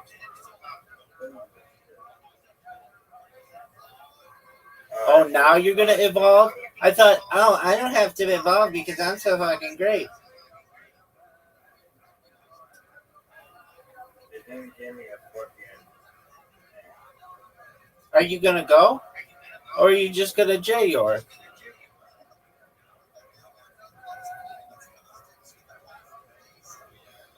How dare you hydro rush me? How dare you? I lose anyway this turn.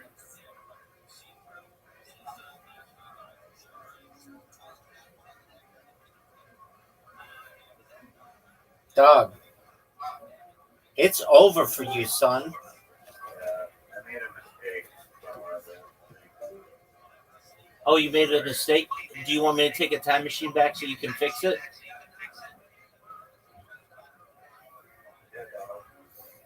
All right. Get your flux capacitor. Did you say you have to go? Yeah. All right, we'll come back later.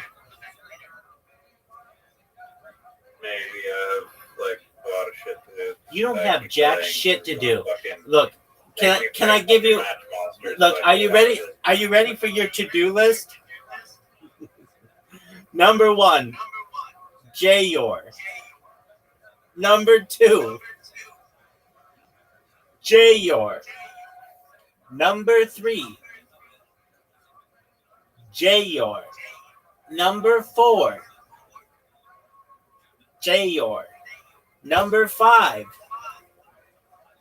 Jayor. Number 6, You're not funny. You're not funny. Jayor. You're not funny. You're not funny. Number 7, Jayor. Number 8, Some people play Rabbi in the Olympics. Play Rabbi in the Olympics. Yo, what's going on, Rick? Rick 2412, how you living, pimp? Rick 2412. Some people write themselves. Some people, like Jim Carrey, write themselves a check for $1 million so that they fucking manifest it and they like hang it above on like their ceiling so that every day when they wake up they like imagine themselves as $1 million check. That's a nice story. Did Jim Carrey tell you that? That's a nice story. Is that something that Jim Carrey told you? Hey, what's going on, Rick 412? Dog, you made Rick 412 not come back. He didn't give a shit about your stupid Jim Carrey story. Dog, did you know that Lonnie Anderson died?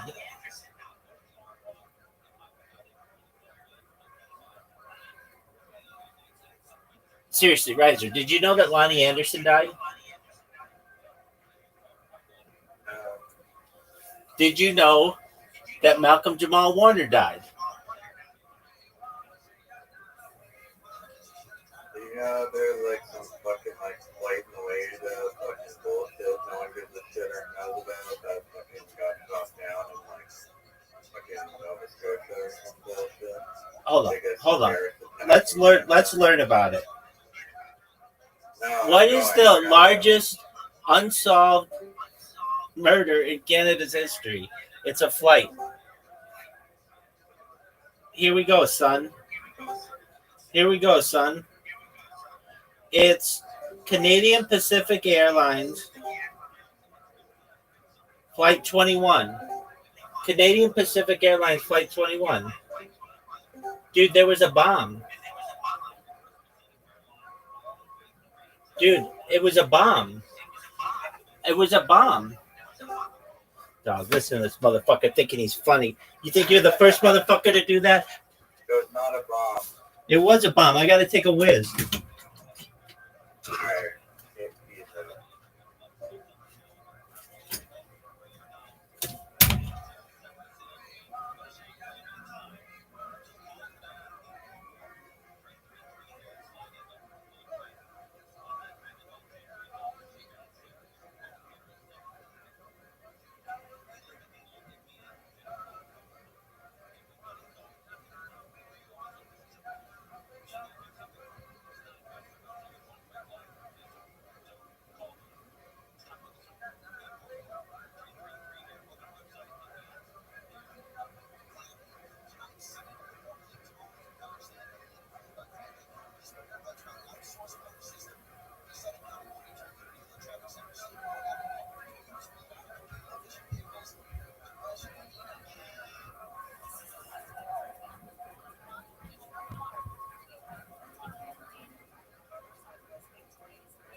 distanced from Judaism in a normal way. I mean, he had no Jewish community, and then he developed this special idea of what Judaism must be like, and he was never able to really, make sense of the difference between Judaism and regular Jews, and he ended up taking his own life.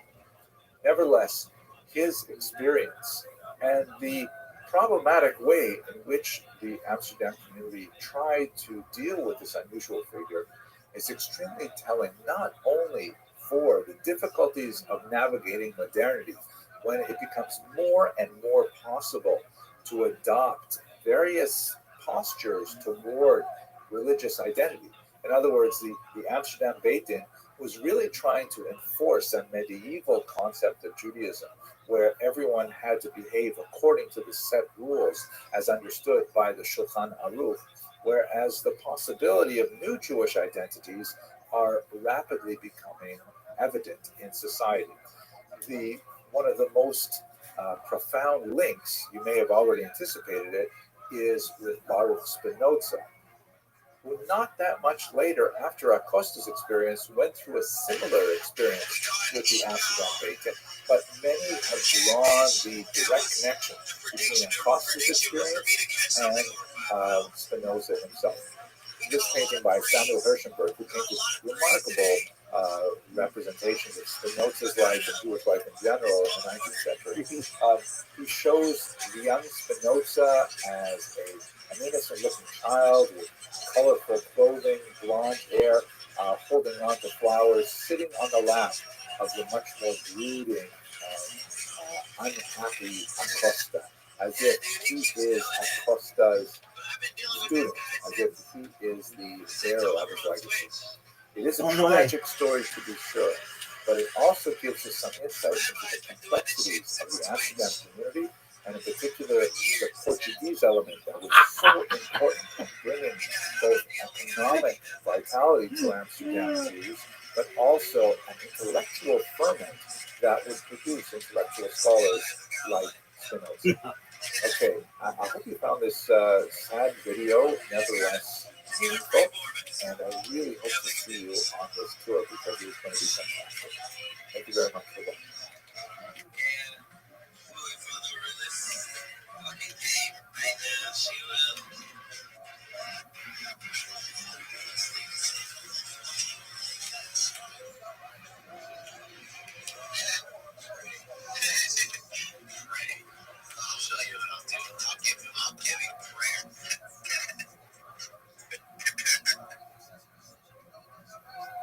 Hello and welcome to Jewish History Lab. Let's continue our discussion of the Bible in historical perspective, trying to understand the roots of the Jewish people. And I have to share with you at the very beginning a couple of personal moments. The whole Exodus narrative is so powerful and so central to Jewish identity that I can recall my own first meaningful encounters with this biblical narrative. And I'm sure that's something that most Jewish people can retain as well. I'll tell you two very quick episodes. The first is when I was at a Passover Seder, and I remember this is perhaps the greatest kind of generational pedagogic tool to have this celebration once a year where the elders of the family are commanded to relate, even in whatever imperfect way they can, the teaching of how the Jews were born as a people in Egypt and then in Sinai. And the children, even if they're not interested, they're forced to ask at least 4 questions. And the whole meal is structured around it. It's a kinetic experience. It is an essential experience with all the various tastes, the very special foods associated with things. And in that context, I remember once when I was probably maybe 6, 5, I'm not sure how young I was, but I was at my Aunt Enid's for Passover Seder. That's where we usually went. And my father, of blessed memory, he handed me a spoonful of traditional horseradish. It was mixed with beets. It was not the really strong stuff, but I looked at it and he didn't tell me what it was, and I thought it was something like candy. It had that deep red color, and so I put it straight in my mouth and like, wow! I don't know what my father was thinking, whether he knew I would do that or whatever. He thought maybe I would taste a little bit of it, but my eyes started watering. I looked up at him and he said to me, "Henry, That's what slavery feels like. Very, very powerful impact on a young child. The other thing that I want to share with you is when I was maybe about 8 years old, Cecil B. DeMille's The Ten Commandments, a 1956 film, not exactly kosher, but nevertheless very powerful, like 3-hour epic, came to the one theater in my hometown in Northern Ontario, Canada. And this was a unique experience for me because I was the only Jewish child in that small rural town. And, I just went to the movies as often as I could because I found it so fascinating. It was just up the street from where we lived on top of my father and mother's store. And I was so totally amazed sitting in this matinee showing of this Ten Commandments because this was story I realized was all about me and my family and where I came from. And I'm sitting in this room filled with, Anglophone Protestants and Quebecois Francophones who were Catholics. And I'm looking around saying, I'm the only Jewish guy in here. In fact, I was probably the only Jewish guy except for my parents within about a 100-mile radius. And I was so overwhelmed that I had such an amazing backstory. So this kind of feeling, both the Passover Seder and whatever meaningful encounter a child has with this is transformational. And there's no doubt that the sages were thinking of this when they embedded the Passover ritual so deeply into the Jewish cultural fabric and into the calendar year. Anyways, I've gone on further than I wanted to here. The kind of messages that come out of the narrative of Exodus, as we discussed in Genesis, if you haven't read this, you've got to go read it right away. It's the very beginning of the book of Exodus. Just the first few chapters is like overwhelming. It describes the figure of Moses, who has an amazing story himself, transformed from a near-death experience to become a leader in Egypt, and then realizing his own background, he is exiled and then returned, and he ends up leading this nation of slaves out of the other nation of Egypt, which is, again, a mind-blowing experience. And there's a strong message throughout the book of Exodus that the nascent Jewish people are subservient only to the king who is king over kings, meaning only to God directly, and no human being, even one as powerful as Pharaoh, has any say over their destiny. There is a very strong element here of a collective revelation and the birth of a people as a whole. Yehuda Halevi, among other philosophers, have pointed out that one of the unique aspects of this revelation is that it's not something that happened in a miraculous way with one person or a small group of people, but this is something that happened to the entire Jewish people as a whole, as described in the book of Exodus. And as such, it is something that every Jewish person has a personal share in. There's also, this is not, some kind of propaganda piece in the sense that there's a lot of negative history in here as well. The Jews demonstrate terrible failings, as the incident of the golden calf, where despite the phenomenal miracles of the 10 plagues and the Exodus itself, they nevertheless, within a short period of time, were worshiping idols again. So it's a story it's a very human story, a very powerful story, and a transformational story. I'm sorry I took so long because I know you want to get to the historical aspects of it, but I really want to emphasize that it's so important to actually read the text. It's amazing. Okay, let's go to the history. So what do we know? Unfortunately, we don't know a lot from the historical record, and that has led many of the more minimalist-oriented historians to say it just didn't happen, to say that the description of the events in the book of Exodus are fictional. I think on a logical level, there's a problem with that. It's hard to prove anything from a negative. A lack of evidence does not mean that something did not happen. All it means is that you do not have evidence. And moreover, a more sophisticated look, especially if you lean towards the maximalist interpretation of this period of history, as I do, I might as well tell you up front, there is a lot of evidence, but it is not as direct and concrete as we might like. It's rather indirect and tantalizing.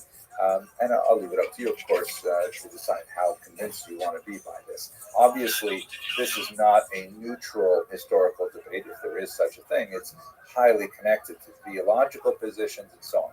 At any rate, why do we have so little evidence?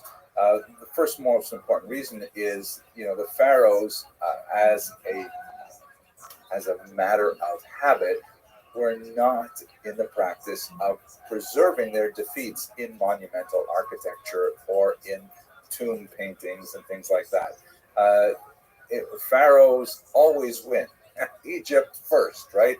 There's no strong record of pharaohs expressing humiliating defeats, which is, by the way, another thing that makes the Hebrew Bible as a historical text so amazing, because there's lots of negative information there where Jews do the wrong thing and then they have to repent and so on. Secondly, besides the fact that it's not a cultural thing for pharaohs and Egyptian leaders to preserve this data, there's very little actual material from the area that the Jews were residing in, the land of Goshen shown here in this satellite map.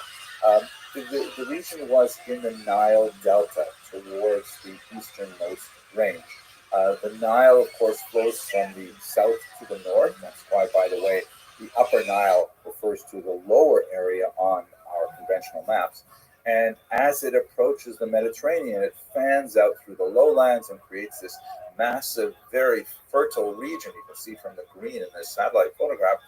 But it is not conducive to any kind of sustained quarrying or even building.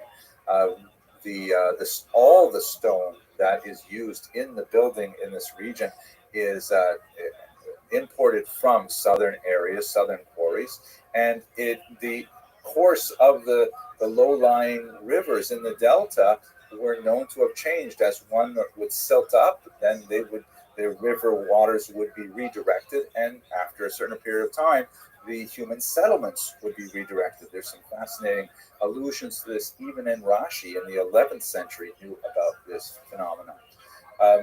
The major construction in the region was made out of mud bricks, and these are not very durable materials, and in fact, much of it was actually later burned for other purposes that, it was actually combustible. So this is not material that can last a long time. And finally, papyri, or documents written on a paper-like organic substance, just simply do not survive.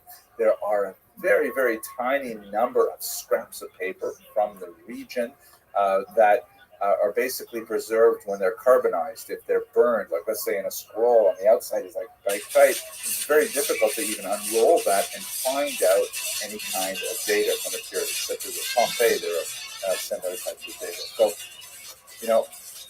it's very difficult to even gather any data whatsoever from the region about a slave people that, as the narrative describes, inflicted a humiliating defeat on the pharaohs that they didn't want to admit. Nevertheless, we do have some fascinating little bits of things. Like, for example, here's a bit of papyrus that is from the late 13th century, before the Common Era, which describes the brick-making work that would have taken place in this region.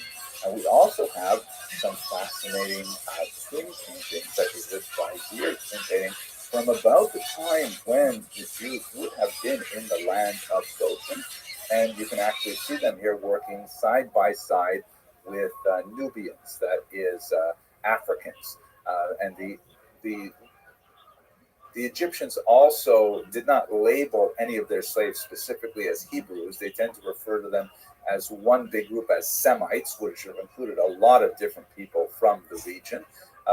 But that's not surprising either. It's hard to imagine in even 19th century America, the Americans also didn't label their African slaves by the many different tribal designations that they had. So we have lots of evidence that corroborates the story of the Jews being enslaved in the land of Goshen in the Nile Delta. And it's entirely consistent with the description that we have in the biblical text.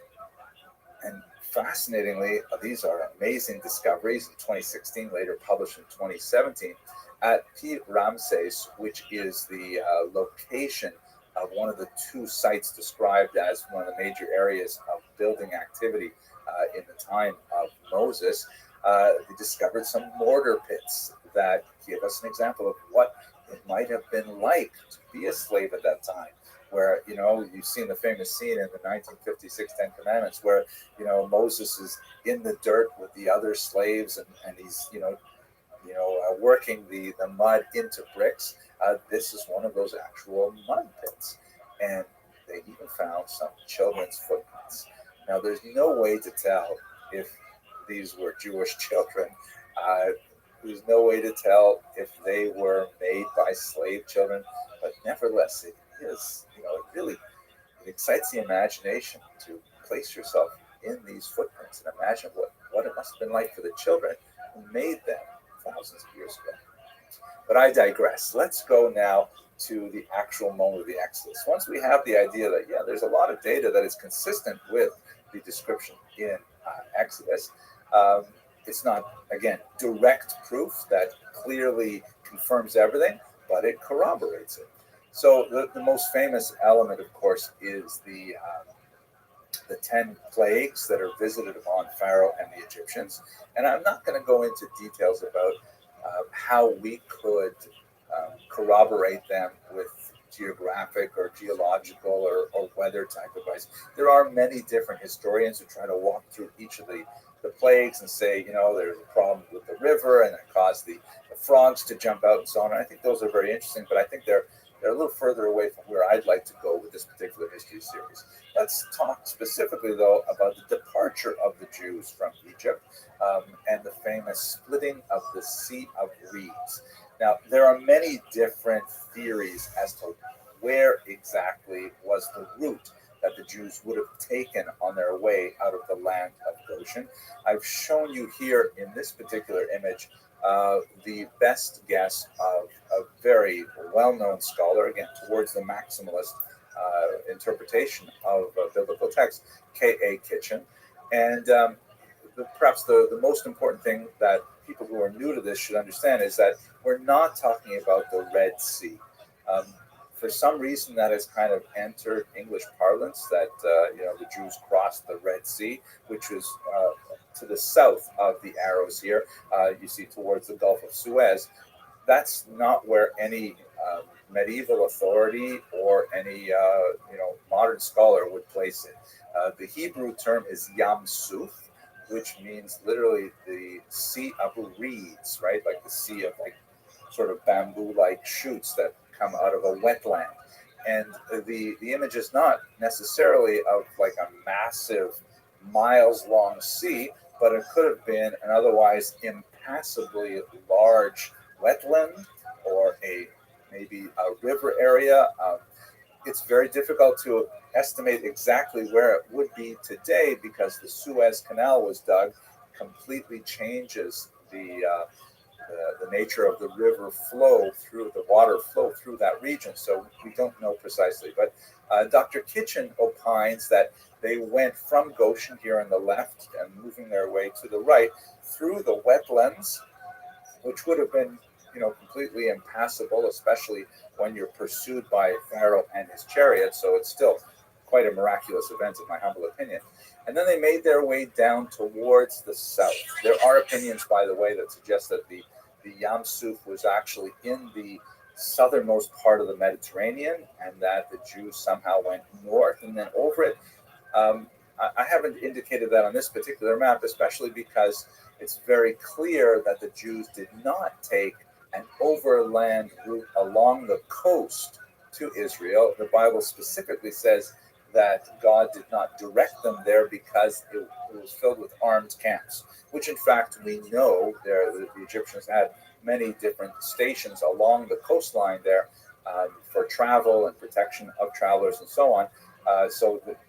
I don't understand exactly why some scholars suggest they went north. But going to the south, the next big question is, where is Mount Sinai? I have indicated the traditional location, which is so revered by Christians and Muslims, Jebel Musa, or the Mount Moses in Arabic, or Mount Sinai in English. It's not confirmed that this is in fact Mount Sinai. There are at least two other very viable contenders. One of them in the Sinai, one a little bit further to the west. But for the sake of argument, I've created the map based on Dr. Kitchen's best guess, which is much better than my own. Then they moved up towards the north to a place called Kadesh Barnea, and then looped around. And this is a process which the biblical narrative says took 40 years. Looped around up to the through Jordan, and then crossed into Israel proper at Jericho, just north of the Dead Sea. That would be the most reasonable route to describe the Exodus. Again, on a historical level, many point to the lack of significant remains of any kind of settlement of Jews as they traveled throughout this region. The biblical text describes 600,000 adult males, which would generate a population of 2 to 3 million people, which is a monstrous number in ancient terms, and it's hard to imagine they didn't leave any trace behind. So there are different ways to approach this. Some historians have said we have to reevaluate what that number means. Does the Bible really mean to indicate to us 600,000 on a literal level, or perhaps it is some kind of metaphor? We definitely have a lot of use of metaphoric numbers in the biblical text, so perhaps it's not anywhere near that large. And even if it is a fairly significant number, whatever it might be, there's still, it's hard to anticipate that a nomadic Bedouin-like lifestyle wandering in the desert is going to leave behind anything. As Dr. Kitchen points out, you're not going to find a lot of ceramic pottery to contain water and wine and things like that, because when you're carrying it around, it's much nicer to carry a wine skin than a wine jug, just for obvious reasons. So I don't want to get too far into details here, but this is basically it. I want to conclude, however, with a couple more corroborating elements that gives us a sense of how, even though we might not have really strong direct proof, there are so many points of similarity between what we know about the culture and the region as a whole and what's contained in the biblical text that suggest very strongly that the biblical text is authentic in its historical depiction of the Exodus. Specifically, let's have a look at Ramses II. Now, this is the pharaoh that is most likely the new pharaoh who was otherwise unnamed in the book of Exodus. He lived at just about the right time.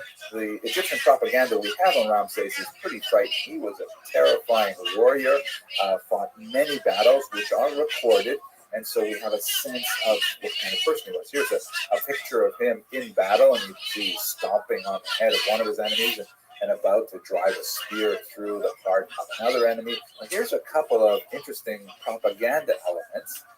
This is from the Battle of Kadesh, a very important battle that was up in northern Syria. The pharaoh ranged far and wide through the whole land of Israel, as we saw with Shoshenk in the last class, and we're going to see again with the next class. You can see that on the left here, he is mounted in a chariot, very evocative of the biblical text, to give you a sense of what that might have been like. And notice here that in one of his most famous victories, he's driving his enemies into a big river where they all drown. Now, isn't it fascinating that the biblical end of Exodus has an ironic parallel to the enemies in their chariots drowning in water? I don't know. What does that mean if there is an ironic similarity? I'll give you another one, just for you to think about it more. On one of the commemorative wall paintings that describes that particular battle, you see Pharaoh's encampment, and there's a whole bunch of different people here that are performing various functions. But on the right is his sanctuary tent, and you can see there's his cartouche, which has the two wing features, which is ironically reminiscent of the cherubim that decorated the ark. And that's not the only thing that's similar.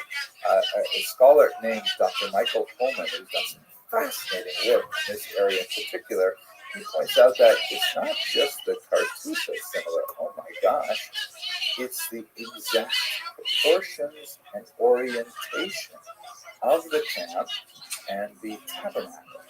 The book of Exodus has some really exciting parts, let's say about through 2/3 of it, and then it kind of like gets into the nitty-gritty of constructing this portable ark that will later be transported to Israel and then eventually be translated into the permanent temple in Jerusalem. And the structure of it is very bare, but look how similar it is to the orientation and proportions of the second camp. Now, this is like an astounding kind of series of coincidences. And what exactly does it mean? It clearly suggests that the biblical text of Exodus is totally aware of how Ramesses the camp was constructed, and is it similar in order to communicate to the young Jewish people that the tabernacle is a place of sovereignty, like the Pharaoh's tent would be at war? Is it intended to be an ironic kind of jab, saying, "Do you think a war tent is what protects people rather than this tabernacle of God?" These are questions that would cross a rabbi's eyes. I'm going to leave that to the rabbis to discuss, but I do think the similarities are incredibly striking. And I urge you to look at Dr. Holman's work, also Dr. Joshua Berman's work in this area. Absolutely fascinating. I've skipped over a lot of really cool things just to try and give you the highlights. I hope you enjoyed this. We're going to continue with the next lecture as we look at the settlement of Israel, moving towards the golden era of Kings Saul, David, and Solomon. Thanks for watching.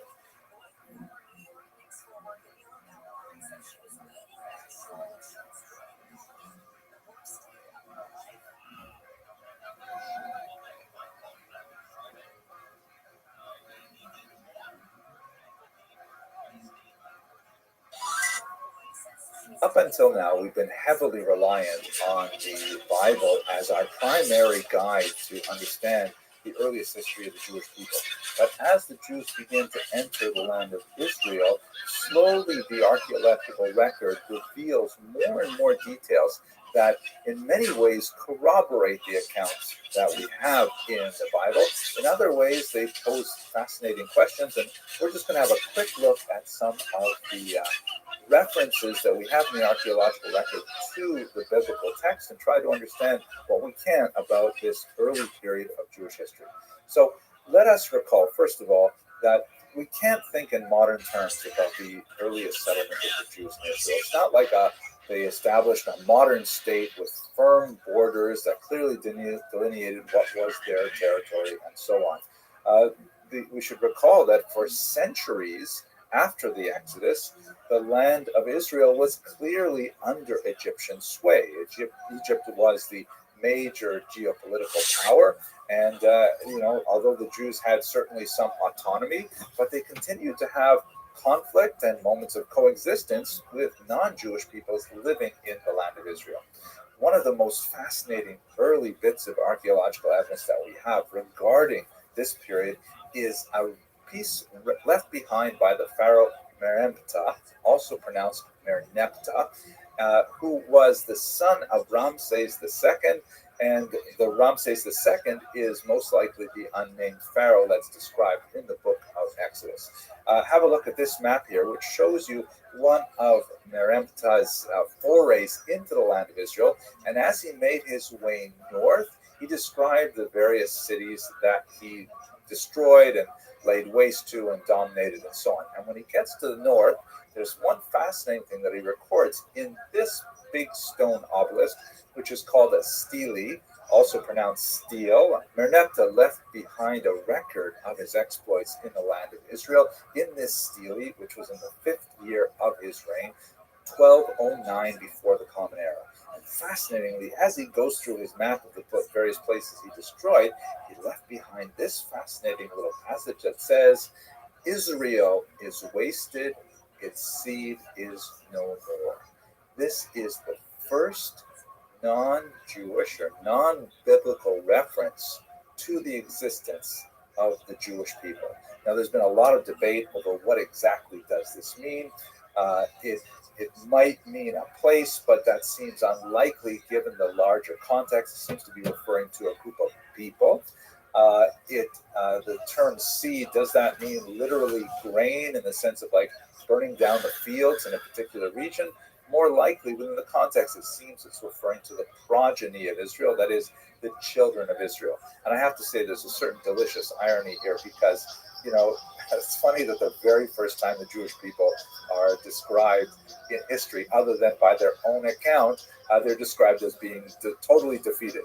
And, Jewish children, thank God, are still doing very well. As they say, let there be no evil eye. On the other hand, they discovered Pharaoh Merneptah's mummy, and I have to tell you, he is not looking so good. I would show you a picture here. That's absolutely tasteless. At any rate, this is his first description of the Jewish people, which tells us that there is something in Israel, in the land of Israel, referred to as the people of Israel, dating from the year 1209. So if we backdate from that, let's say that as per Dr. Kitchen's analysis, if he has destroyed the Jewish people in the year 1209, I should mention in passing, by the way, that this is just another example of, the Egyptian and especially Pharaonic historical distortion, where clearly they didn't destroy the Jewish people, but nevertheless they'll mention this in their monumental architecture. We saw it, by the way, last week when we talked about the Battle of Kadesh, which the pharaohs describe as having been a complete rout in favor of Egypt, but in fact the Hittites would disagree, and we know that the region remained basically stable even after the Egyptians leave. So anyway, let's backdate. If Israel was, so to speak, destroyed in the year 1209 before the Common Era, that would mean they would have had to have been there, let's say, at least no later than the year 1210.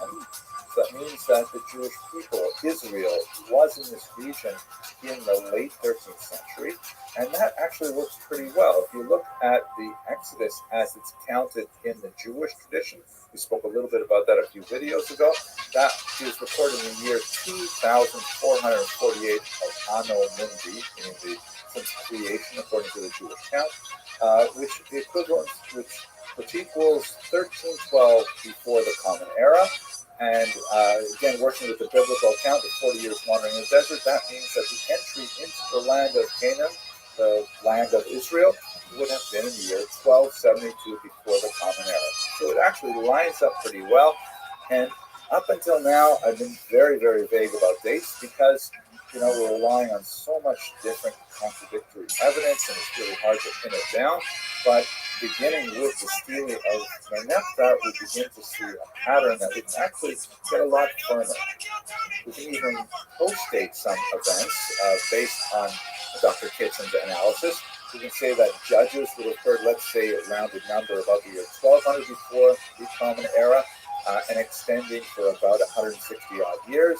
That would mean that King Saul would have begun his reign somewhere around the year 1042 before the Common Era.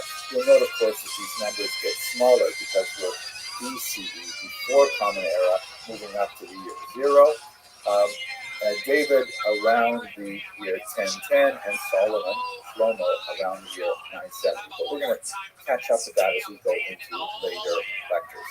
At any rate, now we have the Jews definitely in the land of Israel in the late 13th century. But it remains to be seen, what kind of conquest are we talking about? What kind of settlement does this refer to? In the popular imagination, we tend to think of the Jews coming into the land of Israel and having a series of phenomenal military successes that eventually pushes out all of the indigenous peoples and establishes the permanent Jewish presence there. Permanent, at least until the first exile, which would occur, some 500 years later. But if we go back and we actually read the text of the book of Joshua and Judges in particular, you'll see that that's not entirely what happened. We tend to work with this idea of conquest which implies the once and for all, but in fact, it seems that was not the case. This is especially so when we look at things like the conquest of the city of Jericho, of Jericho, which is certainly one of the most dramatic early conquests of Joshua and his armies. The famous story, they surround the walls of Jericho, the mighty walls, and they blow the shofar and things like that, and the walls come coming down. So obviously, since we know where Jericho is located, there is a tremendous amount of archaeological interest in the late 19th and early 20th centuries in particular about what exactly happened there, and can we line it up with the biblical account. Perhaps one of the most important archaeologists working on Jericho is the great Kathleen Kenyon, who did some phenomenal work in the region. Let's have a look at Jericho itself. Here's an aerial view of the tell, meaning the actual mound left behind by the ancient site of Jericho. And it's been dug over and over again. You can see it's quite scarred by many specific digs. The nature of the wall is not like, let's say, for example, the Kotel, the western wall of the temple, where you have a 90-degree vertical structure that is dramatically distinct from the surrounding territory. Rather, this kind of ancient wall, and as Kenyon described, it goes back way, way before the advance of the Jews into Israel, is really something like a massive kind of ramp, where most of the wall is actually kind of like piled up dirt, and there's like kind of like this ramp-like structure that is separated by two distinct walls, an upper wall and a lower wall. It appears that although this wall was definitely destroyed, it was likely destroyed far earlier than the 13th century. Now, that doesn't line up very well with the biblical account, and you have a lot of approaches to this. Some of the minimalist historians you see, therefore, it was destroyed and much earlier than Jericho, and that would argue that the Bible's description of Joshua's attack on Jericho is really borrowing from an earlier tradition. Others, such as Dr. Kitchen, for example, who lean towards the Maximus school, would say, no, the wall was destroyed, and then it was built up again, and erosion has taken its toll. And in fact, erosion is a fairly good argument for losing a lot of the archaeological data.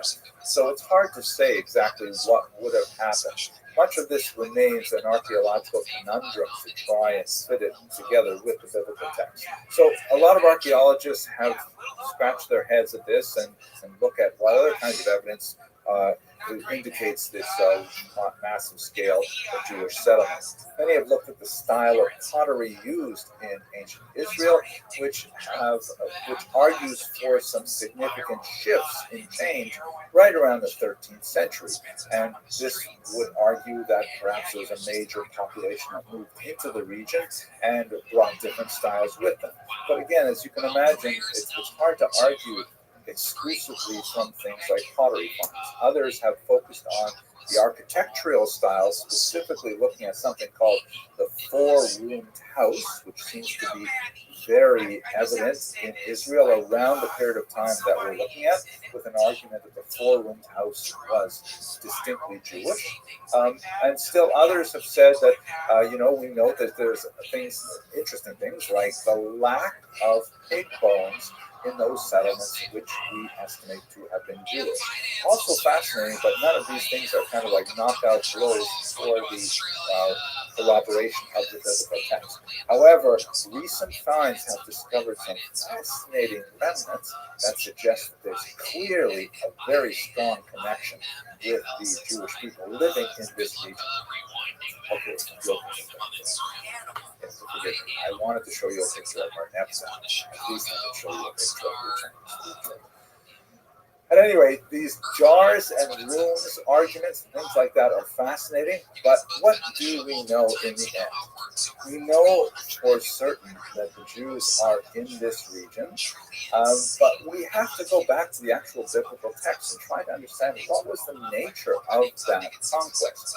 we tend to work with a sort of cartoon caricature of that period. If you go back and read carefully, as Dr. Kitchen suggests very strongly, the books of Joshua, Judges, and Ruth that deal with this period, it's very clear that the advance of the Jewish people was not like kind of like conquer a territory and settle it. A lot of the battles described are sort of like sorties where, you know, something will happen regarding friction between Jewish people and non-Jewish people living there. Joshua or another general will go out with an army and conquer a territory, and then they retreat. And then there's a similar pattern where there's a threat from another region. They'll go out, they'll fight a big battle, they'll win, and then they will retreat. And it seems like the ebb and flow of Jewish settlement in the region is not so much one in which the Jews are like inching further and further towards the sea, as most of these maps indicate. And this is, by the way, largely based on reading earlier parts of the Bible, such as the book of Numbers, where the land of Israel is apportioned to the 12 tribes. And if you look at the regions that are apportioned to the tribes, that may not correspond to the regions that were effectively conquered under Joshua and his successor, Judges. In fact, when you try to map out the regions where we estimate that Jews had control over the land of Israel, it looks something like this. And this is not a map that is widely reproduced, but it's much more historically valid in the sense of you can see that it's kind of a blob, and the Jews are largely denied access to the very important coastal region, largely because of the Philistines, the recently arrived sea peoples, and so on. But it does give you a sense of a newly implanted people that have come into the land. They have significant conflicts with the local population. They also have significant conflicts with each other. And in fact, that's where we're going to have to pick up the story in the next video, where we speak about the united monarchy under King Saul, which represented a dramatic political and military leap forward for these scattered tribes in Israel. Okay, I hope you found that interesting, and thank you for watching.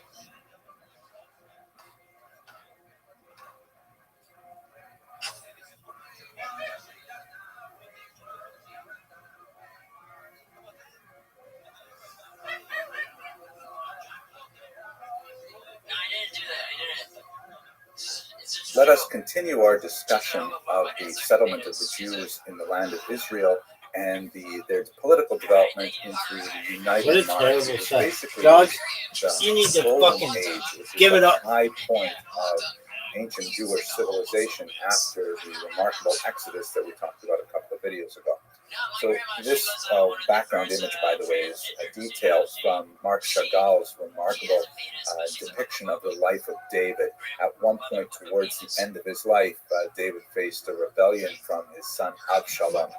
Terrifying, terrible story described in Samuel 2, in which, among other things, he has to flee Jerusalem, the capital, barefoot, with a handful of men with him, and he is derided by passers-by. Shimon ben Gera.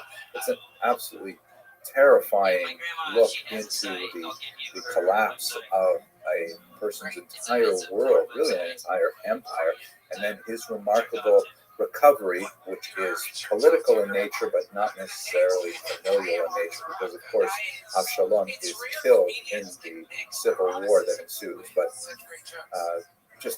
Chagall really beautifully evokes the depth of feeling in this light, looks like charcoal depiction of David's life. Okay, let's go straight to the historical period as we have it today. And I want to emphasize that we're going to try and look at the history here. We're not really going to touch the tremendous depth of the biblical text, which is phenomenal, filled with insights, absolutely beyond what I can possibly provide in this very brief historical summary.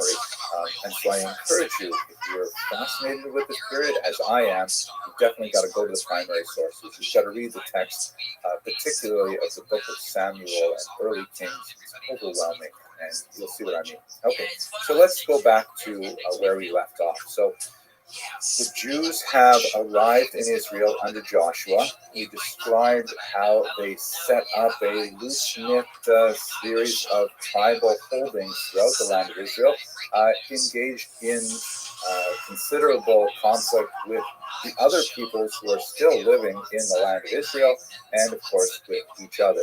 There's a remarkable array of fantastic figures that are described in the book of Judges in particular, such as Samson, shown here in his battle with the lion. Later, of course, he would have that tremendous battle with the Philistines, but really he has a tremendous battle with himself throughout his entire life.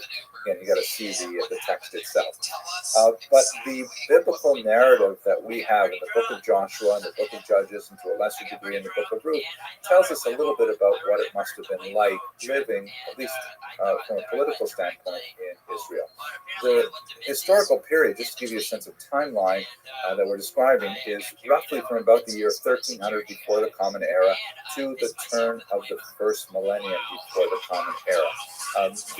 The high point of the United Monarchy will extend for another 150 odd years after that as well. During this period of Judges, as is repeated several times in the biblical narrative, it was a period of near anarchy, really. So all did whatever was right in their eyes. You had individual tribes, making their own decisions, very kind of like, from an American perspective, very states' rights over federalism kind of approach to their political existence, which led sometimes to chaos and indeed violence.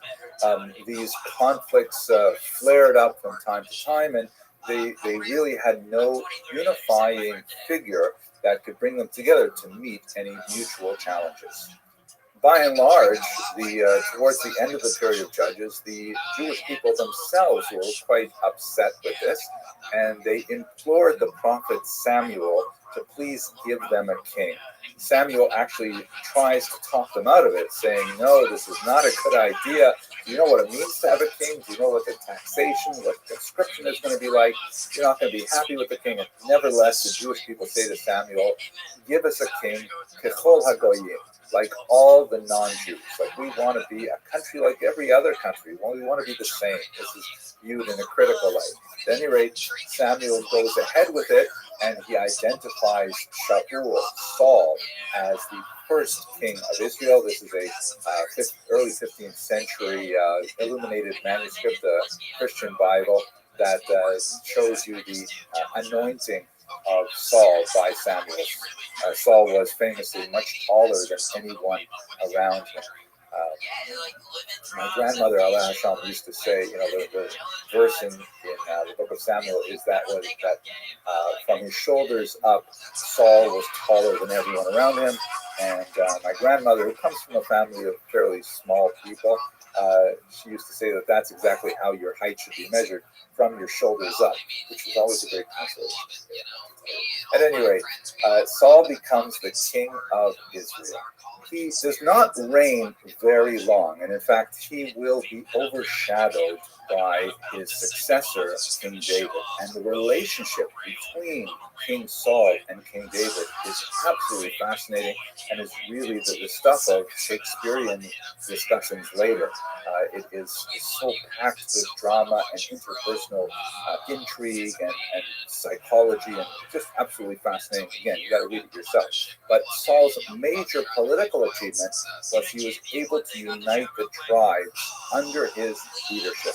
It did not happen automatically. There had to be several false steps, but finally, when they met an external foe at one point, Saul, in a very dramatic move, challenged all the other tribes to come together under his leadership, and in fact, he saved the people of one particular town from the marauding of a non-Jewish neighbor, and this cemented the beginning of the United Monarchy.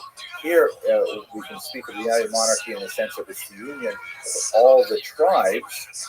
Later, we'll speak about the divided monarchy, which represents the time when several of the tribes to the north split away from the United Monarchy, which would this time be under Solomon. But nevertheless, his main rival was his own successor, and in fact his son-in-law, David. David is certainly the largest figure to walk across the pages of the Bible since Joseph, that we spoke about in a couple of lectures ago. David's life is absolutely fascinating. He goes through an entire arc of personal development. He is the master of repentance after having made some decisions which he later regretted very deeply, and he occupies a fantastic figure in the Jewish imagination as the greatest warrior in Jewish history, and at the same time the greatest poet in Jewish history, being able to express the depths of emotion in his psalms, among other things, which are recited with great passion by Jews even to this day. Under David's rule, after an extended conflict with his father-in-law, which ultimately ends in Shaul's death at the hands of the Philistines, David is able to consolidate control over the land of Israel such that the map looks something like this.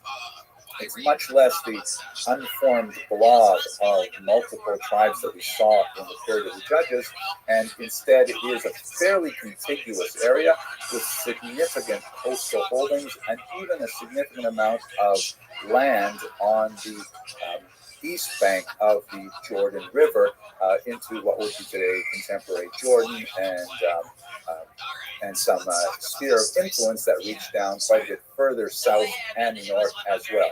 However, he had an extended conflict with the Philistines, shown here, which had 5 cities in particular that were especially troublesome. Although, when you read the book of Samuel, you see that it's kind of a neighborly conflict in some ways. That, for example, at one point when David is literally fleeing from his father-in-law who is trying to kill him, he runs to the city of Gath, shown here, and he approaches the king there, and he tries to, blend in with the population. He is discovered, and there's a whole discussion of how he manages to escape that situation. He feigns insanity and so on. But nevertheless, just the fact that the borders were still permeable and that populations could move back and forth despite the hostility is in itself quite telling of the nature of Jewish society within the context of ancient Israel. The life of David is primarily recorded in the book of Samuel, the book of Kings, towards the beginning of that, when he, of course, approaches his deathbed and gives his charge to his son Solomon. Also in the book of Chronicles, and as I mentioned earlier, many of the historical passages that are described in Samuel and Kings are amplified upon in the book of Psalms. Very beautifully done. Now, at this point, I've given you essentially the biblical narrative, and the reason for this is because we have very little archaeological records to support any of the details that we have here.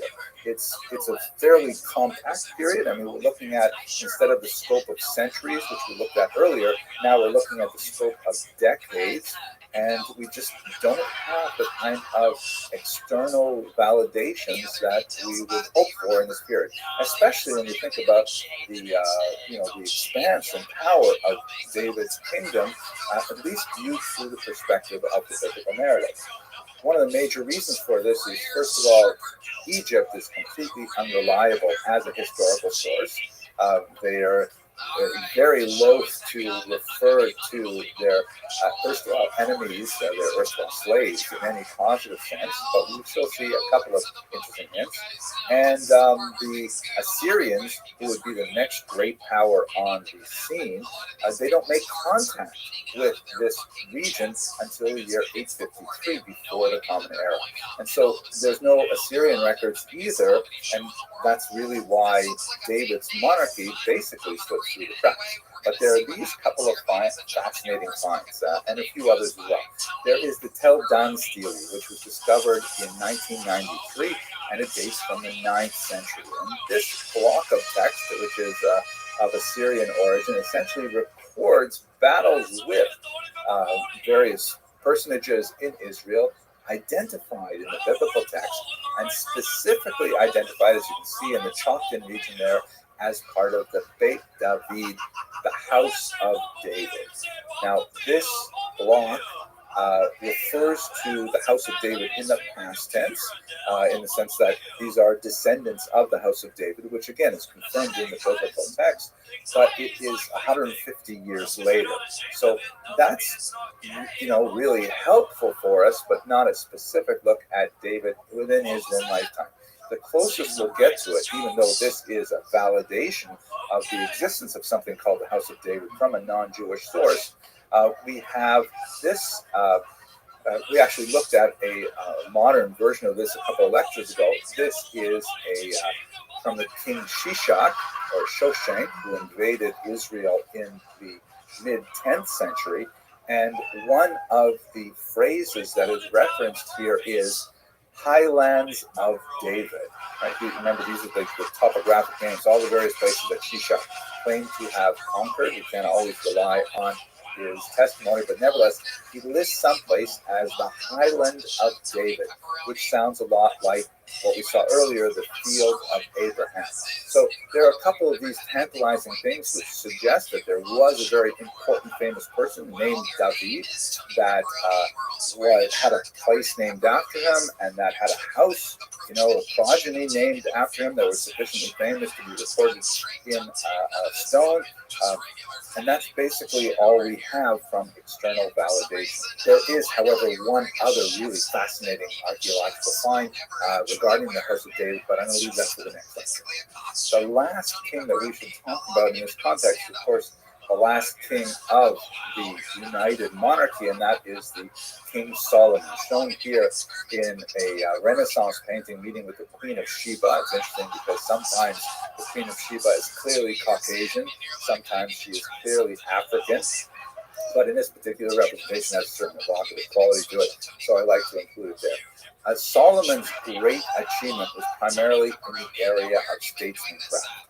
He had major diplomatic achievements with linkages with several figures in the area, expanded the borders and consolidated them, and really had some real important connections with the region.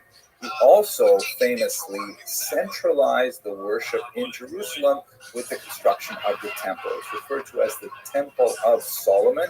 It is, of course, on the site which would be destroyed, as we shall discuss, in the 6th century before the Common Era. It would be rebuilt and then renovated again, and it would be destroyed again in the 1st century. And now the Temple Mount still remains, but it has a mosque on top of the Dome of the Rock. We'll get to that, God willing, probably next semester. But for the time being, the centralization of worship, which began under King David, was really confirmed with the construction of a temple under Solomon. Very important centripetal element in creating a unity of all the tribes by demanding that all formal ritual worship no longer be relegated to individual backyard sanctuaries, but rather to this central sanctuary in Jerusalem.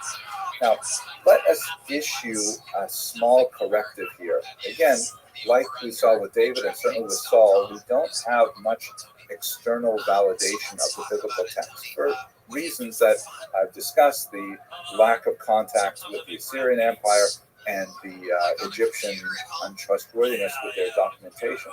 But what we also have to realize is that, we're talking now in the early 21st century, after 2,000 years of Christian impact on Western civilization in particular, and we tend to view the Solomonic Empire as being something massive.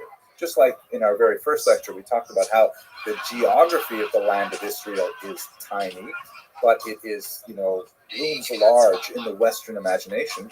The Empire of Solomon was also tiny compared to much larger empires active in his day and certainly afterwards. King Solomon's empire, basically extended through much of what would be today the land of Israel and parts of Jordan, with spheres of influence in Syria, and that's it. You have to think of Solomon's empire as being incredibly important for Jews, the people who live there, and their immediate neighbors, but not so phenomenally important on a geopolitical level for the entire region. And so what seems so important to readers of the Hebrew scriptures and then the Christian scriptures, when looked at in a narrow historical perspective, it's really a minor, smaller empire that is active for less than a century by the time you get to King Solomon. So it's not surprising that it does not make more of a blip on the radar, so to speak, of other countries at this time. Nevertheless, that blip would extend over centuries and have a phenomenal impact on the development of Western civilization in particular. Okay, that's it for our discussion of the United Monarchy. In the next lecture, we're going to look at the way this unfortunately fell apart with Solomon's successors and the division of the Jewish people in the land of Israel. Thank you very much for watching.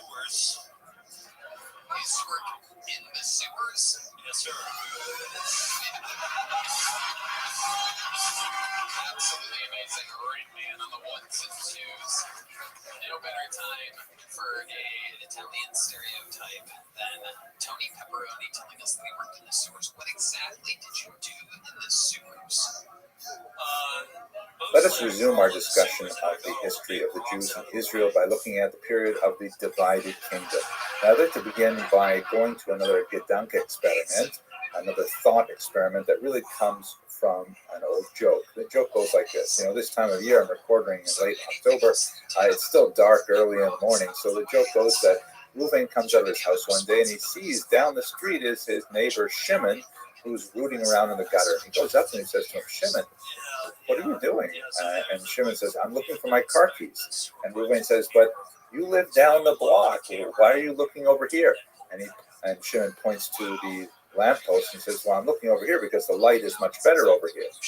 So obviously it's silly. If you're looking for car keys, you have to look near where your car is parked. But the Gedanke experiment is we're kind of like very interested in the earliest periods of Jewish history, looking at the sources that are discussed in the Torah and Genesis and Exodus and so on, and they're really hard to find. But that's because the light over there is very dark.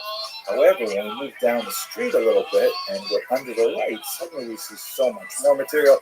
That's really what happens in the period we're going to discuss today. There's so much more archaeological evidence that confirms the narrative of the biblical text, albeit hundreds of years after the events described in Genesis and Exodus, that we're tempted to say that maybe we'll find the information we're looking for.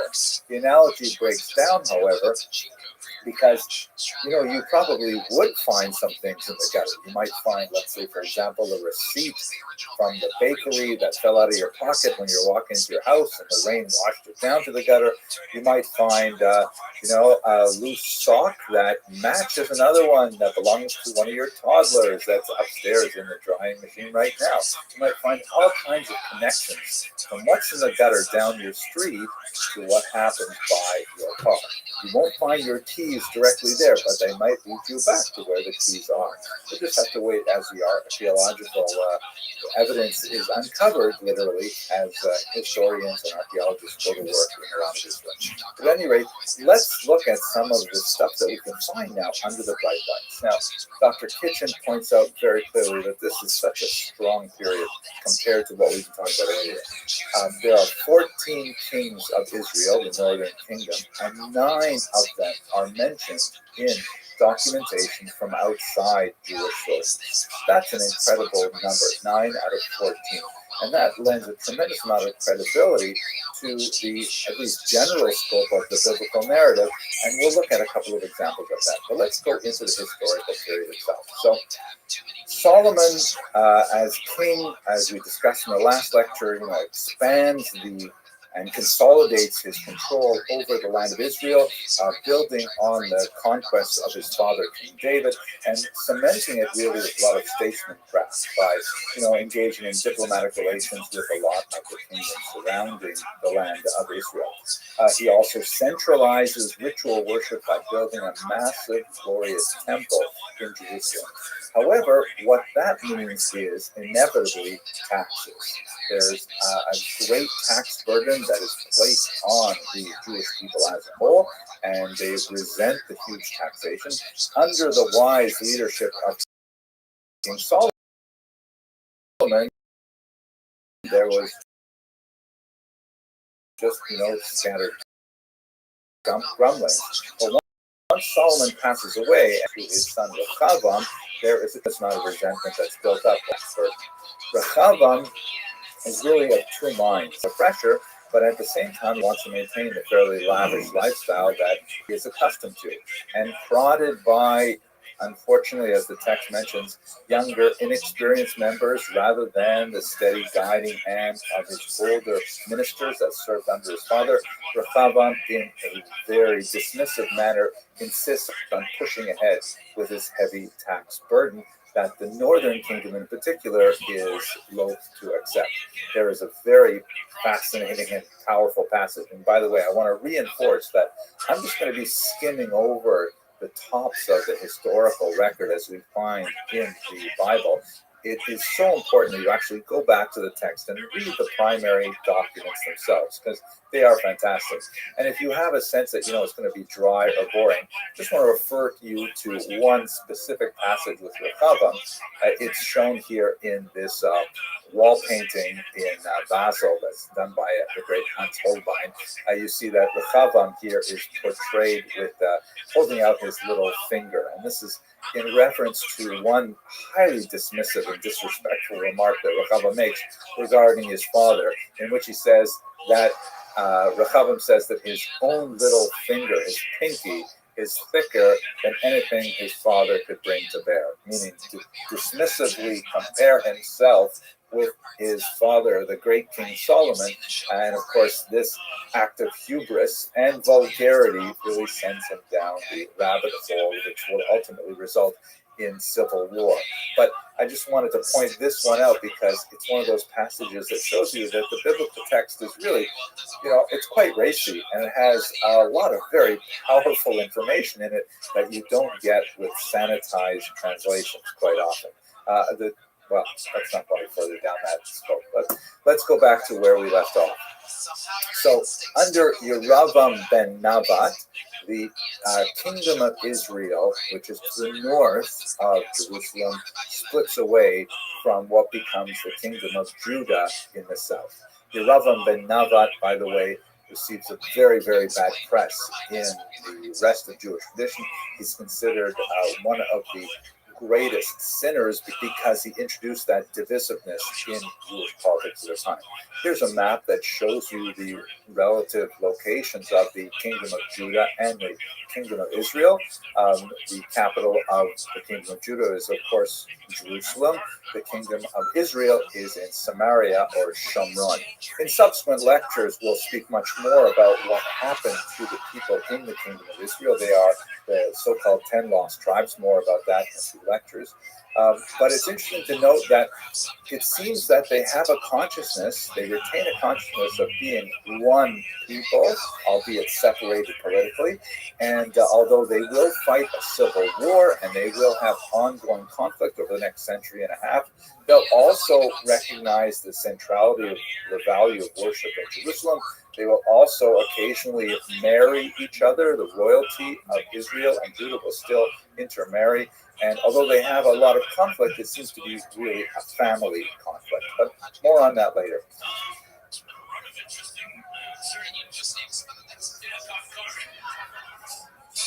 Car accidents, driving crap, just run the mill. Driving his car, protests. I've been protesting on the way to Circle K or 7-Eleven.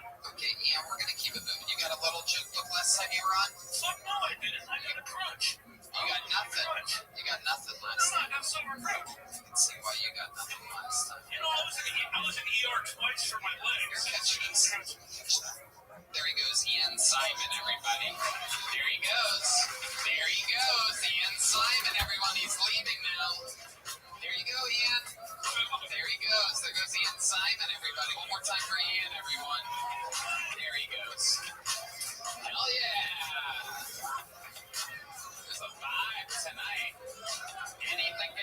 on this show. Make some noise for your next bucket full. Mark Fitz. Mark Fitz.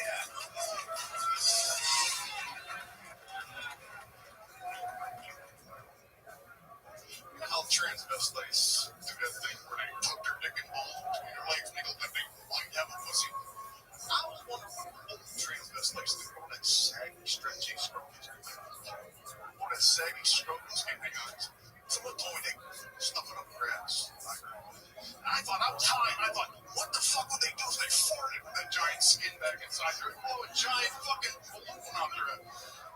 Then I thought, well, what if they ate like a fuckload of beans and just put some coal on it? And they get working up a massive fucking fire. He can unwedge his fucking G-string and they flame like a fucking fire. Like, he didn't want to be the next giant hairy scrotum float in the next gay pride parade, man. That's a real trendy to put on his bucket list, ain't it? Short tag. Pretty funny. Parade floats bust open sometimes. But that scrotum float was the most open. That would rain down cum all over us. It's like manna from the heavens of the Greek gods. Gay gods. Thank you. Okay, Mark Fitz. Welcome to the show, Mark. This is your first time on, correct? Yeah. I can remember if you've been on before, and I love seeing new faces up here. We like your style, Mark. You got the boys laughing. You got everybody laughing. You did. Well, we are so relieved after the last comedian. Believe it or not. Basically, you're like, after Ian Simon, you're basically Richard fucking Pryor right now. We would have laughed at anything, and you did. Good enough. No, don't worry about it. Don't ruin it now, Mark. Just play it cool. Wait until I ask you a question, Mark. Play it cool, Mark. You're doing good. Duncan Trussell. I wasn't laughing at your jokes.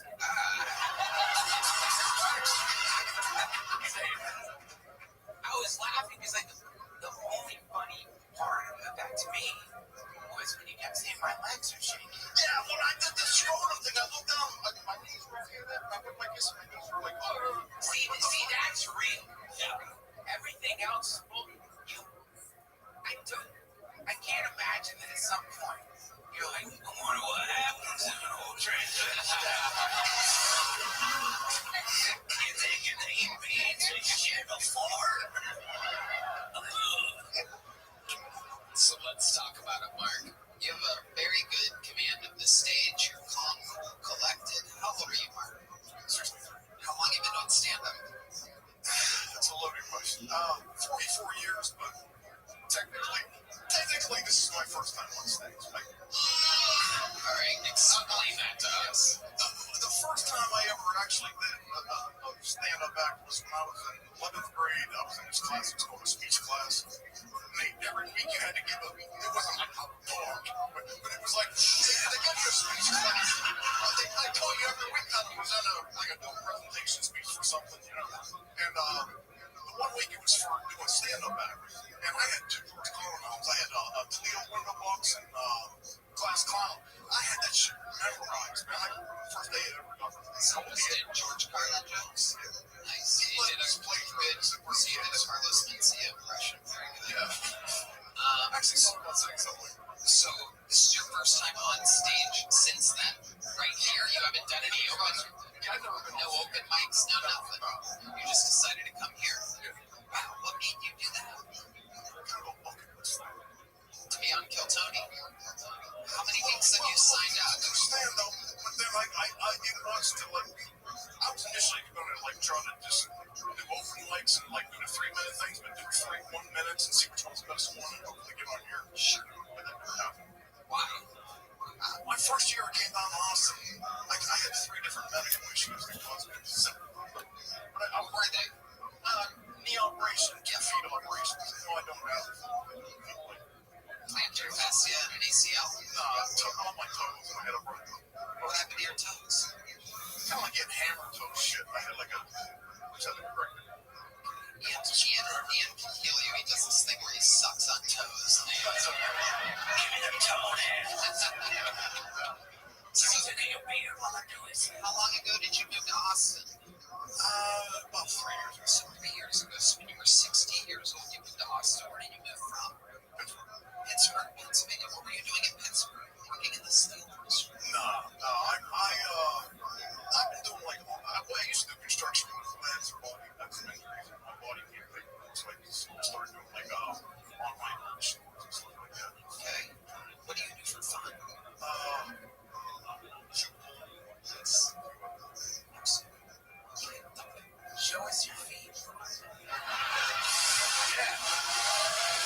Show us your feet.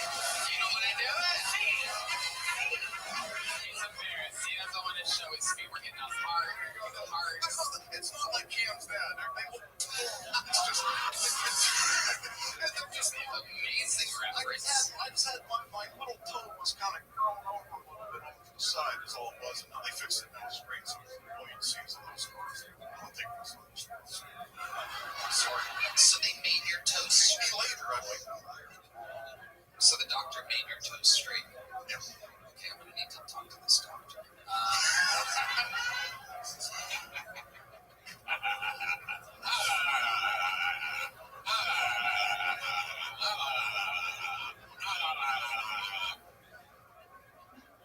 Anyway, do you have any kids? No. So you were just you have a wife ever? No. Never married? Gay? No. Jesus Christ! All right, homophobe. What are you? Keith's grandmother? Okay. That actually makes sense because Keith's grandmother, homophobe, and had a penis. Could be him. Oh, well, yeah. It was a reference. So, you had girlfriends? Of course. What's the longest relationship you ever had? A few months. A few months, that's it? Well, how do these things end so fast? You're a handsome man. You look like you'd be a former pro wrestler. I used to. I was wrong. Tell us about that. What do you Yeah, I kind of figured you would. Yeah. Like other people, I don't understand why people don't come prepared, of course, with jokes, but also with to talk about something. You literally have an opportunity to do what you're criticizing right now. You're in the moment being like, you know what's crazy is when people don't answer questions honestly. You're in it. But I was a real bad, wild kid. I started stealing when I was 7. That went all off into my young adult life. I spent a bunch of time in and out of jail and prison. What's the longest you ever spent in prison? I did 17 years altogether, but 7 of it was busted up into a bunch of things. Wow. I did 10 years straight. Oh my God. So what did you do to get the 10-year sentence? Robbery and burglary. What did you rob exactly? Our sign.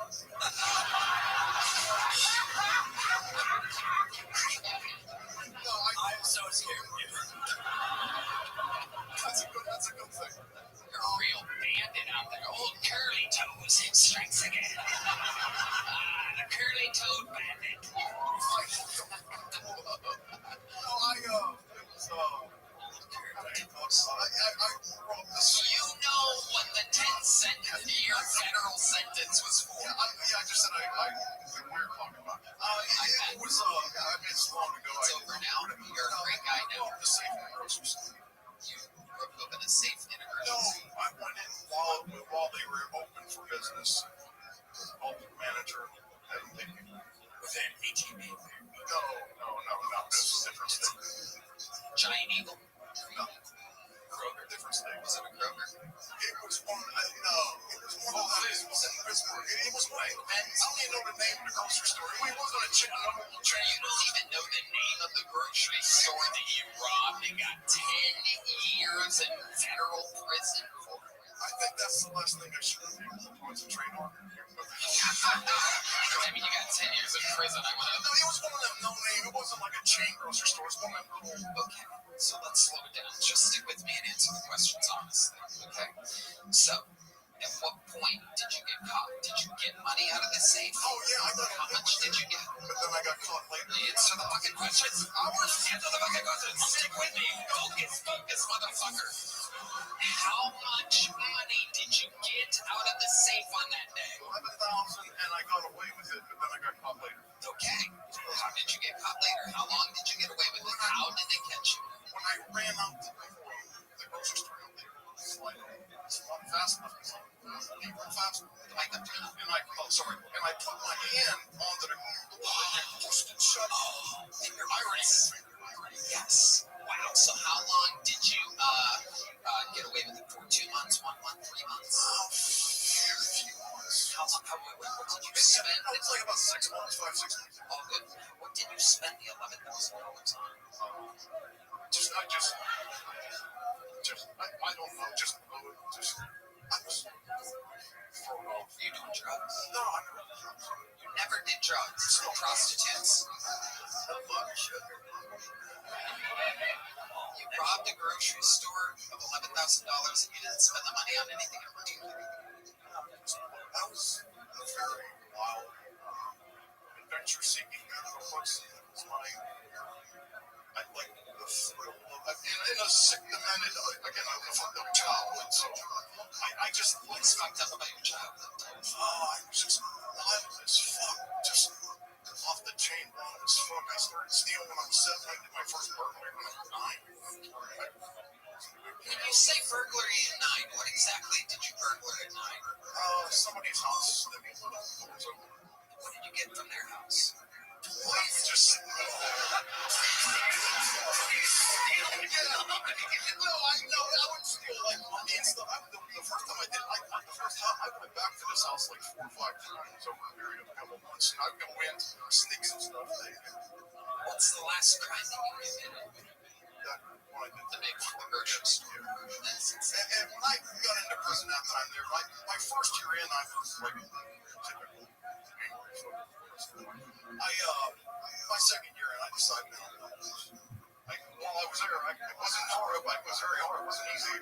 So I was massacred in prison and turned away from it. Craziest thing that happened to you in the 10 years in prison. You answer this one good, and then the interview is over. But I want a good fucking answer on this one. I don't want you to go, it was wild. And me go, what do you mean wild? It was really wild. And me go, what the fuck did you do? You're driving me kind of crazy. I got snagged up in a riot, but I got out of it and left. You say snagged up in a riot. What exactly do you mean? Well, I was in one of them prisons where it's divided up into gangs. I'm guessing. I didn't want to be in it, so I was like by myself, which is rather dangerous. But I used to be So like the white. I was outside out in the grass field, and the softball field. There's a gate to go through to get out, and a riot started right outside that gate. And I had to leave because you have to go walk down when they have riots. It's my surprise all the time. And I got snagged up in a little bit. Set was decent. Interview was compelling. I'm giving you a big joke book, Mark Fitz. Wait, what? Can I ask you one thing real fast? You're going to ask me something right now. Okay. I've been trying to contact Ori Hattie for a while. So I can help him. I can help him qualify for a government program to get citizenship. I'll give you his phone number. Hold on. But his prison style, he gonna give me something in return. I actually have. Can you explain to us how you, of all people, not me, friends with the current administration, or Joe Rogan, who literally decided the presidency of the United States, what can you do that we can't do exactly? It's a long story how I stumbled. I was looking for something for myself, not because I'm in the living room, but something else. But I noticed this one thing that I read about, and it's something that he can qualify for. It's a pathway to citizenship. I actually, because I was trying to contact them, I did a video, and I put it on a tablet. I have the tablet out here to give to you so you can, it explains it in the video. It's too much to explain out here. It's not funny.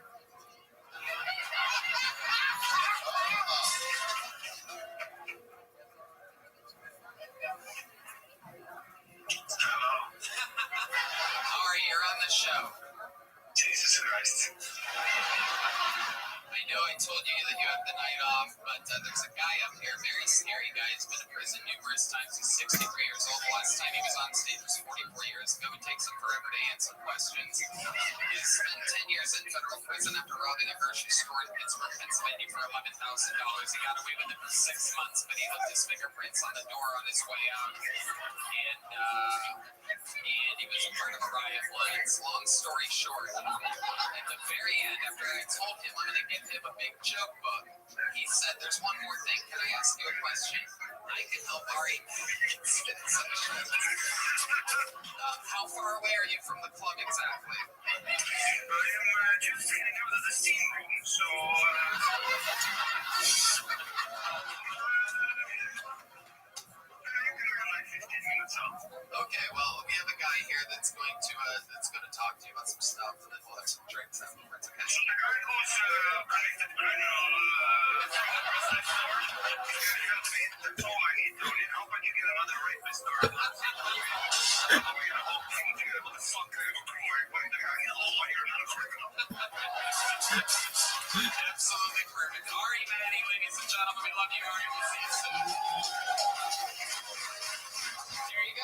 And here's your big joke.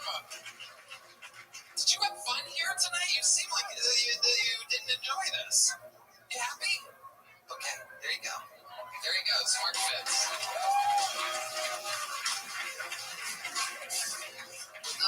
Let's get one more fucking pull out here. Hello there. This podcast is sponsored by Shopify. When we were young, we used to dream of being anything. An astronaut, the president, a princess. That's me. Instead of dreaming of going to space or owning your own castle, maybe start dreaming of owning your own business. You'll need a website, a payment system, a logo, and a way to advertise to new customers. It can all be overwhelming and confusing, but thankfully, that is where Shopify comes in. Shopify is the commerce platform behind millions of businesses around the world and 10% of all e-commerce in the U.S., from household names like Mattel and Gymshark to brands just getting started. Do you love Shopify? You can accelerate your content creation. Shopify is packed with helpful AI tools. Get the word out like you have a marketing team behind you. Easily create email and social media campaigns wherever your customers are scrolling or strolling. Mulling. And best yet, Shopify is your commerce expert with world-class expertise in everything from managing inventory to international shipping to processing returns and beyond. If you're ready to sell, you're ready for Shopify. So turn your big business idea into with Shopify on your side. Sign up for your $1 per month trial and start selling today at shopify.com/GilTony. Go to shopify.com/GilTony. Shopify.com/GilTony. Shopify.com/GilTony. Shopify.com/GilTony. This podcast is sponsored by Talkspace. Therapy can be costly, but Talkspace is affordable and in-network with most insurance providers. Talkspace, the leading virtual therapy provider, makes getting the help you need easy, accessible, and affordable. I think Talkspace is providing some of the best mental health treatment out there. Tony, Talkspace therapy and psychiatry are covered by many insurance plans and employers, including TRICARE and for active duty and veterans and their dependents. Most insured members have a zero copay. That is incredible, right, man? You can easily sign up online and get paired with a licensed provider that's the right fit for your needs. Typically within 48 hours, you can also switch providers at no extra cost. Talkspace makes getting help convenient because you can take your appointments from their comfort and privacy of your own home. You can even talk it out between sessions by sending messages to your therapist as a listener of this podcast. You'll get $80 off your first month when you go to Talkspace.com/Tony and enter promo code SPACE80 for Talkspace. That's SPACE80 to match with a licensed therapist today. Go to Talkspace.com/Tony and enter promo code SPACE80. Your next fucking pool, ladies and gentlemen. You having fun out there? That's what I fucking thought. Make some noise for him. It's Jimmy Coteros, everybody. Jimmy Coteros. Austin, motherfucking Texas. How we doing? Little about me. I'm a 10-year manager of a grocery store in Pittsburgh. There you go. I'm not fucking 60. I'm gonna fuck this whole thing. All right, at 67, I might have did some worse shit than him. I have an 11-year-old son, and I accidentally show him all the porn in my phone. Austin, I'm picking him up from summer camp 2 weeks ago. We're driving home. He sees the Tesla Cybertruck. Dad, I heard those are expensive. Let me have your phone. I hand it to him. It's quiet. Dad, I look over. Massive amounts of blowjobs on my phone. Full panic. I don't even know how that got on my phone. He's 11. Dad, it's actually right here in the search bar. I'm freaking out. I take the phone from him. Listen, this is why we have Google Block on your electronics. 1 minute I might see is Tom Brady coming out of retirement, and the next minute I see this disgusting filter. And it's quiet. I feel like I went to the store and he says, Dad, it's totally okay if you're gay. Start showing people who are shy. There it is. Very solid, ladies and gentlemen. Jimmy Coteros, welcome to the show, Jimmy. Thank you, guys. I like your style. Great start. Rolling up for the Pittsburgh thing. Welcome, Jimmy. How long have you been doing stand-up? 2 years and a month. Awesome. Where are you from? Outside of Tampa. Okay. Gordon Dixon country. That's my boy. Gordon. That sounded less weird when I said it. Who's Gordon Dixon? He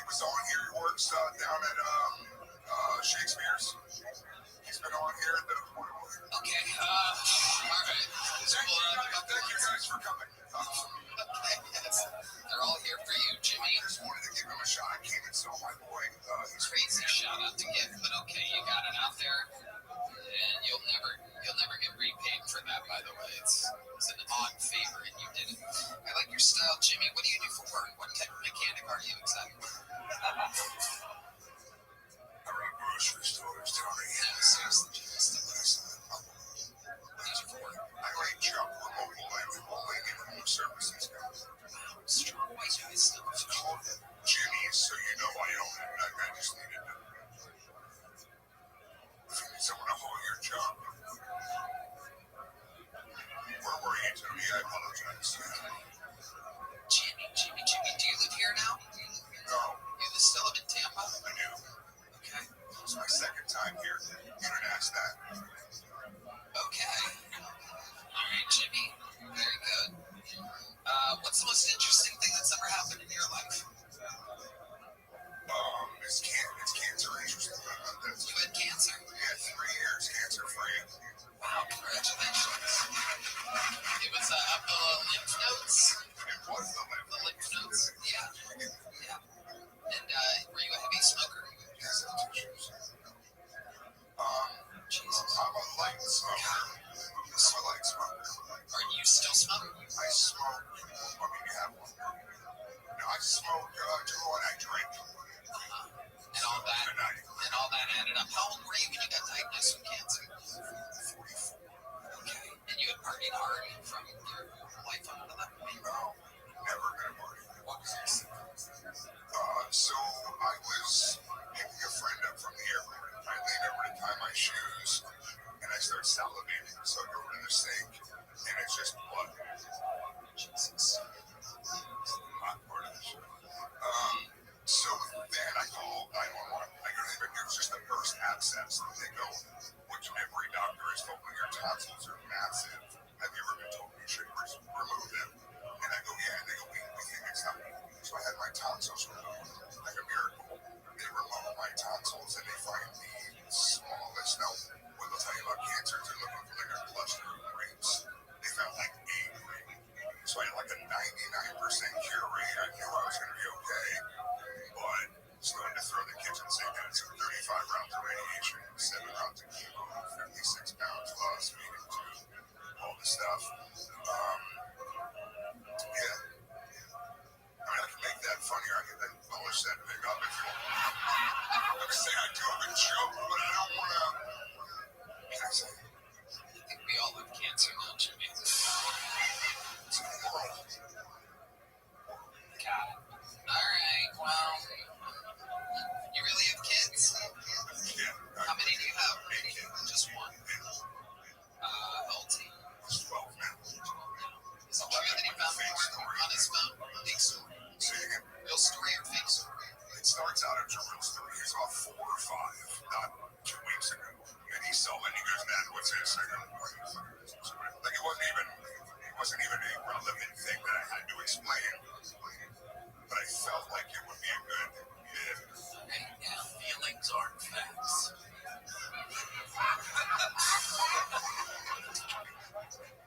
How do we feel about Jimmy, guys? It's very rare that we have the same comedian on twice in a row. It's very exciting. The picture was on the wall in that fucking grocery store. By the way, it's called Pathmark. You don't remember the name of it. I fucking remember it. I'll never forget that day. The rest of my life. Third time's a charm. I like you, Jimmy. You oscillate between like funny and then like trying to market. I think you're naturally funny. Like some of the stuff, like some of your mannerisms and like lines, I find like very funny. But then it's like, I don't know, like you try to be fun. I would suggest like just be natural. Like you have a very funny story to tell. You stick to that. Just be yourself. I was laughing at something. Didn't know that. Because if you have 60 seconds, you can laugh at some words. Pretty good. It was a little bit of a long walk around the block for the punchline, but you know, it still had a punchline. And I just wanted to take you on that. Thank you. It's not all funny, some of it. When you showed a 4-year-old blowjob porn. You know, what's that, Dad? You really said? mouth and shut the fuck up.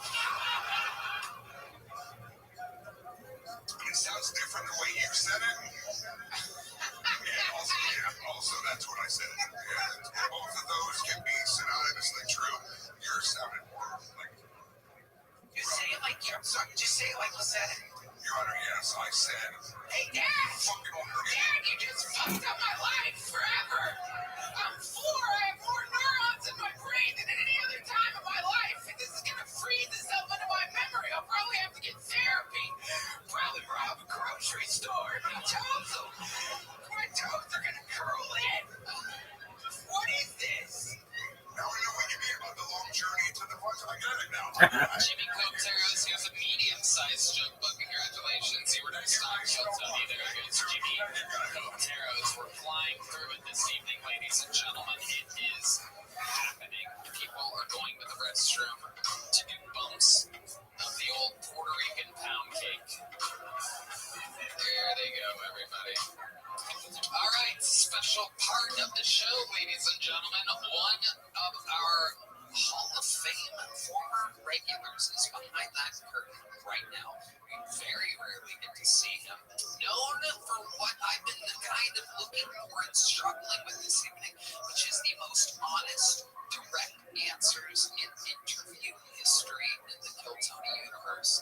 If you know the words to his theme song, sing along. This is Hans Kim.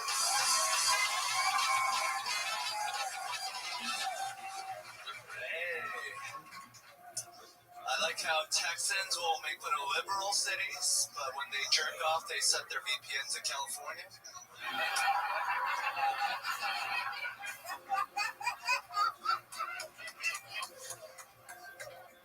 That's gay as fuck, bro. I have a gun. Not on me. Somewhere in the room.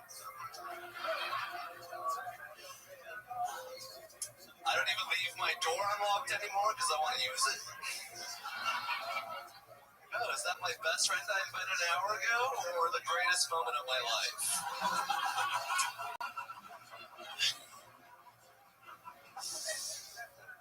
I have an AR-15 that can shoot 600 yards. I can't even imagine being mad at someone that far away.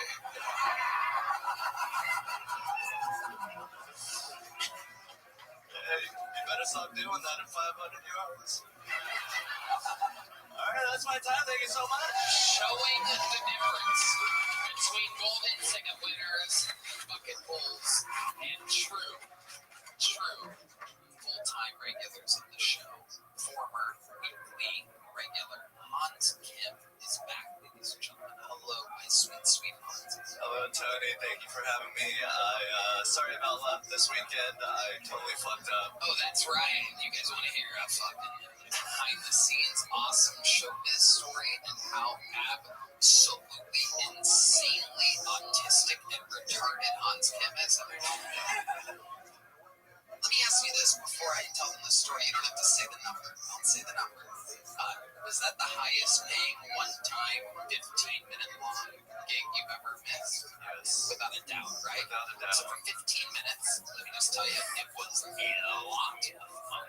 We will not say the number, but just know, a fucking lot of money, especially for 15 minutes of work.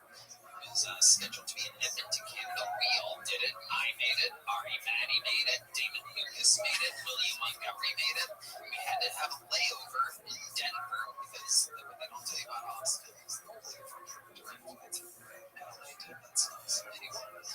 And in Denver, Hans Kim, after we ate breakfast, he realized right then, boarding the plane to Edmonton, Canada, that he forgot his passport, ladies and gentlemen.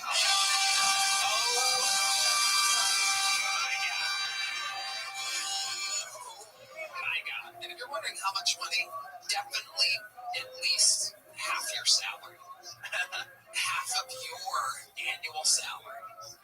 Is as much as a teacher makes in a year. Yes.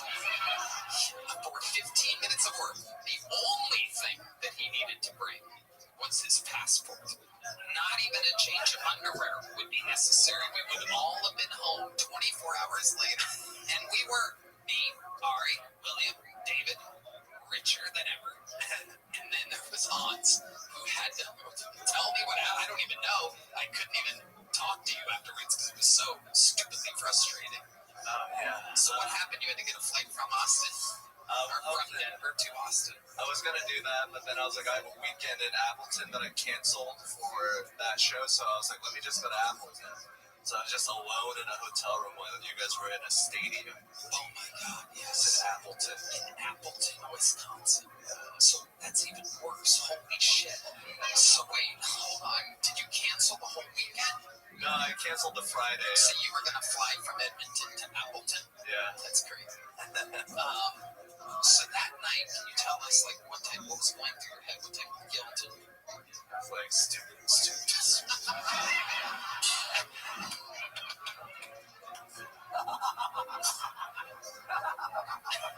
See, that's what I'm talking about. That's how you answer a question on Kill Tony, honestly. Do you punch yourself when you're angry and stuff like that?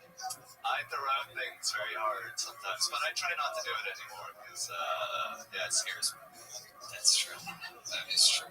So, Hans, what else is going on in life? Well, the shows in Appleton were great. There was a...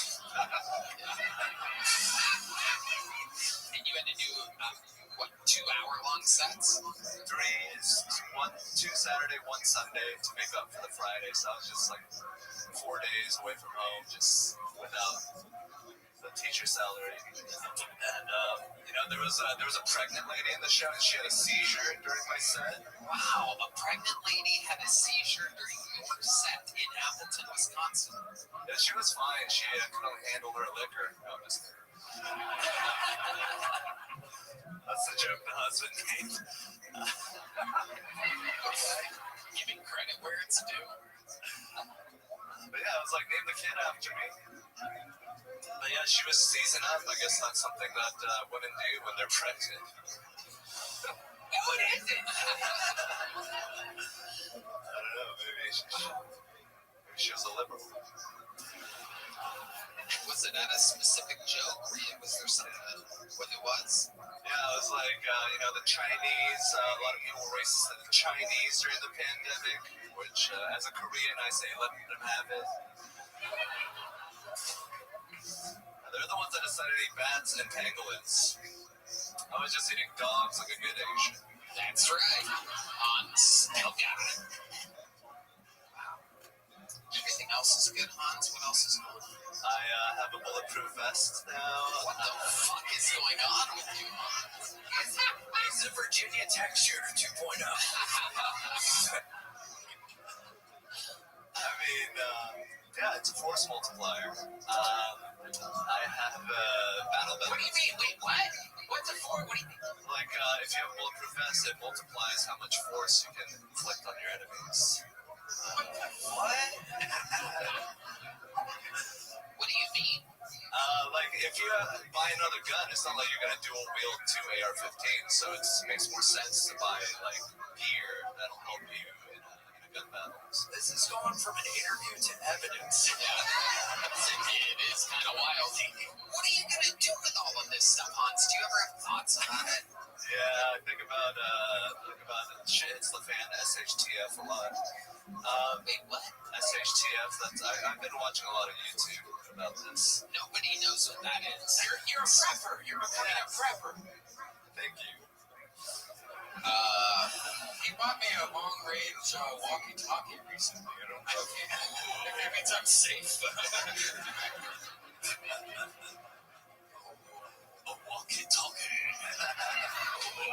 Red man, I give you a gift. Do you want a walkie-talkie? The shit that hit the fan meets me at 2:30. I'm sorry. I put the walk in walkie-talkie. What is your plan with the walkie-talkie situation? You're looking for some long-form friendship. Yeah, when we're out in the woods, doing an end. You go out in the woods sometimes here in downtown Austin. The old famous Austin Woodlands? What the fuck are you talking about? When the zombies come, we're like traveling, and so you just be like, hey, Red Band, do you have any more bacon or something? Red Band's like, that's literally all I have is some bacon. Have you guys communicated with these walkie-talkies?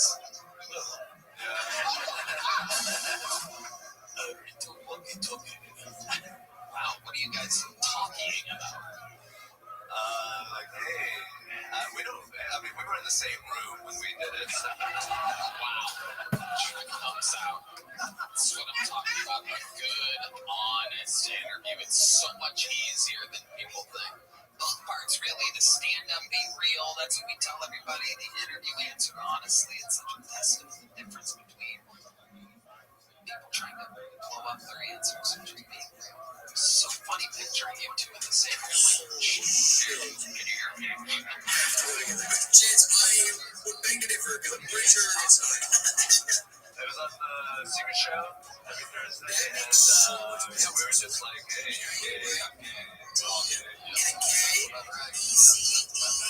Well, ladies and gentlemen, Hans, you've done it again. An amazing minute and an unbelievably compelling interview. One of the biggest legends in the history of the show. He is at Madison Square Garden on August 15th. One more time for Hans Kim, everybody. From walkie-talkie to the mighty mighty. Wow. Ladies and gentlemen, I pulled another name out of the bucket. Make some noise for Chris Cilio. Chris Cilio. Oh, shit. All right. There's no way that you expect somebody to get that. There's no way in hell somebody understands that. A is for apple, B is for vendetta. Are you kidding me? See, it makes sense, but like, it doesn't.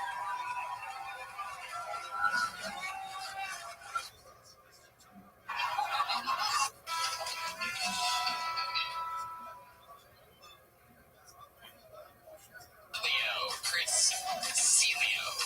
Oh, shit. All right.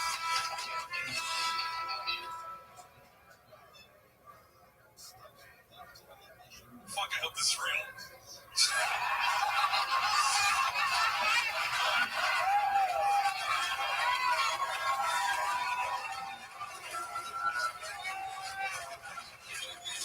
What a hilarious prank that would be.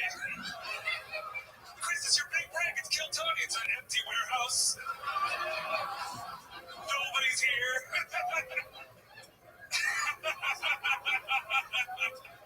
Oh, shit. All I did before I went blind was jerk off and play video games. And then God was like, that's enough.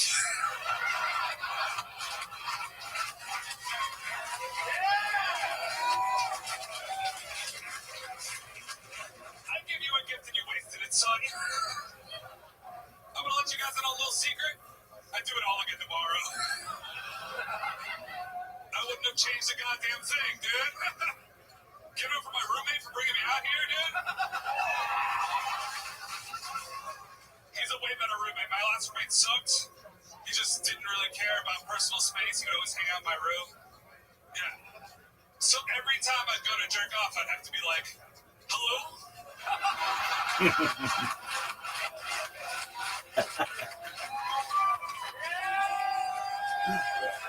That's very good. Is anyone there? Which, by the way, if you ever hear me say hello, is anyone there? You have about 30 seconds before I start jerking off.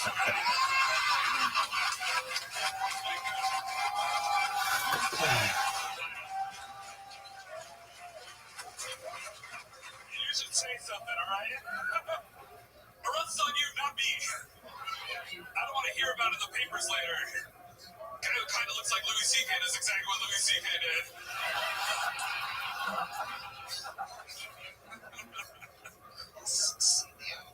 I cut you off on the other way, buddy. I'm over here.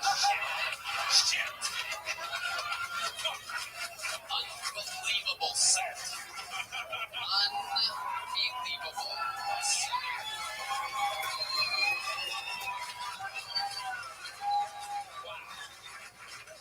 Incredible, Chris. I find it all so amazing. I can't believe that you think you look like Louis C.K.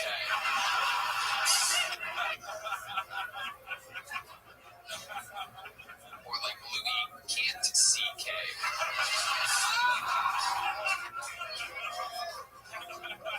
I love every single thing about what happened here with you tonight. How long have you been doing stand-up comedy? 10 years. 10 years. Holy shit. Where are you from? Miami. You still live in Miami? I just moved here. Wow, congratulations. How recently did you move here? 2 weeks. Is this your first time signing up for the show? No, I've been here every week until you got me. So 2 weeks? Yeah. Amazing. I love it. I love it, Chris. How old are you? 29. 29. So you started at 19? Yes, sir. When did you go blind? About 6 months before that. Really? You went blind at 19? I was 18, yeah. And so what exactly happened? I had a fuckload of retinal detachments, which is something that usually UFC fighters get. But to me, it was a small Chinese boy. Wait, what does that mean? Small Chinese boy sucked your eyeballs out here? What happened?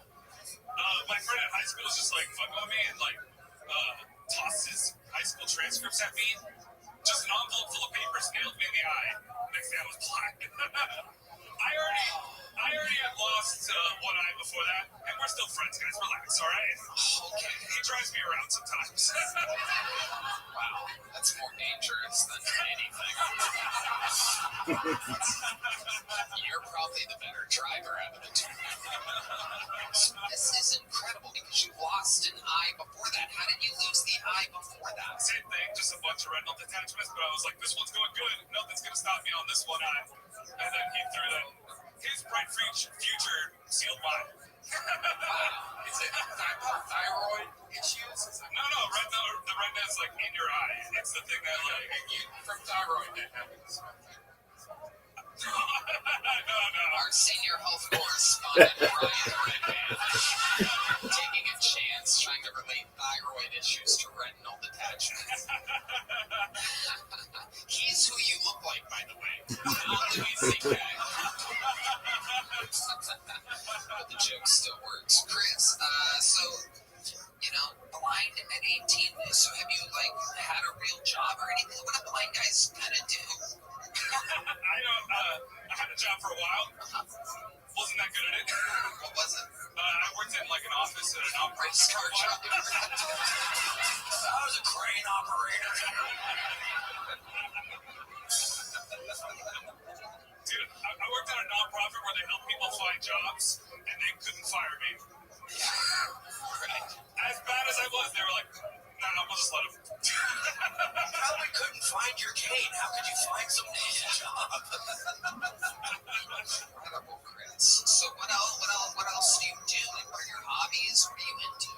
I like to go to music festivals and do drugs. Oh, fuck yeah. Absolutely. Incredible.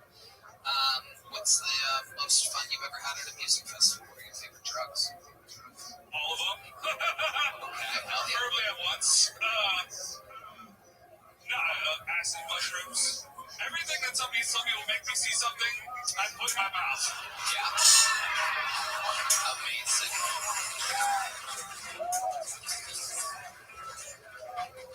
What exactly do you see when that stuff happens? I'd imagine that you still see stuff in your dreams, right? And it's completely black other than that? Even on all the psychedelics, it's great. On psychedelics, it feels like all of my senses are turned up to 11, except for sight that's still on 0. It doesn't, I don't get any visuals on psychedelics. Yeah. Daisy Snark, everybody. Visuals on psychedelics. No, I've done all of them. Incredible. How about love life? Have you ever been on any blind dates? So stupid. When in Rome.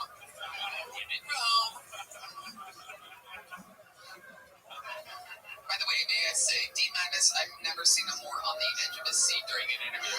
That's the first time he's ever been genuinely interested in anybody in the last 250 episodes of the show. Clearly biased. They told me to tap him up. I was like, I don't know where he is. It is incredible. Chris Seeley. What's it like? Do you date like that? How does it work? It's tough, I'm on the apps, My bio just says blind comic, see the possibilities. Love it. And I swipe right on everybody. Hell yeah. Has it worked? Give us an example of what going on a date with you was like. I find this all so intriguing. I had a girl take me to an art exhibit. What a bitch!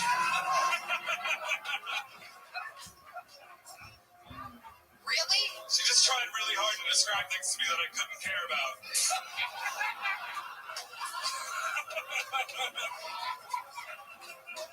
God, that is so fucking funny. It's crazy. Wow. My goodness. So what else, Chris? What are your, now that you're here in Austin, what are your goals? What do you want? To do this, man. I want to do this here.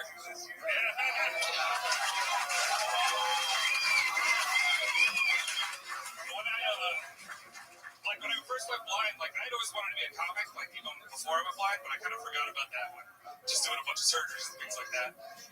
But when I went blind, I was just sitting at home in the dark, listening to Kill Tony and shit. So ever since then, I wanted to fucking do this. This is a huge moment.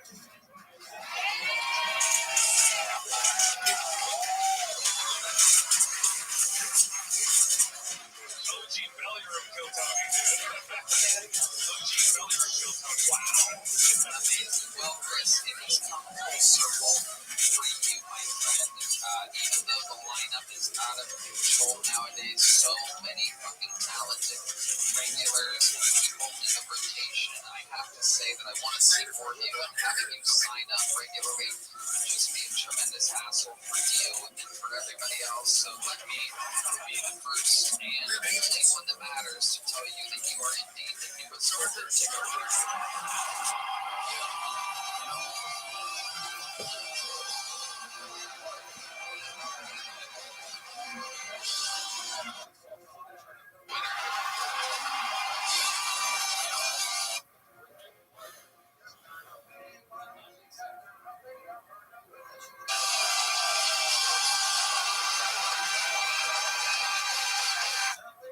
The newest golden ticket winner.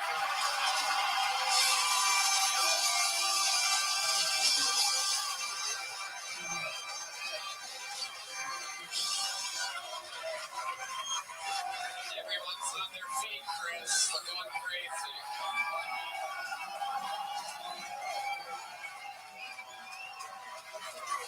Aaron, I'm going to have you have a secret show Thursday.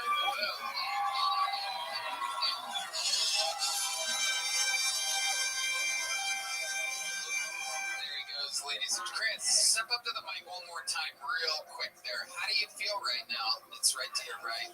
Jesus, worst handler ever. What are you, blind too, asshole?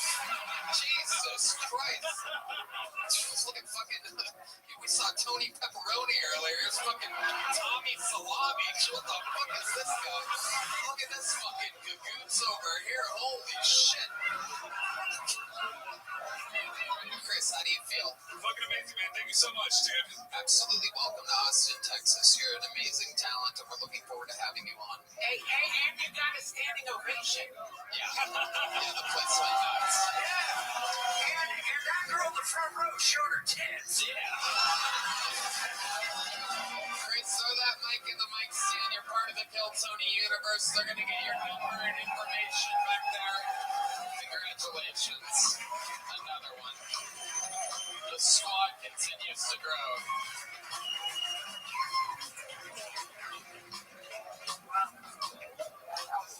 You guys having fun out there tonight, huh? Back to the bucket we go. As you see, or can't see, anything can happen here on this show. Goes from funny to compelling to heartfelt to terrible to amazing. Your next bucket pool goes by the name of Keegan Carmichael. Everybody make some noise for Keegan Carmichael.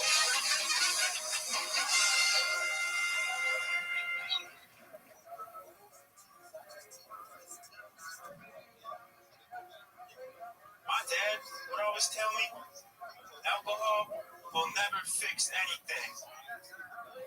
Then why did you carry beer in your toolbox? Yeah, you didn't think I noticed anything. Then why? My dad would always tell me, alcohol will never fix anything. Then why did you carry beer in your toolbox? Yeah, you didn't think I noticed. Yeah, I was doing comedy. Comedy's tough. As a comedian, I haven't gone on the road, but I'm pretty close to being on the street. This is amazing. And I wish a story Mitch Hedberg. really did come with two sides, because I would love to read a book with mashed potatoes and coleslaw.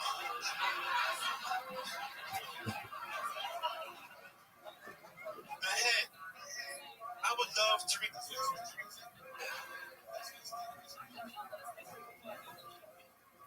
And I wish a story really did come with two sides, because I would love to read a book with mashed potatoes and coleslaw.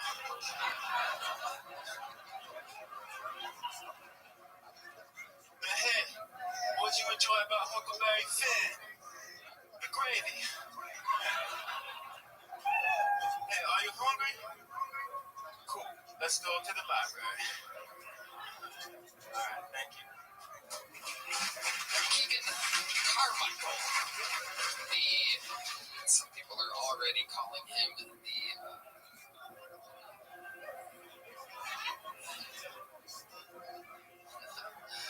Keegan, let's just jump right into what literally 100% of the people in the room are thinking. Are you aware that in every single way you were doing a Mitch Hedberg impression? I get reminded every day. Is that on purpose or like accident? Is this how you are in real life? Yeah, it's weird. Like people DM me like that question. Like, is that how you are? I don't know. You want me to tell you? So you were like this, and that was your sense of humor, and then you saw Mitch Hedberg, and you're like, what are the odds? I used to impersonate Mitch Hedberg.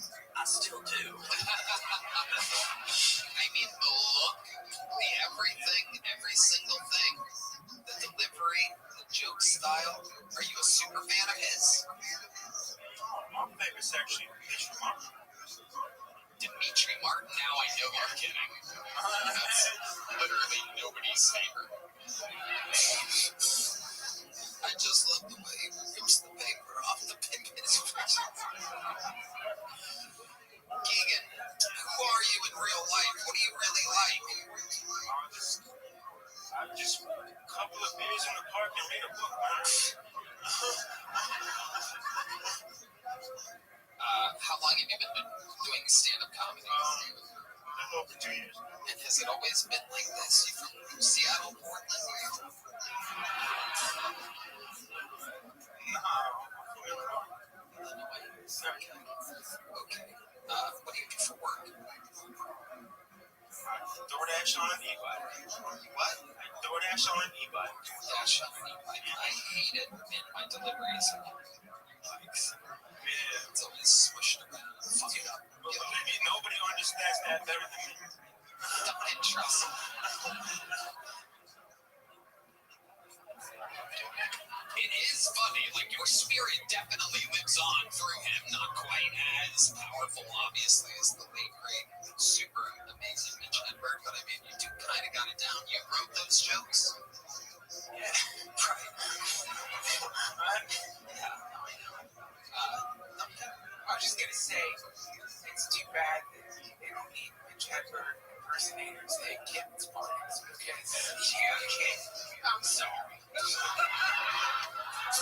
was funny like 20 seconds ago. So every time you do a show, anywhere you go, every time you do stand-up, all the other comedians are like, oh, he's fine. I just don't have a Hedberg impression, right?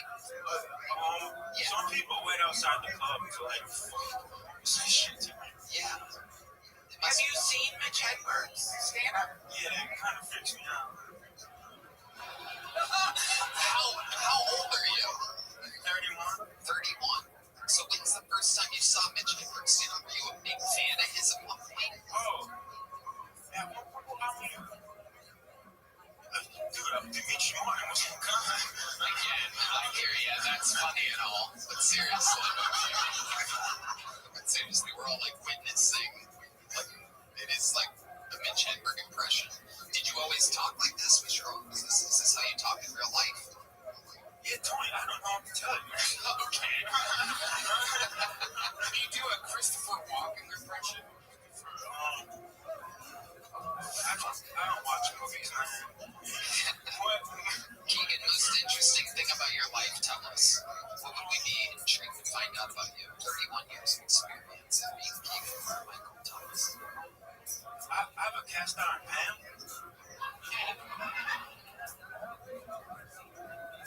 Do the other part, go ahead.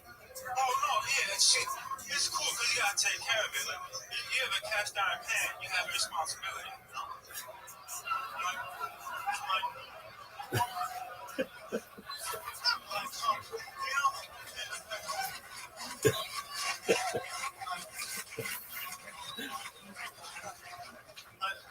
Like a lot of girls now, they're dog moms. You know, not me. Like, I'm the father to a pan.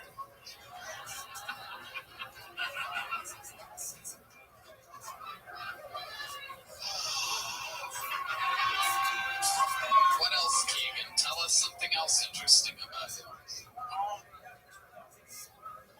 Dude, door dashing on the bike, that's a fucked up world.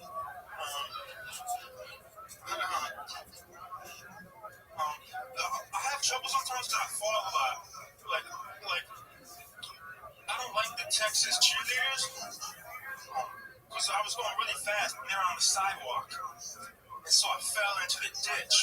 And I'm laying on the ground and she looks over me and she's like, is your bike okay?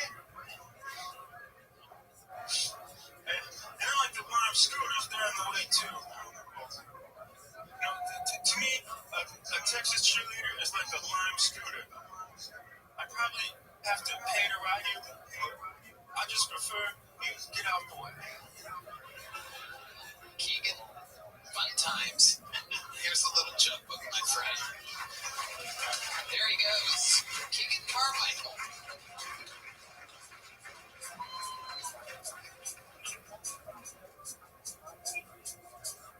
It's kind of like blasphemous what he's doing. Here's good jokes, you can just do them like different, like his own self. It's like literally acting. Yeah, and looking like him's kind of crazy too.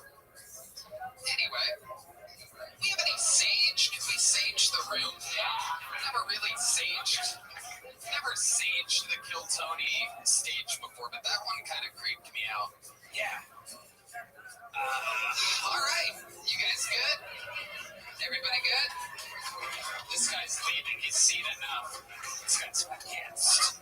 This guy's pissed off. Make some noise for your next bucket full, ladies and gentlemen. It's Mike Gleason, everyone. Mike Gleason. How's it going? A lot of my friends say that it's really hard to get gifts for. I don't think it's that hard to hop online and Google things to get for people with yellow teeth. That's an incredibly fake smile. Sorry about that. I'm from Chicago. I'm in the dating scene here, which is pretty good. Took a chick out the other day, which was awesome.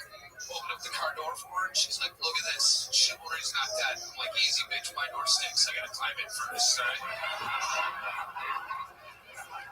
Chivalry, I don't know if you're cold. The window works just fine. But that's awesome. Really big fan of these Waymos out here you guys got. They're pretty cool. It brings back the childhood in me. I used to throw snowballs at cars, which is pretty fun. But now I feel like you could just throw anything at these things, and they're feeding all these like vegans that are like hanging out in the streets doing yoga poses and stuff. Alright, that's cool. Okay, Mike Gleason. Fuck yeah. Alright. Welcome, Mike. How long you been on stand-up? It's kind of weird. I started in like 2001, and then I kind of quit. And I really liked the show, so I kind of moved out here. Nice. How long did you move to Austin? On Easter, 420. Perfect. Fuck yeah, dude. What do you do for work? I haven't found a job yet. Okay. What's your plan? What are you good at? Stealing catalytic converters. No. Where are you from? Where were you at before? Chicago. Construction. What construction guys look like in Chicago? Yes. Yeah. Okay. Have you looked for a job in construction here? I have. Yeah. How's it going? Not bad. I kind of actually turned down a few jobs. It was weird, but I just wasn't catching up now. Okay. How much money do you have saved up? Quite a bit. Like what? A lot that I don't want like my poor friends to reach out to me.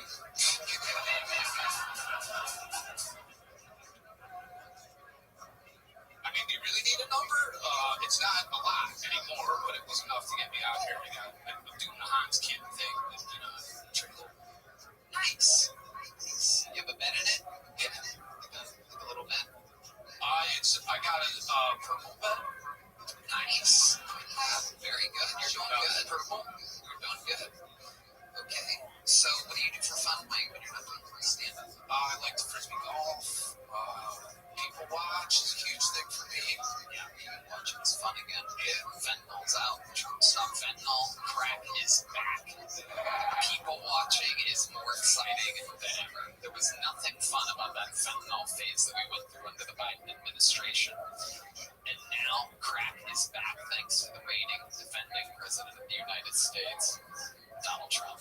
And 300 people just shut the show off right then. I don't know if you guys heard that, but that's what they do because they literally can't hear that. They'll lose their mentally ill minds. Mike Gleason, tell us what the most interesting thing about your entire life is. It's our first time meeting you. Spill the beans. Overshare. Do you start right now then?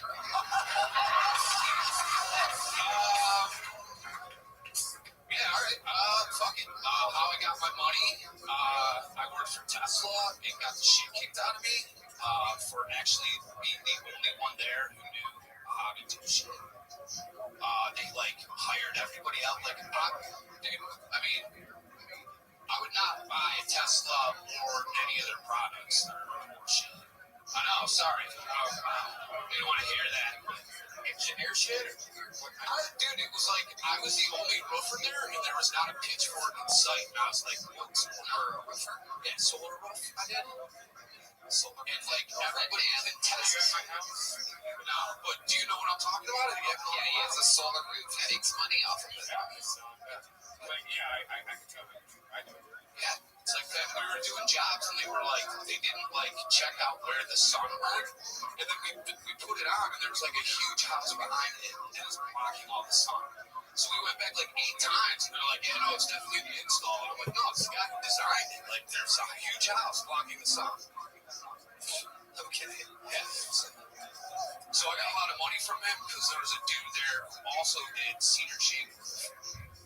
BT ever living shit out of me. Like, I was with my hands up, like, I'm 4 years old. I like the show. I don't lose it, you know? Like, beat you up. He beat the crap out of me. Punch you in the face, kick you in the ribs, the whole thing. He took my helmet off and smashed it off. Like, if you get my phone, I think I have my, like, you can read what, like, Tesla sent me everything that all the dudes wrote, and it was hilarious. Like, they're like, he was a pussy and all this shit. And then they slammed the helmet off of my head, like everything that this guy said. He kept saying solar panels need sun. Why can't you just get shut down? And they beat the shit out of you. One guy did. Right. So But you made a bunch of money because of that.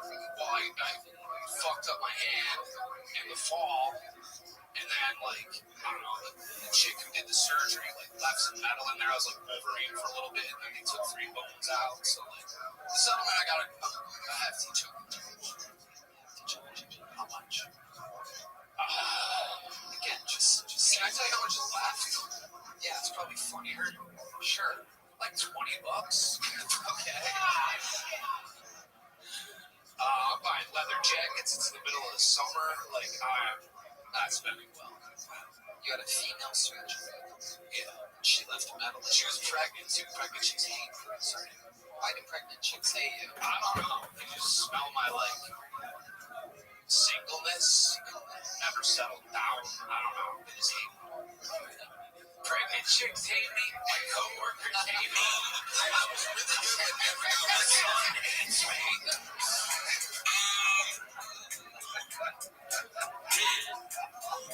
You ever think it might be you, Mike? Maybe that doesn't say a lot. Depends on what's pretty crazy accomplishments. You ever win a trophy? How are the games, guys? Yeah, I used to be a good swimmer. First place. Work.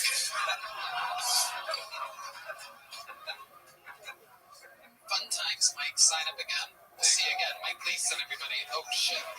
Oh, that's his fucked up hand. He really does have a fucked up hand. I saw the book bounce off of it. Right off the same plate. One more time for Mike Leeson, everybody. All right. We're coming around the corner here.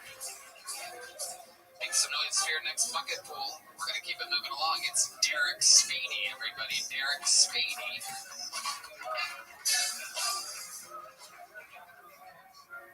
I recently dated a girl with an ego so big that she would yell up her own name in bed.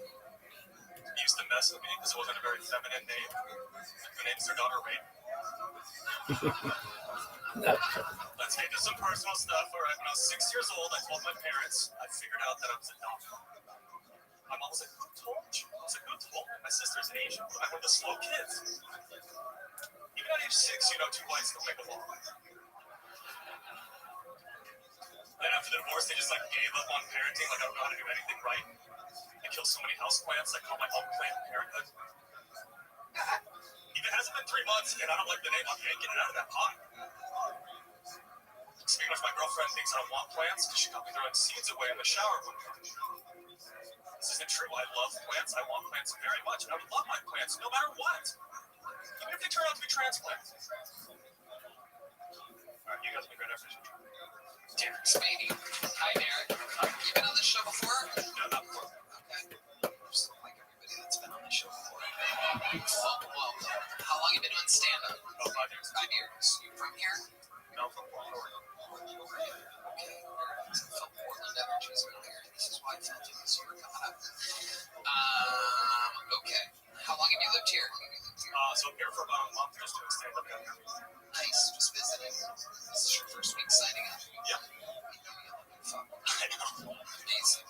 Odds 1 in 300. You nailed it. Are you often lucky in life? No. What do you do for work?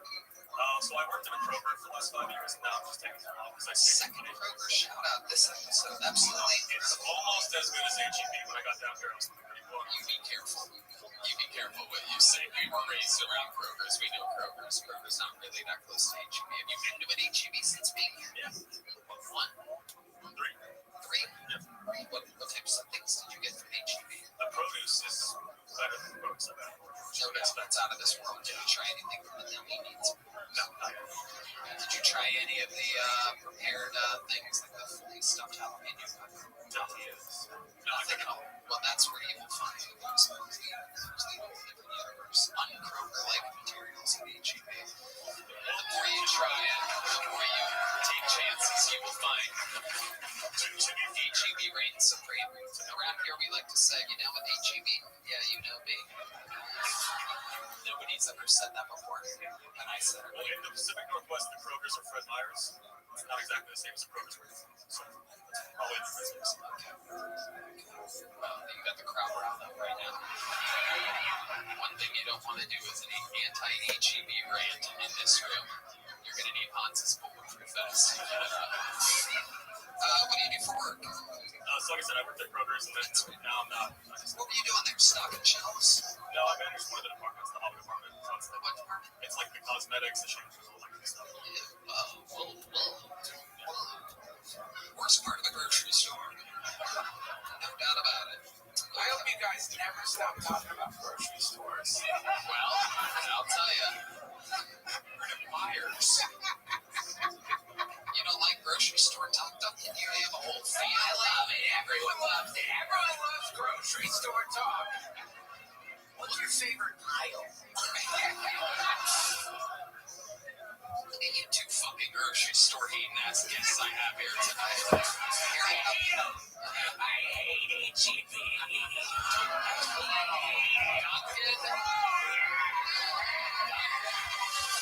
Grocery store ever.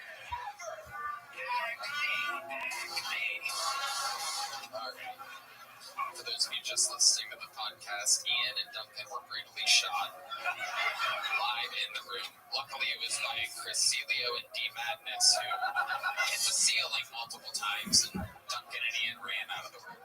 All right. Derek, most interesting thing about your life that's ever happened that you've ever done that you find compelling here, the millions and millions of people watching. I've won a couple film festivals for claymations. Wow, claymation. What types of things were you making out of clay? So I do like a tavern that has like mobsters and monsters. I had a bunch of short sketches that did okay. Very nice. Where can we find this work out? YouTube Bad Banana Studios or Bad Banana Clay's Tavern. It should pop up. It's been a while since I posted stuff, but Bad Banana. Straight to Fat Banana. Very interesting. Very interesting how you spell banana. Banana, according to Redman, is B-A-N-N-A-N-N-A. For those of you who have your How Retarded is Redman bingo card out, that is 4 N's in the word banana.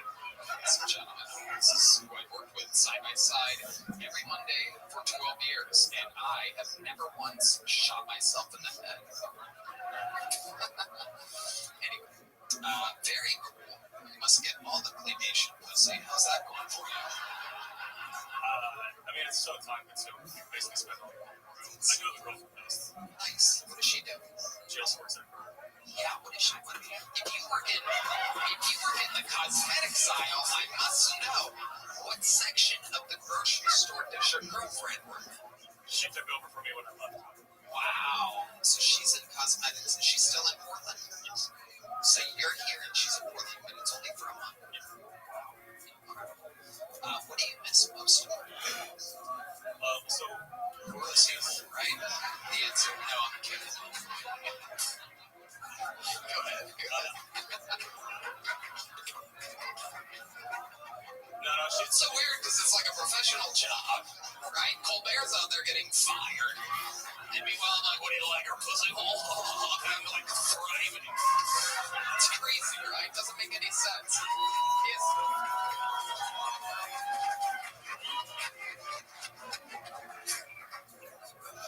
She's really funny. For instance, the other day after we had sex, I was like, no, she's got some activities. We'd love to do some work together. She goes, I thought we just made them. Very fun.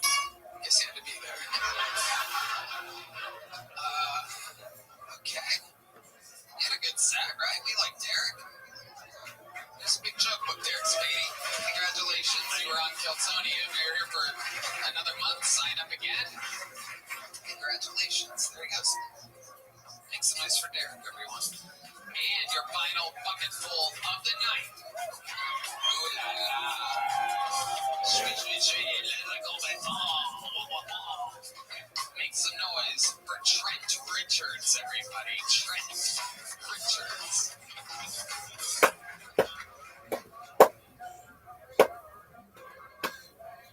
So my wife, she's been telling me for a while that I need to watch this Gypsy Rose documentary. And so, eventually, I finally caved in. I watched it. If you don't know Gypsy, she suffered from Munchausen by proxy. Her mom, she fabricated a bunch of diseases for her and pretty much kept her imprisoned in her own home. Didn't let her go